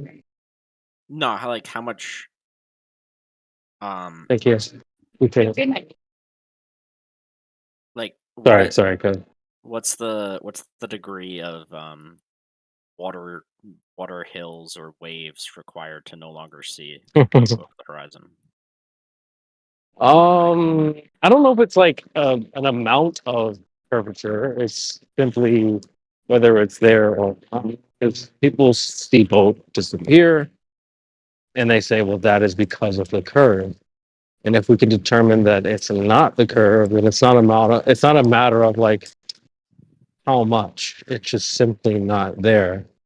And then to be kind of vulgar with it, just to give it like a slight analogy for those in the back, like you sound like you're a dude. I'm just gonna imagine you're a bro, right? And like, so you probably don't have like boobs, like tits. So like, it's not like, well, what degree of tits do you have, or what cup size? It's like you just don't have them. You don't have breasts.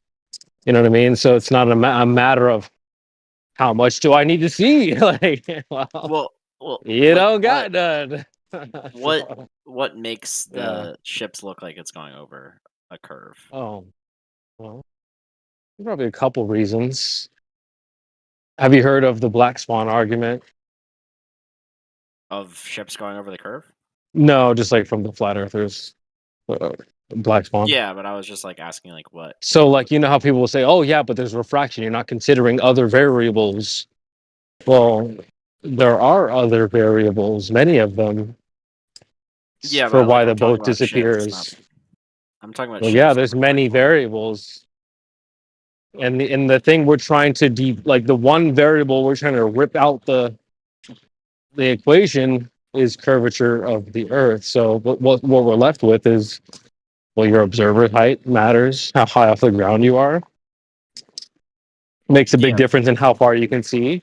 The weather for that day. Again, but go ahead.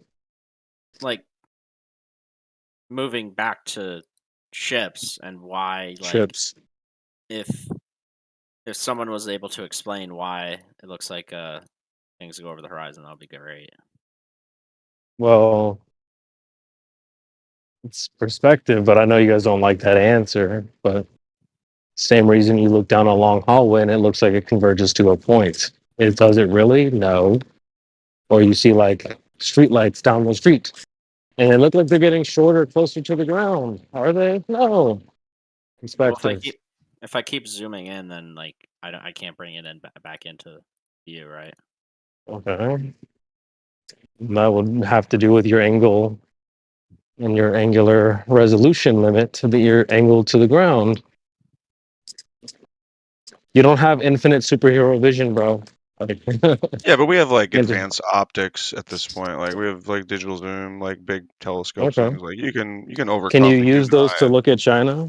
Because that's the thing. People say, like, No, if it's because flat, we should there's see a China. globe in the way. No, hold on. But we're saying that the same Earth that you experience that you don't see China is the Earth that is flat. Then there's no hill in the way. It's just you just don't see that far. So I don't like you guys have this idea that you should be able to see like infinitely far or whatever. I don't necessarily agree. I don't think you have being superhero vision. obstructed. Yeah, you almost should No, be able to well, see infinitely far with like telescopes. that's not our and stuff. perspective. That's not our position. I mean, we can look up in the sky and see You don't millions of have miles. any measurements for that to back that up. That's a cool story. Well, I If mean, those we things have measurements. You just don't believe them, right? What are they? Whoa, you'd What have are to they? present the measurements first before saying, well, you don't believe the measurements that I haven't presented yet.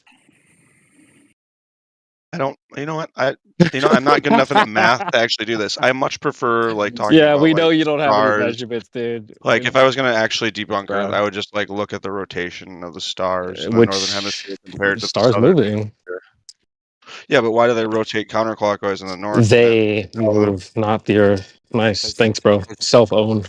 Well, I'm sorry. Oh, excuse me, my semantical mistake. It's not really semantic. It's obviously that's what's happening. You look up and see the stars moving, not the Earth. But anyway, No, we gish we're like 4 points down the point. Yeah, we're Yeah. like 4 points down the line here, my boy. Hey, let's go back Yeah, to I'm seeing. sorry. I won't interrupt the horizon conversation. I'm not smart enough for that one. So you guys back, go at it. Let's go back to seeing forever. Does light come to the telescope or do you see out? Light comes to the telescope. Okay, cool. So go on Google, look up your local weather, and check out that visibility variable. It'll say something like, I'm pretty sure I qualified it by saying no obstructions, right? Did I not qualify? yeah, well, the Yeah, air but is. you- We don't live in a vacuum, right? Well, not until there's obviously atmosphere, yeah. Yeah, so your local visibility will typically be about 10 miles because the air is opaque. It's not transparent. Mine says 19 miles right now. Yeah, it's definitely a clear day. Yeah. But he's using a variable called curvature or a blockage. You haven't established that as a variable yet.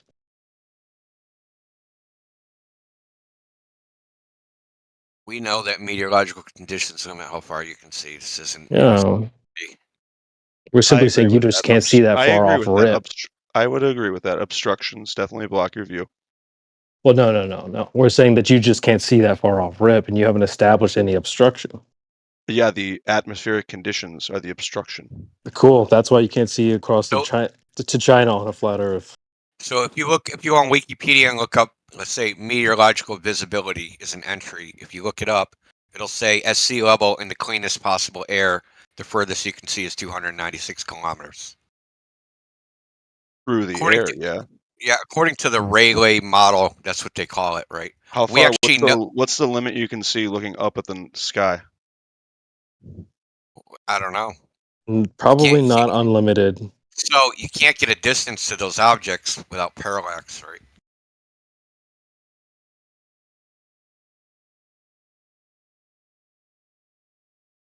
So this is something called the cosmic distance ladder. So they make a bunch of assumptions and they build these distances to the stars off this cosmic distance ladder. Isn't that Kepler's shit? Or I mean, first you need the radius, then you need size of Venus, then you need distance to the sun, then you need the size of the orbit, and then you need Cepheid variables, and then you need, so there's a whole string of assumptions, and you don't even have the radius part. So Goddamn.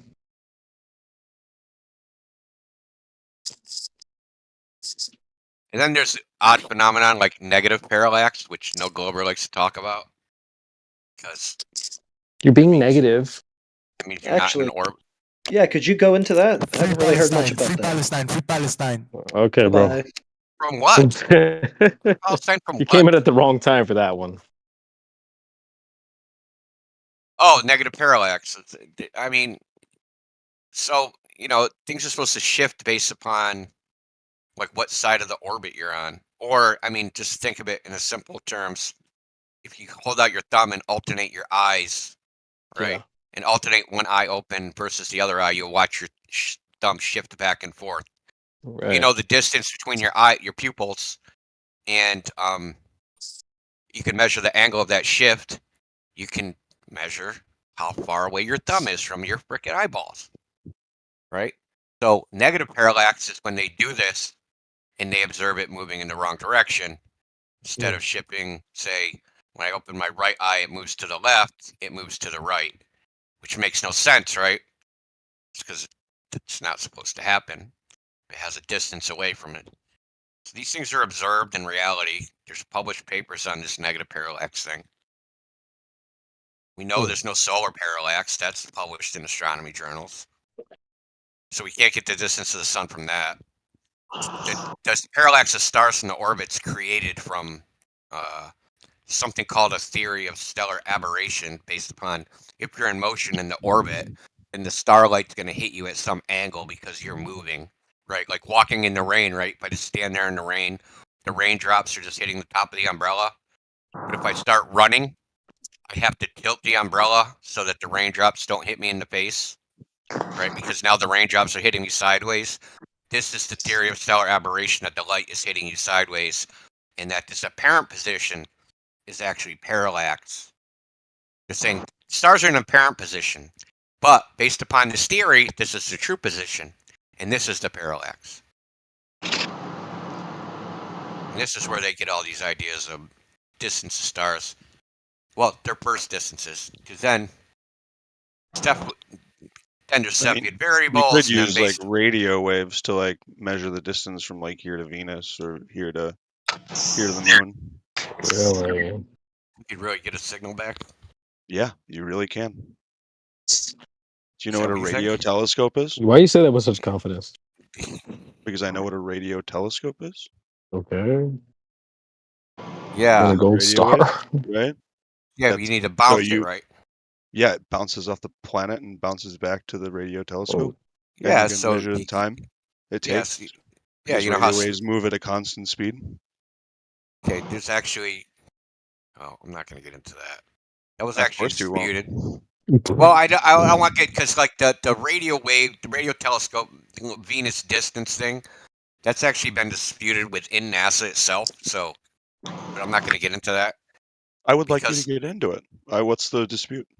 The dispute was that the signal would have to have been superluminal, faster than the speed of light. You guys, can we talk about the stars again? No. Hold on, friend. No, you're not going to go. You're not just going to breeze past what Leo said there.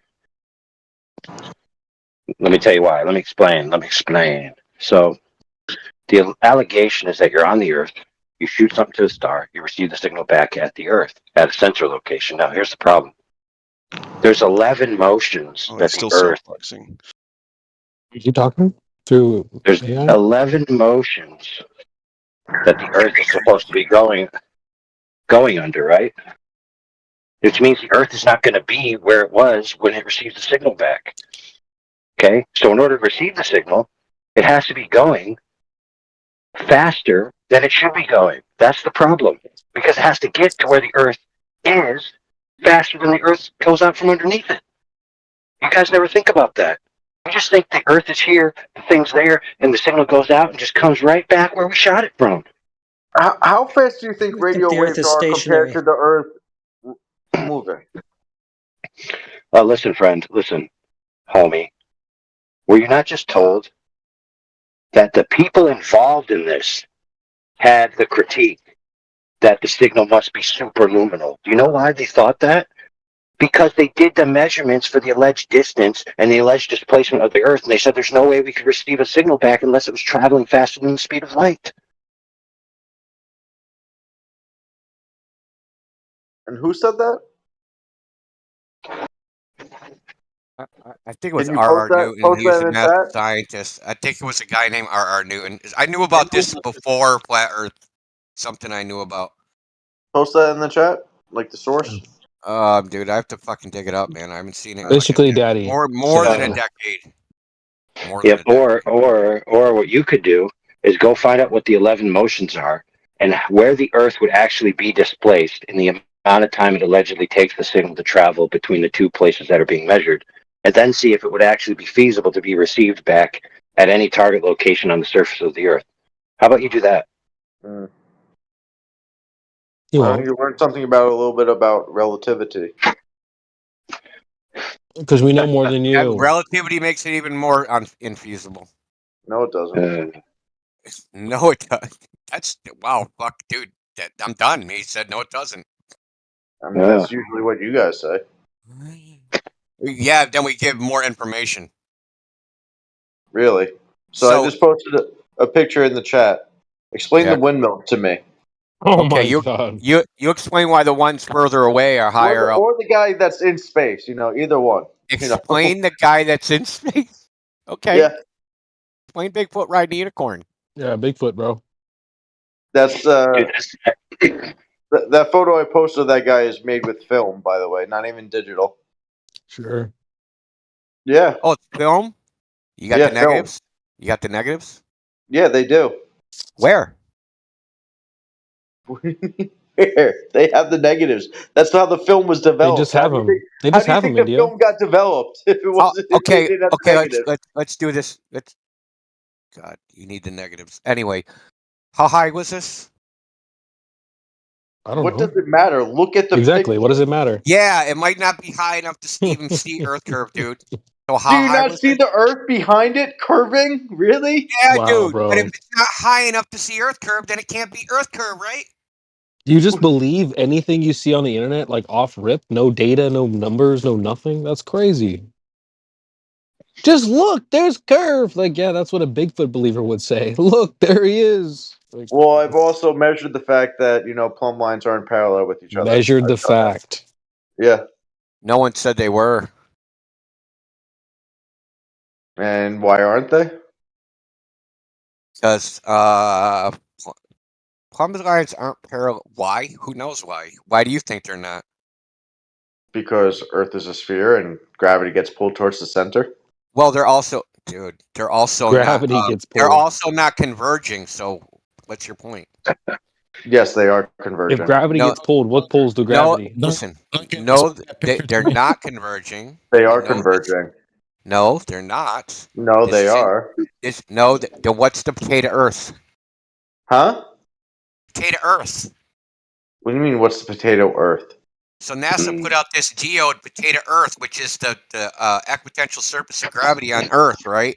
Called potato Earth. Oh, you're talking about how they can measure the gravitational fields, and because of certain parts of Earth is denser than others. Yeah, so it's not It converging, generates right? a more powerful gravitational field in those certain areas. So which claim are you going to throw under the bus? The potato Earth or the converging fucking plumb lines? Which one? Rip. R.I.P. Because you can't have both. No. What do you mean? Why not? Because it's lumpy. Yeah, by the way, friend. So if you're in a divot of gravity, if you're in a gravity divot, right, you're going to have converging or diverging plumb lines, right? Yeah, but fair enough. But you don't even need potato Earth for that, because the fact that it would be rotating alone would mean that the plumb lines wouldn't point at the center, even if it was a homogeneous distribution of mass. So this idea that plumb lines converge to the center of the Earth is retarded on its face. Why? And it also wouldn't happen on an oblate spheroid. Sure it would. Okay, bro. Sure it would. Why wouldn't it? Convincing. Because you failed basic geometry. That's why. Why wouldn't it happen on an oblate spheroid? Explain it to me. Because 90 degrees. Okay, so you have an oblate spheroid. Say you're not on the top, you're 45 degrees to the side, right? Mhm. And you draw a tangent line 45 degrees side on your oblate spheroid, and then draw your plumb line 90 degrees from the tangent. That's not going to intersect at the center of the Earth, bro. Why would it be 90 degrees from the tangent? What do you mean? Wow, dude.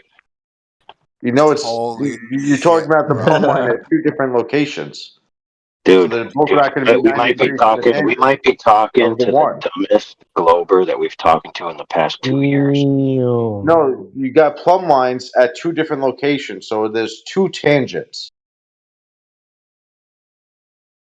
Yeah. And so 90 degrees from the two different tangents would converge at the center. Not the if one it's an plumb line ellipse, doesn't dude. curve at the center, man. Oh my god, dude. Come on, dog. Dude. Hold on, I know there's a graphic. Hold on, I think it's from the frickin' proton thing.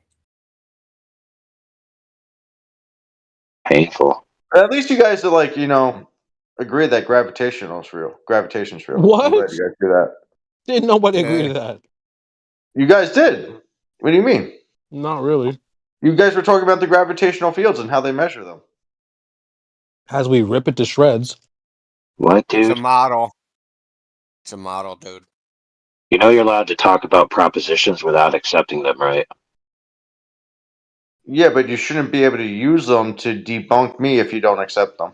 Why? Because if your claim is contradictory. That's the craziest thing you've said tonight. If you have two contradictory claims, dude, I'm allowed to point them out. How are they contradictory? What are you talking about? You claim that plumb lines converge at the center of the Earth. Maybe not perfectly at the center, but they do converge. Uh-oh. Okay, so what about the plumb lines at the Tamarack mine? That was published in Science magazine. Okay, so you got one special location on the Earth where this doesn't happen? Well, is that your rebuttal? What do you mean? Why is it one special location? It's more accurate than a theodolite. I got a question. I actually got a question, which is a good question. Since you said they converge, but not really, but close enough. So I want to know the radius of the convergence point that would subsume all plumb lines. Oh, shit. Yeah, I'm not sure that it would happen that way. Facts. Well, then your claim is moot because no, it's what not. What I just said would be necessary for you to make any claim that the plumb lines converge. Well, okay, listen, my friend. I do realize that we're having a miscommunication. You see, I'm speaking English and you're speaking retarded. Yeah, retarded.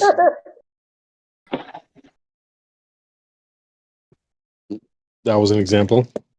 Look at Duncan. If you do have a disability, please make sure you fill out an IEP preferential treatment form, and we'll treat you according to your disability. Otherwise, we're just going to berate you. Yeah, I mean, go for it, man. And plumb lines curve in the gold model. Did you forget that? The beatings will continue. Yes, because of gravity. You haven't established that yet. So they don't curve. So they don't meet at the center of the Earth. Not perfectly, no. Oh. Well, if they're curving, right? If they're curving, then they're not going to be convergent, dude.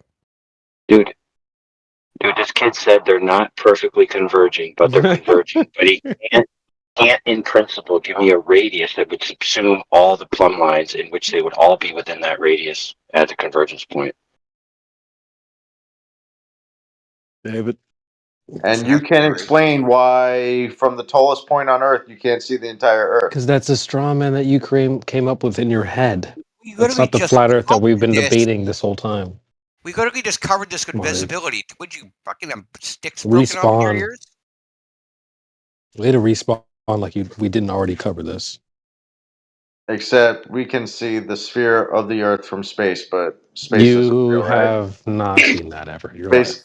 No. Oh, Who's no, I've seen a photograph. Okay, Duncan I've seen a Darth. Who photograph. is we?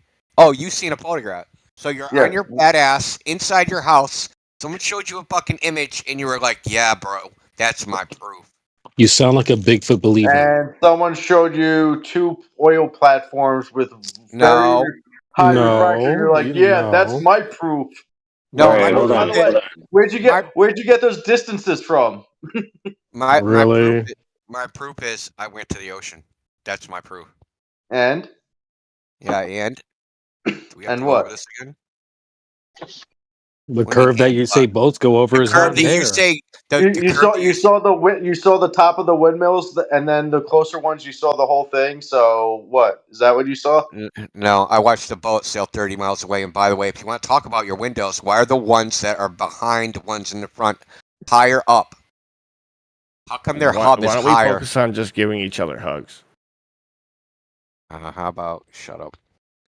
Wait, what are you talking about? How are you supposed to respect somebody's opinion when you Come on, man. Concern trolling is lame, bro. I'm actually a political commentator. I've been since 2016, and Yeah, we'll go really don't comment know. on some Nobody's ever heard of you. That's awesome. Go comment on some politics, man. What the fuck you doing here?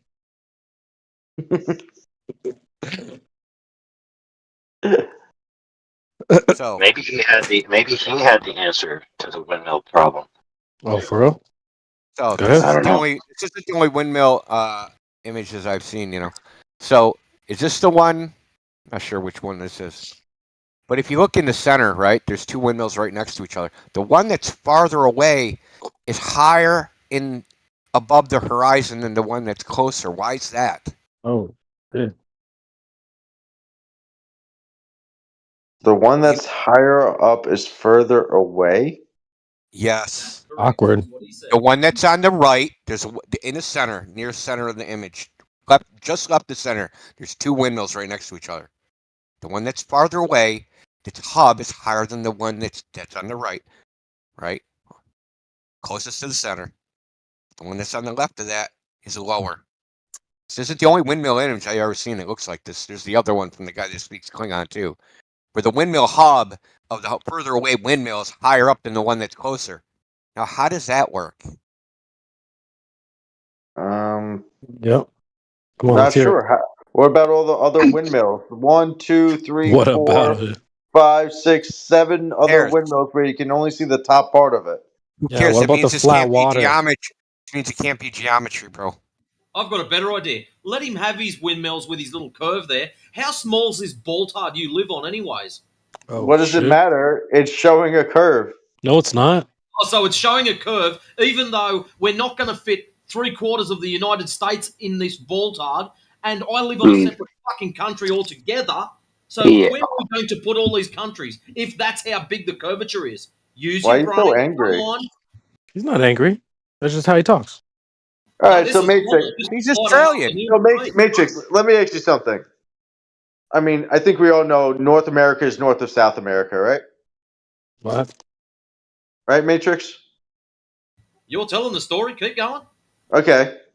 Is Europe east of North America and Africa Damn, bro. east of South You're America? shifting subjects like this not a 5-speed vehicle right now. Like, Coconuts to do the that's clippity clop crazy. sound.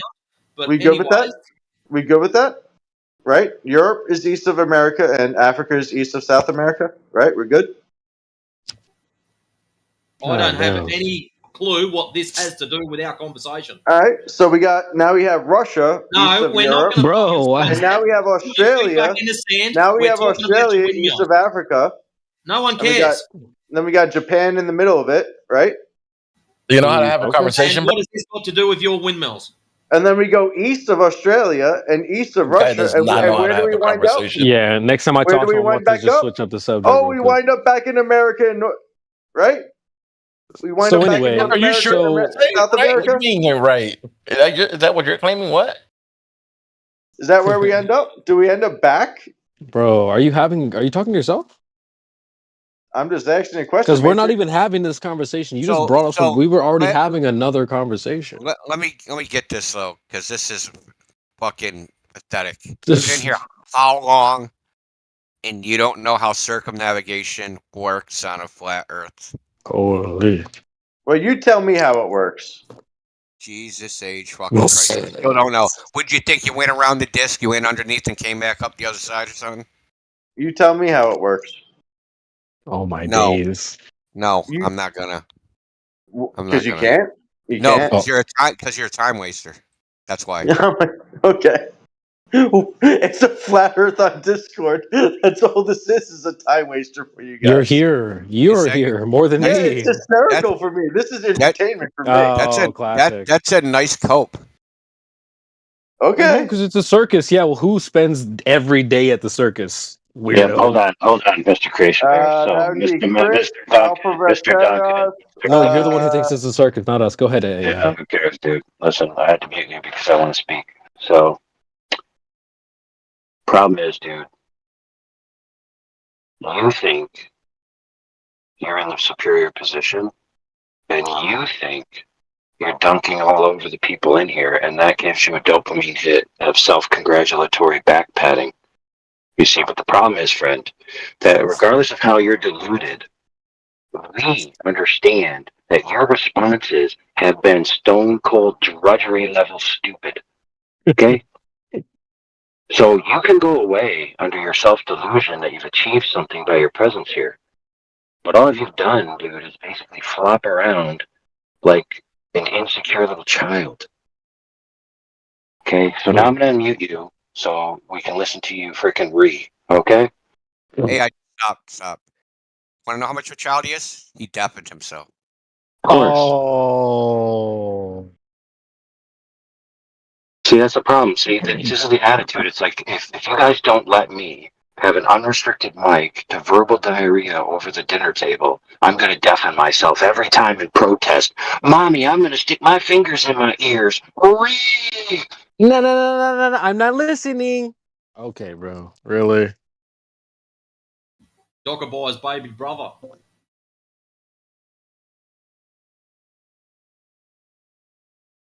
He said, Well, see, the Matrix, thing why are is- you yelling? The thing is, if you give in to this behavior, then he's basically using operant conditioning tactics, you know? No, I can't stop yelling because that's how I talk. Okay, I'll whisper. Is that better? What did he post in the chat? Dude, it says NASA time lapse, right? So here's the funny thing about that. You can't hear us, but this is hilarious. NASA time lapse of a sunset. Well, why does it need a time lapse? Don Pettit claimed the sun sets in 11 seconds in outer space. Bro, y'all see some shit on TikTok and be like, yes, it's the proof. Yo, That's so crazy. imagine TikTok being your source of information. So This guy. I'm gonna unmute this dude. You know, you shouldn't be allowed to talk because, you know, you deafened yourself like a bitch. Oh, shit. Ooh, you're talking trash on Discord. You're so tough. No, you're a bitch. I don't have to talk trash. You're a bitch. on Discord, and that's No, I mean, if the shoe doesn't fits, matter. the shoe might be fitting right now. man. I'm not gonna lie. Oh my Dude, god, I don't think he's trying to be Call hard. you a bitch, dude. You're a bitch. Just You're calling you what hard. it is. I don't have to be hard to call you a bitch. You're a bitch, bro. What do you can't do anything about it? You're a bitch. Oh. I could be a fucking total pussy, but you're a bitch. I know you could be. All right, bro. Anyway, so why does NASA need a time lapse of a sunset when Don Pettit, the astronaut, claims the sun sets in 11 seconds? Which way was he moving around the Earth? Yeah, Don Pettit said in an interview, the sun sets on the ISS in 11 seconds. Why did they need a time-lapse sunset? How fast is the ISS rotating around the Earth? Why are you asking questions? Are you dumb? Why do they need a time-lapse sunset if it only takes 11 seconds? Why do they need a time-lapse? Are you talking about NASA or in the ISS? Two different things. No, in the ISS. Don Pettit. Uh-huh. You know who that is? Not really. Okay, he was a NASA astronaut that spent more time until Kelly came along. But before Kelly, he spent more time on the ISS than any other person. He's the one that took most of the Don Pettit. He said in an interview it ISS takes is real? 11. No. Oh my You're an god. infantile, bro. You're literally I'm just infantile. confused. Did he spend the most time on the You're confused? ISS, I believe him. or did he not? That's the story, idiot. He claims he did, and I'm telling you, his story don't jive with what you're posting. You understand that a story has to be consistent and it can't contradict itself, because if it has contradictions, it can't be true. Like the flat Earth? Oh my god. Please list our contradictions. Refraction is a thing, and refraction isn't a thing. What? We didn't. Oh. Who said that ever? When you guys say, well, according to the Earth's size, you shouldn't be able to see beyond 3 miles at a 6-foot observer elevation. That's not our claim. That's not our claim. That's your fucking claim, I guess you've never heard of heretic before. Heretic. We've been saying refraction. Hold on, wait a minute. Heretic. To be clear, no. Where's To Gregory? be clear, retard ranting about right now. Where's Gregory? bro, we don't need Who Gregory cares to where he tell you is? that we've been saying refraction exists from day one, and you told us we were stupid for saying that, and boats go only over the curve. Then when we presented the claim that the curvature is at a certain distance from a certain height off the ground, which is not our claim, by the way, that's your guys' claim. Then you say, oh, we'll get this refraction. We've been saying that from day one. Stupid. Well, the problem is like refraction's why do not you in guys keep contention. saying There's that? no evidence Well, for the according to curve. There's no evidence for the curve that you have to say is refracted. That's why you have to say it's refracted. That's the whole problem. Exactly. So then why do you guys keep saying, like, well, according to the size of the Earth, you shouldn't be able to see this far? That's not our claim. That's your claim, stupid. You guys don't claim that? So then what's with the pictures of the oil No, it's platform a saying, prediction. bye-bye Earth, because this is so far away? Yeah, I mean, this guy's arguing for a globe, and he doesn't even know how big it is. He don't know what the arguments are. He's throwing the globe Like, under the this bus is like crazy. 9 times now. This should be the under the bus show right now. That's why he's stupid. That's why I'm calling him stupid. Whoever just chimed in on some white knight shit. So Duncan Derp, look in the chat. Why can't you see the bottom of this boat? The bottom of what? The curvature. The image I just posted, this little RC boat. Why can't you see the bottom of that boat? Where'd it go? Oh, there's probably waves in the way. That looks like a very small boat or something. Yeah, waves. That's waves. Yeah. So what's your point? Yeah, hold on a second. I'm gonna post the image of the full boat. It's not waves.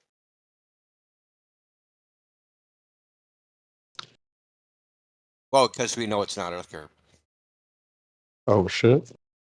There's not waves there? No, there's waves, but those waves aren't big enough to hide the boat.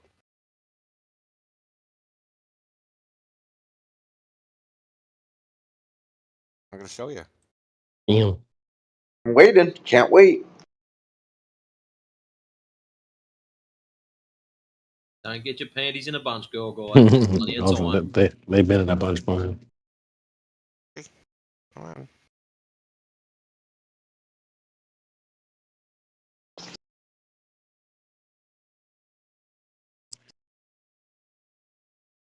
Oh, come on. Yeah. Are those waves big enough to hide the boat, man? Oh shit. What's going to be your excuse when we go back to the moon? What? You talking about? Yeah, what's going to be your excuse when we go back to the moon? Well, Is it all going to be fake? I got tickets. Is it all going to be fake again? My parents bought them for me in the 1960s, man. Is it all going to be fake again? Didn't you know they sold tickets to go to the moon in the 1960s? Is it all going to be fake again? It's fake now. It's fake now. Do you think people went to the moon? Yes. Okay. Yeah, exactly. Why is that? Why? Because of the pictures. Because of the things we left there that we can still see. Oh, really? What can we see? We had the laser reflectors, the American flag up there. You can see the laser reflectors? Not with my naked eye. Can you see the American flag with a telescope? I mean, with the high powerful enough telescope, yeah. Okay, you're too fucking stupid to be on this server, dude. Holy crap! Did that moron just say that? Yeah, he really did. Holy crap, dude! To see the American flag on the moon would require a telescope with a diameter of 75 meters. You, sir, are retarded.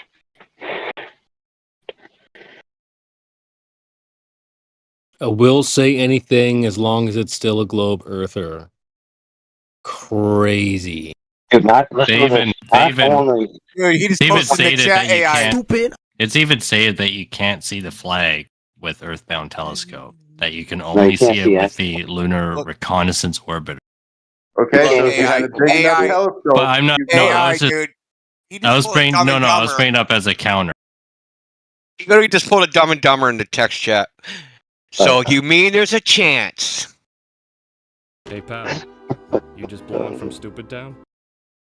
Dude, that made my day, bro.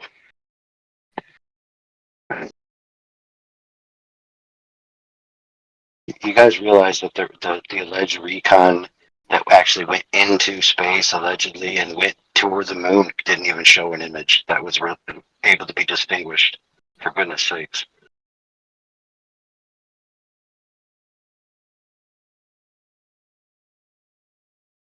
Look, if I showed you, Duncan, Derp, if I showed you a photo that was just physically fucking impossible to take, that was supposedly taken on the moon, would you stop believing the moon landing?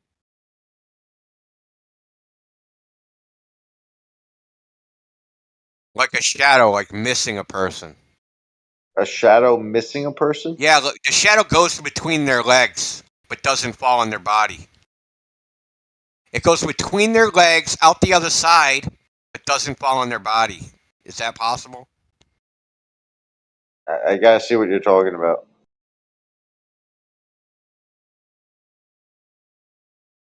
Okay, I'll get it for you.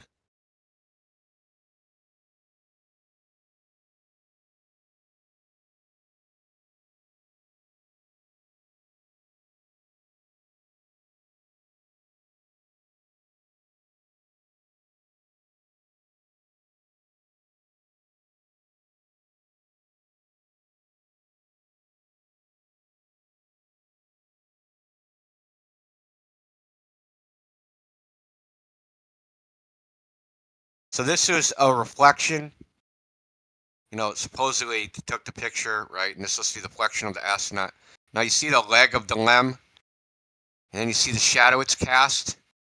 Goes right between the astronaut's legs, but doesn't fall on the astronaut. How does that happen?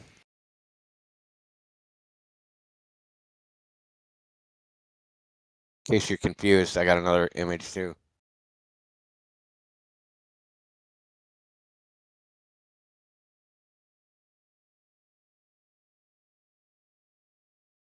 The shadow missed the astronaut.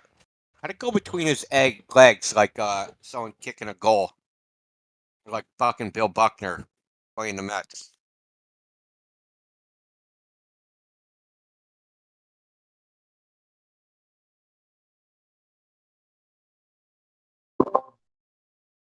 Oh, let me guess, it's only one fake image.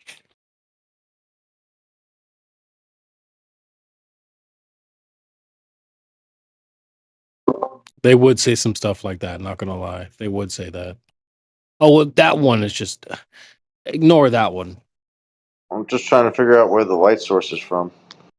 Why does that matter? Under Okay. how would the light source change the shadow and how it can get between his legs and not fall on any part of his body?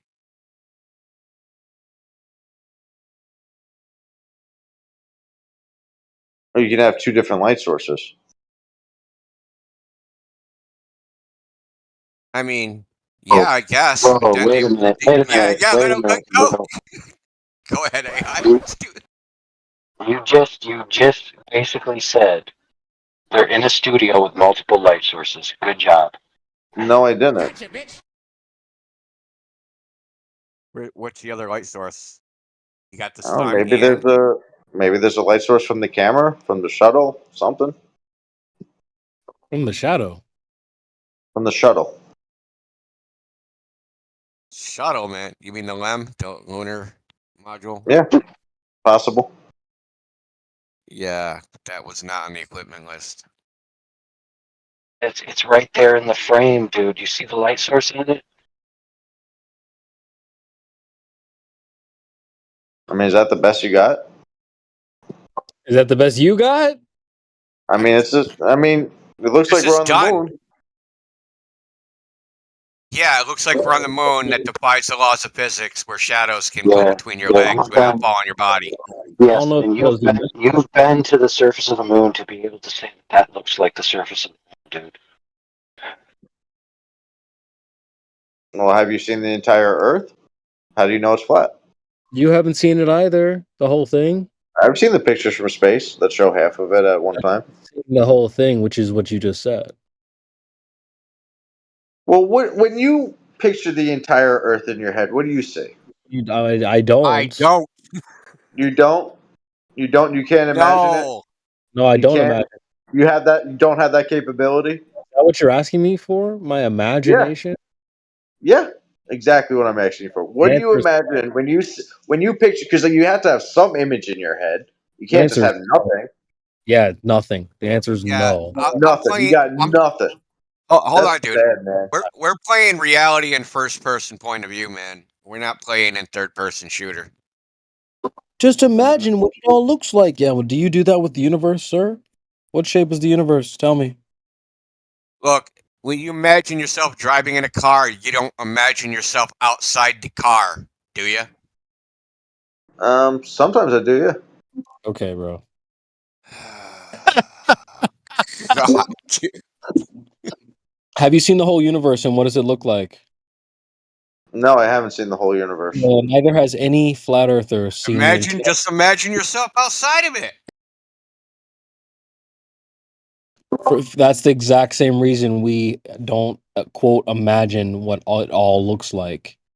You don't either. Oh, you think the Earth is in the entire universe now? Yeah, we've been trying to tell you that from day one, probably. So what's holding up the ground underneath us? What's holding up the universe underneath us? It just goes for infinite. It just goes for an infinite. Not everyone agrees with you that Universe infinite.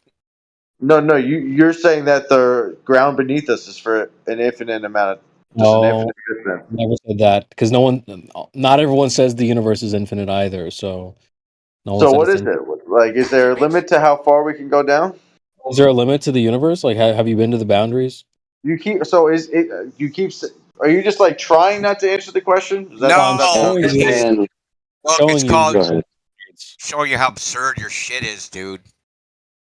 Why is it absurd? Because everything you're asking me for, you don't even give a flying fuck about in your worldview. Where's the boundaries?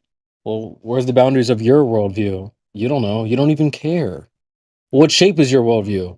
Well, what shape is your worldview? I don't think worldviews have a shape. Yeah. Well, Let me ask you a question. You asking me for mine? Go ahead, AI. If you're traveling in a direction, and there's no more available free space to travel into, what happens?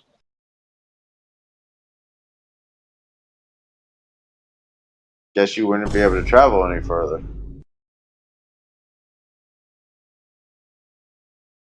No, you phase out of reality or wherever you were, and then you have this God's eye vision of the whole entirety of everything. And then you report it back to Discord. Come on, man.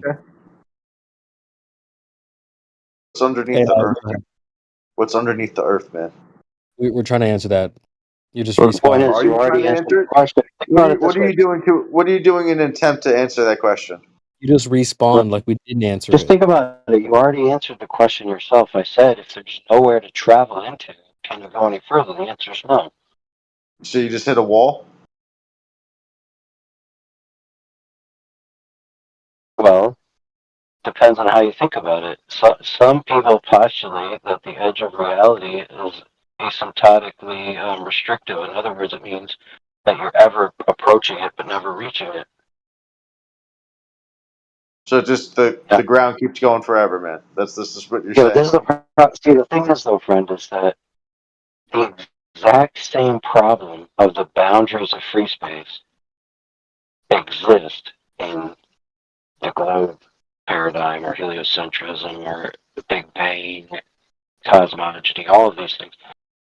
The boundary, whether there's more free space, whether it's limited, whether it's infinite, whether you just can't reach it, whether you ever travel towards it but never be able to reach it, they're all the same hypotheticals that exist, no matter what you think about the limits of your territorial Oh, so realm. you think like the Earth is like ever expanding, and that's why we can never reach the bottom of it? That's what you're saying. No, I'm saying it's unknown. So you don't know what the Earth looks like. Do you know? Yes. How you verify? Through what do you mean? How do I verify it? Through multiple ways. The live pictures from space that match up with the meteorological images of the clouds. Just traveling. Circumventing of the planet. Hold on. Talking about. How the stars rotate in one direction on the northern hemisphere, rotate the opposite. What else we got? Not opposite, dude. And they don't rotate. Counterclockwise and clockwise. Yeah, you turned around, bro. I agree. Yeah, you turned around. I agree. On the northern hemisphere, you're looking up, it could be, and then on the southern hemisphere, you're looking down. flatten the globe, and it would be the same thing. I agree. You turned around. Yeah. Yeah, you turned around 180 degrees. So Yeah. So what? Exactly. Yes. Yes. Yes. Dude, all right. Yep. So how is that different it's than a almost flat like Earth? if you're on your back, lying down on the ground, looking up, and then if you do turn 180, and now you're looking down. Yep. Exactly. No, That's it. You nailed it. You nailed it. Nailed it. Thank you. Thank you, India. Thank you. Yeah. Okay. You nailed it. You got spatial awareness. You got spatial awareness. You nailed it. Duncan, Nice Duncan, job, man. whatever. Shut the fuck up, dude. Let him get a response. And you haven't understood anything that was just said to you because you were foaming at the mouth all through it. He just So ran shut away. up. He ran away. Or since a full spiral. I got off for a second. I come back. Yeah, that was pretty weird. Weaking out, man. That was Listen weird. to Nancy Reagan, kids. Don't do drugs.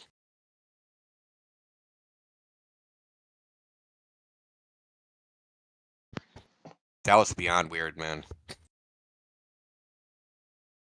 It's almost like you were lying on your back and then rolled over on your stomach. Is that what he meant to say? What the fuck? Yeah, it's I don't know. Maybe he was in prison or something. Why has all their proofs laying down, lay down on the beach and stand up, lay down on your back and do this? Get this. Well, it's always involved biting the pillow. The hell, man.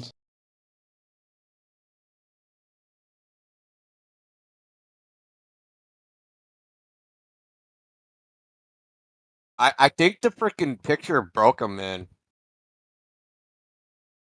I think the helmet picture, the reflection, I think that broke him. Because just been sitting there in a chat, you probably just like kept glancing over at it, like, it's got to be able to work now, man. Another light source. He actually said another light source. You should clip that, man. Yeah, that was gold.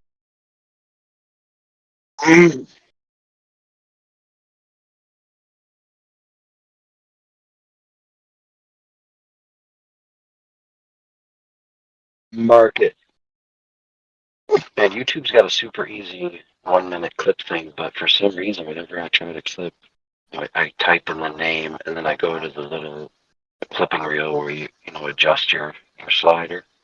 And like the thing just closes. Whenever I'm on my phone, that's weird.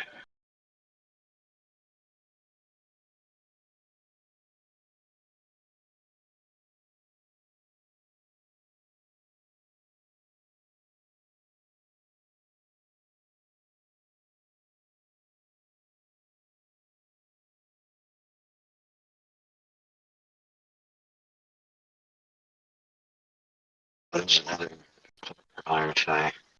Someone said you can see Polaris underneath you.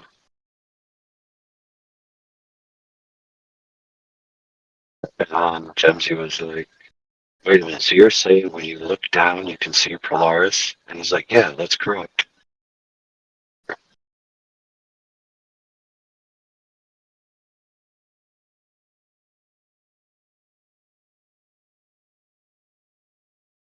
Sorry, looks down and sees what? Polaris. So like if you're in Australia and you look down, you see Polaris.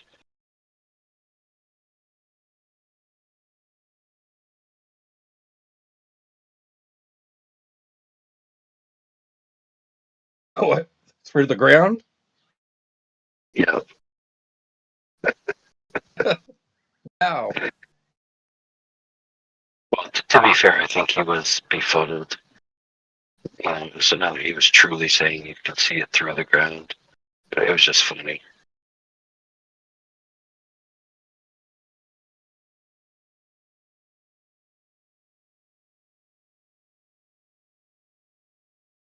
Oh, man.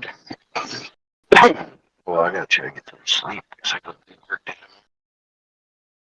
Peace out. To see a time lapse of the stars from Venus. That'd be interesting. Oh, the first thing I'm going to do in the morning is buy some Australian root. I don't know what the second thing I'm going to do in the morning is.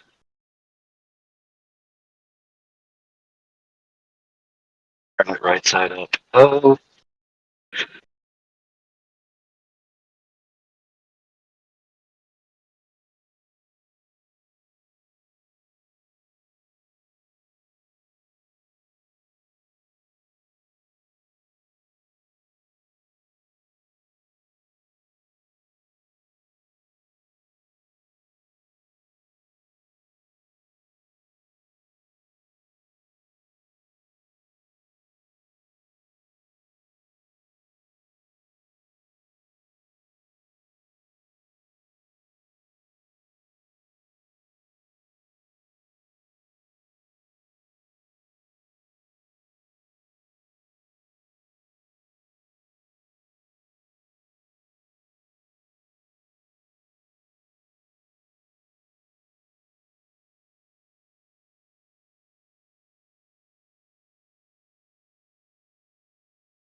All right, he's gone. We can start talking again. He left.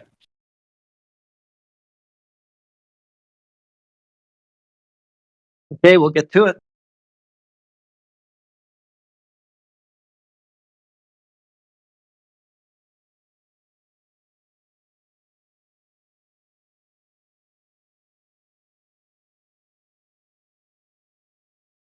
Excuse.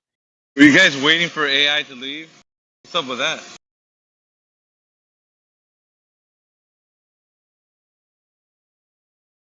Globies.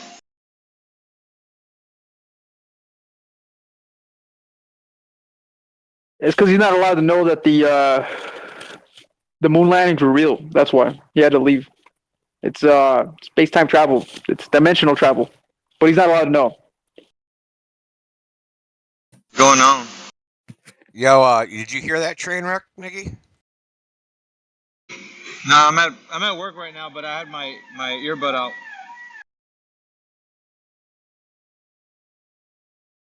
Dude, your background sounds like a 1990s rave. I showed him pictures from the visor pictures that show the shadow going between the dude's legs but not falling on his body. And the dude says, well, there had to be a second source of light, without even realizing what he said.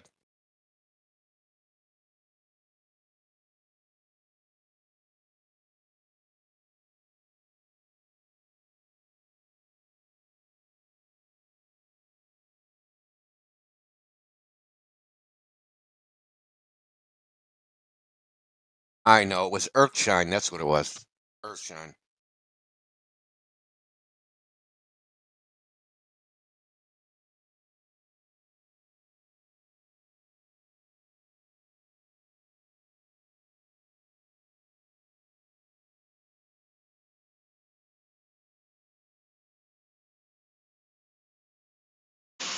What the heck is Earthshine? I'm just kidding. Exactly. Hey, though, I saw Mythbusters and they busted that. No, I'm just kidding. I did see the show though, but I was laughing the whole time.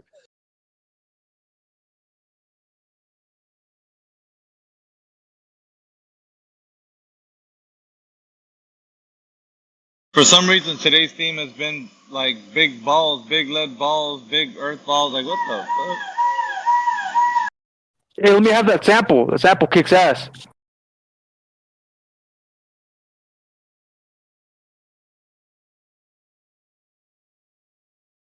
That's a good sample for some industrial electronica. Well, you make annoying music. The only kind of music.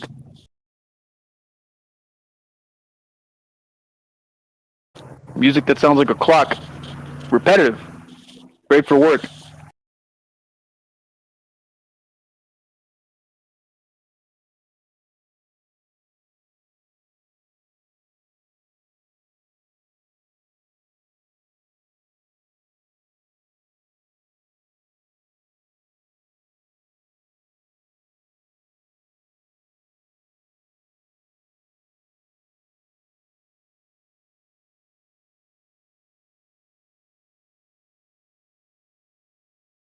What was that, Alpha? You had some siren going off in the background? Are you in New York or something? No, I'm at a print shop.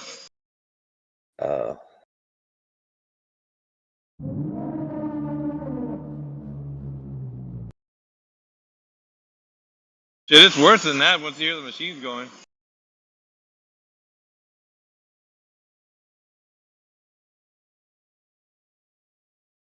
Creation Bear, that sounded like Blade Runner or something.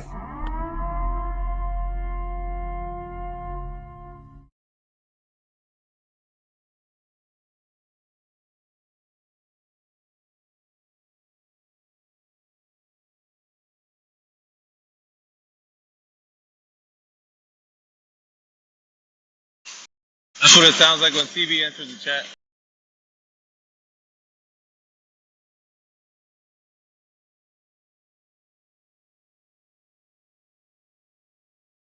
Thank you, sir.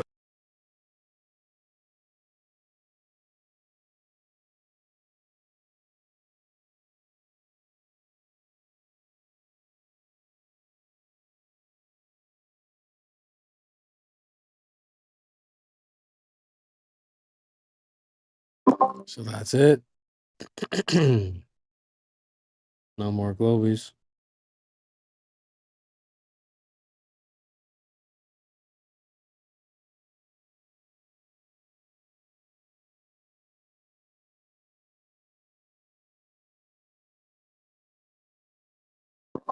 All right, well, we cleared the mission out for the day, boys. Mission accomplished. Oh, no, hold on, son. You ain't done yet, man. There's more ballers coming in like another 20 minutes. Oh shit, round 2? God damn. Yeah, at least until your bones fall down, dude. Until you go to sleep. All right, fair enough. There's a lot of us in here, so I don't think they're gonna get past the first wave of defense.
All right, I feel like this is going to be the one.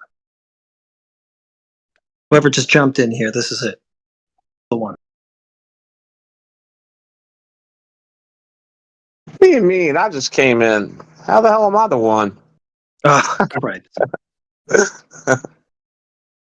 More false hopes.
Hello, is anybody there?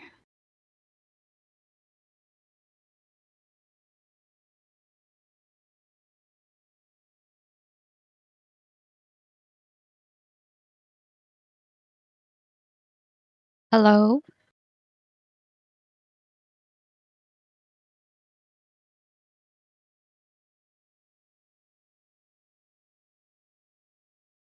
Hello? Hello. Hi. Hello, it's Casey here. How are you? I'm doing well. How are you? Doing pretty good. That's good to know. I had a question. Okay, I'll do my best to answer it. How would you tell somebody that, like in a work setting or let's say school setting, how would you tell them that you are a flat earther? What would be the best way?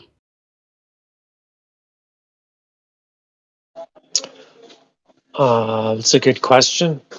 Every situation could probably be different. Some people don't take too kindly to it.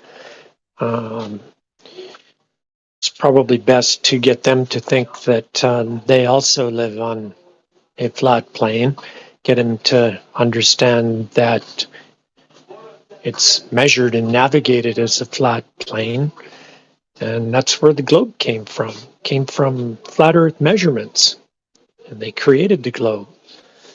It's where our radius came from, elevation angles to Polaris, minimum elevation angle. That's funny as hell. Funny as hell. Oh, okay, that's that's Hello, good, but Luca. would you... Hi, Timbo, what's up? Hey, how are ya? I just overheard that. I was just going to say, I've always found it best when they kind of come up with their own decision. I've always started with, have you ever thought about what they tell us about the world and space? And then it kind of starts a conversation about where it all comes from. I think I've always found that's kind of a little bit more disarming. Yeah, I can see that. Yeah. It's hard, though. It's a hard conversation. You got to know when to stop, too. That is true, actually. Because I know some people that are into conspiracy theories, but they're just like scratching the surface. They're barely talking about how, you know, how they don't think 9/11 was real, or, you know, just basic, not basic, but mainstream stuff. So, Even moon landing? I don't know about the moon landing, if they actually think it's fake or not. I'll have to find out, actually. That could be a good place to start, too. True. Like if you can bounce off of that if they do think it's fake.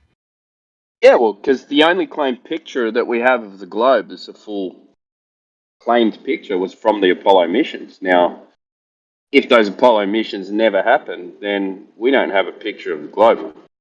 Now, how can we relate to anything that we've never seen before and say this is what it is? I believe this is what it is because they showed me. But if they don't have a picture of it, then they have never shown you because you've got nothing to relate it to.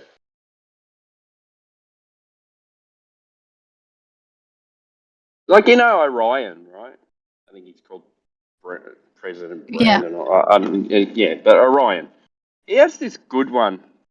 Like he says, you know what a horse is, don't you? You know, have you heard him say that one? He said, which one? You know what? Yeah, he says, you know what a horse is, like, because you've seen a horse before and you've seen a horse in real life. So you've got something to compare it to if you saw a picture of a horse. Now, if you saw a picture of a globe, would you be able to recognize whether it's a real picture or not? Because you've got nothing to relate it to in real life. You've got no reference point for that picture. Ah, okay. True, true. Yeah. You go, yeah, that's a picture of a horse because I've seen a horse in real life.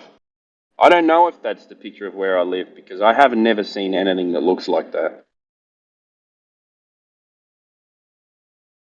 Yeah, but that is kind of the dilemma, right? That's goes based off of trust because most Yeah. Globers say, yeah, they've been to space, they've taken pictures, therefore it has to be a globe. But yeah, you're right, there isn't anything to compare it to because we've never seen it with our own eyes. Yeah, and that's interesting too because that one claimed picture, the first blue marble was from the Apollo missions, and then you can go on to show, hey, just watch this video. A funny thing happened on the way to the moon. That's where the picture comes from, and they show. Have you seen that? Yeah, where they took the picture from the window. Yeah, the Bart Sabrell documentary.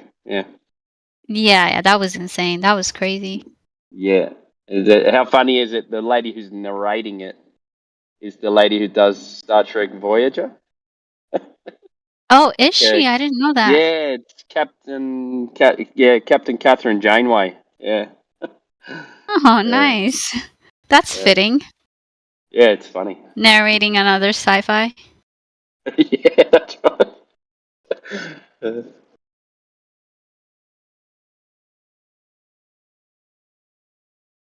Yeah, I think I'll make these pointers and I want to fully come out of the closet with this to everybody, but it's kind of difficult sometimes just so how they will see you and the backlash that you'll get. Yeah, and there's people who you will be able to talk to it about, and there's people who you won't be able to talk about it. So you got to go, okay, do I value this person's relationship? And if I do, then it's probably not the best topic that we can talk about other stuff. That topic becomes unimportant to actually rather than having the relationship with that person. You know what I mean? Like do you go losing friends just to push a point when you probably then never going to see it anyway? They just go, okay, I'll have a different relationship with this person. It'll just be about not mentioning flat Earth. Bring it up. I throw in little dribs and drabs all the time at like family functions and stuff. But I leave it there. I just laugh. I make kind of make my family laugh. So Timmy's just mucking around. Oh, they don't think you're serious. Oh no, they know. My dad knows. But, brother and sister think I'm mucking around or I'm nuts. But, yeah, they still love me. Yeah, all right. So I've learned a couple things. Hi, Remix. What's up, Spicy? How you doing today? I'm good. Go ahead. Continue your sentence. I finished my sentence, and I wouldn't need you to tell me to finish my sentence if I wanted to. Okay. I'm sorry. Go ahead. No, you commanded me to finish the sentence. I don't like that. You know what? I'm gonna try this again. All right. I was saying hi, and then you just came in without saying hi. That was rude, though. You came in and just started talking without saying hi. Something's not right today. Okay, don't finish your sentence. Hey. What did I say wrong? Oh, snap. Oh, Timbo, you're roboting. Still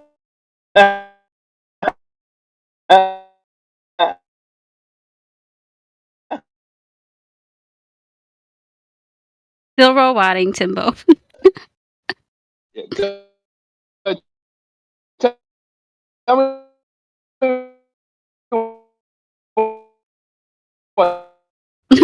Timbot, yeah.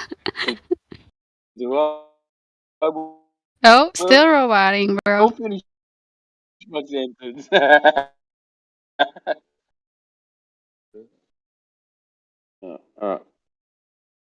Again. Oh, you're good now. It's the same place. Okay, no, you're not good. Never mind. He did leave. I don't know why did I scare him off? I was just saying hi, and apparently that was rude of me, but okay.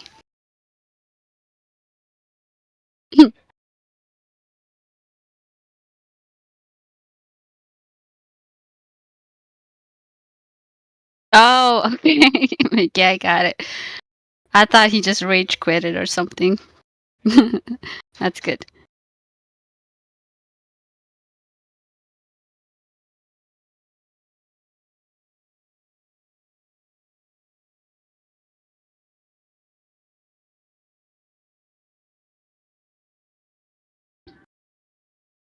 Well, hopefully, Timbo will get his ish together down there.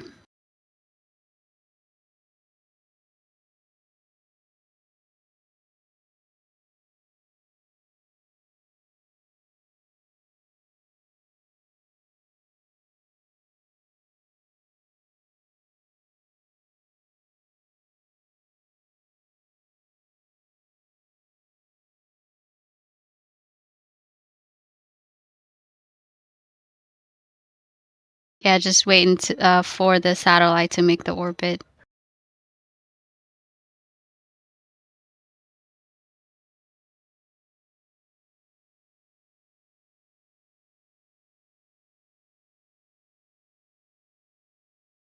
I mean, I thought I was. I tried to be nice. I didn't know I came off as such a douchebag. Maybe I did.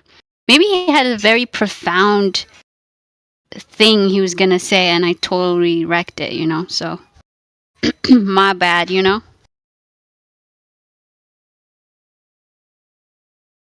Maybe next time.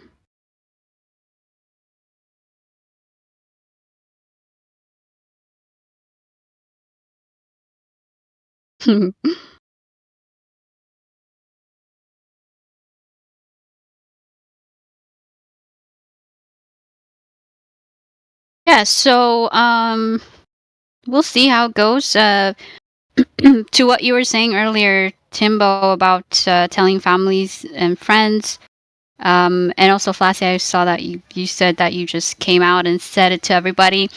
I just want to say that I'm in California. I'm like filled with woke blue-pilled people.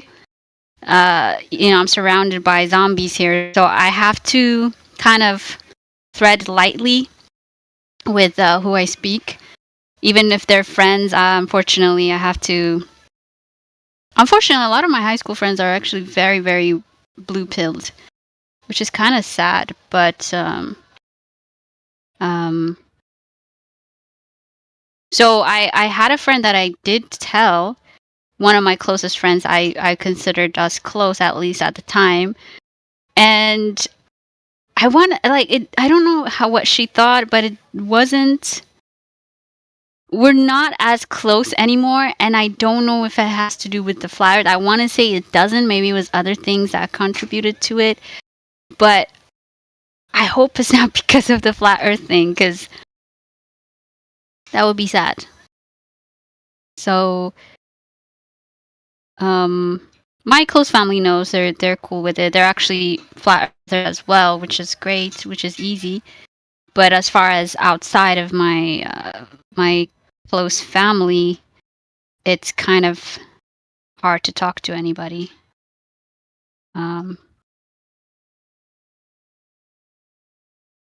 I don't know why they would do that though. Like if my best friend told me, "Hey, I think the Earth is a giant," well, I don't know, I can't think of anything that could be that dramatic, but I wouldn't think of it as something to lose a friendship over. I would just say, "Hey, you're wrong. This is why you're wrong," or it's not like them doing crazy things like doing drugs or killing people or something like that. People will lose you right away as if you're doing something horrible, but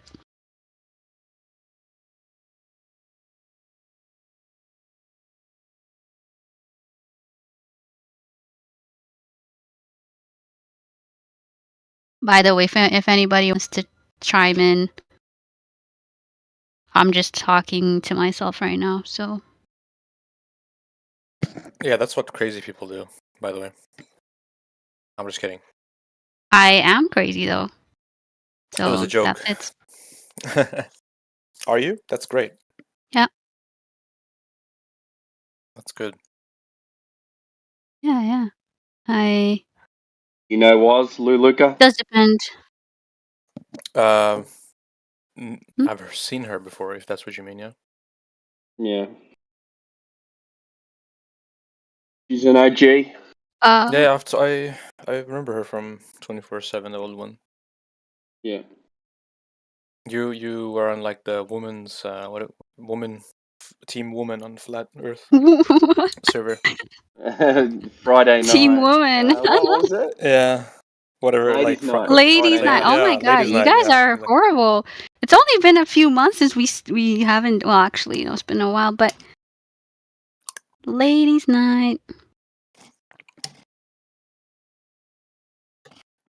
Your voice does sound familiar. Did you always go by was? Yeah, we spoke before. I've had many different like usernames. I have a bad habit of changing my name, so you probably Oh, won't know who I am. that's horrible. Why would you do such a crazy thing? That's a good question. Flat Earther. I'm kind of like a under the radar kind of guy. From a flat Earther. There goes the satellite again, Timbo. Hey, fly until I get to the top of the hill. See if it works there.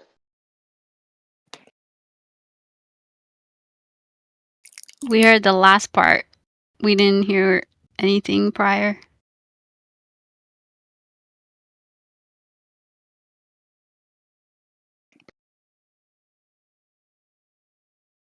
So, how long have you been a flat earther?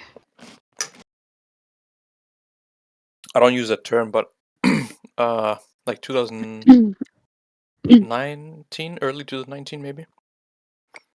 Okay. Do you I was prefer 18, globe denier? Yeah. I prefer no labels, actually. No But labels. that's Okay. just semantical, right? So yeah, flat earther is fine. Okay. Well, 29. no labels is a label. No. No I'm a labels no as in label like earther. no labels at all in general. But it's semantical, so it doesn't really matter. I'm fucking with you, man. Well, can you guys hear me now? Yes. Is that better? You tried. Much better. I'm at the top of a hill now, so. The Earth hill? Yeah, Water Hill. Mm.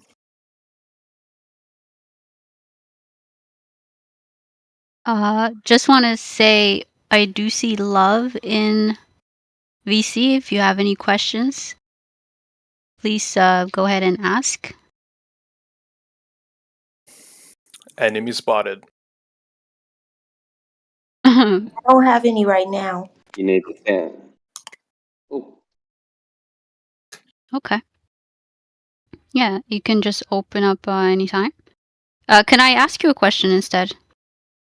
Yes. What do you think the shape of the Earth is? I do believe the flat earth thing, so yeah. Oh, nice. Why do you think it's flat?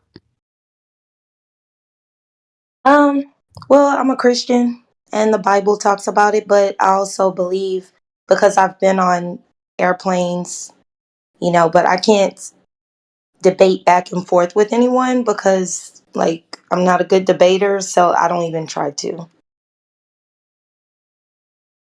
Oh yeah, don't worry. I don't debate people either. I just talk to people just as a discussion, So you're good. But I've watched numerous videos and it's like both sides have a lot to say. So I still believe that it's flat. Nice. How long have you been looking into this subject? I looked into it about 5 years ago, and then I sort of let it along. And then maybe about 3 months ago, I started listening again to flat Earth stuff, and every once in a while, I get into Discord and just listen to the people on the flat Earth uh, server. Oh, okay. Are you in the other server, the 24/7? Yes. Oh, okay, cool. Okay, nice. Well, we're glad you can make it, and if you have any questions or anything you want to talk about, you can go ahead and the floor is yours. Well, I do have a question. So,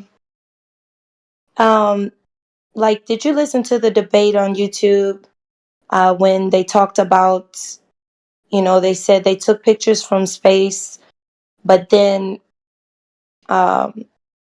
they went back and said, well, it's picture fragments that were put together by NASA? Yeah, strips I'm of data. Yeah. Yeah. Or data, as you guys call it.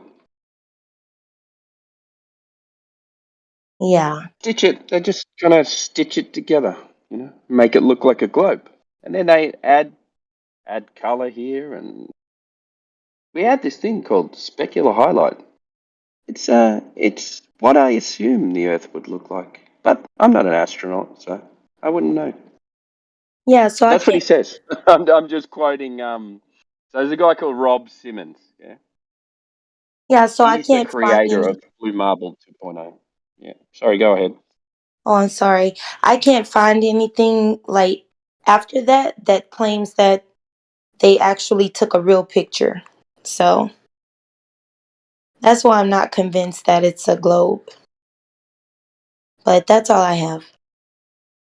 Look, I can tell you right now that someone is going to start sending you DMs, right, with pictures of globes and things like this. Just be aware, because they do this. They listen in, and then they'll start sending you, bombard you with information about the globe. Yeah, read it, but take it at face value that there's one claimed. We were just talking about this before. One claimed full picture of Earth from the Apollo missions, and there's a documentary called "A Funny Thing Happened on the Way to the Moon," and there's a leaked video that shows how they got this image through a porthole window, a round window, and then they added in this little bit of cardboard, turned off all the lights in the cabin. Just looked like they were above the Earth somewhere, not in space. And they created an picture of Earth through a round window. Called it Blue Marble. Okay. I put it in chat, by the way, the video. Oh, cool. Okay, thank you. Have you ever watched the Rob Simmons interview? The guy that created the Blue Marble 2.0. There's No, I think it was I watched so many videos, like I don't remember any names, and it could be him, but I don't know. Like I yeah, said, he's I the just hmm yeah he's the computer guy that designed the Blue Marble. Yeah, I'll see if I can find it. Give me 1 sec. Okay. I got heaps of videos.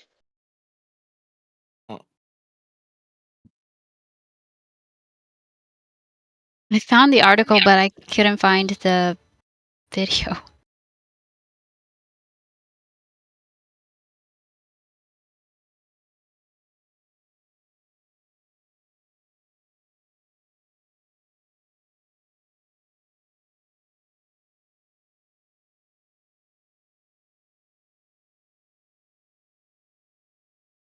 Oh, I found it. Oh, I think that's the one. Boom. There we go. You got it? Yeah, I put it in the chat. Thank you. You know what else is weird? People who claim it's a globe, they still use the phrase fell off the face of the earth.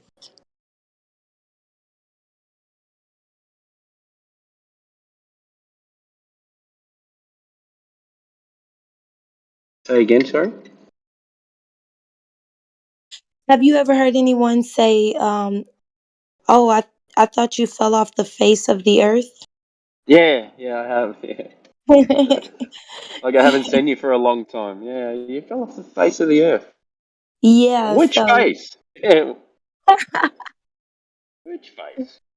yeah, so I just think that's funny every time someone who says they don't believe that it's possibly flat, they'll, turn around and use that phrase. It's just funny to me. You said something before that interests me. Now you said both sides have both sides stay a lot. I think that's what you said. Yeah. Yes. Yeah. So when you say, let's say the globe side, when you say they say a lot, what do you mean by that? Do you mean they have a lot of information, or they just say things? Oh, it's just they have a lot of points. Not saying that they're valid points, but they know how to make it sound good. Explanations. Yeah. Yeah. Yeah, they've had a long time to perfect their wizardry. Yeah, I It's just like wish what they you've would got to be do, more right? open. All of their information or all of their additional information comes after the fact that they still haven't proved that the Earth's a globe. So all of this stuff that comes after is like null and void because you got the distance to the sun, the distance to all these planets. They're all based on the Earth's radius. Now, no one's ever measured curvature, and no one's ever measured the Earth's radius. So how do they know how big the Earth is? Because that's the first rung in the cosmic ladder. Need to know the size of the Earth so you can work out where the rest of these celestial objects are, or guess where they are, because that's what they're doing. No one's ever measured this. That's the whole point of the argument. Yeah. Because everything that comes, it's like when you make an assumption. Yeah, let's say their assumption is the Earth's round and it's this size. Yeah. Then everything that comes after that assumption, if this assumption hasn't been proven, is likely to be wrong. Exactly. Because they haven't got the first part right. And then the way it's depicted, like when they try to make fun of the flat Earth idea, they make it like a disc, and it Yeah, doesn't in space. necessarily. Yeah. Yeah. Yeah. This is what flat earthers think. You go, you've obviously Yeah. never spoken to a flat earther because none of us think that it's a disc in space. It's just where we live. Yeah, but sorry I sound nervous. I'm not. All right. I never speak on Discord ever. All good. You're in the right place.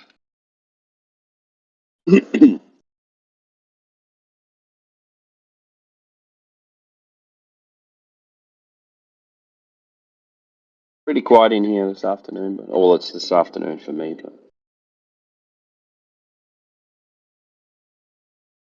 But have you been in here many times before? I've been in here quite a bit the past month, at least 3 times a week. Cool. Yeah. You've heard all the guys before. I've All the heard. conversations. Yes. Yeah. And I'm intimidated by the debates. It's some strong people, some strong flat earthers though on here who are able to handle, the ones who come on here. We got some some heavy hitters. Yeah, it sure is. Yeah, it's a good group of people. Yeah. We all got each other's back. And then you guys have a lot of knowledge as well. So, you know, Well, science in and all order that. to know that you live on a flat Earth, you have to know a lot about the globe. You have to. Well, not a lot. You got to go know the base claims. Yeah. Base claims are: we are a sphere, radius 3,959 miles. We are spinning at 1,040 miles at the equator, rotating, and apparently orbiting the sun every 365 days. Apparently, no one's ever seen this though. You know what else I think about? So the moon, I'm sure you thought about this as well. Anytime we look up at the moon, it always has that same side when it's a full moon, Yeah, the same shadows on it. So, same face all the time, all over Earth. yeah. Mm-hmm. Well, their explanation for it is, it's tidally locked, so it only faces one side of the Earth.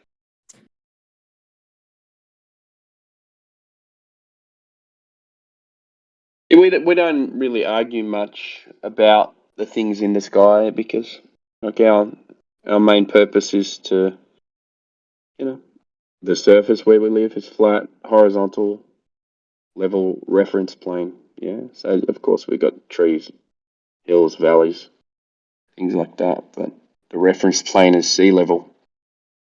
Sea level's the same all over the Earth. Mm-hmm. So anything Yeah. above that is above sea level. So the horizontal reference plane is the flat part. Yeah.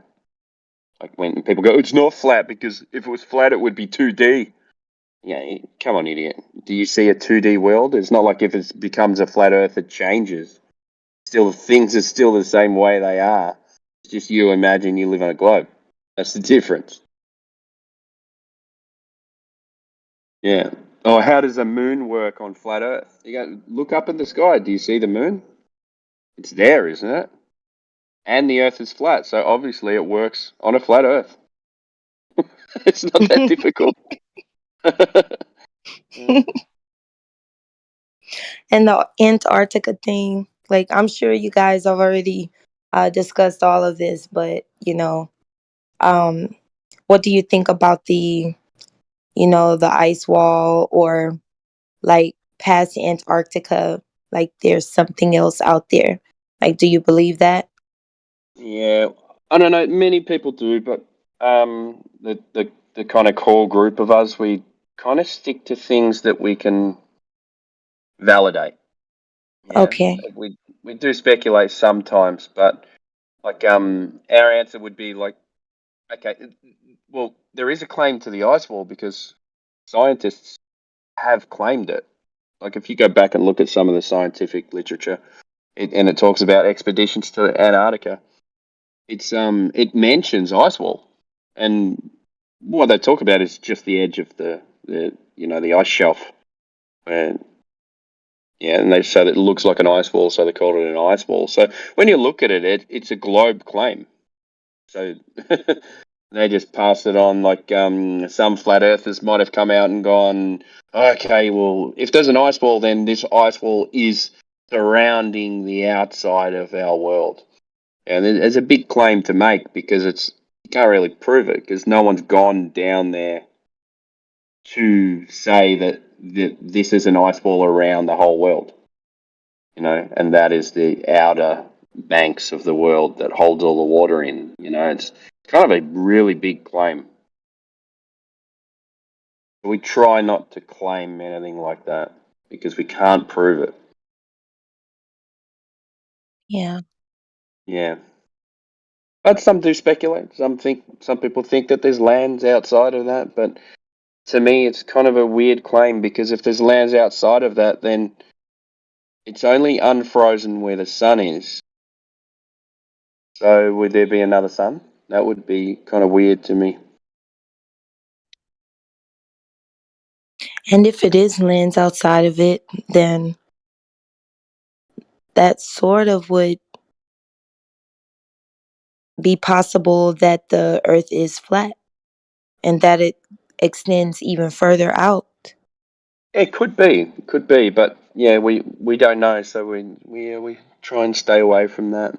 Yeah, but they'll say, well, think about this as well. Like 73% of the Earth is water. That's the globe claim. Yeah, 73% of the Earth is water. Water lays flat and stationary when at rest. Mm-hmm. If the water's flat and it's 70% of the known world, then the Earth is flat. Mm-hmm. Because water always finds its level. When does it start curving? You got a bath, it's flat. You got a swimming pool, it's flat. You got a lake, it's flat. And then all of a sudden you go up to the ocean and it's curved. When does this happen?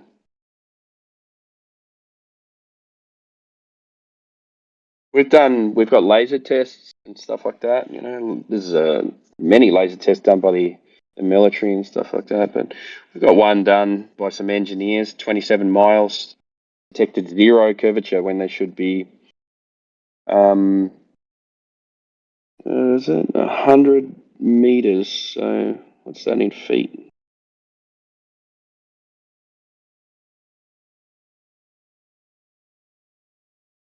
Wait, one sec. Alpha, what's going on?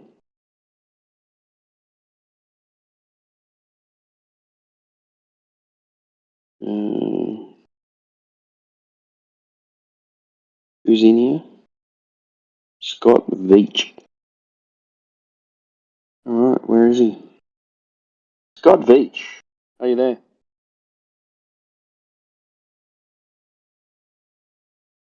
I am. No. I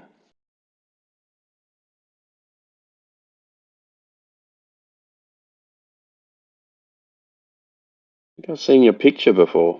Are you from Geo's server? I've been there, but not really. Or Gem Pandas? Gem Pandas mostly. Yeah.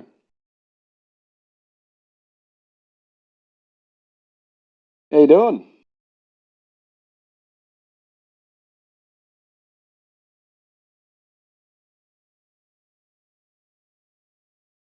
Any proof that the Earth is a globe? Hold on real quick. Sorry?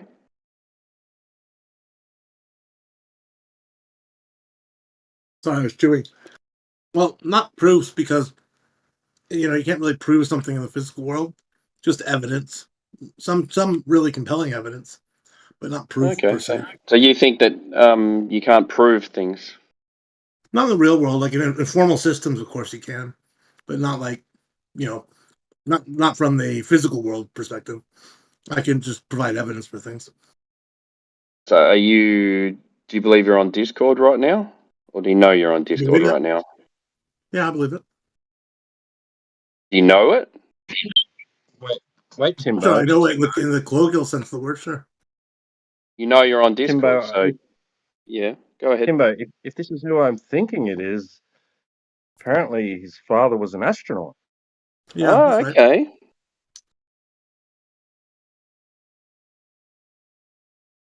Right. Correct. What mission was he on? STS-39 and STS-52. How high up did he go? That one of the missions with the? That one of the missions with the tether that broke? I don't think so. No. Ah, dang. Okay, sorry, Timmy. Go ahead. I think it went up 250 miles in one, and then 350 in the other. 250 and 350. Oh, is he? So, did he take pictures of the curvature? Yeah, he's got some really great ones. One in particular. Apparently, that's not high enough. Hey, Well, Timbo. Yeah. Australian to Australian. If I bought you a ticket to go to space, Yeah. Australian to Australian.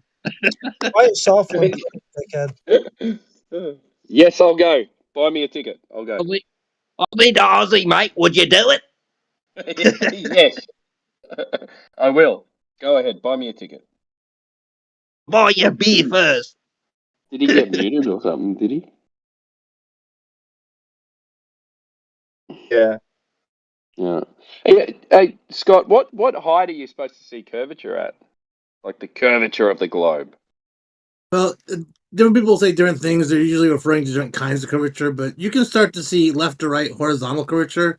Different people will see it, based on acuity, but you can probably start to see it certainly around 60,000 feet. 60,000 feet or 60,000? Yeah, 60,000 feet.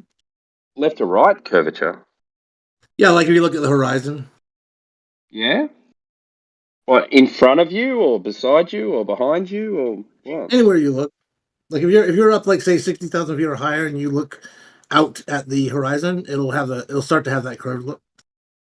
Oh, wow, that kind of seems a bit weird because I imagine if you're looking out and you see curvature left to right and then you look, you turn 90 degrees, you see curvature left to right, and then you turn another 90 degrees, you see curvature left to right, and then you turn another 90 degrees, you see curvature left to right. That's 360 degrees.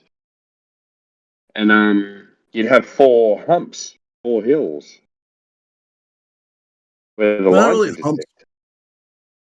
Like if you were standing, like say in a gym, in the middle of a circle, if you look at one direction, you're going to see like a curve, right? You're going to see the circle curve. And if you can say the same thing you just said about that circle. 4 humps turn 90 degrees, you're going to see another one. Turn 90 degrees, you see another one. But yet it all comes together into a circle. At 60,000 feet.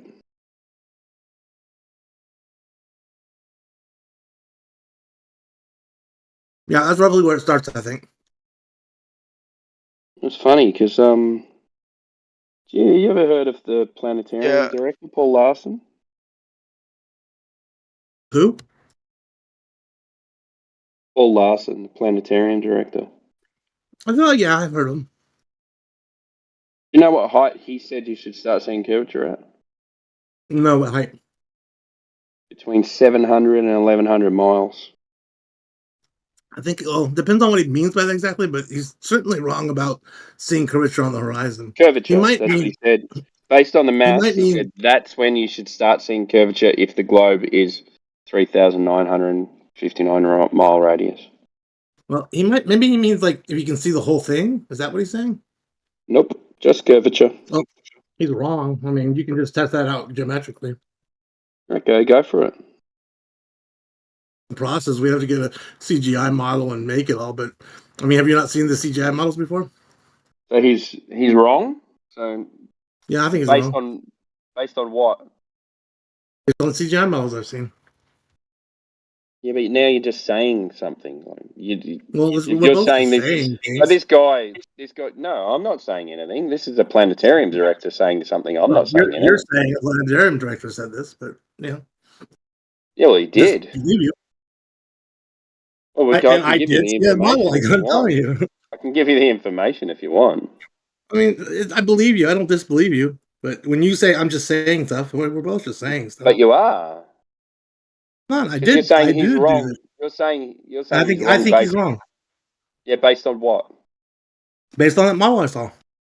Can you show me? It's well, what's his name? You've probably seen it. It's let me think of his name. What is his name? Walter Bislam. Walter Bislam's website. Have you been there? Yeah, I know Walter Bislam's Earth Curve calculator. That one. He's got like a CGI or like a graphics demonstration. Like if you get a set a certain height and stuff, you can sort of see what it'll look like. Yeah, but it's just a model. It's not it's not real life. That's what I said. So what maths is he using? Geometry. Okay, do you want to post something? What height you should see, what amount of curve? Or? I think it's about 60,000 feet. You can go check and see if you really want to quibble over it, but that's my claim. It's 60,000 feet or so. 60,000 feet. All right, cool. You can see that in pictures too, by the way. Oh, you can see it's flat in pictures too. So which ones do we trust? Oh, I guess you want to know about how it was taken and exactly what the parameters of the film was. Like, for example, No, the pictures of my dad I don't took. really. It doesn't really. I don't really care. It doesn't really worry me because, like you see these pictures that are curved, and then you see pictures that are perfectly flat, and then you go, okay, well, which one's the real one? Because I haven't been up there, so I can't really tell. I don't know what camera they're using. I don't know what camera they're using when it's flat. I don't know what camera they're using when it's curved. So I think the best way to do it would be to measure the surface and drop over distance. I think that'd probably be the best way. And then we can go. You can do that, but if the pictures work too, if you know the parameters of the camera, I mean, if you'll find that stuff out, then Yeah, but you all cameras have barrel distortion. Yeah. A little bit, but some of it, most cameras at 15 millimeters, between say 50 and 200, that barrel distortion is imperceptible. Yeah, because then the height that they show you, like the amount of curve that you're getting, is way too much for what it should be at that height. Not the pictures. That's not true. Okay, what degree of curve should you see at 60,000? I mean, it just depends, but like at the 60,000 feet. The pictures that my father took at 250 miles, those were I mean, I don't think there's any sense in which the curve that we're looking at there is too much. Yeah, what percent of the Earth do you see when you're at that height? Well, the picture he has is maybe not much, like maybe 15%, maybe something like that, 20%. I think the math's been done between 2 and 3%, 250 miles. Yeah, maybe that's right. Maybe that's right. Yeah. So what kind of curve are you tell a little bit because 2 or 3%? Have you got a photo of have you got a picture of maybe you want to, maybe you don't, but any pictures of the photos any of the photos that your dad took? So you want to see one? Is that what you're saying? Sure. Yeah. Cool. Hold on real quick, I'll grab it. Brought it back. Cool, man.